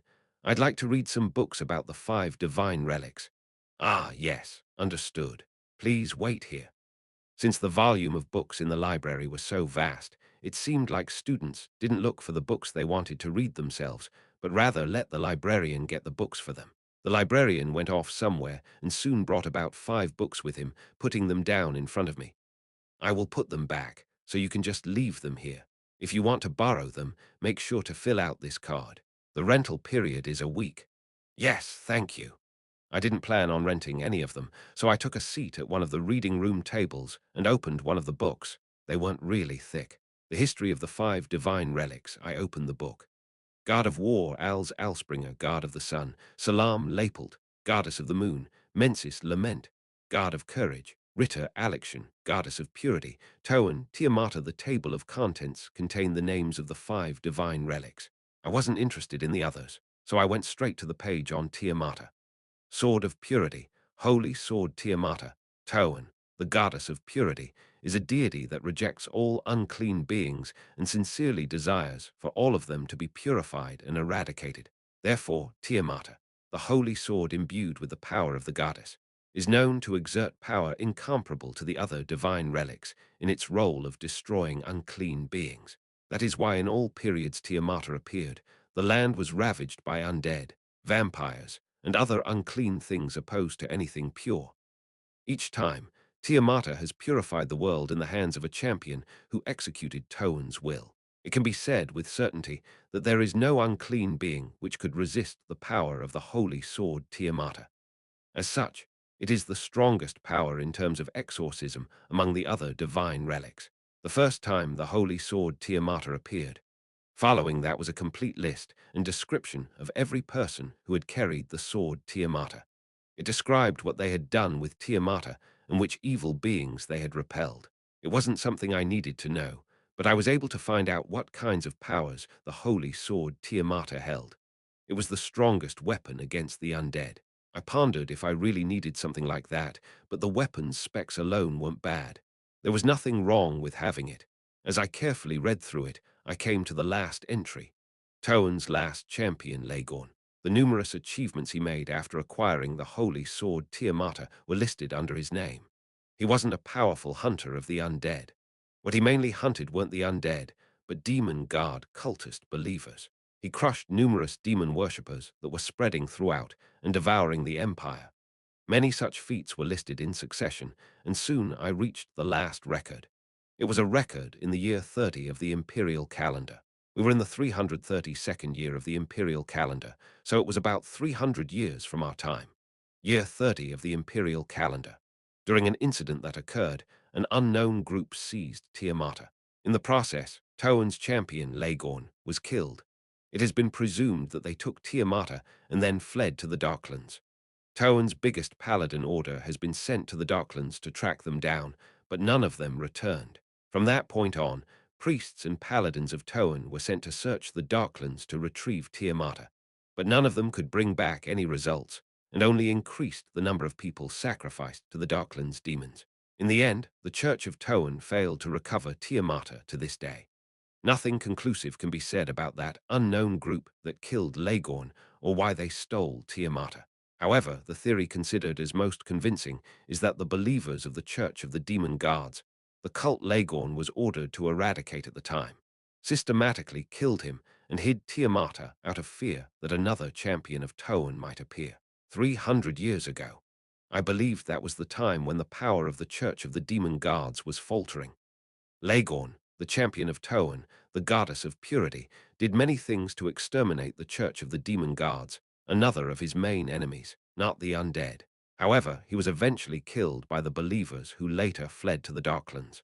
There didn't seem to be any conclusive evidence, but going by the circumstances, it seemed to be almost certain. The holy sword Tiamata had disappeared somewhere in the Darklands, and more than 300 years later, an unknown cursed sword had been discovered in the Darklands. The believers who served Kyr, the god of corruption, must have hated the believers of Toan and their deity, who was diametrically opposed to theirs, and it went without saying how much they hated her champion, Lagorn. As such, that strange situation where those who actually believed in the same god hated each other the most came to be. Anyway, Kyr's believers killed Lagorn, then stole the holy sword Tiamata and fled to the Darklands. They probably tried to corrupt the holy sword, fitting for those who worshipped the god of corruption. The result of their actions was that cursed sword. I didn't know why that sword ended up in some grave somewhere in the Darklands, though I could come up with some reasons, like the paladins of Toan had actually found the believers of the Church of the Demon Guards who stole Tiamata and somehow succeeded in annihilating them all after fighting them. And without recognizing Tiamata in its corrupted form, they had labeled it an evil relic and sealed it in the graves of the dead believers, along with their burial goods. Or there was also a big possibility that the believers couldn't handle the corrupted sword themselves and had decided to seal it. That sword was able to control one's mind, after all. So either Toan's paladins or the demon guards believers themselves sealed it. Of course, I didn't really care what really happened in the past. The important thing was the strange situation of the holy sword Tiamata demonstrating the powers of Kyr, an opposing god. Maybe there wasn't any set attribute for divine power. If one followed the doctrine of purity and believed in Toan, one's divine power would be pure. If one followed the doctrine of corruption and believed in Kyr, one would be able to use the divine power of corruption, even though they also believed in the same being. It was true that they actually believed in the same being. However, in the end, depending on the orientation of their faith, two totally different types of power could be realized. It wasn't like there were no demon guards. Those entities didn't have any kind of attribute to begin with, so were they only lending strength according to their beliefs? There was neither Toan nor Kyr. Those guards were merely divine power dispensers. If one believed in the goddess of purity, they would give you the power of purity, and if one believed in the god of corruption, they would lend you the power of corruption. Put differently, deities could either be demon gods or human gods. What determined one's divine power wasn't some god, but the direction of one's faith. The fact that the power of a demon god already existed itself had already been proven by Tiamata's corruption, after all. In conclusion, Tiamata was corrupted. They had corrupted the relic of their most hated goddess, but in the end, they both still believed in the same deity. The power of the deity was used to change the same deity's relic's orientation itself. Like that, the holy sword Tiamata became a cursed sword. After corrupting Tiamata, did the demon guard's believers realize that Kyr and Toan were the same entity? Just as the orthodox believers wouldn't be able to accept that, the believers of the Church of the Demon Guards wouldn't have been able to acknowledge something like that either. If corrupting it was possible, then it should also be possible to reverse it. The demon god's believers corrupted Tiamata. Then if a priest who believed in Toan purified the cursed sword, it should return to being Tiamata. However, up until then, Temple had taken various measures. Wizards might have tried to recognize and interpret the curse placed on the sword, or even tried to release it. Then why didn't it return to its original state? The way the priest had done it up to then might be wrong. The demon guard's believers deliberately tried to corrupt the holy sword Tiamata. However, the priests of Toan only tried to identify and purify or remove a curse. That was the wrong way. First of all, that sword wasn't a cursed sword, but it had its orientation twisted. There was never a curse to begin with. They had to restore it, but all they did was continuously push the delete button. If only they knew that the sword was actually a holy sword, then the priest would be able to restore Tiamata. However, before that, would the priest of the Church of Toan even accept that the holy sword Tiamata had been corrupted? Would they be able to accept that it wasn't the power of the demon god Kyr that resided in the sword, but that it was the corrupted power of Toan? They had to accept the fact that it was possible to corrupt divine relics. They also had to accept that the relic of Toan, the goddess of innocence and purity, had been corrupted to the point where it held the opposite power. The priest would never acknowledge that the relic was Tiamata. Just saying that the cursed sword was Tiamata would likely lead to me being put on trial for heresy. Knowing the truth that the cursed sword was Tiamata enabled me to get some clues. However, the priest might not believe me, and even if they did, they might not accept the possibility that a divine relic could be turned into a relic of a demon god. Even if they knew how to do it, it just had too many prerequisites such as convincing the priests, and something close to a religious reformation had to happen to their thought process to proceed. And what authority did I even have to say anything more about that relic that had already been identified as a relic of a demon god? It was no longer the business of some student, so no matter how many things I had been able to find out, my words would fall on deaf ears. The imperial family and the 5 great churches would also pay a lot of attention to the discovery of the first divine relic of a demon god. And then I would come in saying something like that. I know that it isn't a relic of a demon god, but the holy sword Tiamata. 17-year-old. It would be weird if I were able to escape with my neck still attached to my body. That incredible event would go down in history. Even if I was the one who discovered it, the adults wouldn't believe me at all. What was even the point of finding a way to turn it back? Tiamata had been gone for a long time already. Should I try something with the help of Charlotte and Bertus? However, it would also look quite bad if I were to obsess over something that was believed to be a demon guard's thing as well. For the moment, I was certain that it was impossible for me to exert any kind of influence over Tiamata unless some other force, not my own, helped me out. Eventually, I left the library and trudged back to my private room. Then, right when I returned to the room, I saw something strange. What? I was unable to comprehend the situation to the point where I could only just stand there, completely dumbfounded. Why was that here? A longsword without a cross guard and a slightly blackish blade. What's with this? The cursed sword was placed on my bed. Why was something I absolutely shouldn't have in my room right at that moment? I didn't know what happened, but the bottom line was this. Aren't I screwed? Totally screwed. It had just been taken away. I had no idea why it happened, but the situation could be perfectly misunderstood as me having stolen an item that had been identified to be a demon guard's divine relic. Chapter 190. Nothing good would come from telling the teachers that the cursed sword had suddenly appeared before me.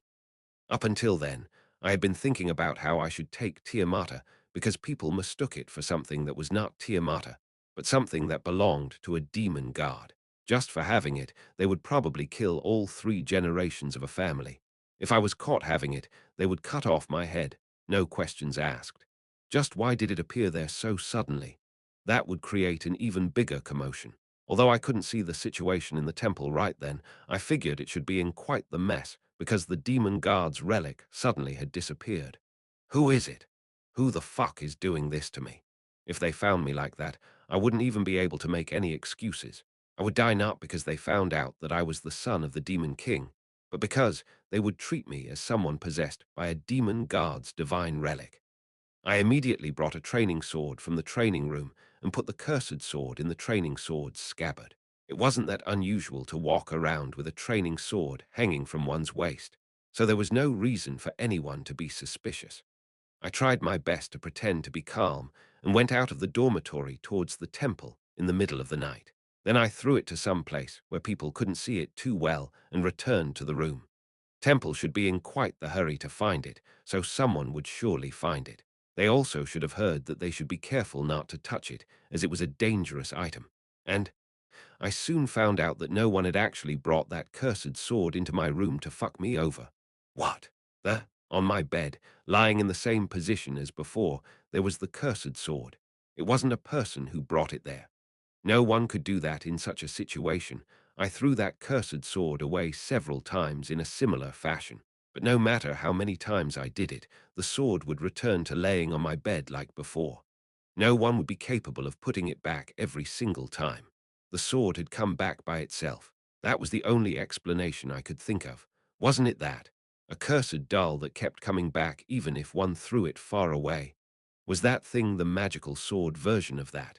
I then understood what the reward message of the latest quest had meant.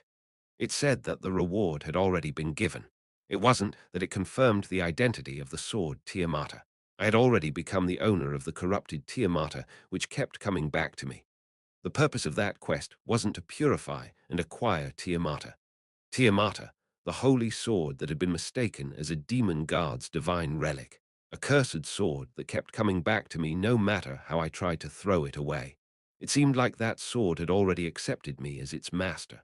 I felt like the previous day's ritual had influenced it somehow, as it had been quiet up to that point. Its weakened power might have awakened. Was it because the ritual wasn't completed but had stopped halfway through? Even if I threw it away, it would just come back to me wherever I was. If I was found out to be the owner of that supposed demon god's divine relic, there was no way I would survive.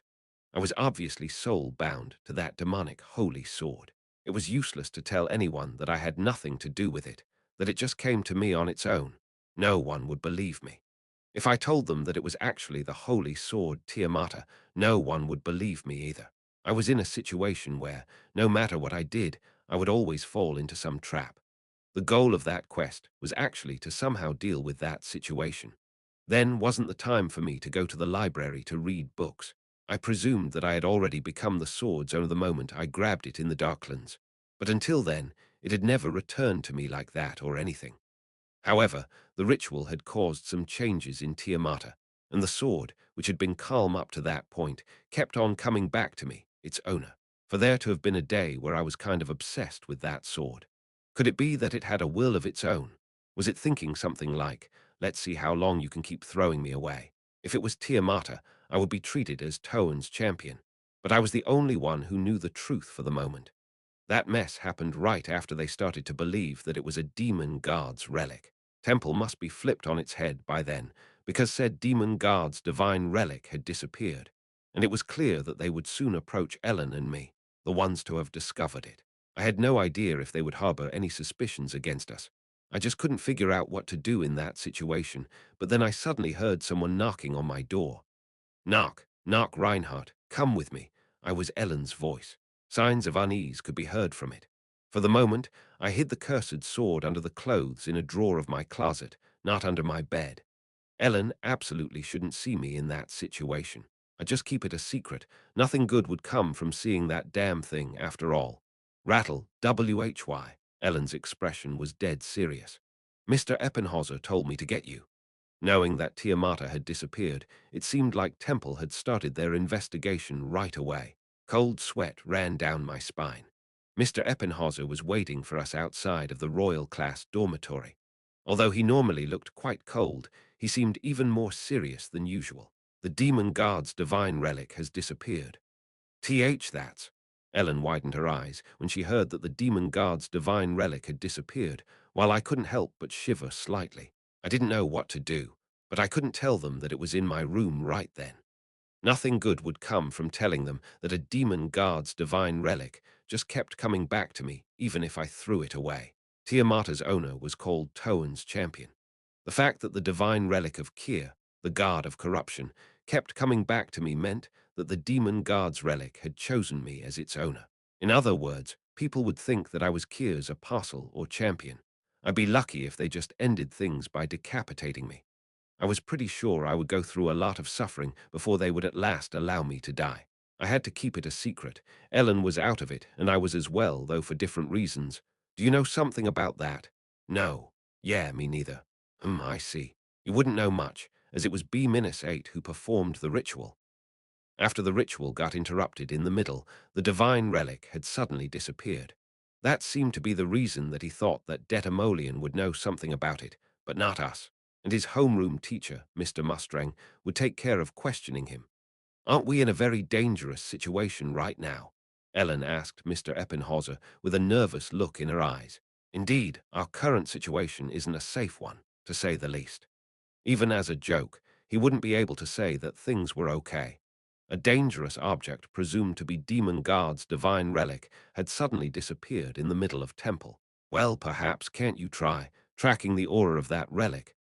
At Ellen's worried question, the teacher just shook his head. That is not within my area of expertise, so I can't say for sure, but it quite literally just disappeared all of a sudden. It has been said that the aura of the divine relic seemed to have completely disappeared, and that it would be better if it just disappeared like that. However, I don't think so. That was some good news, at least. The evil energy that flowed out from the cursed Tiamata had disappeared completely, so the wizards and priests had quite the hard time tracking the divine relic. If they could do that, they would have stormed into my room right away, but they didn't. They weren't trying to track it anymore. First of all, this wouldn't be good if the other students found out. Keep quiet about this matter. We will do something about this. Don't even try to find it on your own. Yes, yes. If rumors about a demon guard's divine relic appearing and suddenly disappearing spread, there would be just as much confusion among the people as the terrorist attack on the imperial capital last time. For the time, it seemed like Mr. Eppenhauser wasn't suspicious of Ellen or me. After he went back, I started to ponder for a bit. Should I tell Ellen the truth, that the cursed sword chose me as its owner, and even if I keep throwing it away, it just keeps coming back to my room? Ellen was looking at me. When I saw that look in her eyes, all my thoughts of speaking the truth completely disappeared. See, I told you not to bring that ominous thing. That was what her eyes seemed to tell me. Certainly, Ellen had always been against bringing that sword back with us. She wanted to leave it in the Darklands or with Reliar, the suspicious wizard. It was true that I ended up in this situation because I was greedy. She wouldn't even believe me if I told her that it was actually the holy sword Tiamata. For some reason, it was in my room, and it kept coming back no matter what I did. If I told her the truth, I felt like I'd get beaten up. She'd tell me something like, "What did I tell you?" She wouldn't actually kill me, but she would probably beat me half to death. Shit, I was fucking scared. I was more scared of getting hit by Ellen than getting dragged away by the Inquisition. Was that how a husband felt right before he got caught, having bought a game console behind his wife's back? No, not just a game console. Wasn't it more like having bought some kind of supercar without your wife's knowledge? That wouldn't just end with some slaps on the wrist, but with a huge beating and a divorce. Of course, we weren't like that. Quite honestly, I would probably get beat up more than simply scolded. Faced with Ellen's fierce gaze, which seemed to want to devour me, my lips trembled. Sorry, I muttered as such in a crawling voice with my head bowed. It's better that it's gone. If you were to go around to find it because you want to use it. What then? Ellen stared at me with her eyes gleaming almost red.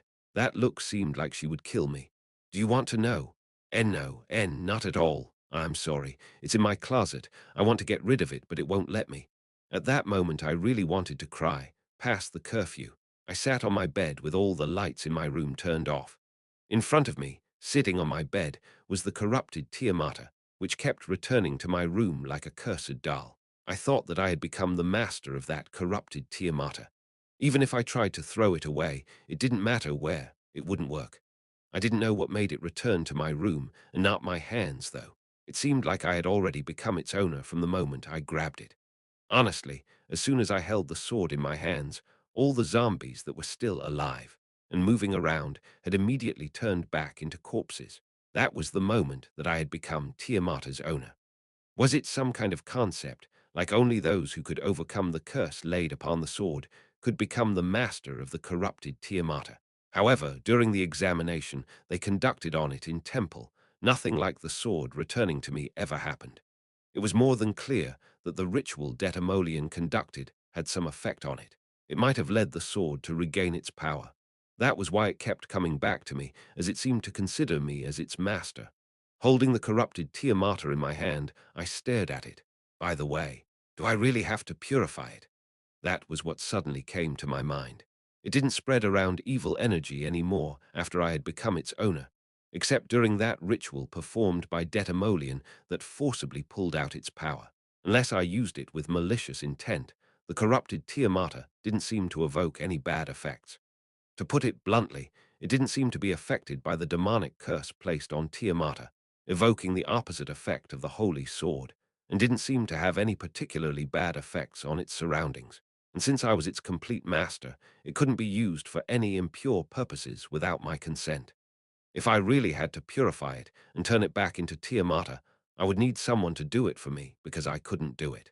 If it got known that I had become the master of a demon god's divine relic, I would lose my head. But if it got known that I had become the master of Toan's holy sword, I would receive unnecessary attention. The whole continent would have its eyes on me. Ellen didn't hide her identity as Ragan Artorius' younger sister and owner of the holy sword Lament for no reason. Even if I wasn't the son of the Demon King, there was nothing good about leading such a troublesome life. I had a lot of secrets to hide, so I didn't want that at all. I mean, that situation couldn't be all that bad for me, right? I found out that the cursed sword was actually a divine relic, and it had come into my grasp. It wouldn't cause anyone any harm as long as I was its owner. However, there was a huge uproar in temple because the demon guard's divine relic had suddenly disappeared. So to calm that commotion, was it necessary for me to purify the corrupted Tiamata and announce that the cursed sword was actually Tiamata all along and that I was its master? Why would I have to do that? If I just did nothing, I would already be halfway at my goal, which was exactly what I planned on doing. However, even if I used it as is, there still remained one important issue. Although its orientation was slightly different, it was still the holy sword Tiamata, and it should have been capable of soul unity, like Ellen's Lament and Alspringer. If so, then was that sword already soul-bound to me? Ellen could summon and recall Lament as many times as she wanted. It was usually stored in a sword case in her room, but she could call it and send it back whenever she needed it. I raised my hand in the air, summoned Tiamata. Shit. As expected, nothing happened. The sword relic didn't even move an inch from the bed. After that, I tried everything I could think of to call the sword, but the corrupted Tiamata didn't even budge a little bit. I didn't know if it was soul-bound to me or something, but it sure didn't respond to my will. There didn't seem to be any specific way to summon a soul-bound sword either. Either way, that made it clear that it was only half bound to me. In the end, the corrupted Tiamata was only a half relic at the moment, and I was only half its owner. Leaving it hidden in my room was just a temporary solution. Staff assigned to the royal class, dormitories would visit every room to clean them, after all. If I told them I would take care of the cleaning myself, they might not enter for a day or two. However, if I kept doing that, it would seem suspicious. For the moment, I could hide it somewhere in the room where the staff wouldn't find it, but if they suddenly decided to clean all the rooms without my knowledge, that would be useless. Even if I left it as is, it wouldn't harm anyone unless I, as its owner, willed it. However, in order to ensure that nothing happened, the soul bond between me and the sword had to be properly established so that I could summon and recall it freely. It would be crazy to just leave the corrupted Tiamata in my room while I couldn't do that. I had to do something about that. Chapter 191, The Disappearance of a Demon Guard's Divine Relic. Although things were a complete mess for the teachers, the students had no idea about what was going on. Anyway, I felt a little guilty about making them look for something they wouldn't be able to find. What should I do? If I told others that I had it, my head would go flying, so I couldn't do that. Saturday. I didn't go out to do my early morning exercise. It would have been impossible for me to just calmly exercise while knowing that the nuclear bomb in the form of a sword might explode in my face. Adriana seemed to be waiting for me, but I just couldn't leave. Even when I was just sitting still in my room, I couldn't sleep properly because of the pounding of my heart. What if someone finds it? If the temple teachers find out about all this, would I be able to get out of temple somehow? With Sarkigar's ring, is it possible to somehow get away from temple? I didn't really mean it. However, it sure was a huge mess when my thoughts wandered to the worst cases that could happen. A royal class student brought a strange item back to temple that was thought to be cursed. However, it was later found out that it was presumed to be a demon god's divine relic. Then it suddenly disappeared. But it turned out that the same royal class student who had brought it had it with him. When investigating the student, it turned out that he was the descendant of the late demon king, the demon prince that had survived. If all that got revealed, it was obvious that not even 100 million achievement points were enough to get me out of that. Anyway, that situation seemed so contrived and much too coincidental. The cursed sword I found in the Docklands somehow turned out to be a god's divine relic, and it had been mistaken as the relic of a demon god. Then it suddenly appeared in my room. That just didn't make any sense unless someone artificially created the situation to screw me over. Damn it. I felt like the world itself hated me. Certainly, nothing would have happened if I just threw that thing away in the Darklands, saying that it felt too ominous or something. Even if someone had created that situation, I couldn't say anything against it because the situation was the result of my decision, after all. I had many opportunities to give up that cursed sword, but I tried to take it for myself somehow, and that was how that situation came to be. Anyway, I didn't go out for my early morning exercise and wasn't able to sleep properly, but I still tried to organize my thoughts on how to deal with the situation by lying on my bed. The corrupted Tiamata. Once it reached temple, they had tried to interpret or lift the curse placed on it. However, they didn't seem to be aware of the detailed mechanisms behind divine power. Wouldn't the results be a little different if they were to approach it not as a cursed item, but just as a corrupted divine relic that had to be restored to its original form? Those were my thoughts on the matter. I wasn't a priest or a wizard, so I knew their methods were wrong, but I couldn't tell how they were wrong. However, in fact, I couldn't leave it in the hands of Temple's priests anymore. Telling them that the cursed sword that had suddenly disappeared had returned to my grasp would be suicide. I would be mistaken as an apostle of a demon god, and whether I wanted to or not, every religious force would try to catch and kill me. If I said something like, "I'm really not a demon god's apostle, you know," they'd just go, "Yeah, right," and cut my head off. Who the hell would believe someone who had something like that? I wouldn't believe myself either. The lost relic of a demon god, me having it. A situation in which I couldn't get any help from Temple. There were only 3 people I could ask for help in that situation. One would be Ellen. She trusted me completely and would probably help me. Of course, I had to be prepared to get a beating. However, I didn't know if Ellen could actually help me at that point. Next would be Detamolian, who had performed the ritual. I could ask him what the ritual he did before was actually supposed to do, and then make him proceed with the rest of it to complete it. I didn't know what the goal of the ritual was, but I was more than certain that it awakened the corrupted Tiamata's powers or ended up making some changes to it. The result was that Tiamata, which had been kept somewhere else, suddenly returned to me. If I completed the ritual, it might complete our soul bond, enabling me to control the sword. As the corrupted Tiamata didn't really have a negative effect on its surroundings on its own, I could just toss it somewhere hidden from others and leave it there and summon it when I needed it. And the third person, one of the biggest reasons why I didn't get brainwashed by that cursed sword. Trait Sacred Spirit. Its original owner, Olivia Lands. Olivia Lands was so powerful that she was even called Saint of the Iridian district, but she ended up abandoning her faith. Although she had already been disillusioned by her faith, she still held enormous divine powers. I had saved her life. There was a pretty good chance that she would help me, if she presumed that the sword was actually Tiamata, the holy sword, and not the divine relic of a demon god. She might be able to perform a purification or restoration ritual on it, and she might be able to take over the ownership of the sword from me as well. Regardless of whether it was possible to transfer the ownership of that sword to others, I wouldn't know anyone to give it to, even if I could.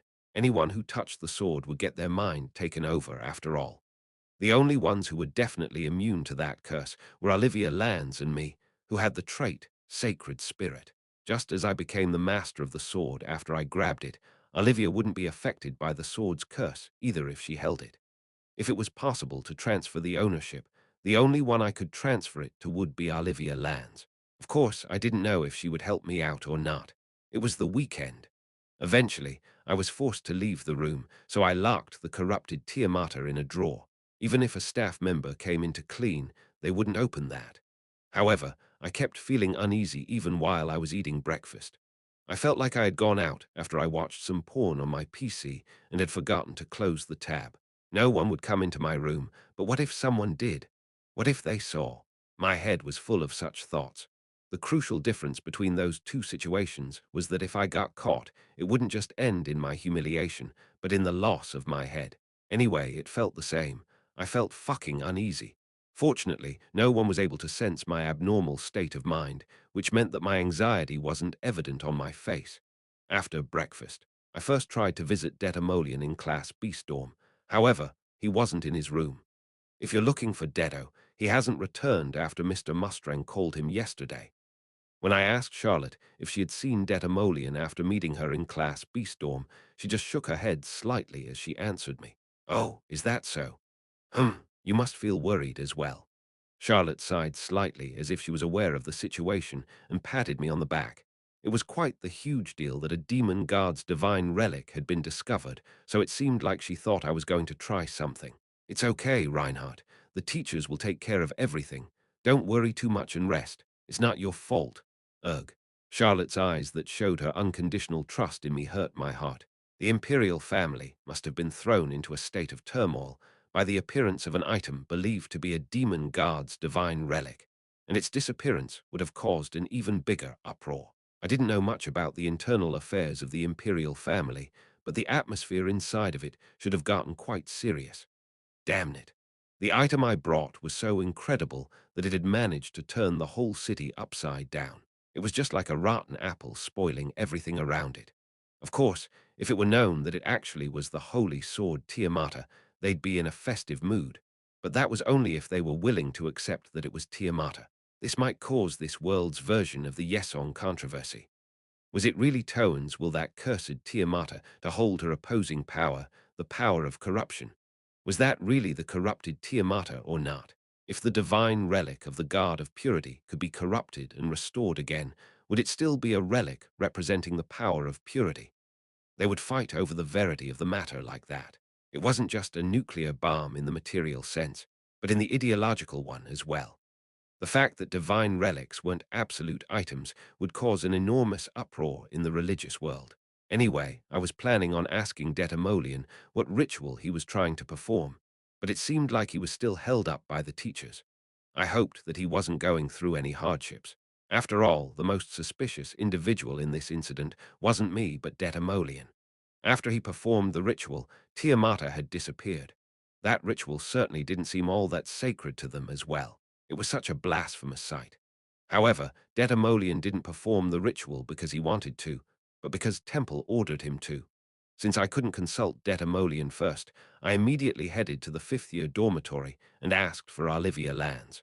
Reinhardt, long time no see. It's so nice to see you. What's wrong with you? As soon as Olivia Lands saw me, she instantly became happy and came rushing towards me, hugging me recklessly. I'm sad. Didn't you miss me? Didn't you take too much time to come visit me? Let go. Don't wow and too. I knew things would turn out like that. Olivia Lands. She had been a believer of the God of Purity, Toan, and everyone expected her to become the commander of the Knights Templar. However, after learning of the Knights Templar's corruption, she tried to renounce her faith, and originally she should have already left the main stage of the story, ending up being broken or dead. Some time back, Adriana and I had been able to save Olivia Lands from Riverio Lands, the former commander of the Knights Templar, by doing various things. As such, Olivia Lance lost all trust in her faith. She was beyond disillusioned with the corrupt Knights Templar. She was deeply disappointed in the faith's God itself.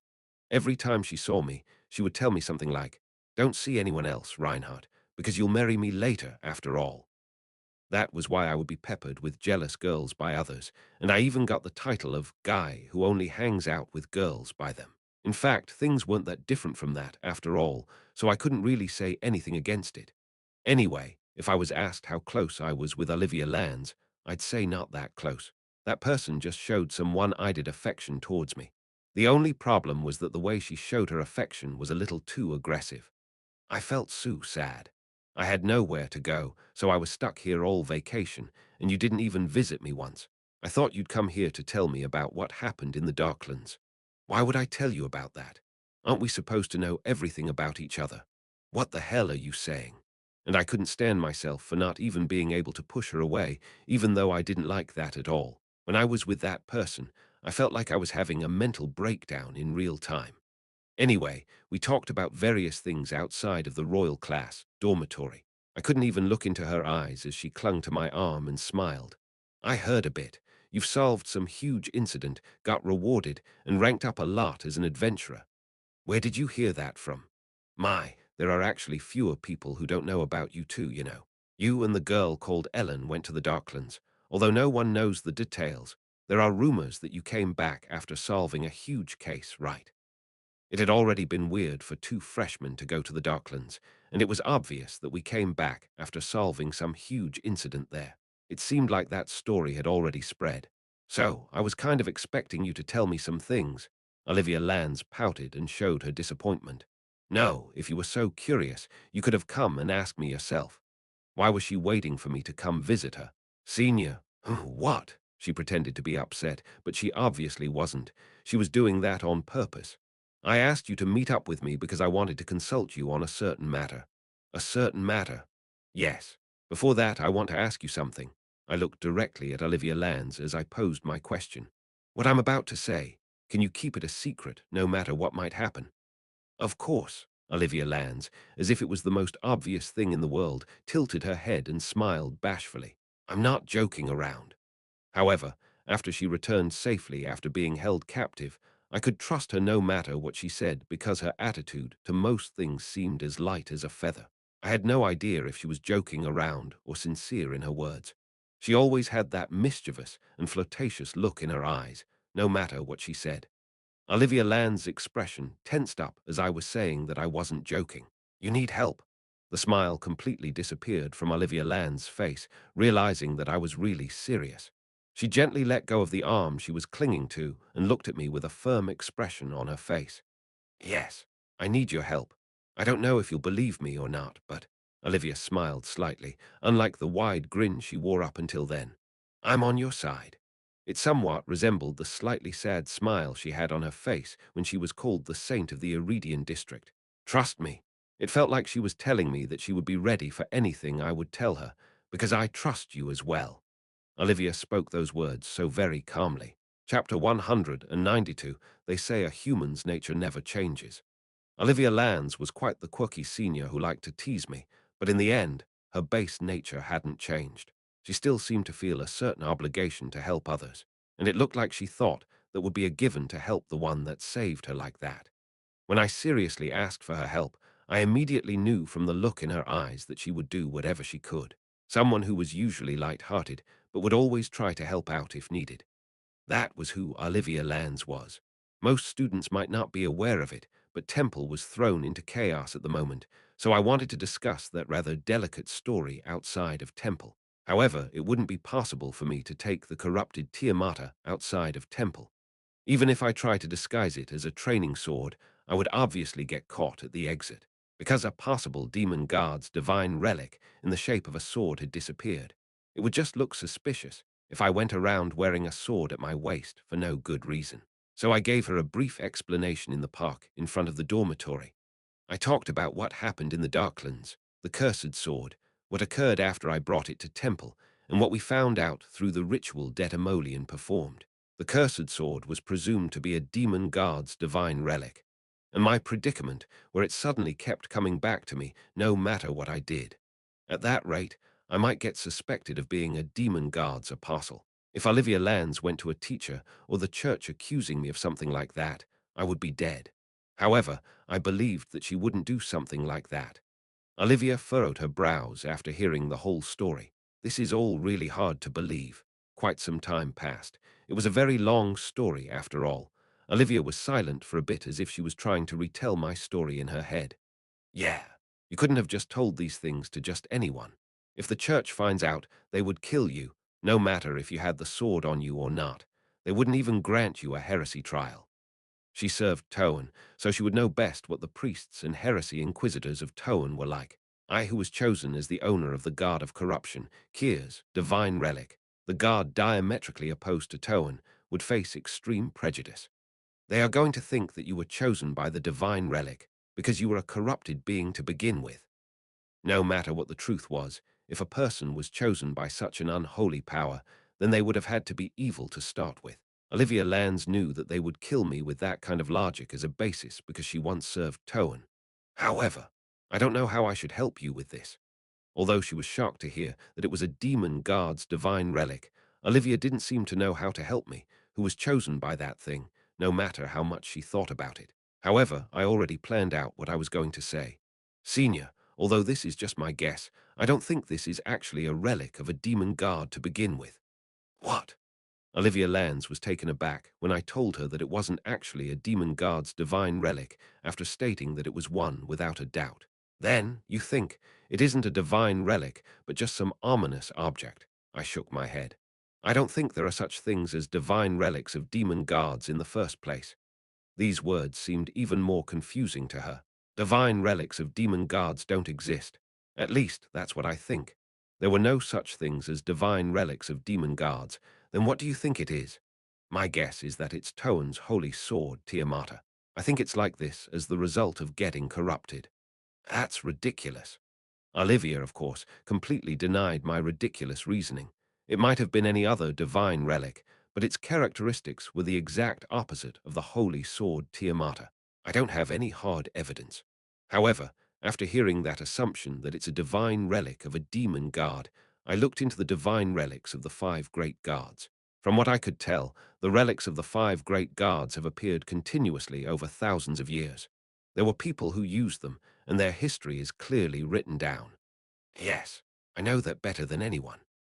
Olivia Lands knew more about the five guards than I, who only did some brief research the day before, so she should have known a lot more about the divine relics of the great guards and what they achieved in this world.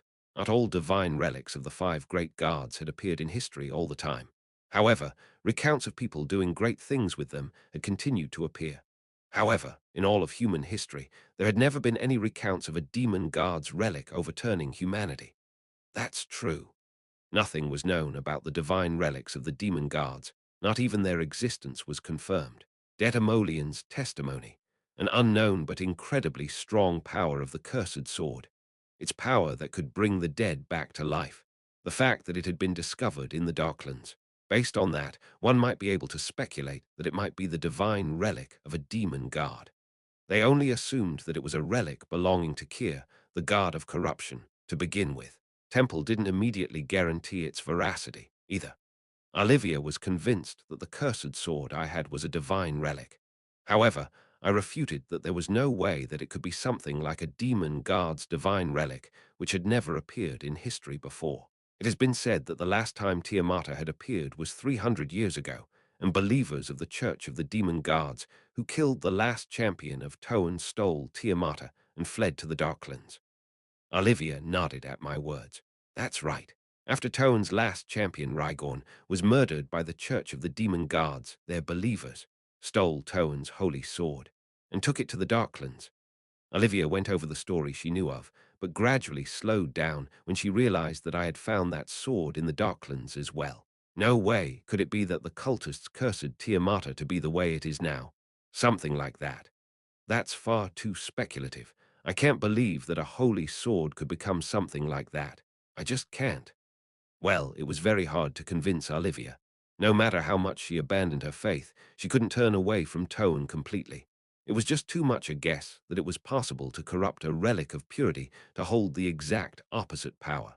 It would just be conjecture if I couldn't convince her that the demon god Kyr and the god Toan were the same entity. And I couldn't explain to her why it was like that.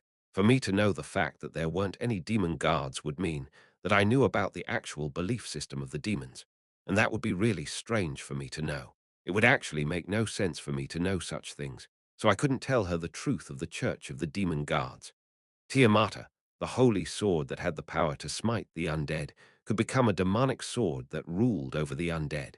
To be honest, that wouldn't make sense to anyone. Even Elaris, who knew about the demon's belief system, wouldn't believe me if I told her. Olivia claimed that the holy sword had disappeared somewhere in the Darklands, and that cursed relic was also found there, so she simply couldn't trust my claim that it was Toan's holy sword. Couldn't it be that no demon guard's relics had been found because the Darklands haven't been fully explored yet? They might have only appeared among the demon tribes who served the demon guards. Olivia's guess was reasonable. Just as there were relics of the 5 great guards in the human realm, wouldn't there be relics of the 5 demon guards in the Darklands, and the humans just don't know about them? And by chance, I had found one. There was one point I could refute here. A demon world war. If they had items like that, the demons would have used them in the war. However, the Demon King ended up killed and all his treasures were taken away, but among them, I don't think they found anything like a demon guard's divine relic. If they had, there would have been rumors spreading about it everywhere. That's true. You're right. I volunteered to participate in the Demon World War, although I didn't actually fight in it. I never heard about anything like a demon guard's relic being sighted.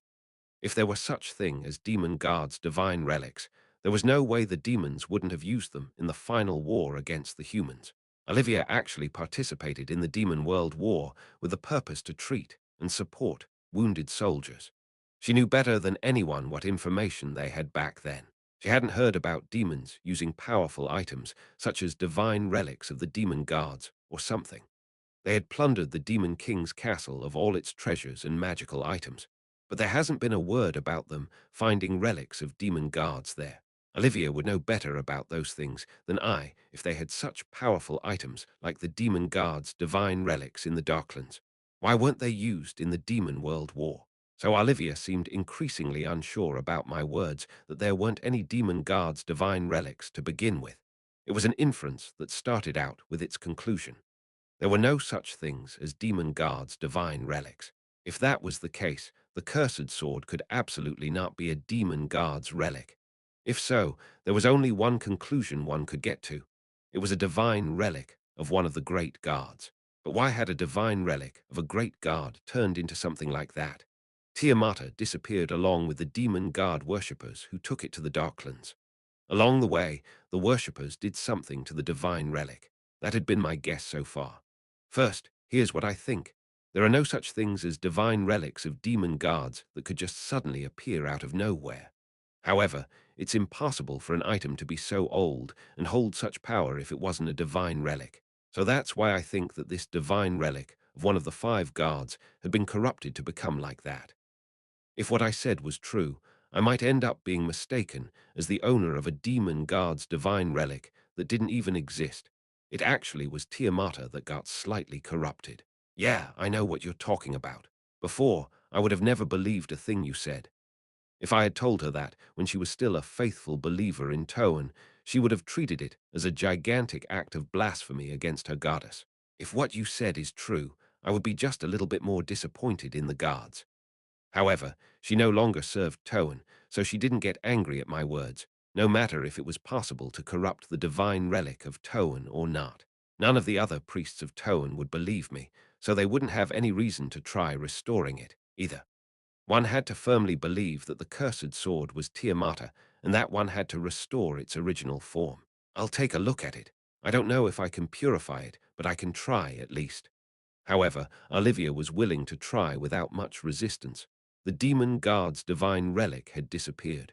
It had left Reinhardt's in her hands, so she thought that it was a matter for the teachers to take care of. However, she also felt a little anxious. In such situations, Reinhardt would usually try to do something. Maybe he was doing something reckless on his own, causing even bigger trouble. Ellen was worried, so that was why she tried holding him in the training room to prevent him from doing anything useless.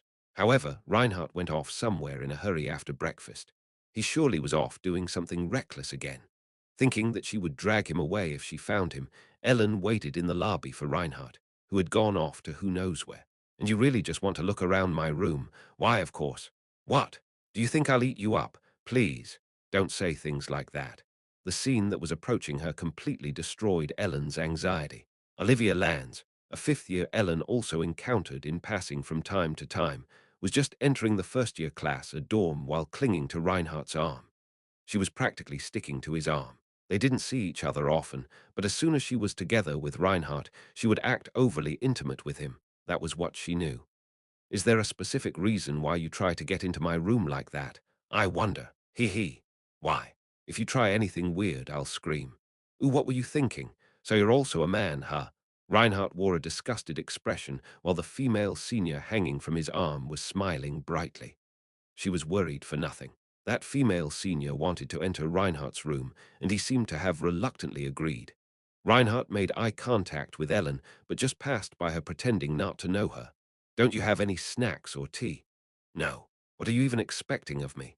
Ellen felt a bit anxious as she watched Reinhardt's back as he got dragged away. She was worried that he would cause trouble, but he wasn't up to anything. He was just normally spending his weekend. Anyway, there seemed to be an unknown emotion wiggling in her heart. It was a strange feeling she had never felt in her life. Get off of me. Why? You like it too, though. I'm not. I don't like this. So now you're talking informally to me, huh? Do you want to get in trouble? Ah, this is annoying. It felt like something was crushing her heart or tightening around it. It was like a bug was crawling around on her heart and in her head. It was really unpleasant. What a strange feeling it was. Chapter 193. I let out a sigh when I walked into my room.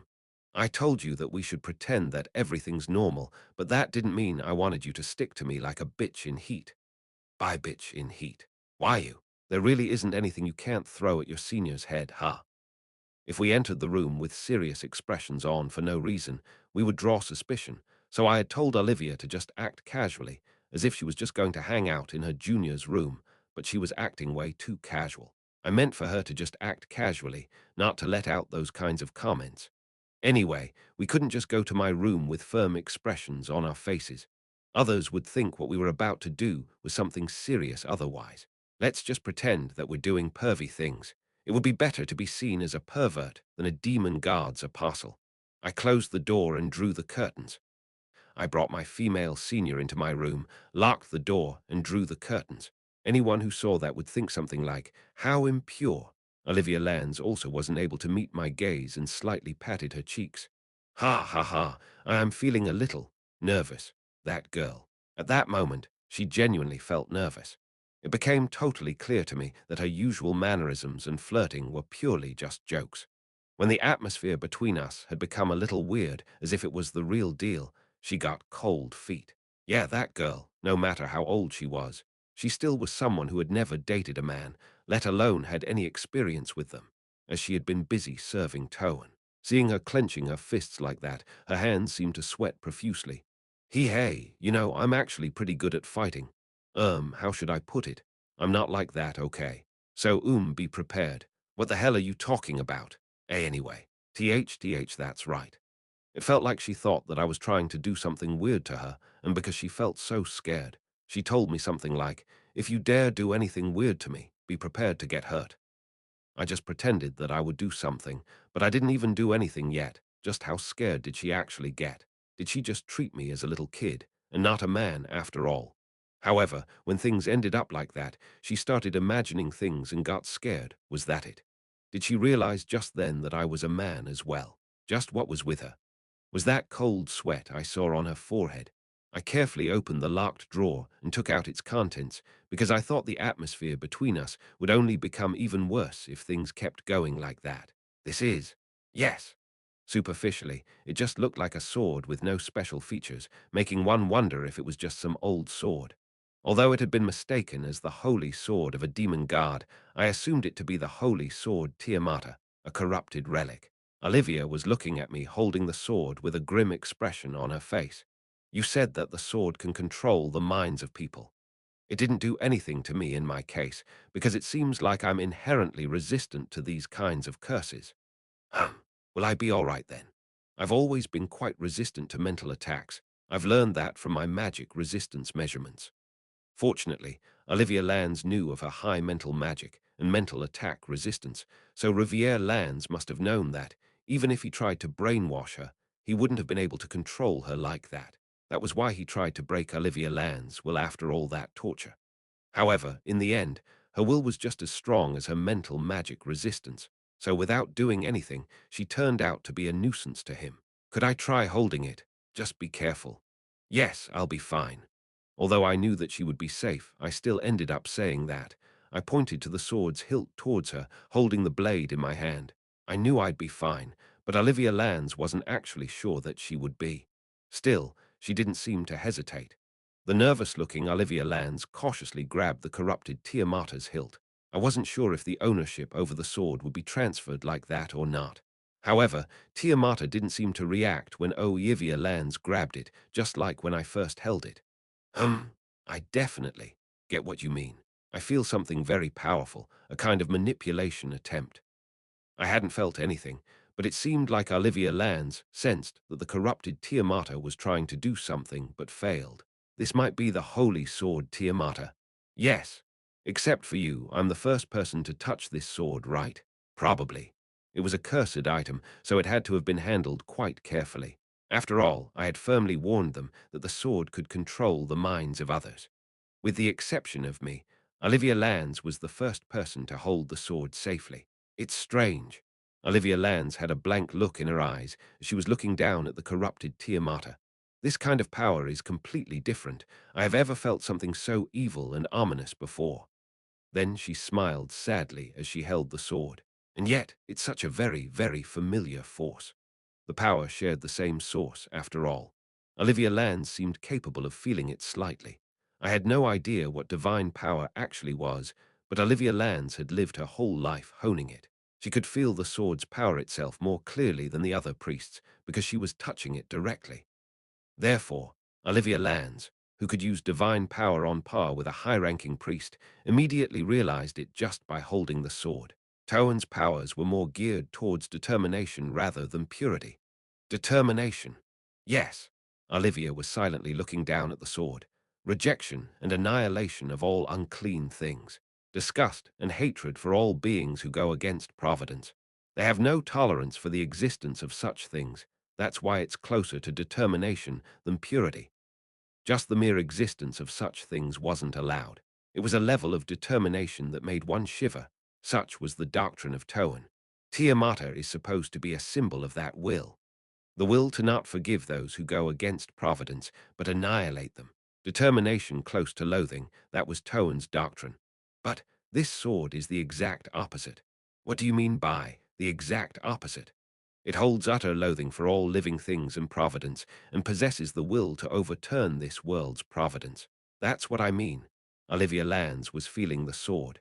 It's a different kind of determination. Tiamata as the guardian of the providence. It was a symbol of determination against those who had gone against providence. The corrupted Tiamata.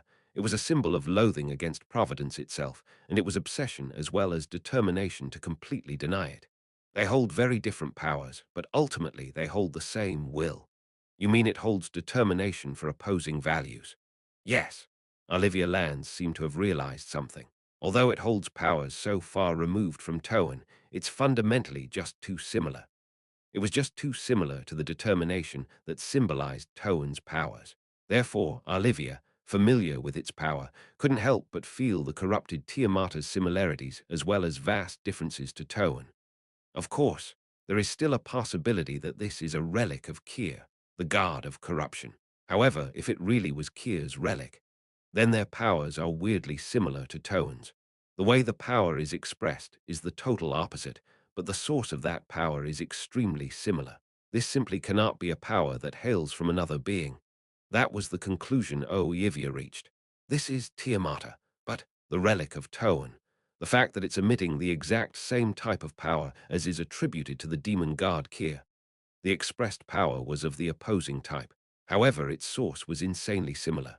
A corrupted relic. Olivia, however, felt that the underlying origin behind the power itself didn't change.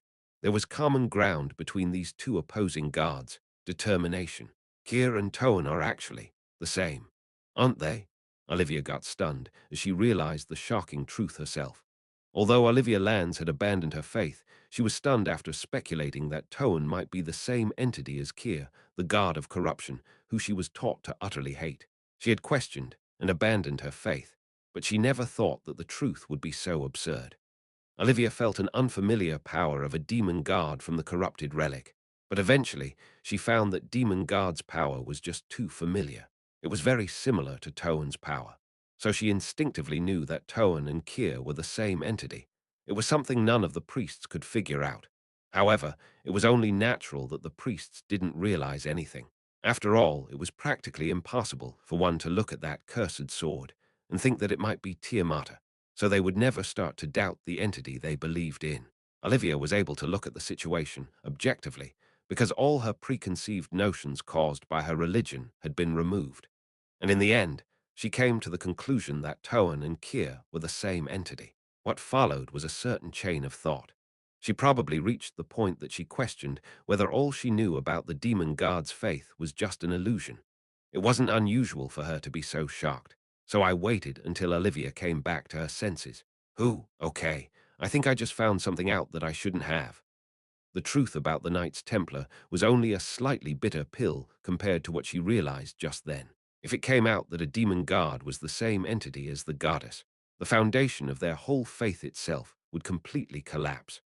Of course, before that could happen, one's words wouldn't even earn a bit of credibility, though. So can you turn it back into Tiamata? If Kier's priests could corrupt Tiamata, the opposite should also be possible. I could try once, though I'm not sure what the results will be. My strength might not suffice for something like that. No one but Oivia could help with something like that, so she would try purifying Tiamata with her own power. It's going to take some time, though. Can't we get it outside somehow? Well, probably not. It would be better if we held the purification ritual in a more secret place. It was also pretty dangerous to recklessly take the sword out of the room. The day before, I had disguised it as a training sword and tried to throw it away. But that was before it was known that the demon guard's divine relic had disappeared. If we were willing to take that risk, we could take it out, but we wouldn't be able to take it out of temple. Olivia touched her cheeks, seeming troubled. Then, I think we should hold the ritual in this room. It was a very time-consuming task, as was shown by Detamolian last time. What do we do, Reinhardt? I think I'll have to stay over in your room today. Ah! Olivia Lands was very nervous because she would be staying in a boy's room for a day. If she was going to be like that, then why act like that to begin with? What was the point of acting all flirty, but then getting scared when she actually got into a situation like that? It would have been nice if we could hold the ritual in a safer place, but we didn't have a choice. In the end, we had to hold the ceremony in my room. Although we could proceed with it there, someone might come in. So, ultimately, we could only hold the ritual in a certain place in my room. Is this really okay? That's the only place we can use. Absolutely. Olivia decided to hold the ceremony in my shower room. If we closed the door, no one would know who was inside of it. Of course, the shower room wasn't that big, but it wasn't too small either. A purification ceremony for a divine relic was held in the shower room attached to a dorm room. What the hell was that situation? I don't know how long it'll take, so I'll just start right away. Approximately how long do you think it will take?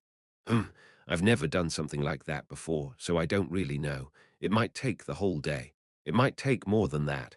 Fortunately, it was Saturday, so we had plenty of time. Wouldn't it be better if you ate something first? That's all right. This is nothing. Olivia smiled as if she was trying to say that she wouldn't suffer any physical problems. Laying down the corrupted Tiamata on the floor of the shower room, Olivia Lands knelt before it. What? She was going to sit in that position all day. Flabbergasted, I got some cushions and handed them to Olivia. Geez, you're going to hurt your knees like that. Yes, okay, thank you. Olivia laid out a cushion and knelt down on it. What's there to be thankful for? I'm the one who's grateful. After all, she went through all that trouble for me, not for herself. More than that, I was insanely thankful that she was actually trying everything she could for me, as if it was the most natural thing, even if I didn't tell her much. She seemed to think that, as long as she could help someone, she should, of course, do it. She had probably lived her whole life with that mindset. She was completely different from me, so I just silently watched her start praying. I quietly watched as the power of the god of purity wrapped her whole body, and the goddess answered the false prayer of the one who had already abandoned her. Toan still lent her power. I wondered whether Olivia Lands would feel grateful or thankful for the power lent through insincere prayers. I watched her praying from outside the shower room in silence. I was told that it would take a long time, so I had nothing really to do other than watch. The divine power flowing out of Olivia's body enveloped the cursed sword. It seemed like something was happening, but the process was incredibly slow. Olivia, who was performing the ritual, might know more, but as I could see her concentrating, I couldn't just interrupt her. If things kept going like that, she would end up not eating anything. Would she be fine? I didn't even have to be there. Whether I was there or not, the ritual would continue, so there was no reason for me to keep watching. However, I didn't eat lunch either. I couldn't calmly eat and rest when there was someone telling me they would go through so much hardship for me. Of course, Olivia Lands wouldn't mind no matter what I did, but I wouldn't feel comfortable with that. I decided to stand guard in case someone came in, but honestly, there was pretty much no way that anyone would come. If anyone were to come, it would be Ellen, but she was the type that would just do her own thing. She might be thinking that I was up to something if I didn't show up at the gym, but she wasn't the type to ask why I didn't go. Time passed, and no one came over to visit me. There were some rules to training with Reinhardt. They weren't rules to be exact, it was just something they naturally did. If they came there together, they would train together, if not, they didn't. Ellen went to the gym almost every day, but Reinhardt sometimes had other things to do and wouldn't go to practice. In cases like that, Ellen would just train alone, but she would never go look for Reinhardt. Of course, if they ran into each other, she would gesture to him to come train with her, but she didn't force it. It had always been like that. So if Reinhardt didn't show up, Ellen would just train without him. But on that day, that didn't work. Why isn't he coming? Such thoughts were continuously running through her mind. Pack, pack, pack. Cliffman was the only one in the training room except for herself. Is he still with her? That's senior. She should have already left. Having found out from the lobby that the fifth-year Olivia Lands would go to Reinhardt's room, she just went to train in the gym. A long time had passed already, so of course she should have gone back. Reinhardt didn't seem to enjoy having her look around his room. Of course, she already went back. It's past lunchtime after all. However, Reinhardt didn't come to eat lunch. Are they still together? Just what the hell are they doing in there? Why the hell do I even care about that? So what if she didn't leave yet? She's gone already. No, she's definitely still in there. She didn't even know why she cared about it so much. Her thoughts were conflicting with each other. That mysterious bug was crawling on her heart again. That confusion alone felt unfamiliar and refreshing to her. It was a feeling she had never felt before. Did she feel uncomfortable with herself having that feeling? What nonsense. This feeling doesn't help me at all. That feeling didn't help her with growing or in her relationship with Reinhardt. Reinhardt was only doing his own thing. She had no reason to overstep his boundaries like that. Friends. They were just friends, after all. Although he was very precious to her, she decided to think of him as just a friend. So she had to throw it away. She had to throw away that feeling. Pack, pack, pack, bam, bam, crack. Ellen was looking down at the completely broken and smashed training dummy, her eyes cold. The dummy broke, not her training sword. Ah! Cliffman, who was beating a dummy not too far away, was frightened at seeing Ellen look down at the broken scarecrow with such ferocious eyes. Could those things even break? What happened? Cliffman looked at the scene as if he couldn't believe it. What? Ellen asked curtly, looking at Cliffman, who was staring at her with fear in his eyes. He looked like he had something to say. No, it's nothing. Nothing at all, ma'am. Without even being conscious of it, Cliffman started speaking formally to Ellen. Reinhardt also didn't even show up at the restaurant in the evening. Ellen slept badly that night. Chapter 194, the ritual began around 10 a.m. It was already past 1 a.m., long past bedtime. The ritual kept progressing. They didn't do something like roll calls, so there was nothing really to worry about. Meanwhile, Olivia Lands continued to fully concentrate without even drinking a drop of water. I didn't have to, but I stayed with her as well. My hunger wasn't that great. I couldn't tell how hard it was or how tired she was, so I felt rather restless watching her from the sidelines. What could I do for her? Should I wipe off her sweat? To be honest, no one would have cared if I just went to sleep, but I didn't have such shameless thoughts, so I just kept watching. She was focusing on a single task for 12 hours straight without even trembling. However, it certainly seemed to be working. Over a long period of time, at an incredibly slow pace, her progress was visible to the naked eye. The appearance of the cursed sword was changing, as if it was shedding its outer skin. The corrupted Tiamata was slowly returning to its original form. The darkened sword was gradually regaining its milky white color. Olivia Land's purification ceremony was clearly working. It didn't just return to being a holy sword in a tremendous, brilliant white flash. It was a gradual process.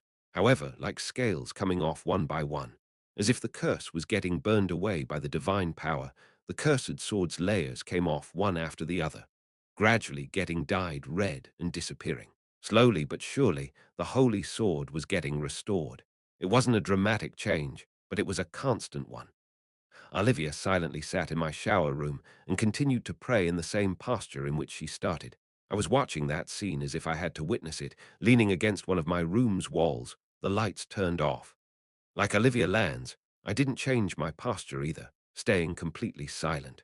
In that silence, the only thing that changed over that long period of time that felt like an eternity was the cursed sword. And then, when the last scale of the cursed sword had been peeled off, it's over. You worked hard. Yes, with the first light of dawn, the ceremony had concluded. Get some rest, thank you. Yeah, I should do that. I helped Olivia Lands, who didn't have the energy to stand up properly up, and led her to my bed. She fell asleep right away, as if she had forced herself to stay conscious up until then.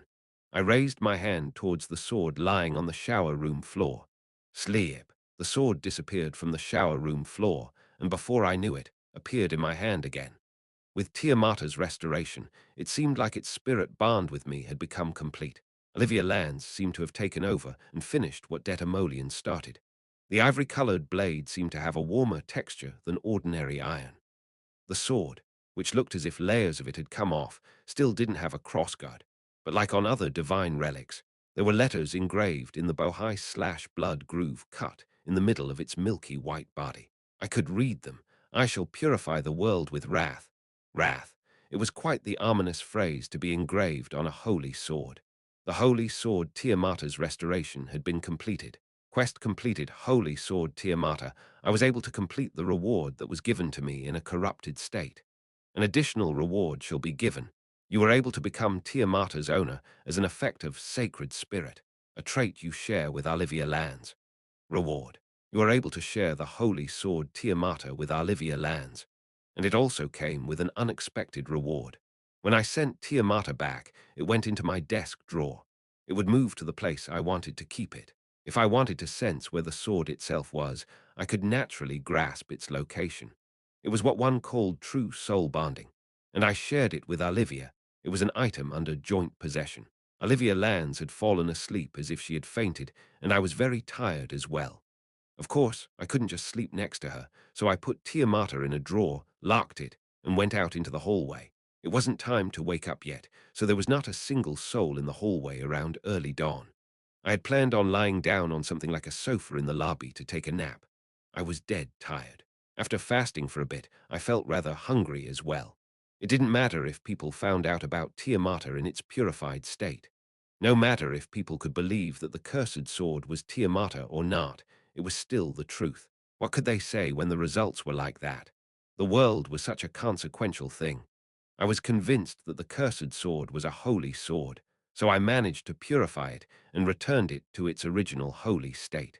Temple just mistook the relic as a demon god's relic and had tried to discard or seal it. No one could say anything against me because I was right. The stress I received those past 2 days because of the corrupted Tiamata was no joke. It was to the point where I thought that my head might actually turn bald.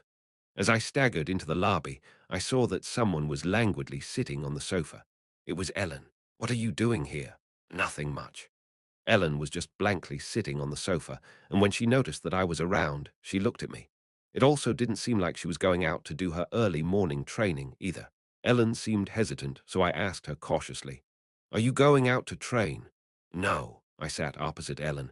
I hadn't slept yet, but she didn't seem to intend to sleep at all. Ellen didn't say anything. I didn't say anything either. It would be rather strange if I started explaining things to someone who didn't even ask. It would seem like I was making up excuses out of nowhere for something she didn't even ask about. Well, I wouldn't know what to say either if she actually asked. Still, I was able to fix everything somehow. Let's talk about it. Let's just comfortably talk about it. Even if it's a bit much. Hey, yes, promise me something. Promise you what? Ellen tilted her head at my sudden words. Don't beat me up before you listen to everything I want to say.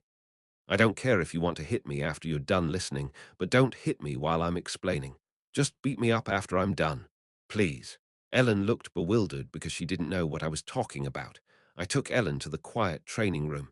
Even if we made a lot of noise, no one would be able to hear us while we were in there. Well, actually, about the demon guard's relic. See, the thing is, I had it with me. Wah, what? What did you say? Ellen didn't seem to understand what I was trying to say for a bit. To be precise, it kept coming back to me, maybe because it thought of me as its owner. So it's not like I stole it. It just kept coming back to me. Even after I threw it away, it would still reappear in my room. That's what happened, that's all. Fuck. Her expression got worse by the minute, so I didn't even know what I was talking about anymore. Ellen's expression turned cold. The atmosphere seemed to freeze up around us as I continued to talk. Ellen was silently staring at me. She wasn't shouting at me or punching me. She was just staring. However, she obviously looked very angry. Okay, tell me more. That was what she seemed to try to tell me. Well, do you want me to continue? Yeah, continue. I felt like she would kill me if she noticed anything wrong. Confronted with Ellen's cold eyes, I felt nervous as I finally managed to explain everything. From the cursed sword suddenly appearing before me, to me requesting Olivia Lands to help solve the problem somehow. And also how Olivia helped me by performing a purifying ceremony all night long after she found out that the cursed sword was Tiamata. I hurriedly summoned Tiamata to show it to Ellen. It can't be. It really was Tiamata. Ellen couldn't believe that the cursed sword had been transformed into Toan's divine relic, as if it shed its skin. However, even if she couldn't believe it, the truth was right in front of her. What was presumed to be a demon guard's divine relic was Tiamata in a corrupted state. She had the facts presented right in front of her, so there was no point in trying to say anything more. In the end, she only told me to leave it be because she thought it was a dangerous object, as we had witnessed in action, but that was the result of my actions. We had actually recovered Toan's divine relic from the Darklands, not a demon guard's relic. It would have been great enough to find a demon guard's divine relic, but recovering Toan's relic, which had been lost 300 years ago, was bound to be treated as a huge achievement. And I actually soul-bonded with the holy sword of Toan. That meant that I was the guard of purity, Toan's champion as well. Ultimately, you were destined to have it. Was it something like that? The cursed sword didn't have an effect on me. Ellen seemed to think that it was inevitable for me to become Tiamata's owner in the end. It's just a coincidence. Senior didn't fall under its curse either. That's possible. I also explained to her that Olivia Lands helped me purify the sword. I sent back Tiamata, then glanced at Ellen. I'm sorry. I didn't listen to you. Now should be the time for her to get angry. Just how many times did she tell me to throw that thing away? I had no words. No matter how good the result turned out to be, I landed in a dangerous situation because I had continued to act stubborn. Ellen glanced at me with her mouth pulled in a slight pout. Don't mention it. Just don't do something like that again. She clearly looked a little upset and shocked at first, but now her mood seemed to be a bit better. I was ready to take a hard beating. Ellen looked fine, if a little bit upset. Did she? By that. As you said, I won't be uselessly greedy anymore. Until I die. I was being sincere. Although the results were good, if I just made one wrong move, I would have to run away from Temple at best, and at worst, my head would have gone flying. Of course, without going through that ordeal, I wouldn't have obtained the great weapon called the Holy Sword Tiamata. However, things couldn't always end well. Ellen took a deep breath as she sat down on the training room's floor.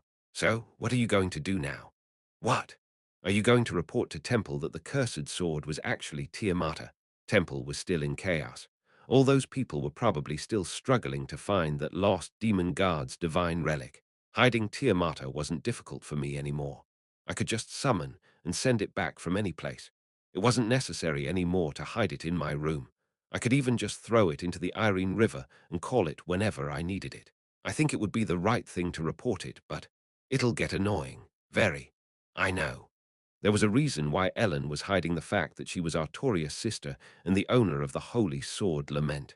The people's high expectations, as well as that useless popularity, would pose a great annoyance to Ellen. And people would implicitly exert a lot of pressure on her during her school time, naming her the next hero. Don't tell them. This incident will soon be forgotten. As Tiamata, it won't cause any more major problems. It would be a huge problem if it was a true relic of a demon god, but as it returned to being Tiamata, there wouldn't be any more problems. So Ellen seemed to think that it would be better to just hide that I had become Tiamata's owner. Yeah, that would be for the best. They would make a huge fuss to find the lost demon god's divine relic. But in the end, if nothing more happened for a certain period of time, like with the terrorist attack on the capital last time, things would eventually quiet down. The cursed sword problem had been solved, and the holy sword Tiamata had been restored again.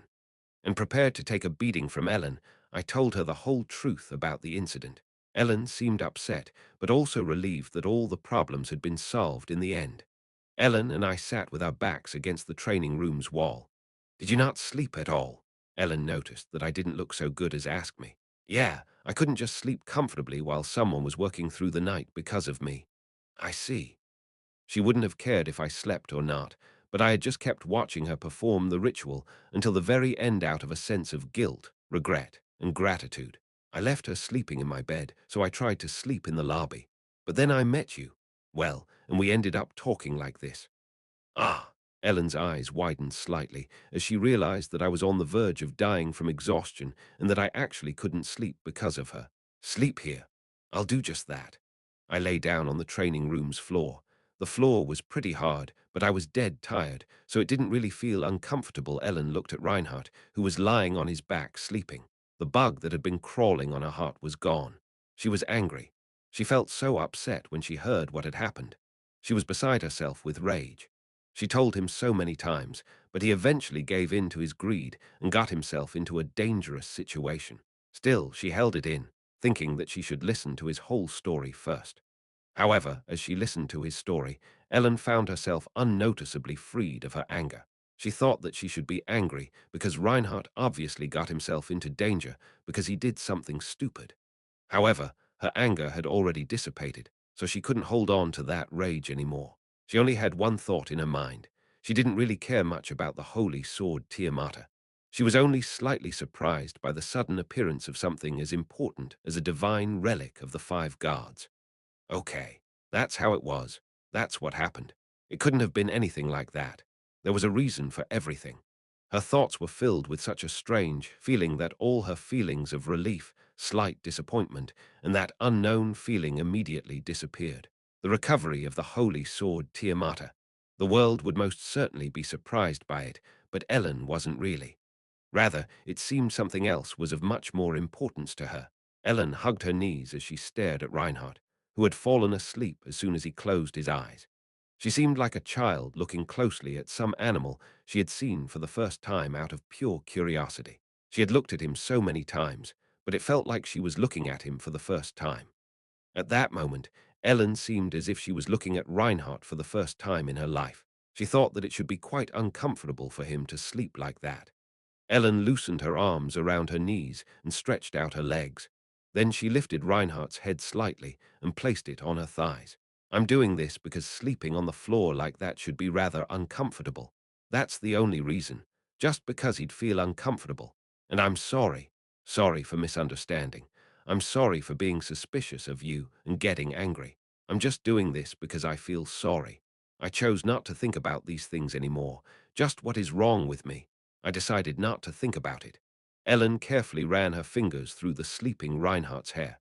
She then started to smile slightly without realizing. Chapter 195. This incident had come to a close. The most worrisome thing in that situation was that Det might have to suffer quite a bit because of me. It seemed like he had already returned to the dormitory after he had been investigated throughout Saturday. Maybe because he was a temple student, or because the investigation revealed that they had reached a dead end. Olivia Lands had already realized that she and I were the joint owners of the Holy Sword. "Well, I don't really want to use it, so I think it should be all yours, Reinhardt." Olivia Lands tried to help me regardless of it being a holy sword or not, so she seemed a little soured that she was also soul-bound to Tiamata. By the way, that girl slept in my room until after lunchtime like that. Despite seeing her disheveled state, her beauty hadn't been ruined. What? How come her beauty hadn't reduced even after just waking up? HRMMMM. Olivia Lands stretched and then slowly opened her eyes and looked at me. By the way, I want to show you something really interesting, Reinhardt. What would that be? If it was something weird, I didn't want to see it. She shouldn't. It couldn't be that she had gotten used to all that in just a single day or something like that, right? Look at this. Olivia Lands raised her right hand and closed her eyes. Uong, what is this? I couldn't help but be shocked at the energy gathering around Olivia Land's hand. That young lady was able to use tremendous amounts of divine power. Just the day before I saw her using Toan's divine power during the ceremony. Hee. I think I understood the true nature of divine power. However, the energy enveloping Olivia Land's hand was too evil and too dark to be considered Toan's divine power. No way. Is it that? Yeah.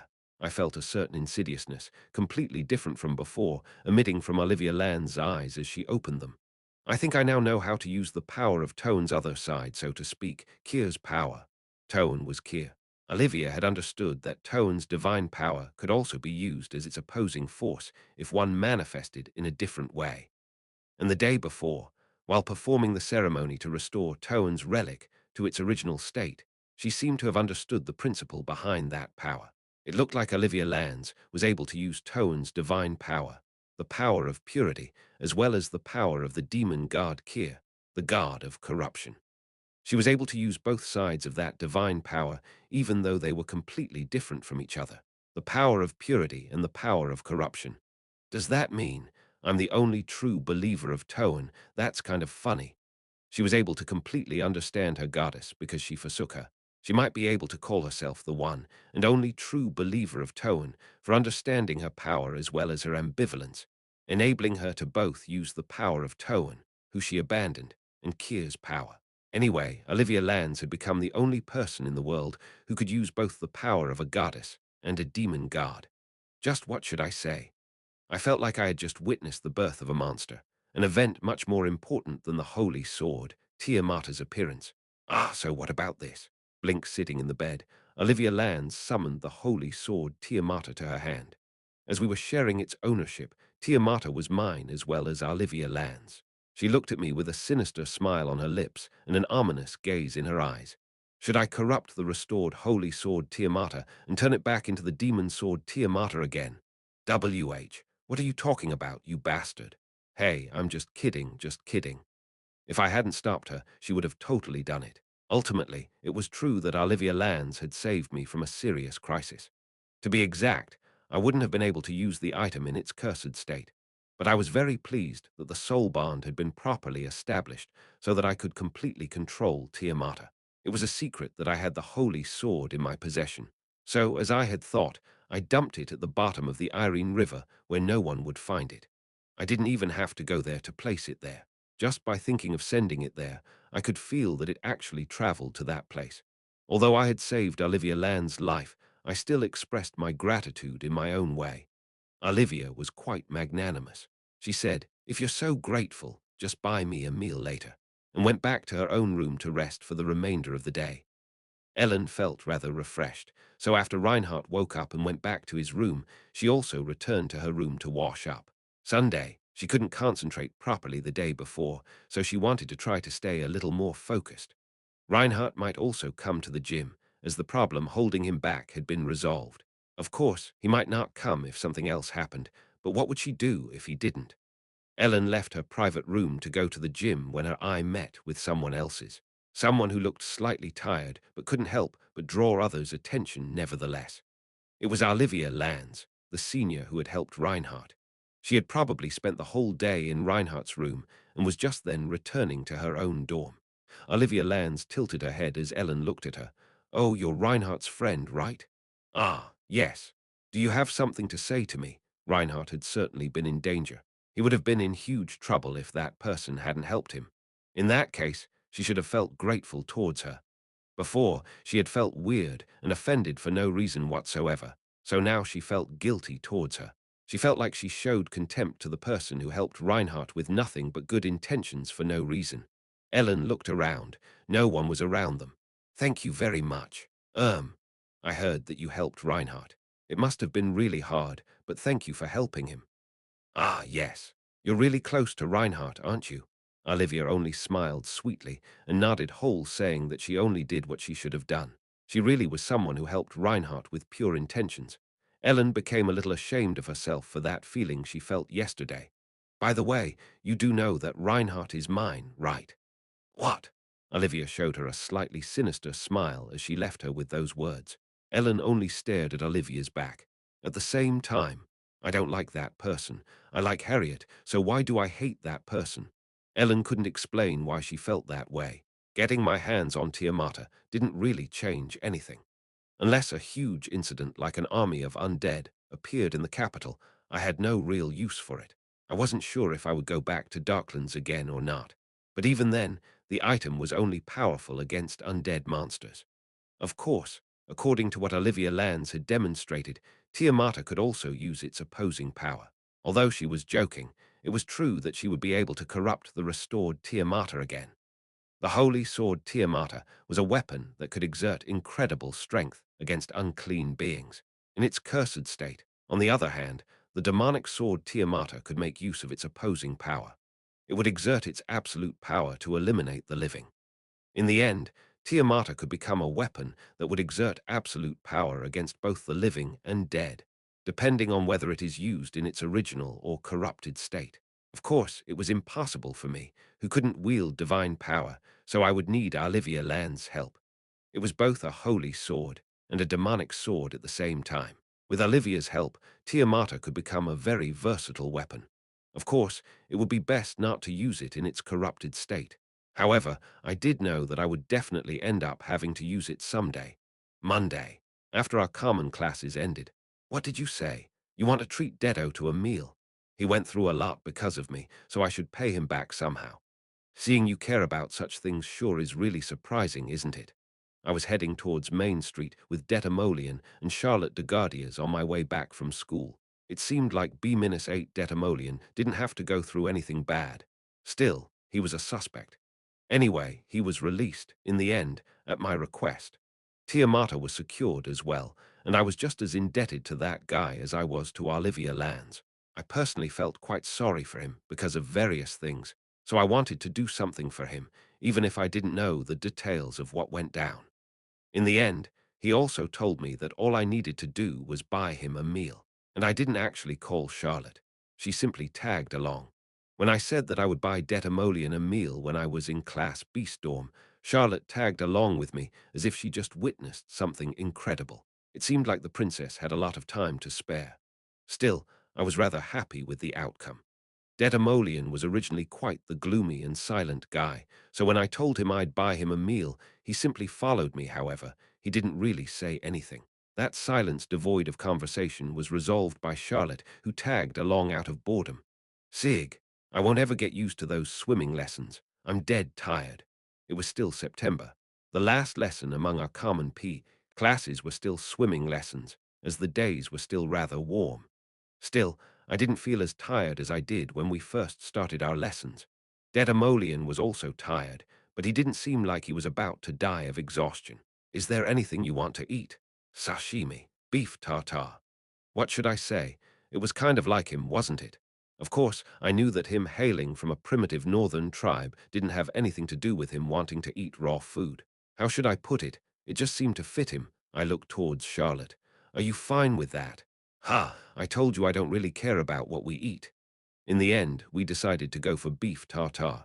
I was aware of the fact that there were all kinds of restaurants located inside of Temple, but I didn't expect there to be a restaurant specializing in beef tartare. Detamolian seemed to go to that place often on his own, so he led the way. He continuously ate pieces of beef tartare, opening his eyes wide, as if that was the first time eating something like that. Then he stuffed more into his mouth, like the real thing.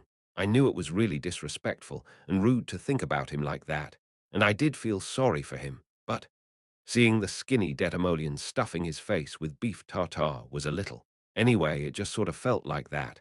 Of course, the taste of the dish itself was pretty decent.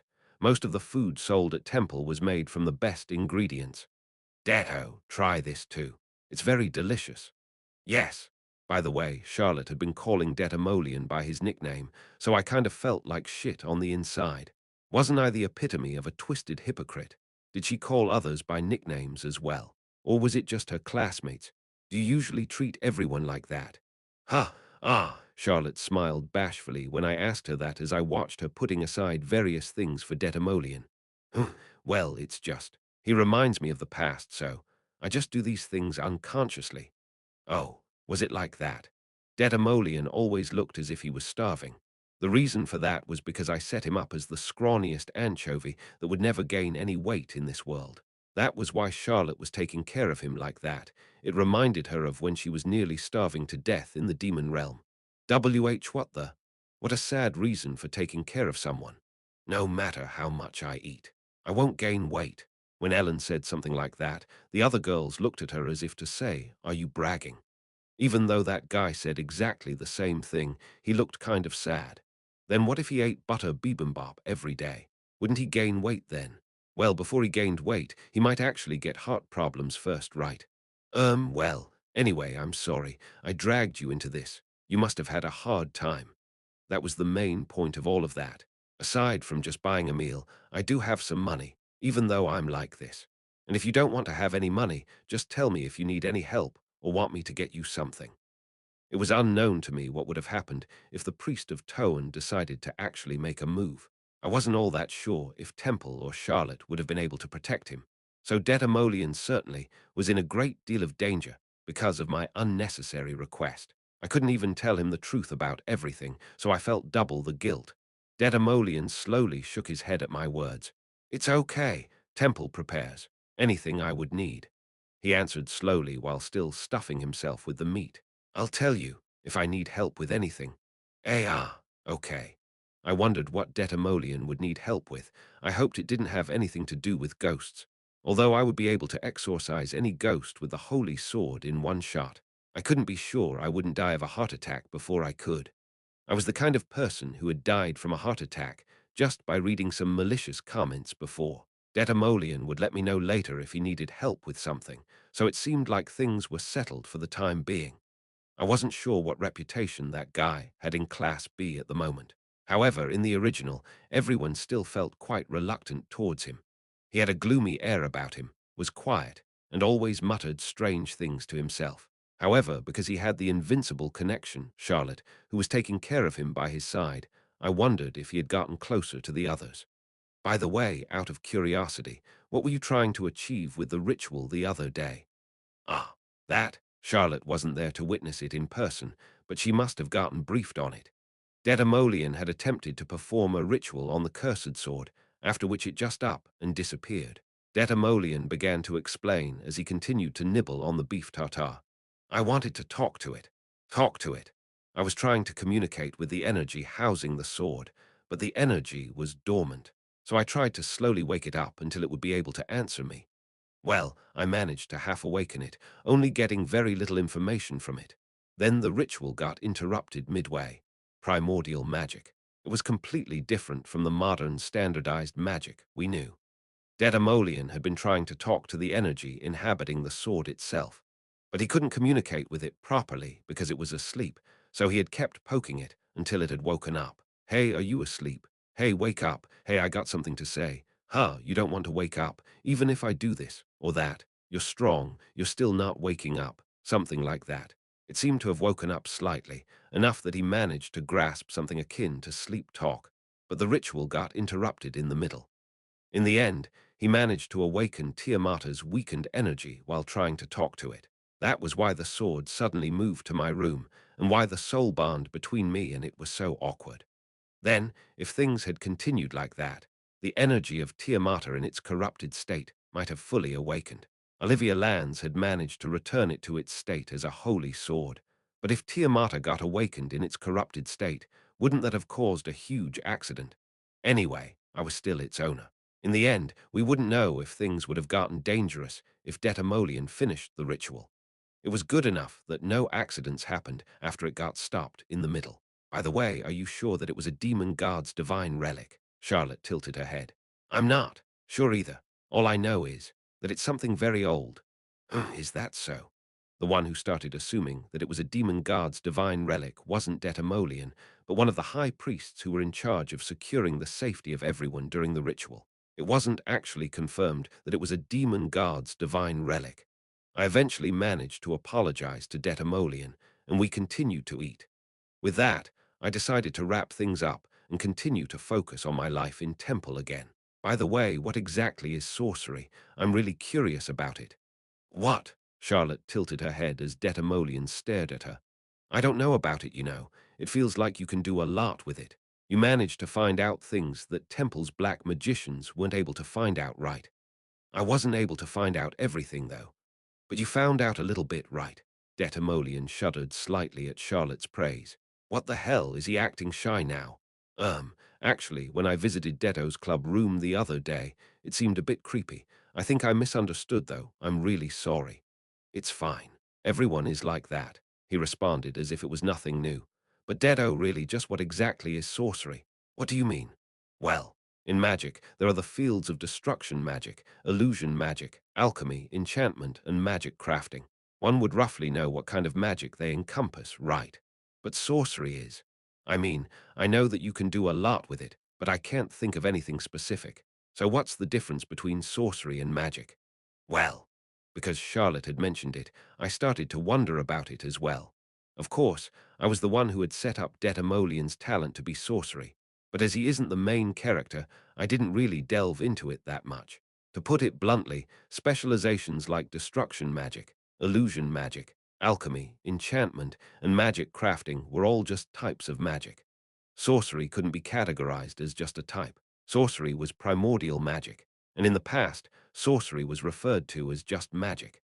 That meant that sorcery referred to something like universal magic.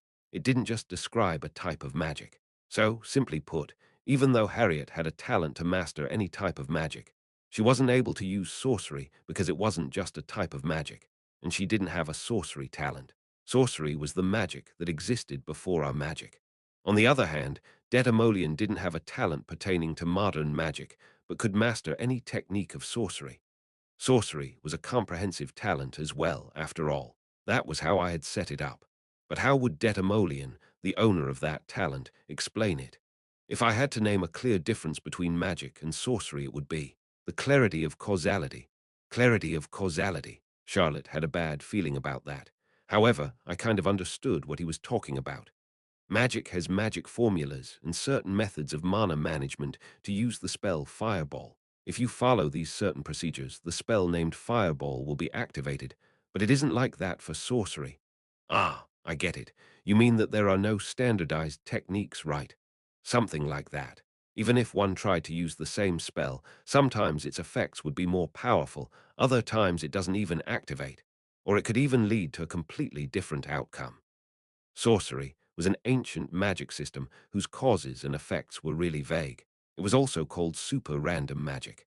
Aaron, this sounds a bit lame. I'd call it roulette magic, but well, super-random magic was written in there. After hearing his explanation, Charlotte looked a little tired. It seems rather dangerous. I'm careful when using it. Although he said he would take precautions, we wouldn't know how careful he was really acting. Charlotte nodded as if she understood him somehow. Seeing that Charlotte was a little scared, Detamolian shook his head. Well, not all rituals and ceremonies are necessarily dangerous. There are many simple ones: astrology, physiognomy, palm reading, rituals pertaining to fortune-telling and clairvoyance, palm reading and physiognomy. Charlotte tilted her head, seeming as if these things were familiar concepts to her, even if they weren't really considered magic. You also use sorcery to do these kinds of things. Yes, sorcery is more about perceiving vague things in the end. I'm rather used to performing these kinds of rituals. In other words, it was more likely to see a sorcerer telling someone's fortune or holding blessing rituals than performing rain dances. So something like foresight. Can you predict the future? As I said, I don't know how to put it. Then Detamolian looked at me and Charlotte alternately before asking us in a low voice, do you want to see it in action? Now, can you do something like that right now? No. I felt a little scared because it seemed like he was going to predict an ominous and dark future for us. However, Charlotte was looking at him with shining eyes brimming with curiosity. I felt a bit nervous when Charlotte smiled at me. How about it, Reinhardt? It looks fun. Ha, what? Fine. Charlotte seemed so excited, although he tried to look serious, so I nodded my head even though I didn't want to. Keep in mind that I'm just saying what I'm seeing. I don't know any specifics. Even if you ask me, just remember that I don't know everything. Yes, got it. Okay. Detamolian stared at Charlotte for about 3 minutes, doing the same for me. He didn't say anything and just stared at us, so I almost felt myself break out in cold sweat. Your palms. Ah, yes, here. Detamolian gazed at Charlotte's palm. Afterwards, he also checked mine. Either way, were my palms still the same as when I was Valia? I actually wasn't sure. Then there was my face. Wasn't it pretty meaningless performing physiognomy on me the way I was at the moment? Both of you have a secret you can never reveal to anyone. At those words, mine as well as Charlotte's expressions completely hardened. What? What did he see to come to that conclusion? Charlotte's and my eyes met. Charlotte knew some of my secrets. I was the successor to the Rotary Gang, and I knew Valia's whereabouts. And I knew some of Charlotte's secrets as well. She had been helped by a boy named Valia, and she was in contact with him, keeping it a secret from Bertus, and she also had an unknown supernatural power, secrets that we couldn't tell anyone. Charlotte knew some of my secrets, so she thought I knew what I was hiding, but the reality looked very different. I had many secrets, one being that I created this world, something no one would believe even if I told them. He might be wrong, and he wouldn't know any details. He was just saying what he saw. However, Detamolian quickly found out that both of us held secrets. I could feel goosebumps spreading all over my body. Then Detamolian stared at me. Reinhardt, you have to behave yourself. What?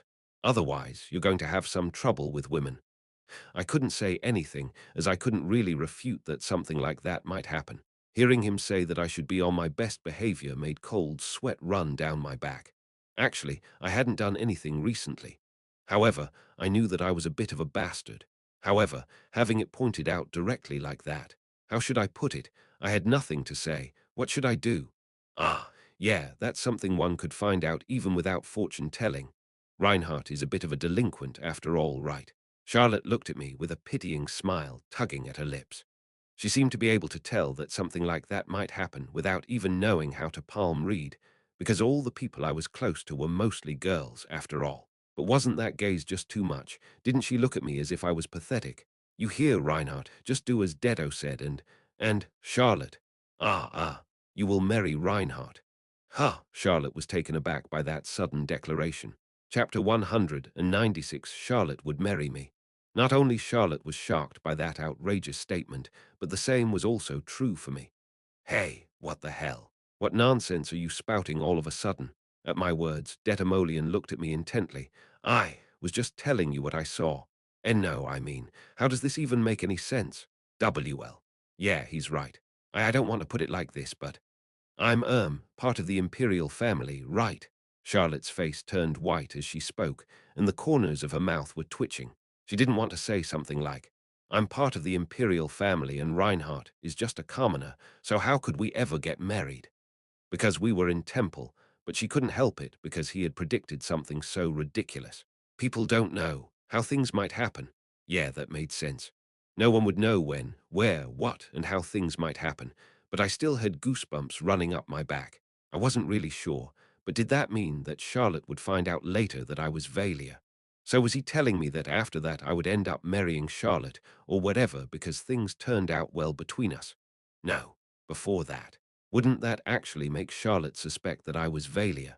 If Charlotte began harboring such doubts, her discovery of my true identity wouldn't be too far off in the future. That would be a big problem. Things would get really complicated if Charlotte came to strange conclusions after simply trying to get her fortune read. As I just told you, I only told you what I saw. Yeah, then you interpreted it wrong. Ahaha. Well, I'm not doubting your ability, though it just doesn't make sense, right?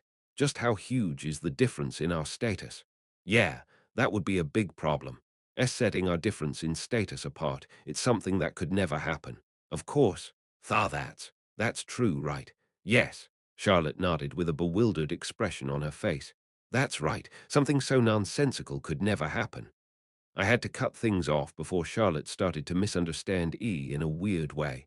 Detamolian did say that there was a possibility for his readings to be wrong. Indeed, me marrying Reinhardt.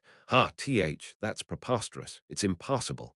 I mean, how could something like that even happen? Yeah, there's no way, right? Charlotte and I made eye contact as we were both denying that something like that would happen in the future. Somehow, we ended up not being able to properly look at each other anymore. After returning to Royal Class dormitory, Charlotte took off her uniform and washed herself in the shower. She had just asked him to read her fortune for fun, but she was shocked that he found out that she had a secret she couldn't tell anyone. At that time, her spine had turned numb. He didn't know what kind of secret it was, but she did guess that she held one such secret. Sorcery was something to be feared. It was such a strange power. That was what she thought. Ha! No way. However, the words that followed were ridiculous. Reinhardt and herself were to be married. As soon as she heard that, she was completely dumbfounded, not sure what he was even talking about anymore. Her brain stopped functioning for a second, and she didn't know what she should say to that. Marrying Reinhardt.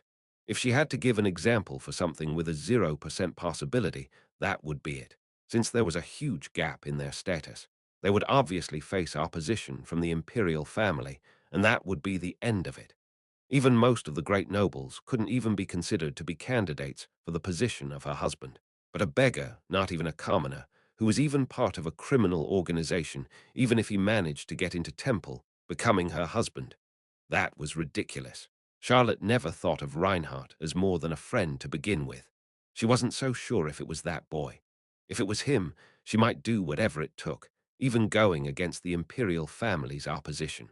Even if she had to leave the imperial family. If that was the case, she wasn't so sure. But Reinhardt, Dedemolian simply answered that people wouldn't know what might happen. Charlotte knew that as well. No one could tell what someone might end up doing. Just like she was one day suddenly kidnapped by the Demon King after living a blissful life in the imperial family where everything got provided to her. It was just what a human's life was like. So, the only one who knew the whereabouts of that boy was the wizard named Elena. And Reinhardt was something like a link between her and the boy. What if something ended up happening to him in the future?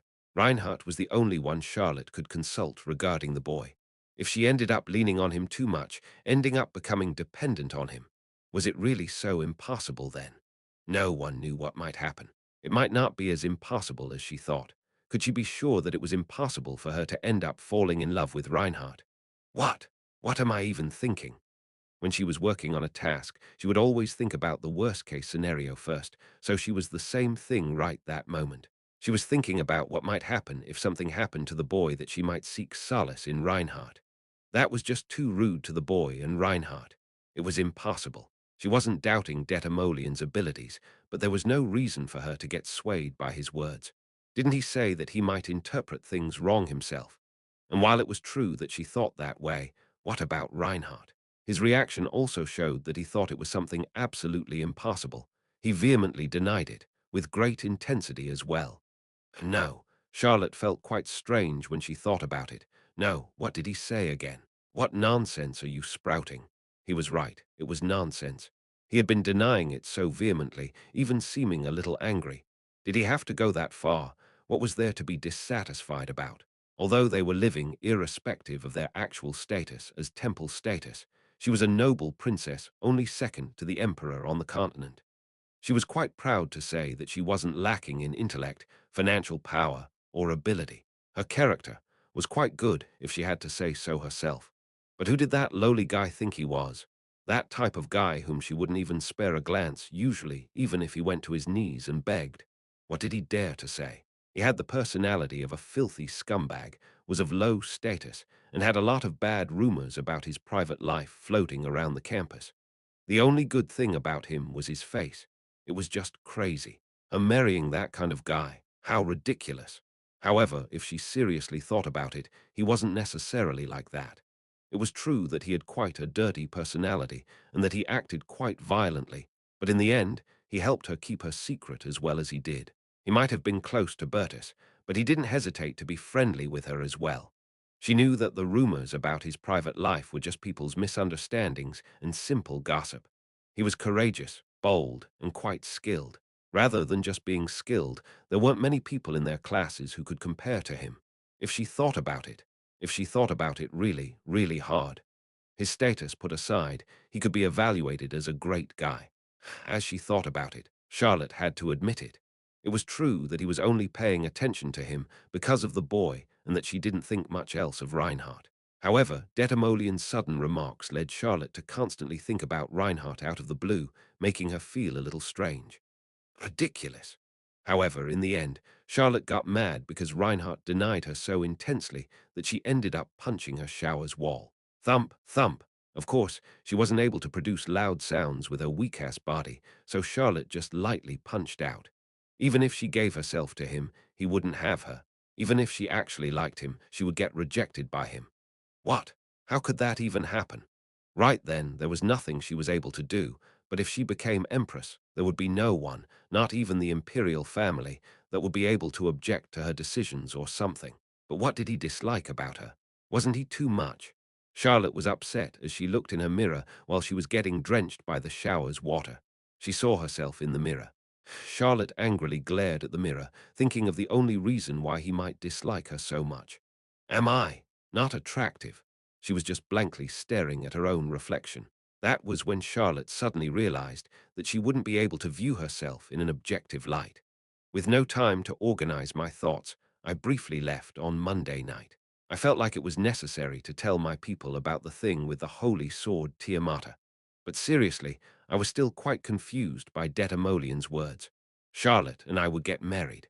Of course, it was also quite possible that he had interpreted it wrong, so it didn't necessarily mean that it would absolutely happen. However, if it was true, why would something like that happen? She would find out that I was Valia and forgive me for how I acted in the end. Was that how it would happen? Still, my status was basically completely incompatible with the imperial family. My standing was only possible because I was a temple student. Assuming Charlotte would become empress, there was a good chance that wouldn't want to marry me. Of course, it would be a different story if Charlotte made use of her imperial power to force a wedding despite objections being voiced. Or Charlotte might lose in the fight for the throne, run away somewhere, and would marry me anyway. It might turn out like that as well. Of course, if what he saw would really happen, although the process was unknown, there was only one result.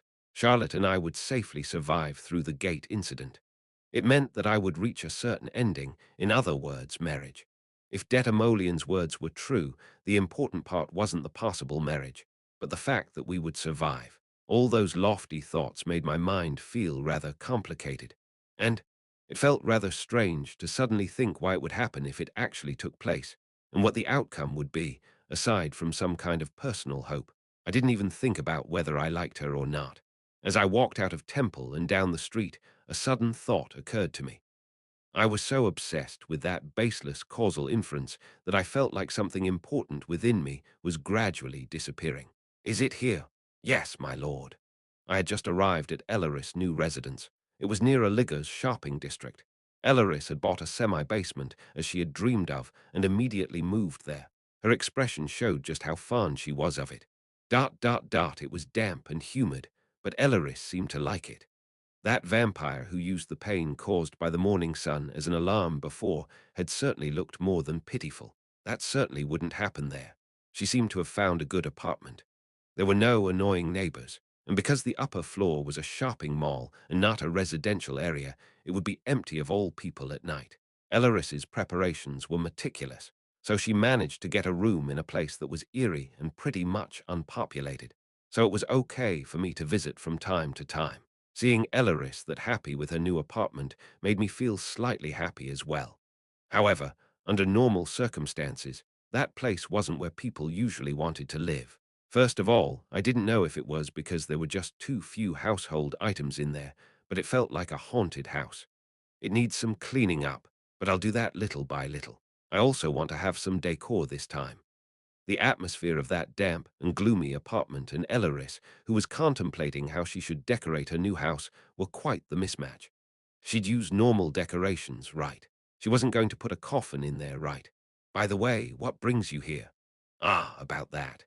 It was dangerous to visit her often just because I felt bored, so I wouldn't go for no reason unless it was to deliver Charlotte's letters or something.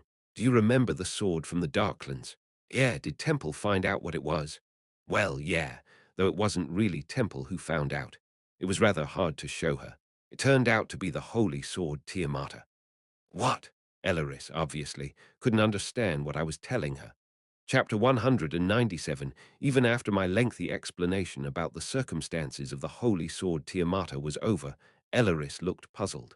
So it wasn't until I finally showed her Tiamata, to which I was spirit bonded, that she understood the situation.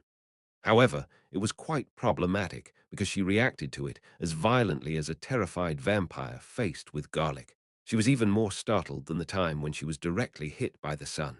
She jumped out of her apartment and clung to a wall as if she was about to make her escape, trembling. Do the undead take damage just by looking at this holy sword? That's not it, but, well, maybe, since it's our polar opposite. Elaris sighed in relief when I sent Tiamata back. She explained that she didn't take any damage, but she felt like shivering just by looking at it. How fascinating that the sword actually turned out to be Tiamata. Elaris seemed very surprised by the fact that the holy sword Tiamata could actually be corrupted in such a way. I would like to congratulate you for becoming the master of a holy sword, but, well, for me it's just, yeah, I know what you mean. Since I had become the master of a weapon most lethal to her, Elaris seemed a little terrified. Still, thank you for telling me. Elaris thanked me, seeing my honesty about Tiamata as proof that I trusted her. Elaris and I had been talking for a long time about the difference between the demon guards and the orthodox guards. In the end, the word orthodox was completely meaningless, as the guards' power would vary depending on one's direction of belief.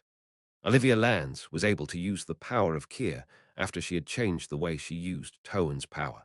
Guards seemed to be even stranger than we first imagined.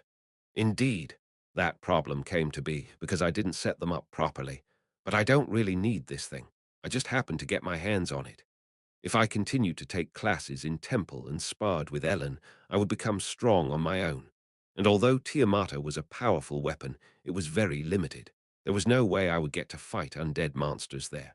And even if it was the corrupted Tiamata, wouldn't that mean that I would have to kill people to raise them as undead? My conscience wouldn't be able to allow that to begin with. I had brought it with me because it was something good, and it was true that it turned out to be an even better item than I expected. But in the end, there was nothing I needed to use it for.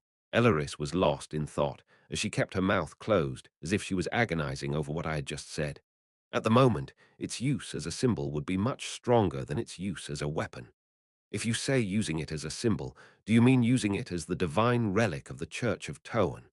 Yes, I had a rough idea of what Elaris was talking about. If it were to be discovered that my lord is a demon, but also the master of Toan's divine relic, Tiamata, then, then the Church of Toan has to choose between two things. Either deny that it is Tiamata, or admit that demons can also become Toan's champion. I knew exactly what she meant. The Church of Toan strictly followed the doctrine of purity, which rejected all undead races and demons. That meant that demons, the Demon King's race, the archdemons included, shouldn't be able to become Tiamata's master. However, a demon prince had actually managed to become Tiamata's owner. In that case, they had to either state that my Tiamata was fake, or that demons could become Toan's champions as well. But as you may know, the high priests would be able to tell that it was the real Tiamata right away. Even if they aren't the most faithful, they wouldn't be able to deny that the sword's power was the same. No matter what one did, one couldn't cover the sky with one's palm. Denying that it was Tiamata or admitting that demons could become Toan's champion. Both were incredibly difficult for believers of Toan. The fact that Your Highness is the owner of Tiamata would be a major issue that could shake all of the 5 great religions. I guess. I'm not sure if the entire Church of Toan would be on Your Highness' side. However, in cases like that, Tiamata would be a very powerful tool to gain political and religious protection. Tiamata was an object that had a lot of other uses other than its use as a weapon.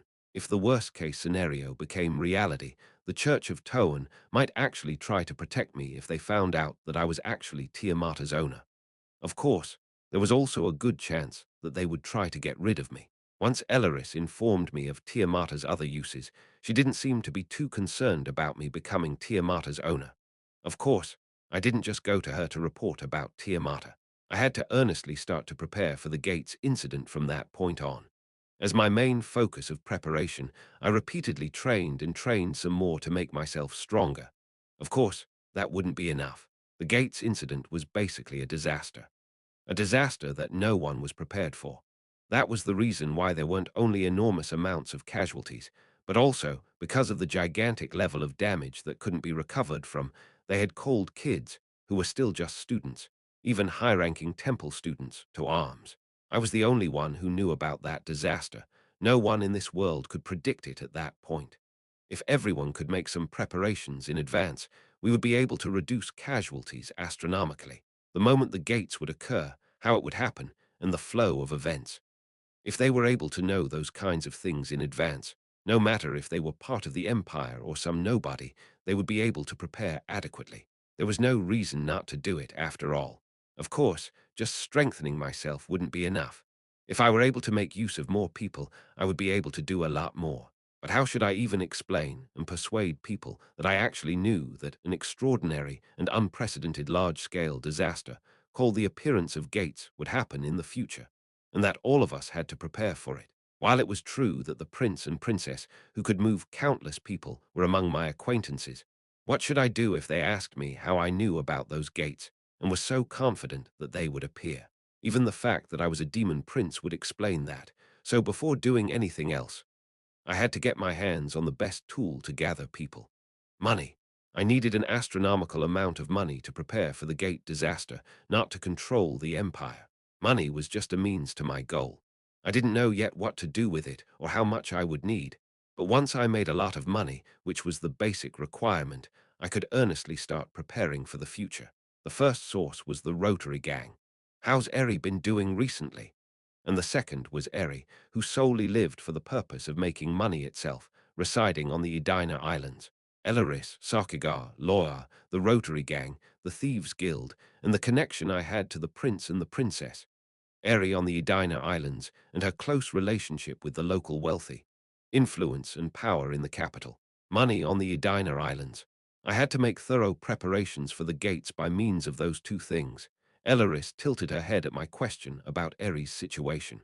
Well, according to my most recent information, things seem to have progressed quite a bit since the last time I checked. What do you mean by progressed?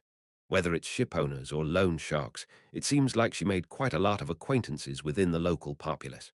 Rather than making more money, she is now able to move the people who are responsible for moving capital itself. Apparently, she has achieved what she intended to achieve. Eri said that money was fine and good, but what she wanted was to control those that owned gigantic amounts of capital. I didn't really know how she did it, but it seemed like everything went as she expected anyway. Being able to control people who moved money wasn't much different from being rich yourself. However, Elaris seemed a bit worried. We don't know how much money is needed to shake up the empire, but the princess might be able to place the Edina Islands under her complete influence if it continues like this. I just suggested she do it on a whim, but Eri had actually managed to do a great job. Less than a year later, she now located in the capital of the Edina Islands, where she had already established many connections to local wealthy and powerful people. That was what Elaris was worried about. She was worried that Eri might do so well that she might cause great chaos in the actual human realm in the future. She makes a lot of money, so that's all I need to know. Though they only move according to my words, if they actually do something like that, we can take our own actions then. Is that so? Elaris still seemed anxious, even after I assured her that they were under my complete control. I would use Eri's wealth in a slightly different manner than she intended.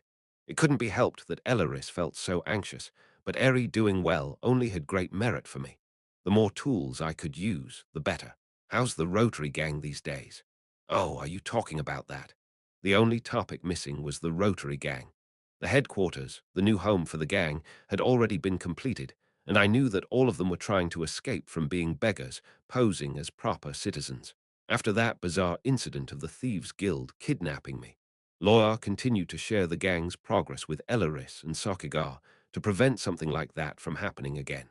In Eri's case, things became kind of problematic because she did too well, but judging by how Elaris narrowed her eyebrows when I mentioned the Rotary Gang, there seemed to be a problem with them as well. Selling products is becoming harder and harder.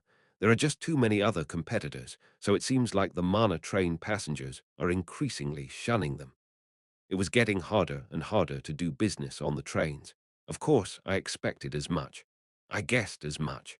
I never thought that this would be a long-running business anyway. The gang members' living standards are much better than before, so the amount of money they need to keep it up has increased as well. It seems like they have no idea how to run the gang, and it's rather difficult to keep reaching out to the Thieves' Guild as well. There were certain things one needed to live like a proper human.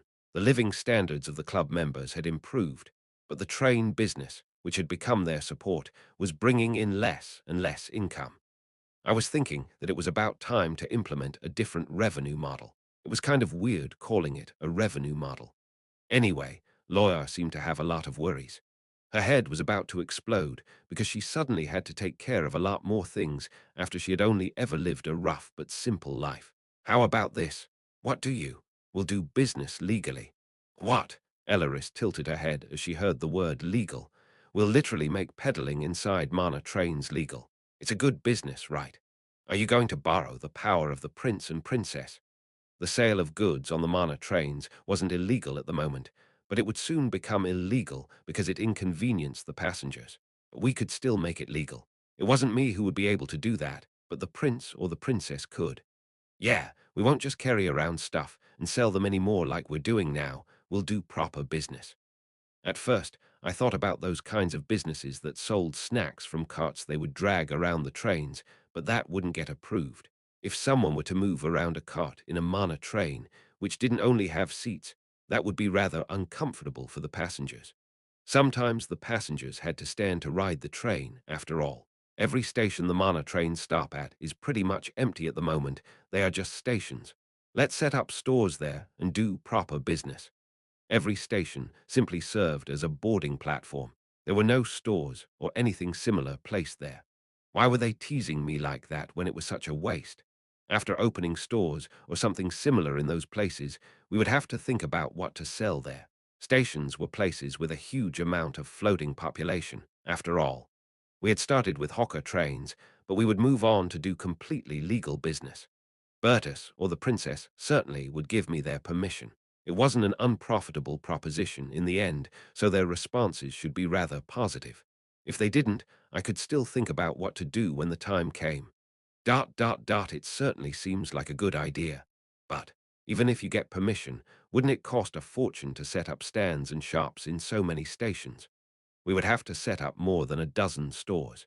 Even if we got permission, we'd end up as fools if we didn't even have enough money to set them up. That woman, really. Who even starts a business with their own money? We can get an investment. There are a lot of places that would do something like that. What? The imperial government will give us exclusive business rights, and there are no other competitors besides us. Why would we use our own money to start it up? One has to use other people's money, of course. Business was supposed to be done using other people's money. If things worked out, we would be holding a monopoly over that business with the government's permission. Monopoly? Oh, what a beautiful word it was. The Rotary Gang would have an exclusive contract with the government. One would be crazy not to invest their money in our business. Elleris looked rather stunned. While she was very knowledgeable in the field of magic, she didn't know a thing about business.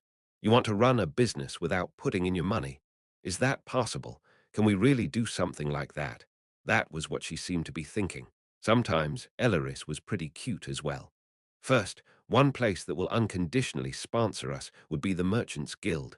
They'll come running to us like starving dogs, even if we only give them the rights to supply our goods. Yeah, I guess so. Although the Merchants Guild didn't particularly like us as a group, they lived by the saying, don't hate the money, even if you hate the people. They should have a lot of money already. But if we decided to get all the goods to supply our Mana train station shops through the Merchant Guild, they'd faint from joy. Besides investments, we would also be able to do something about the price of goods.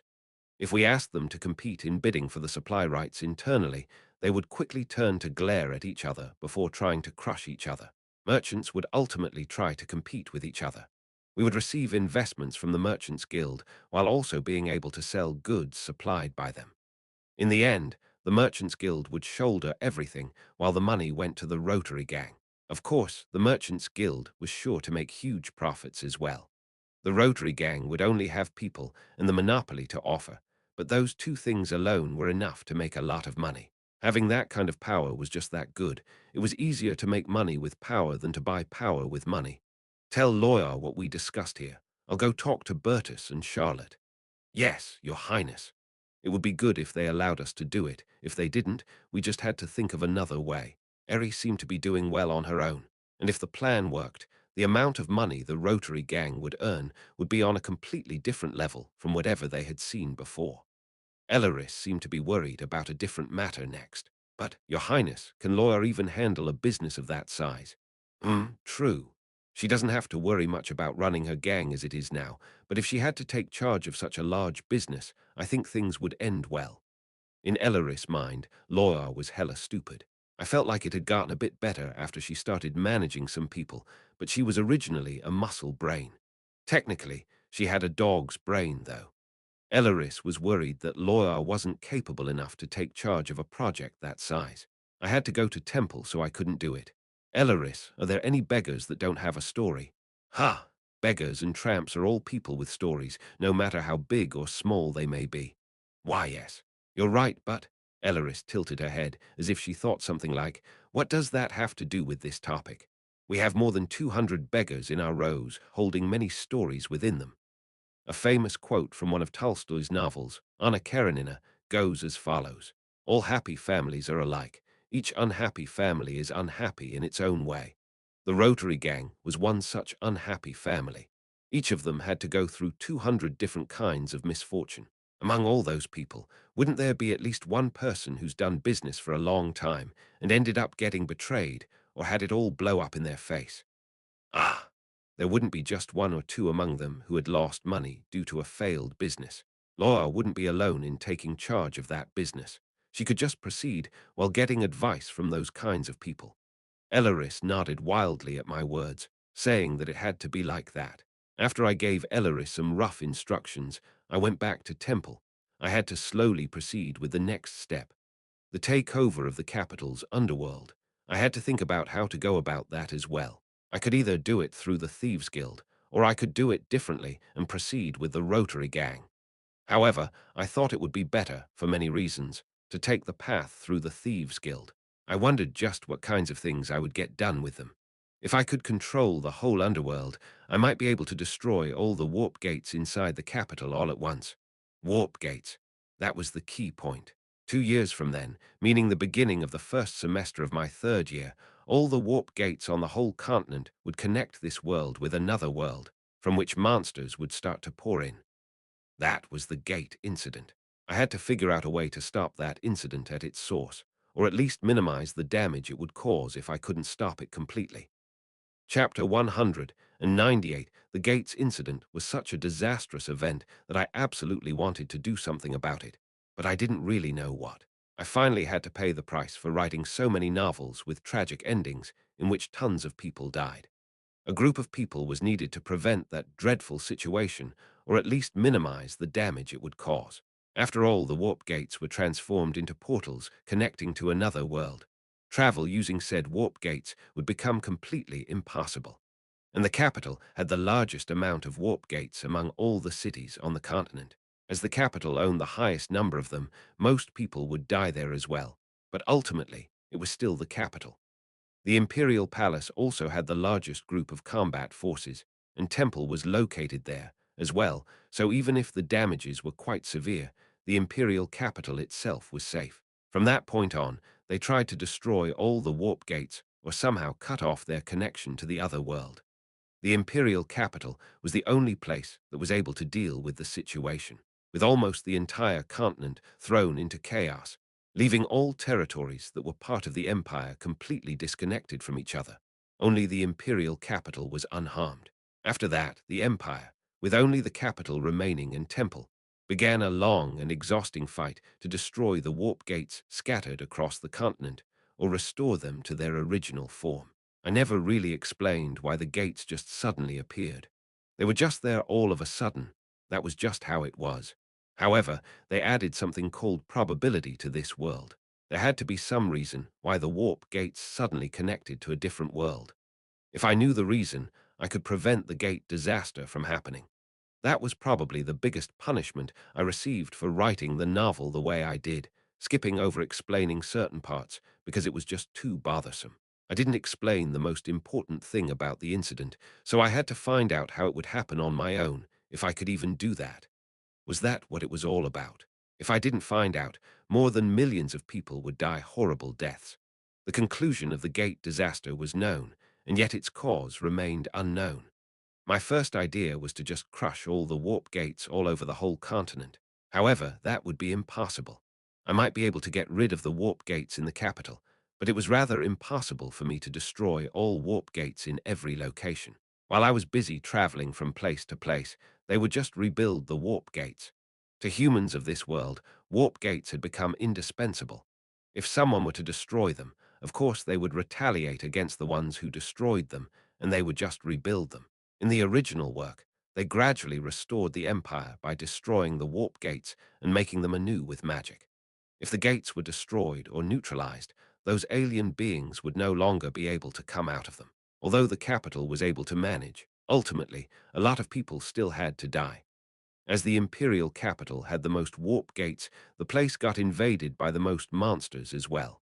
The capital had to suffer devastating blows. If all the warp gates in the imperial capital got neutralized or destroyed before the gate disaster even happened, wouldn't that mean that no monsters would appear in the capital? It was impossible for me to destroy all the gates on the continent, but if I limited my range to the capital, wasn't that kind of possible? Of course, I still didn't know the real cause of the incident. Even if I destroyed all of the gates, something similar might still end up happening. So it would be best to find out the actual cause of the disaster and prevent it from happening to begin with. The next best thing would be to break as many warp gates as possible before things went to shit. However, there was also a chance that breaking the gates in advance wasn't a good idea. There was a possibility that something completely unexpected would happen. Anyway, first, I needed money and power. I didn't think just telling Bertus and Charlotte that by the time we would start our third year, all the warp gates across the continent would suddenly connect to a different world, leading to shit hitting the fan, meaning that we had to destroy all of them before that would happen, would lead to anything. If I wanted to go that way, I needed to have concrete proof. Proof that what I claimed was definitely going to happen. I didn't know whether I would be able to get something like that, but if I did, I could use it to persuade them. Although there still seemed to be a lot of time until it would happen, there wasn't. I needed powerful forces that could take care of things beyond my reach. Money, people, and power. I had to acquire all three of those things. So you want to start stall businesses at the stations? Put simply, that's what I'm planning on doing. Isn't that okay? Bertus looked at me with a slightly puzzled expression. The next step in my plan to prevent a catastrophic crisis equivalent to the destruction of the world was asking a certain someone to open businesses at the magic train stations. Just what is this? Bertus looked pretty bewildered at my sudden suggestion before showing me a sinister smile. Your income has become dangerously unstable because of all the competition these days, hasn't it? Well, yeah. Bertus, of course, knew about the Rotary Gang and its source of income. I wasn't really surprised about that. Quite the contrary, I was surprised that he let them be up to that point. Bertus groaned as he nodded his head. It certainly does seem like I let areas with a high amount of floating population lie idle for far too long. It surely wouldn't hurt to develop it a bit more. Bertus seemed to look positively at my suggestion. There also have been talks of chasing out all the vendors from the trains, as there have been many complaints raised by the passengers of the magic trains. Is that so? In fact, that wasn't the first time that the issue had been discussed. At my question, Bertus simply nodded. That's right. I had been blocking them from taking any actions up to this point, but it seems like I don't have to do that anymore. Ha, you block them. What did he mean, blocked? Bertus's lips began to twist as he saw the surprise on my face. The precious family members of one of my classmates are forced to live on the streets. No, well, they had inhabited the back alleys since a long time ago. Anyway, you would have been in trouble if you didn't have a source of income, am I right? So I just told them to leave you alone. What? I felt seriously touched at that moment. No, I wasn't supposed to feel touched. It's rather disturbing for you to make that kind of face. I'd prefer if you wore your slightly rotten expression as usual. What's that supposed to mean? Bertus seemed kind of petrified, as if my touched expression was repulsive to him. It looked like Bertus valued me a lot more than I thought, taking care of me in ways that I didn't even notice. Yeah, having a villain on your side was actually pretty good, wasn't it? He might be a son of a bitch, but that son of a bitch was my ally. Anyway, you obviously want a monopoly on this, right? But even if you guys get exclusive business rights, you don't really have the capital to start these kinds of businesses, do you? Bertus was able to understand my greed, but still asked if we were able to handle something like that. We'll get investments. Investments, I see. So you thought about that. In that case, from where? For now, I was thinking the Merchants Guild. Who? Bertus grinned as he looked at me. Were you secretly studying that field as well? I don't know if it'll work out well, but I feel like it'll be successful. It seemed strange to Bertus that I had come up with that kind of business plan and thought of a pretty plausible place to get investments. I wasn't actually thinking about those types of things too thoroughly. No, really, I really wasn't that kind of person. I had no idea how to run a proper business. I just had the idea, and the ones who would run the actual operation would be some other guys. There might be downsides to mixing other people into it, but there had to be someone in the Rotary gang that had some business experience, and with all their experiences and expertise combined, they should be able to run the business decently. I just needed to get permission. All right, 9 to 1. What? What to how many now? What did he mean by that?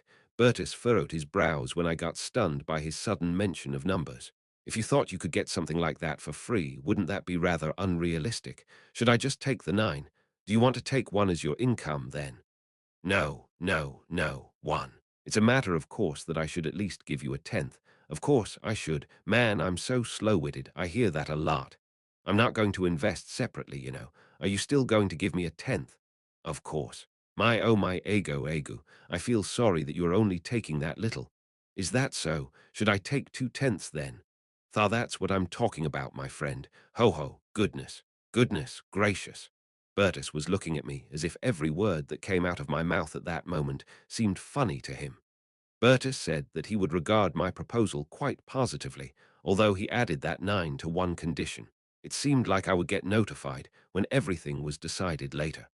Anyway, it was quite shocking to find out that things worked out the way they did wasn't because the government just didn't bother with us, but because Bertus had blocked any actions they would have taken. Of course, it probably wasn't that big an effort for him. Just one word from him would have sufficed, probably. Well, it was better than nothing. There was no deep reason behind why I went to Bertus with my proposal instead of to Charlotte. Because of Detamolian's shocking announcement the other day, I wasn't confident that I would be able to look at Charlotte's face properly. I know we were just told that we would get married or something, but then I suddenly walked around the Magic train station and thought of doing some commercial business there. So could you please give me permission to do so? Doing something like that was out of the question. I knew that I had nothing to worry about, but still, nothing to worry about. Anyway, yeah.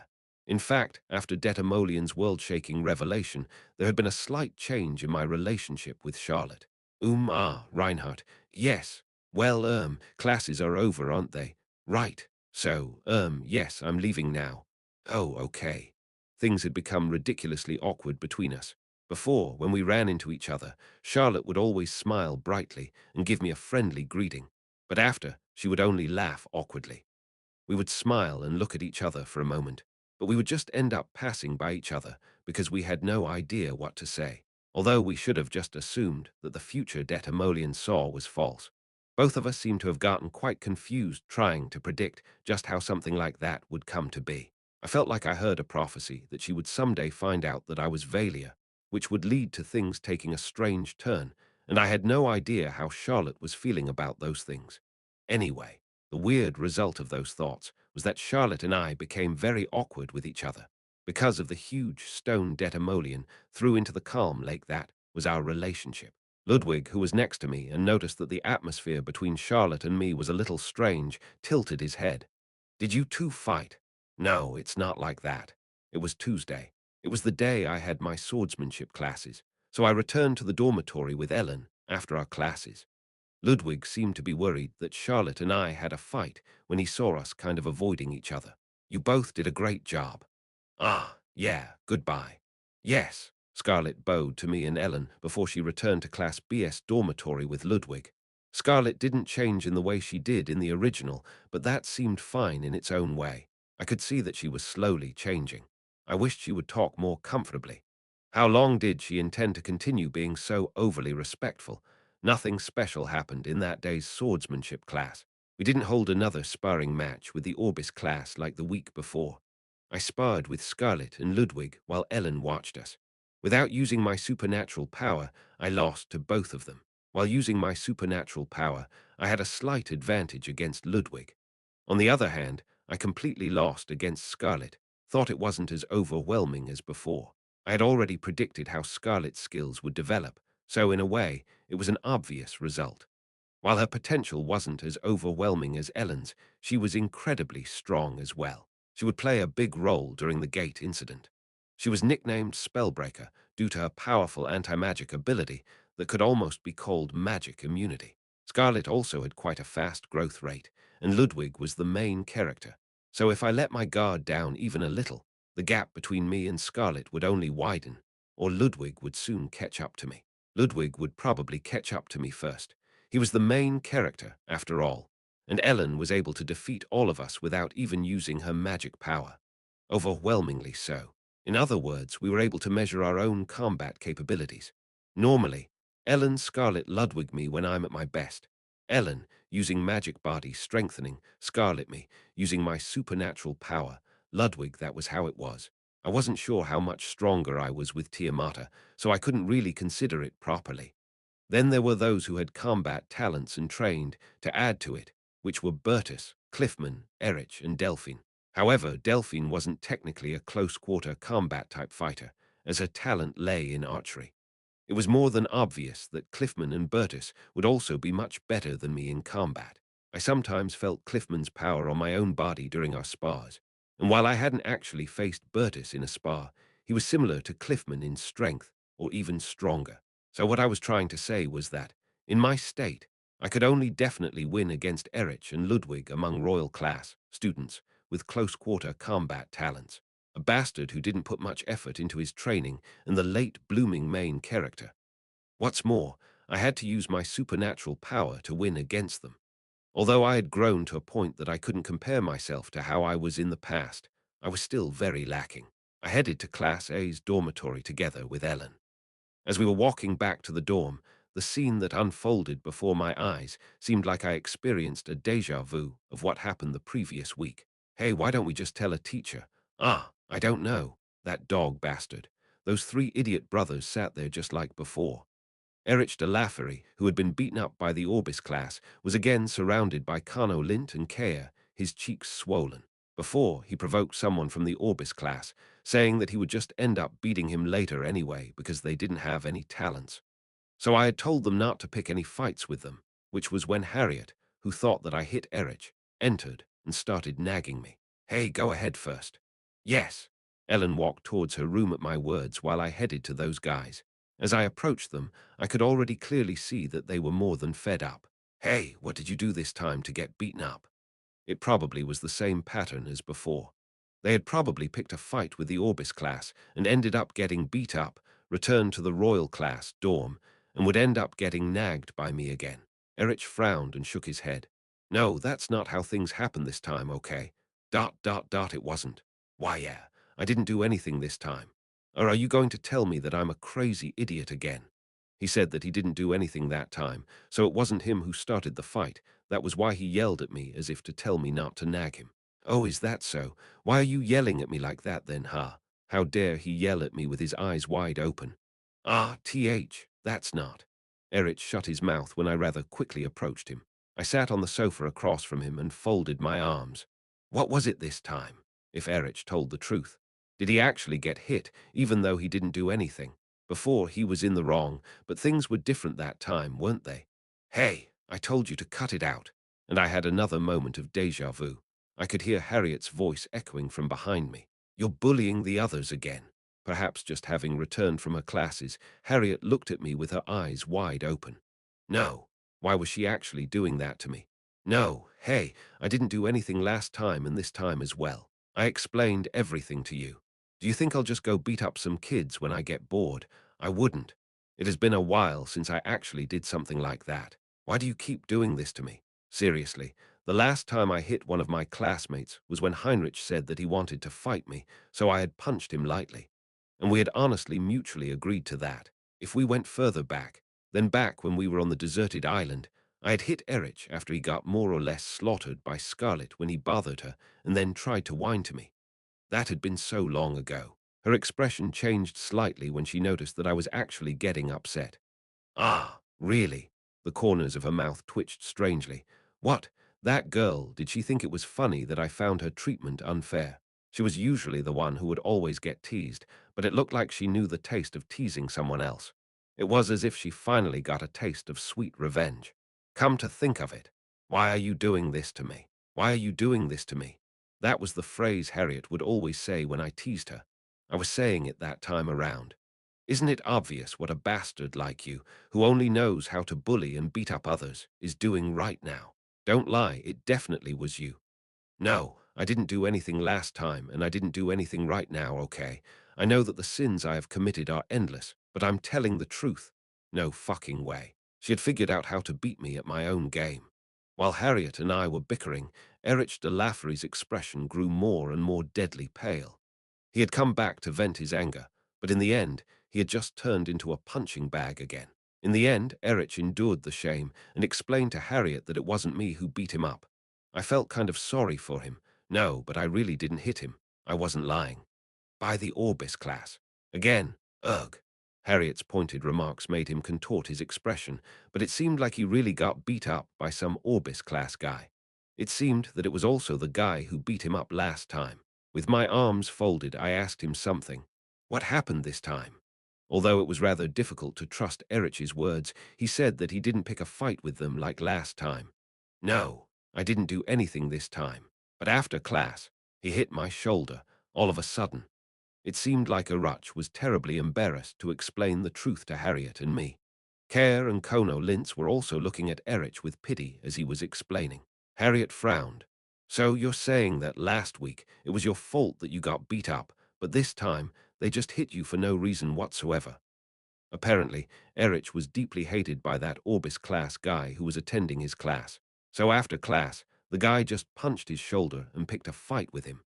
It certainly seemed like quite an unfair situation. I also understood Kono Lint for suggesting to go tell a teacher about it. However, it looked like that bastard's way to judge people was very twisted.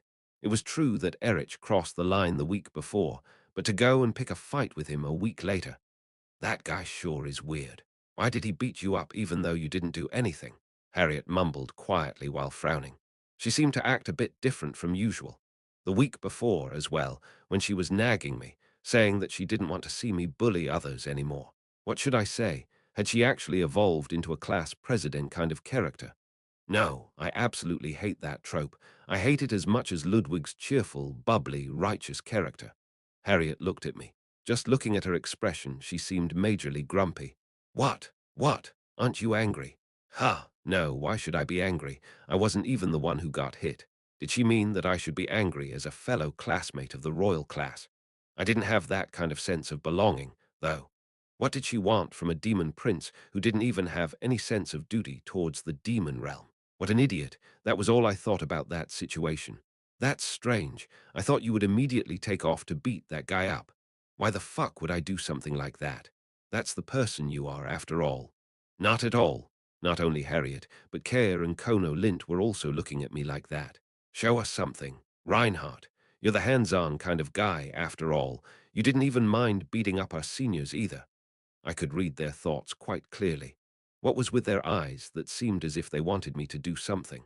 They looked like they were hoping that I would go cause some trouble like usual, right? It seemed like they wanted to direct my troublemaking towards the Orbis class. Those expressions dripped with their desire for revenge. Please cause trouble for them. Avenge us. What the fuck?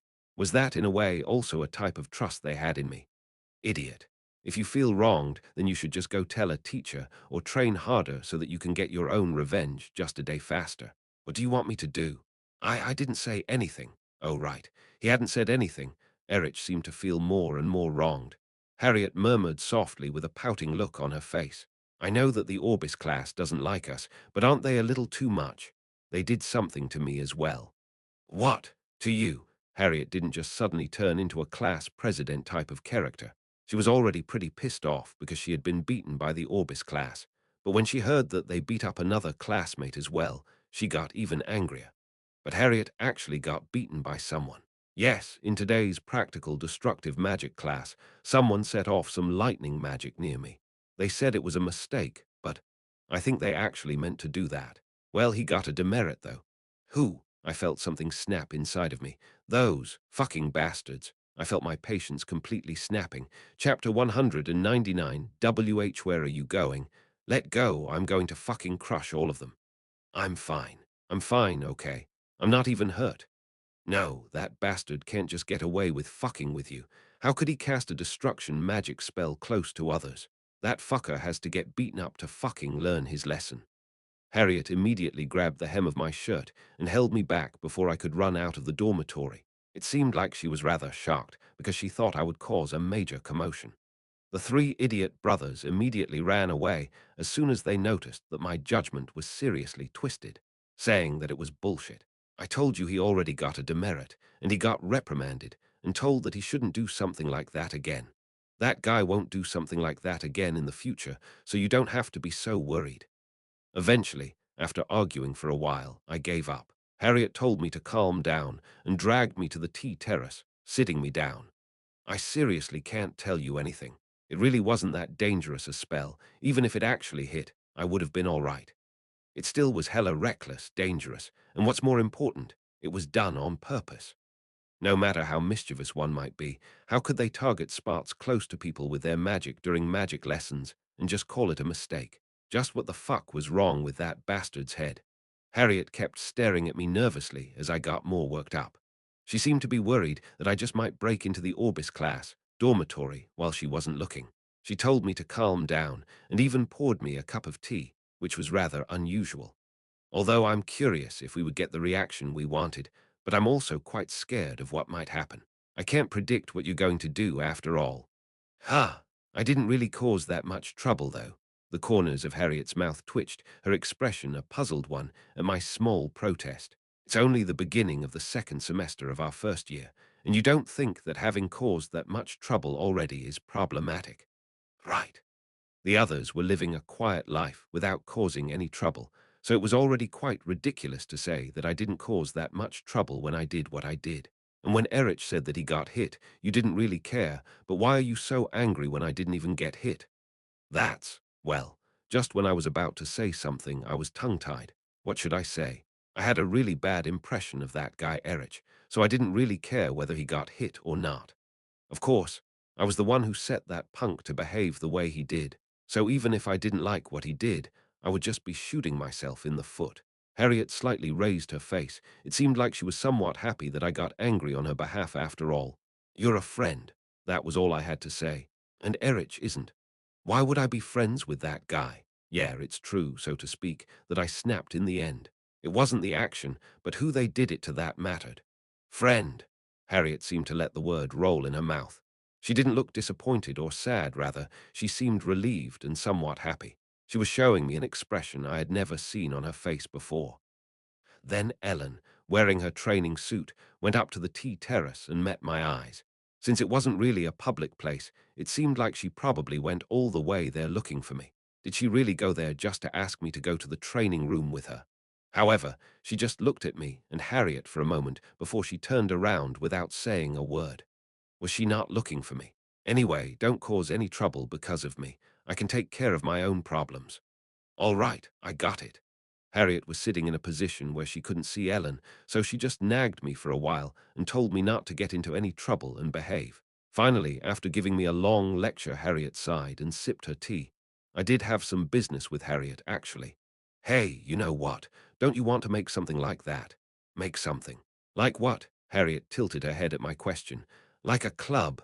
A club? Harriet looked surprised, as if she was wondering why I was mentioning clubs all of a sudden. You research magic. Right. Mostly with Adelia. Right. Yeah, but what does that have to do with clubs? Harriet seemed a little impatient, as if telling me that I should quickly get to the point. Just like Ellen, Cliffman, and I practically lived in the training room, Harriet would often stay locked up in the magic lab unless something out of the norm happened. Adelia was the same. While she didn't think so, she was one heck of a nerd for magic only. Wouldn't it be nice if you got together with others more often? Got together. That school building wasn't a club building. However, as my novel had become reality, there was no law that would forbid us from doing something like that. Of course, I had no intention of joining any club, though I did have some connection with the religious club Grace. But they wouldn't limit me. Just like Ellen had become stronger earlier than she had in the original, I hoped that the others would also become stronger than they were in the novel. Ludwig was the only case where it would be best to just leave him alone. Harriet worked hard just short of me, but there was no reason why I couldn't show her a slightly better way of doing things. For example, if you got together with the wizard majors from Class B and created a magic research club, wouldn't it be nice to talk with them about magic and get to know some spells that you might not have known of? You're not limited to any particular field of magic, right? That's right, but with students from Class B. Yes. Well, I'm not sure about the Magic Research Society of Royal Class, but I do know the clubs that are out there. However, the standard of discussions and research at a student's level couldn't be higher than just consulting a teacher. That's why I don't go to places like that. Harriet seemed to have reasons as to why she hadn't joined any magic research clubs on her own. She seemed to think that research subjects students could cover weren't at a high enough level for her. However, that reaction alone could be called a success. In the original, just mentioning doing research with the inferior B-class students would have disgusted Harriet. However, Harriet's personality was completely different at the moment. Her attitude was more like, what good would come from joining a club where just some students gathered together? Not, why with students from Class B? She didn't hate the idea, she just didn't understand why she would do something like that. That was how much she changed. No, I'm sure it'll be of help to you. Why do you think so? There were two students with magic talents in Class B, Christina, who had talents in alchemy and enchantment, and Anna de Journa, who had a talent in black magic. Both of them also had very strong talents in their own right and would become forces to be reckoned with during the gate incident. However, it wasn't those two who had magic-related talents that would help Harriet grow further. That guy called Louis Yankton from Class B would be a great help to you. What? That guy. But he isn't a wizard, right? Harriet wasn't really interested in Class B, but she obviously knew who was who. That was why she also knew about Louis Yankton's talent. You do research on magic. Yes, I know. Louis Yankton had an academic talent. He was just smart. Although he couldn't use magic, he was walking down the path of a wizard who would only study magic as a science. He was outstanding in the theory of it, but couldn't put it into practice. Class Beast Christina and Anna de Journa would often take Louis Yankton's advice to further their magic later on. After acting all prickly, he would start to grow closer to his classmates after a while. He was like a growth potion when it came to kids with magical talents. If it were the original novel, Harriet would absolutely hate the idea, but her personality had become very soft compared to the past, so I told her that, thinking she would accept. If they studied with Louis Yankton, both Harriet and Adelia, as well as the Class B kids, would benefit from it. Of course, it seemed a bit heavy-handed that I had already finalized the plan in my head without asking the concerned party what his intentions were even once. They wouldn't just do it for 1 or 2 days. I was sure, though, that all of them would have a good time. Harriet seemed to think about it. I'm not really sure. Then you could just get together and have a chat. If you think it'll be helpful for you, then do it. If you don't think so, then don't. If it's like that, I could give it a try. Harriet nodded, saying that she could try if it was just that much. All right. I just had to carefully lay one paving stone after the other to create our road to the future. I wasn't sure how much they would be able to achieve together, but I could at least suggest some research projects, including the possibility that the warp gates could connect us to a different world. It would be great if they could figure out the cause behind it, but it also didn't really matter if they didn't. They might also end up making things that would have taken much longer to develop. It also rang true that their achievements in the field of magic would increase tremendously just by meeting and acting together. Louis Yankton, who wasn't a wizard but knew a lot about magic, could help all of them achieve something greater. That was the picture I was painting in my mind, but then Harriet asked me something, her face a little flushed. By the way, why would you be interested in something like magic research? Why you? You have a supernatural power, right? If you joined a club like that with me, you probably would be really bored. Will you be okay? Huh, what did she mean? Me, why would I do something like that? Huh. I mean, I was just suggesting that the kids who were really knowledgeable should get together twice or thrice a week and discuss and research magic together. I wasn't saying that I would join them, was I? Harriet looked a little puzzled by my words. Why you won't join? No, of course not. I'm not a wizard, and I don't even know a single thing about magic. What could I even do to help you? Harriet seemed to have gleaned. Let's make a research club together, from my words. No, come to think of it, it was only natural that she thought I meant that. Otherwise, I wouldn't have a reason to say things like, let's get some kids together and create a club. So Harriet thinking that my idea was to create a magical research group together with her was probably more natural than I thought. However, it was still rather obvious. When Harriet realized her mistake, her face got redder and redder. I reached my limit. Did you want to be in a club with me? HR. WH what? As I poked at her with a smirk on my face, Harriet's face seemed to grow hotter. Why do you want me to be there? WH what? What do you mean? Ha ha ha. Why would I want to start that kind of club with you, who doesn't even know the basics of magic? I thought you meant that because you put it like that. So what could you even do when you join something like that? That's what I meant. Even if you wanted to join, I'd reject you. It's not like I wanted to create it with you or something. I don't, and I never will. As soon as I poked at her, Harriet flew into a rage and rapidly fired words, just as I expected.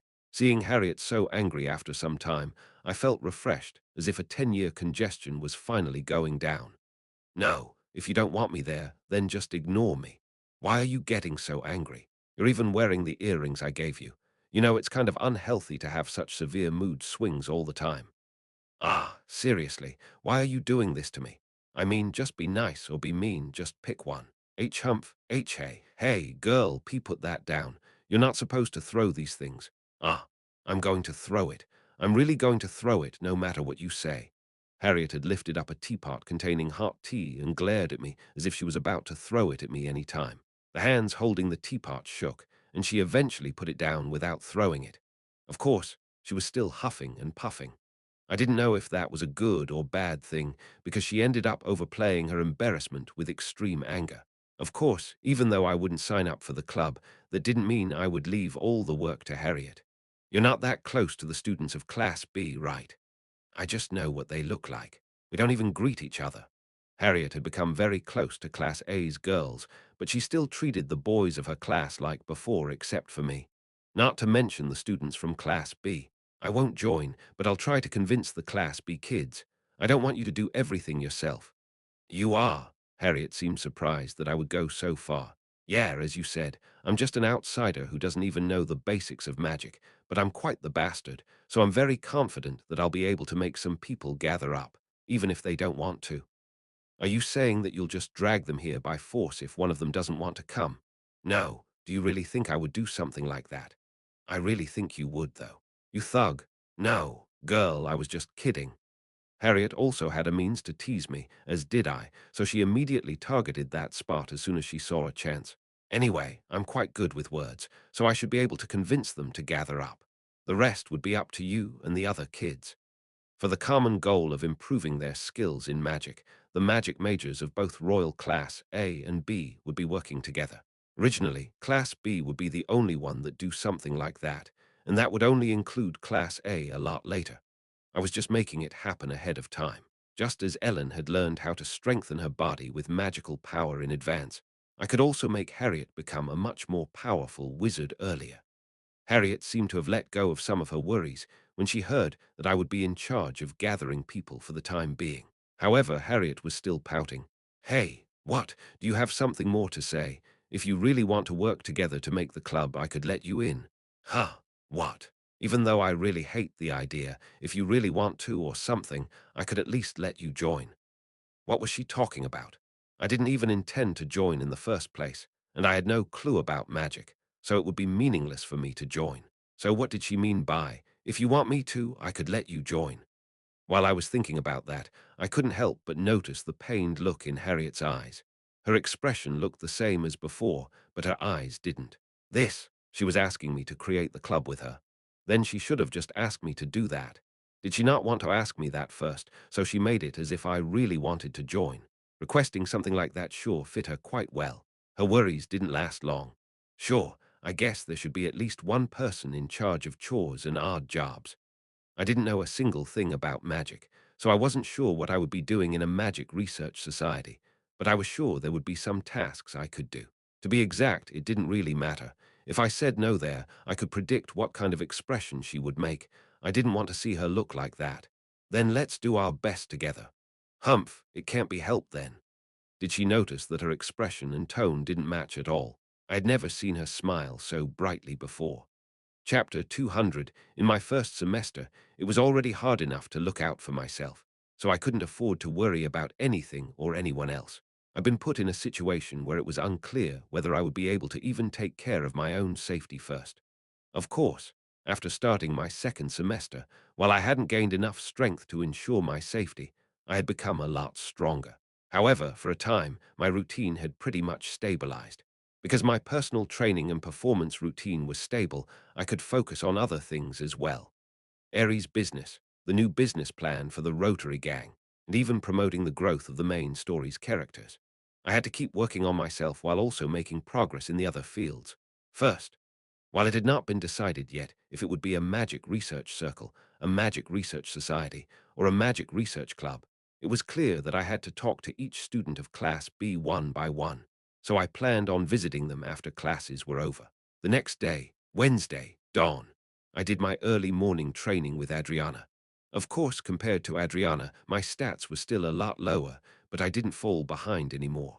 I couldn't do any morning training the previous 2 days because of the Tiamata incident, but Adriana seemed to have kept doing the training alone during that time. When she asked me what happened, I said that I had simply overslept. I did wonder how Adriana would react if she knew that I had become the holy sword Tiamata's master. It was the divine relic of the goddess Toan whom she served, after all. I was pretty sure she would be surprised. Of course, that didn't mean I would tell her. Adriana had a weak heart, after all. Phew! After one set, Adriana and I rested on the bench on the hill. Summer is almost over. You're right. By October, the summer heat would have left, making room for fall to take over. And after a short fall, winter would be upon us. Adriana looked at Temple's landscape stretched out before the hill. During winter, the view from this place is really nice, you know. Really? Yes. Adriana had lived a year longer in Temple than I had, so it was no wonder that she knew the scenery one could see in Temple during the winter. She guaranteed that Temple looked amazing in the snow. So does that mean that you'll do your morning training during that kind of weather as well? What if you slip and hurt yourself? Did you forget this? Adriana smiled as she showed me her hands emitting divine power. Even if she got hurt, she would be able to recover with that, so it didn't really matter if it snowed or not. That only made that girl seem even more clumsy. By the way, have you ever gotten into a fight with the Orbis class? There had been some incidents the day before, so I was a little curious.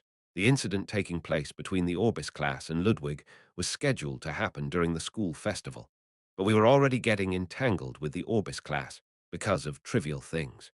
Did Adriana, who had been in that place for 1 year longer than me, ever have a fight with the Orbis class? The Orbis class?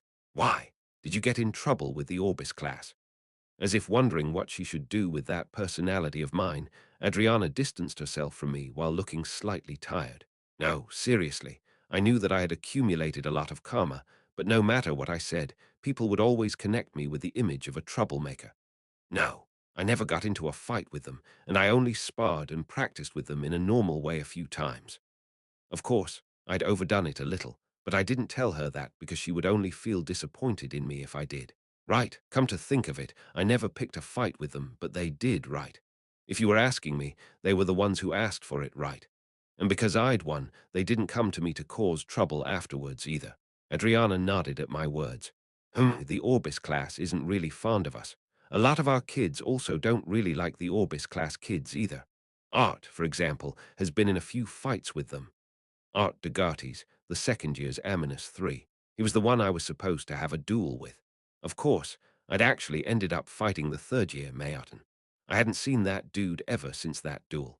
I only knew that his reputation had completely fallen to rock bottom within the royal class because he tried to punish a first year through a duel. Anyway, it seemed that the second years, who attended temple longer than us, had problems with the Orbis class as well. How did the fights go? Did he win? Well, they would be about equal. The students of Orbis class are really hard-working, after all. Of course, that's just because I stopped the fights before they became too heated. I didn't know how strong Art Degartes actually was, but it seemed to be rather difficult to tell whether he or the Orbis class students were superior in their fights. Adriana sighed as she took a sip of water from her canteen. It's understandable. We're talented, and there are a lot of kids in the Orbis class who really think that we would just get strong without having to put in any effort. There were some students that only relied on their talent and nothing else, but there were also students like Adriana who continued to train hard. So the dislike the Orbis class held for the Royal class was rather twisted. Worst of all, the Orbis class is pretty much forcing its students to hate the Royal class. Teachers and seniors alike. They tell them things like, "Do your best if you don't want to lose to those bastards." The Orbis class had deliberately stimulated the students' inferiority complex towards the Royal class to make them work harder. You guys don't have any talents, so do you think you can afford to be lazy? How are you going to deal with the Royal class if you don't work harder? Something like that. I heard it was almost as if they were in the military. Adriana knew that there were some of her classmates who hated the Orbis class, but she had no particular opinion about them. She seemed to worry more about structural issues. So you don't like or dislike them? Well, that's how it is. It's not like nothing happened. Adriana wore a slightly awkward smile as we talked about that topic. Something happened. Yes, we didn't get into a fight. The matter was quite difficult. What happened? At my question, Adriana scratched her cheek slightly, wearing a somewhat bewildered expression. Well, one of the Orbis class kids had been following me for quite a while. Follow you? For what, Ray? No way. Adriana's slightly flustered look made me realize what had been going on. Did some guy fall in love with you at first sight or something? Why, yeah. Adriana nodded her head slightly, her face red. Certainly, it wasn't really that strange or surprising that something like that happened. Well, even when I told him that I was planning on becoming a paladin of the Church of Towan, he didn't give up. That guy was kind of troublesome. Since she was going to be a priest of Towan, she couldn't accept his heart, no matter how much she liked her. She told him that many times, and yet he was still unable to understand her words. It seemed like Adriana hadn't gotten into a fight with them, but she'd still had some trouble with them. Things are probably really difficult for you, too. If anything happens, then tell me. This didn't only apply to the Orbis class. Adriana was in a position where she couldn't accept anyone's love, even if she liked them. That might be a bit troublesome. So, while I do think of you as a friend, I want us to be a bit more cautious because others might think otherwise. Adriana was just reasonably comfortable with people of the opposite sex, but other people might believe that it was something more, so it seemed like I had unknowingly caused her harm. Her expression darkened slightly. Adriana stretched her body. Ugh, I just feel relaxed around you, Junior. You don't seem like someone who has that kind of interest in me. You can tell. Of course, it's obvious. Adriana smiled at me. I thought she was just nice and pleasant to everyone. But that was the first time I realized that she was actually quite the careful person in regards to those kinds of things. Was it because I hadn't been showing any signs that I was trying to get closer to her more than we already were? Adriana smiled, seeming lonely as she was fiddling with her canteen. If someone I thought of as a precious friend tried to be more than just that, what should I do in that situation? She wouldn't be able to accept their love. A situation in which she just wanted to stay as friends while the other party didn't. It seemed like Adriana found herself in that kind of situation at the moment. Pretending to not notice their feelings would be bad, right? That seemed to be a separate matter from what happened with the Orbis class.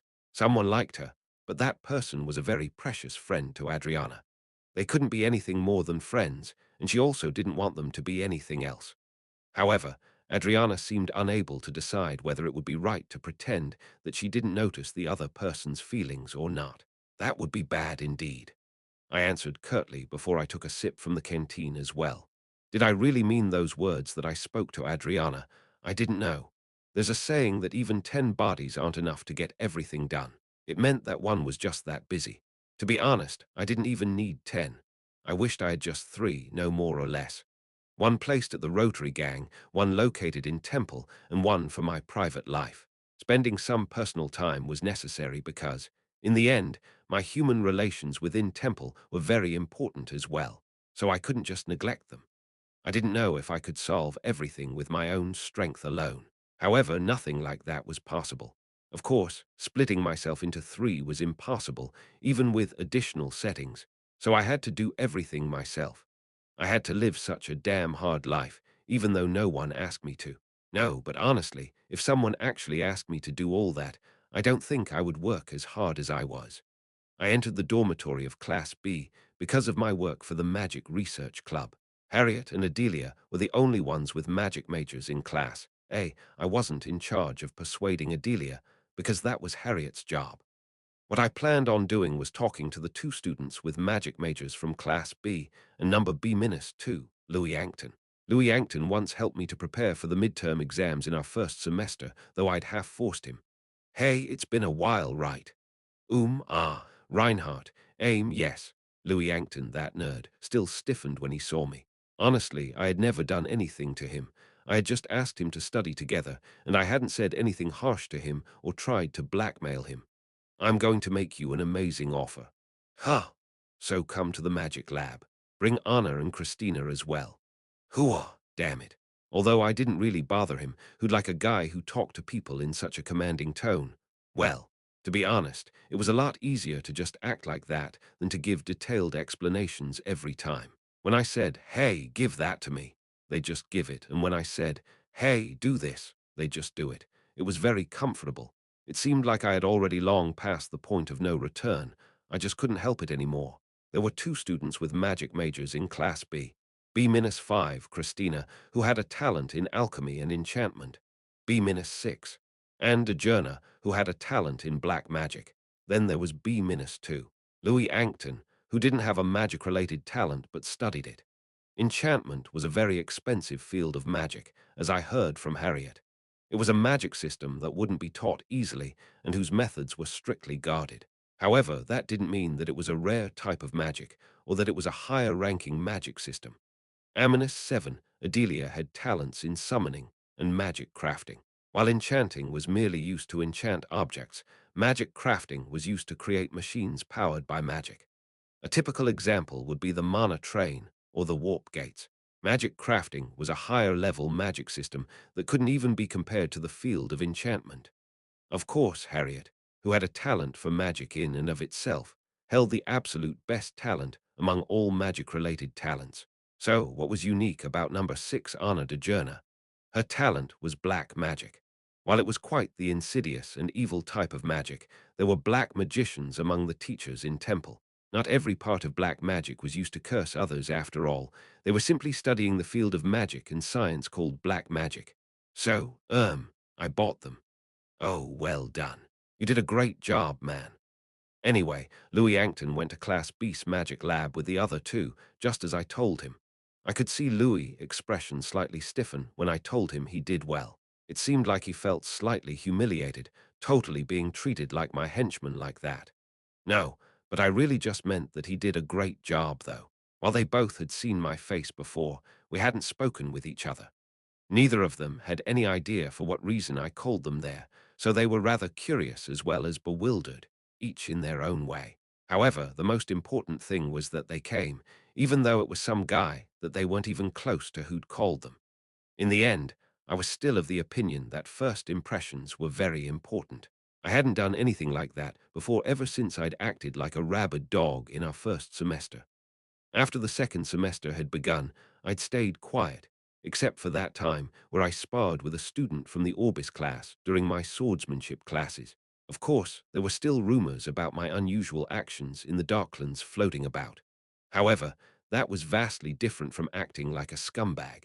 Anyway, both of them came when I said that I was looking for them, and I don't know what I would have done if they hadn't. Christina wore a pair of glasses on her nose and had her orange hair tied in braids.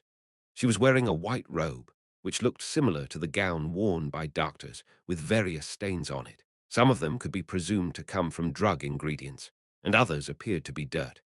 It was quite well known that her clothes would always appear like that because she frequently dealt with alchemical reagents, as well as plants and herbs. Anna de Journa didn't give off the same gloomy feeling as Detamolian that made me want to ask if he was okay. Her eyes just seemed somewhat hollow all the time. She had black hair, black eyes, and wore a black robe. Her skin was a little pale, however. If Detamolian seemed like a skeleton, then she seemed like a vampire who really needed a blood bag. Even Elaris didn't have that bad a complexion. She seemed slightly sickly with her somewhat pale skin. If one was looking for an example of a pretty girl that exuded a very dark aura, that would be her. Anyway, all of them were staring at me. I didn't make you come here to cuss you out or something. This is your dormitory. Just sit down, guys. I was trying to talk nicely, but I ended up uttering commands again. What the fuck? Did I get too used to that? Was Reinhardt's personality, the embodiment of the saying, strong against the weak and weak against the strong, ingrained in my body? All of them, including Louis Ankton, sat down. Those guys all had pretty different personalities. Class B was the main focus of the story and all descriptions, so I knew all the characteristics of each individual character. Of course, I'd gotten to know the guys from Class A better as well. Louis Ankton was a man who had a great sense of superiority and an idiot who looked down on anyone who was dumber than him to the point that he would even ignore them. Christina was bright, cheerful, and curious. Anna de Journe gave off a rather ghastly and gloomy vibe, but she was actually not that bad. However, in front of the supervillain that seemed to be me, all three of them froze up like mice before a cat, even though they all had different personalities. Oh well, it was a good thing, I guess. It was a lot easier to talk to them when they were calm like that. Do you guys have any thoughts of creating something like a magic research group? A magic research group? All of them seemed rather perplexed, because they never expected that these words would ever come out of my mouth. I was pretty sure that they were seeing me as some kind of super villain. But I wasn't actually planning anything villainous or anything. All I did was plan things to make those guys successful later on. How would they regret listening to my words? Those guys would thank me later. Although, I didn't know when that would be.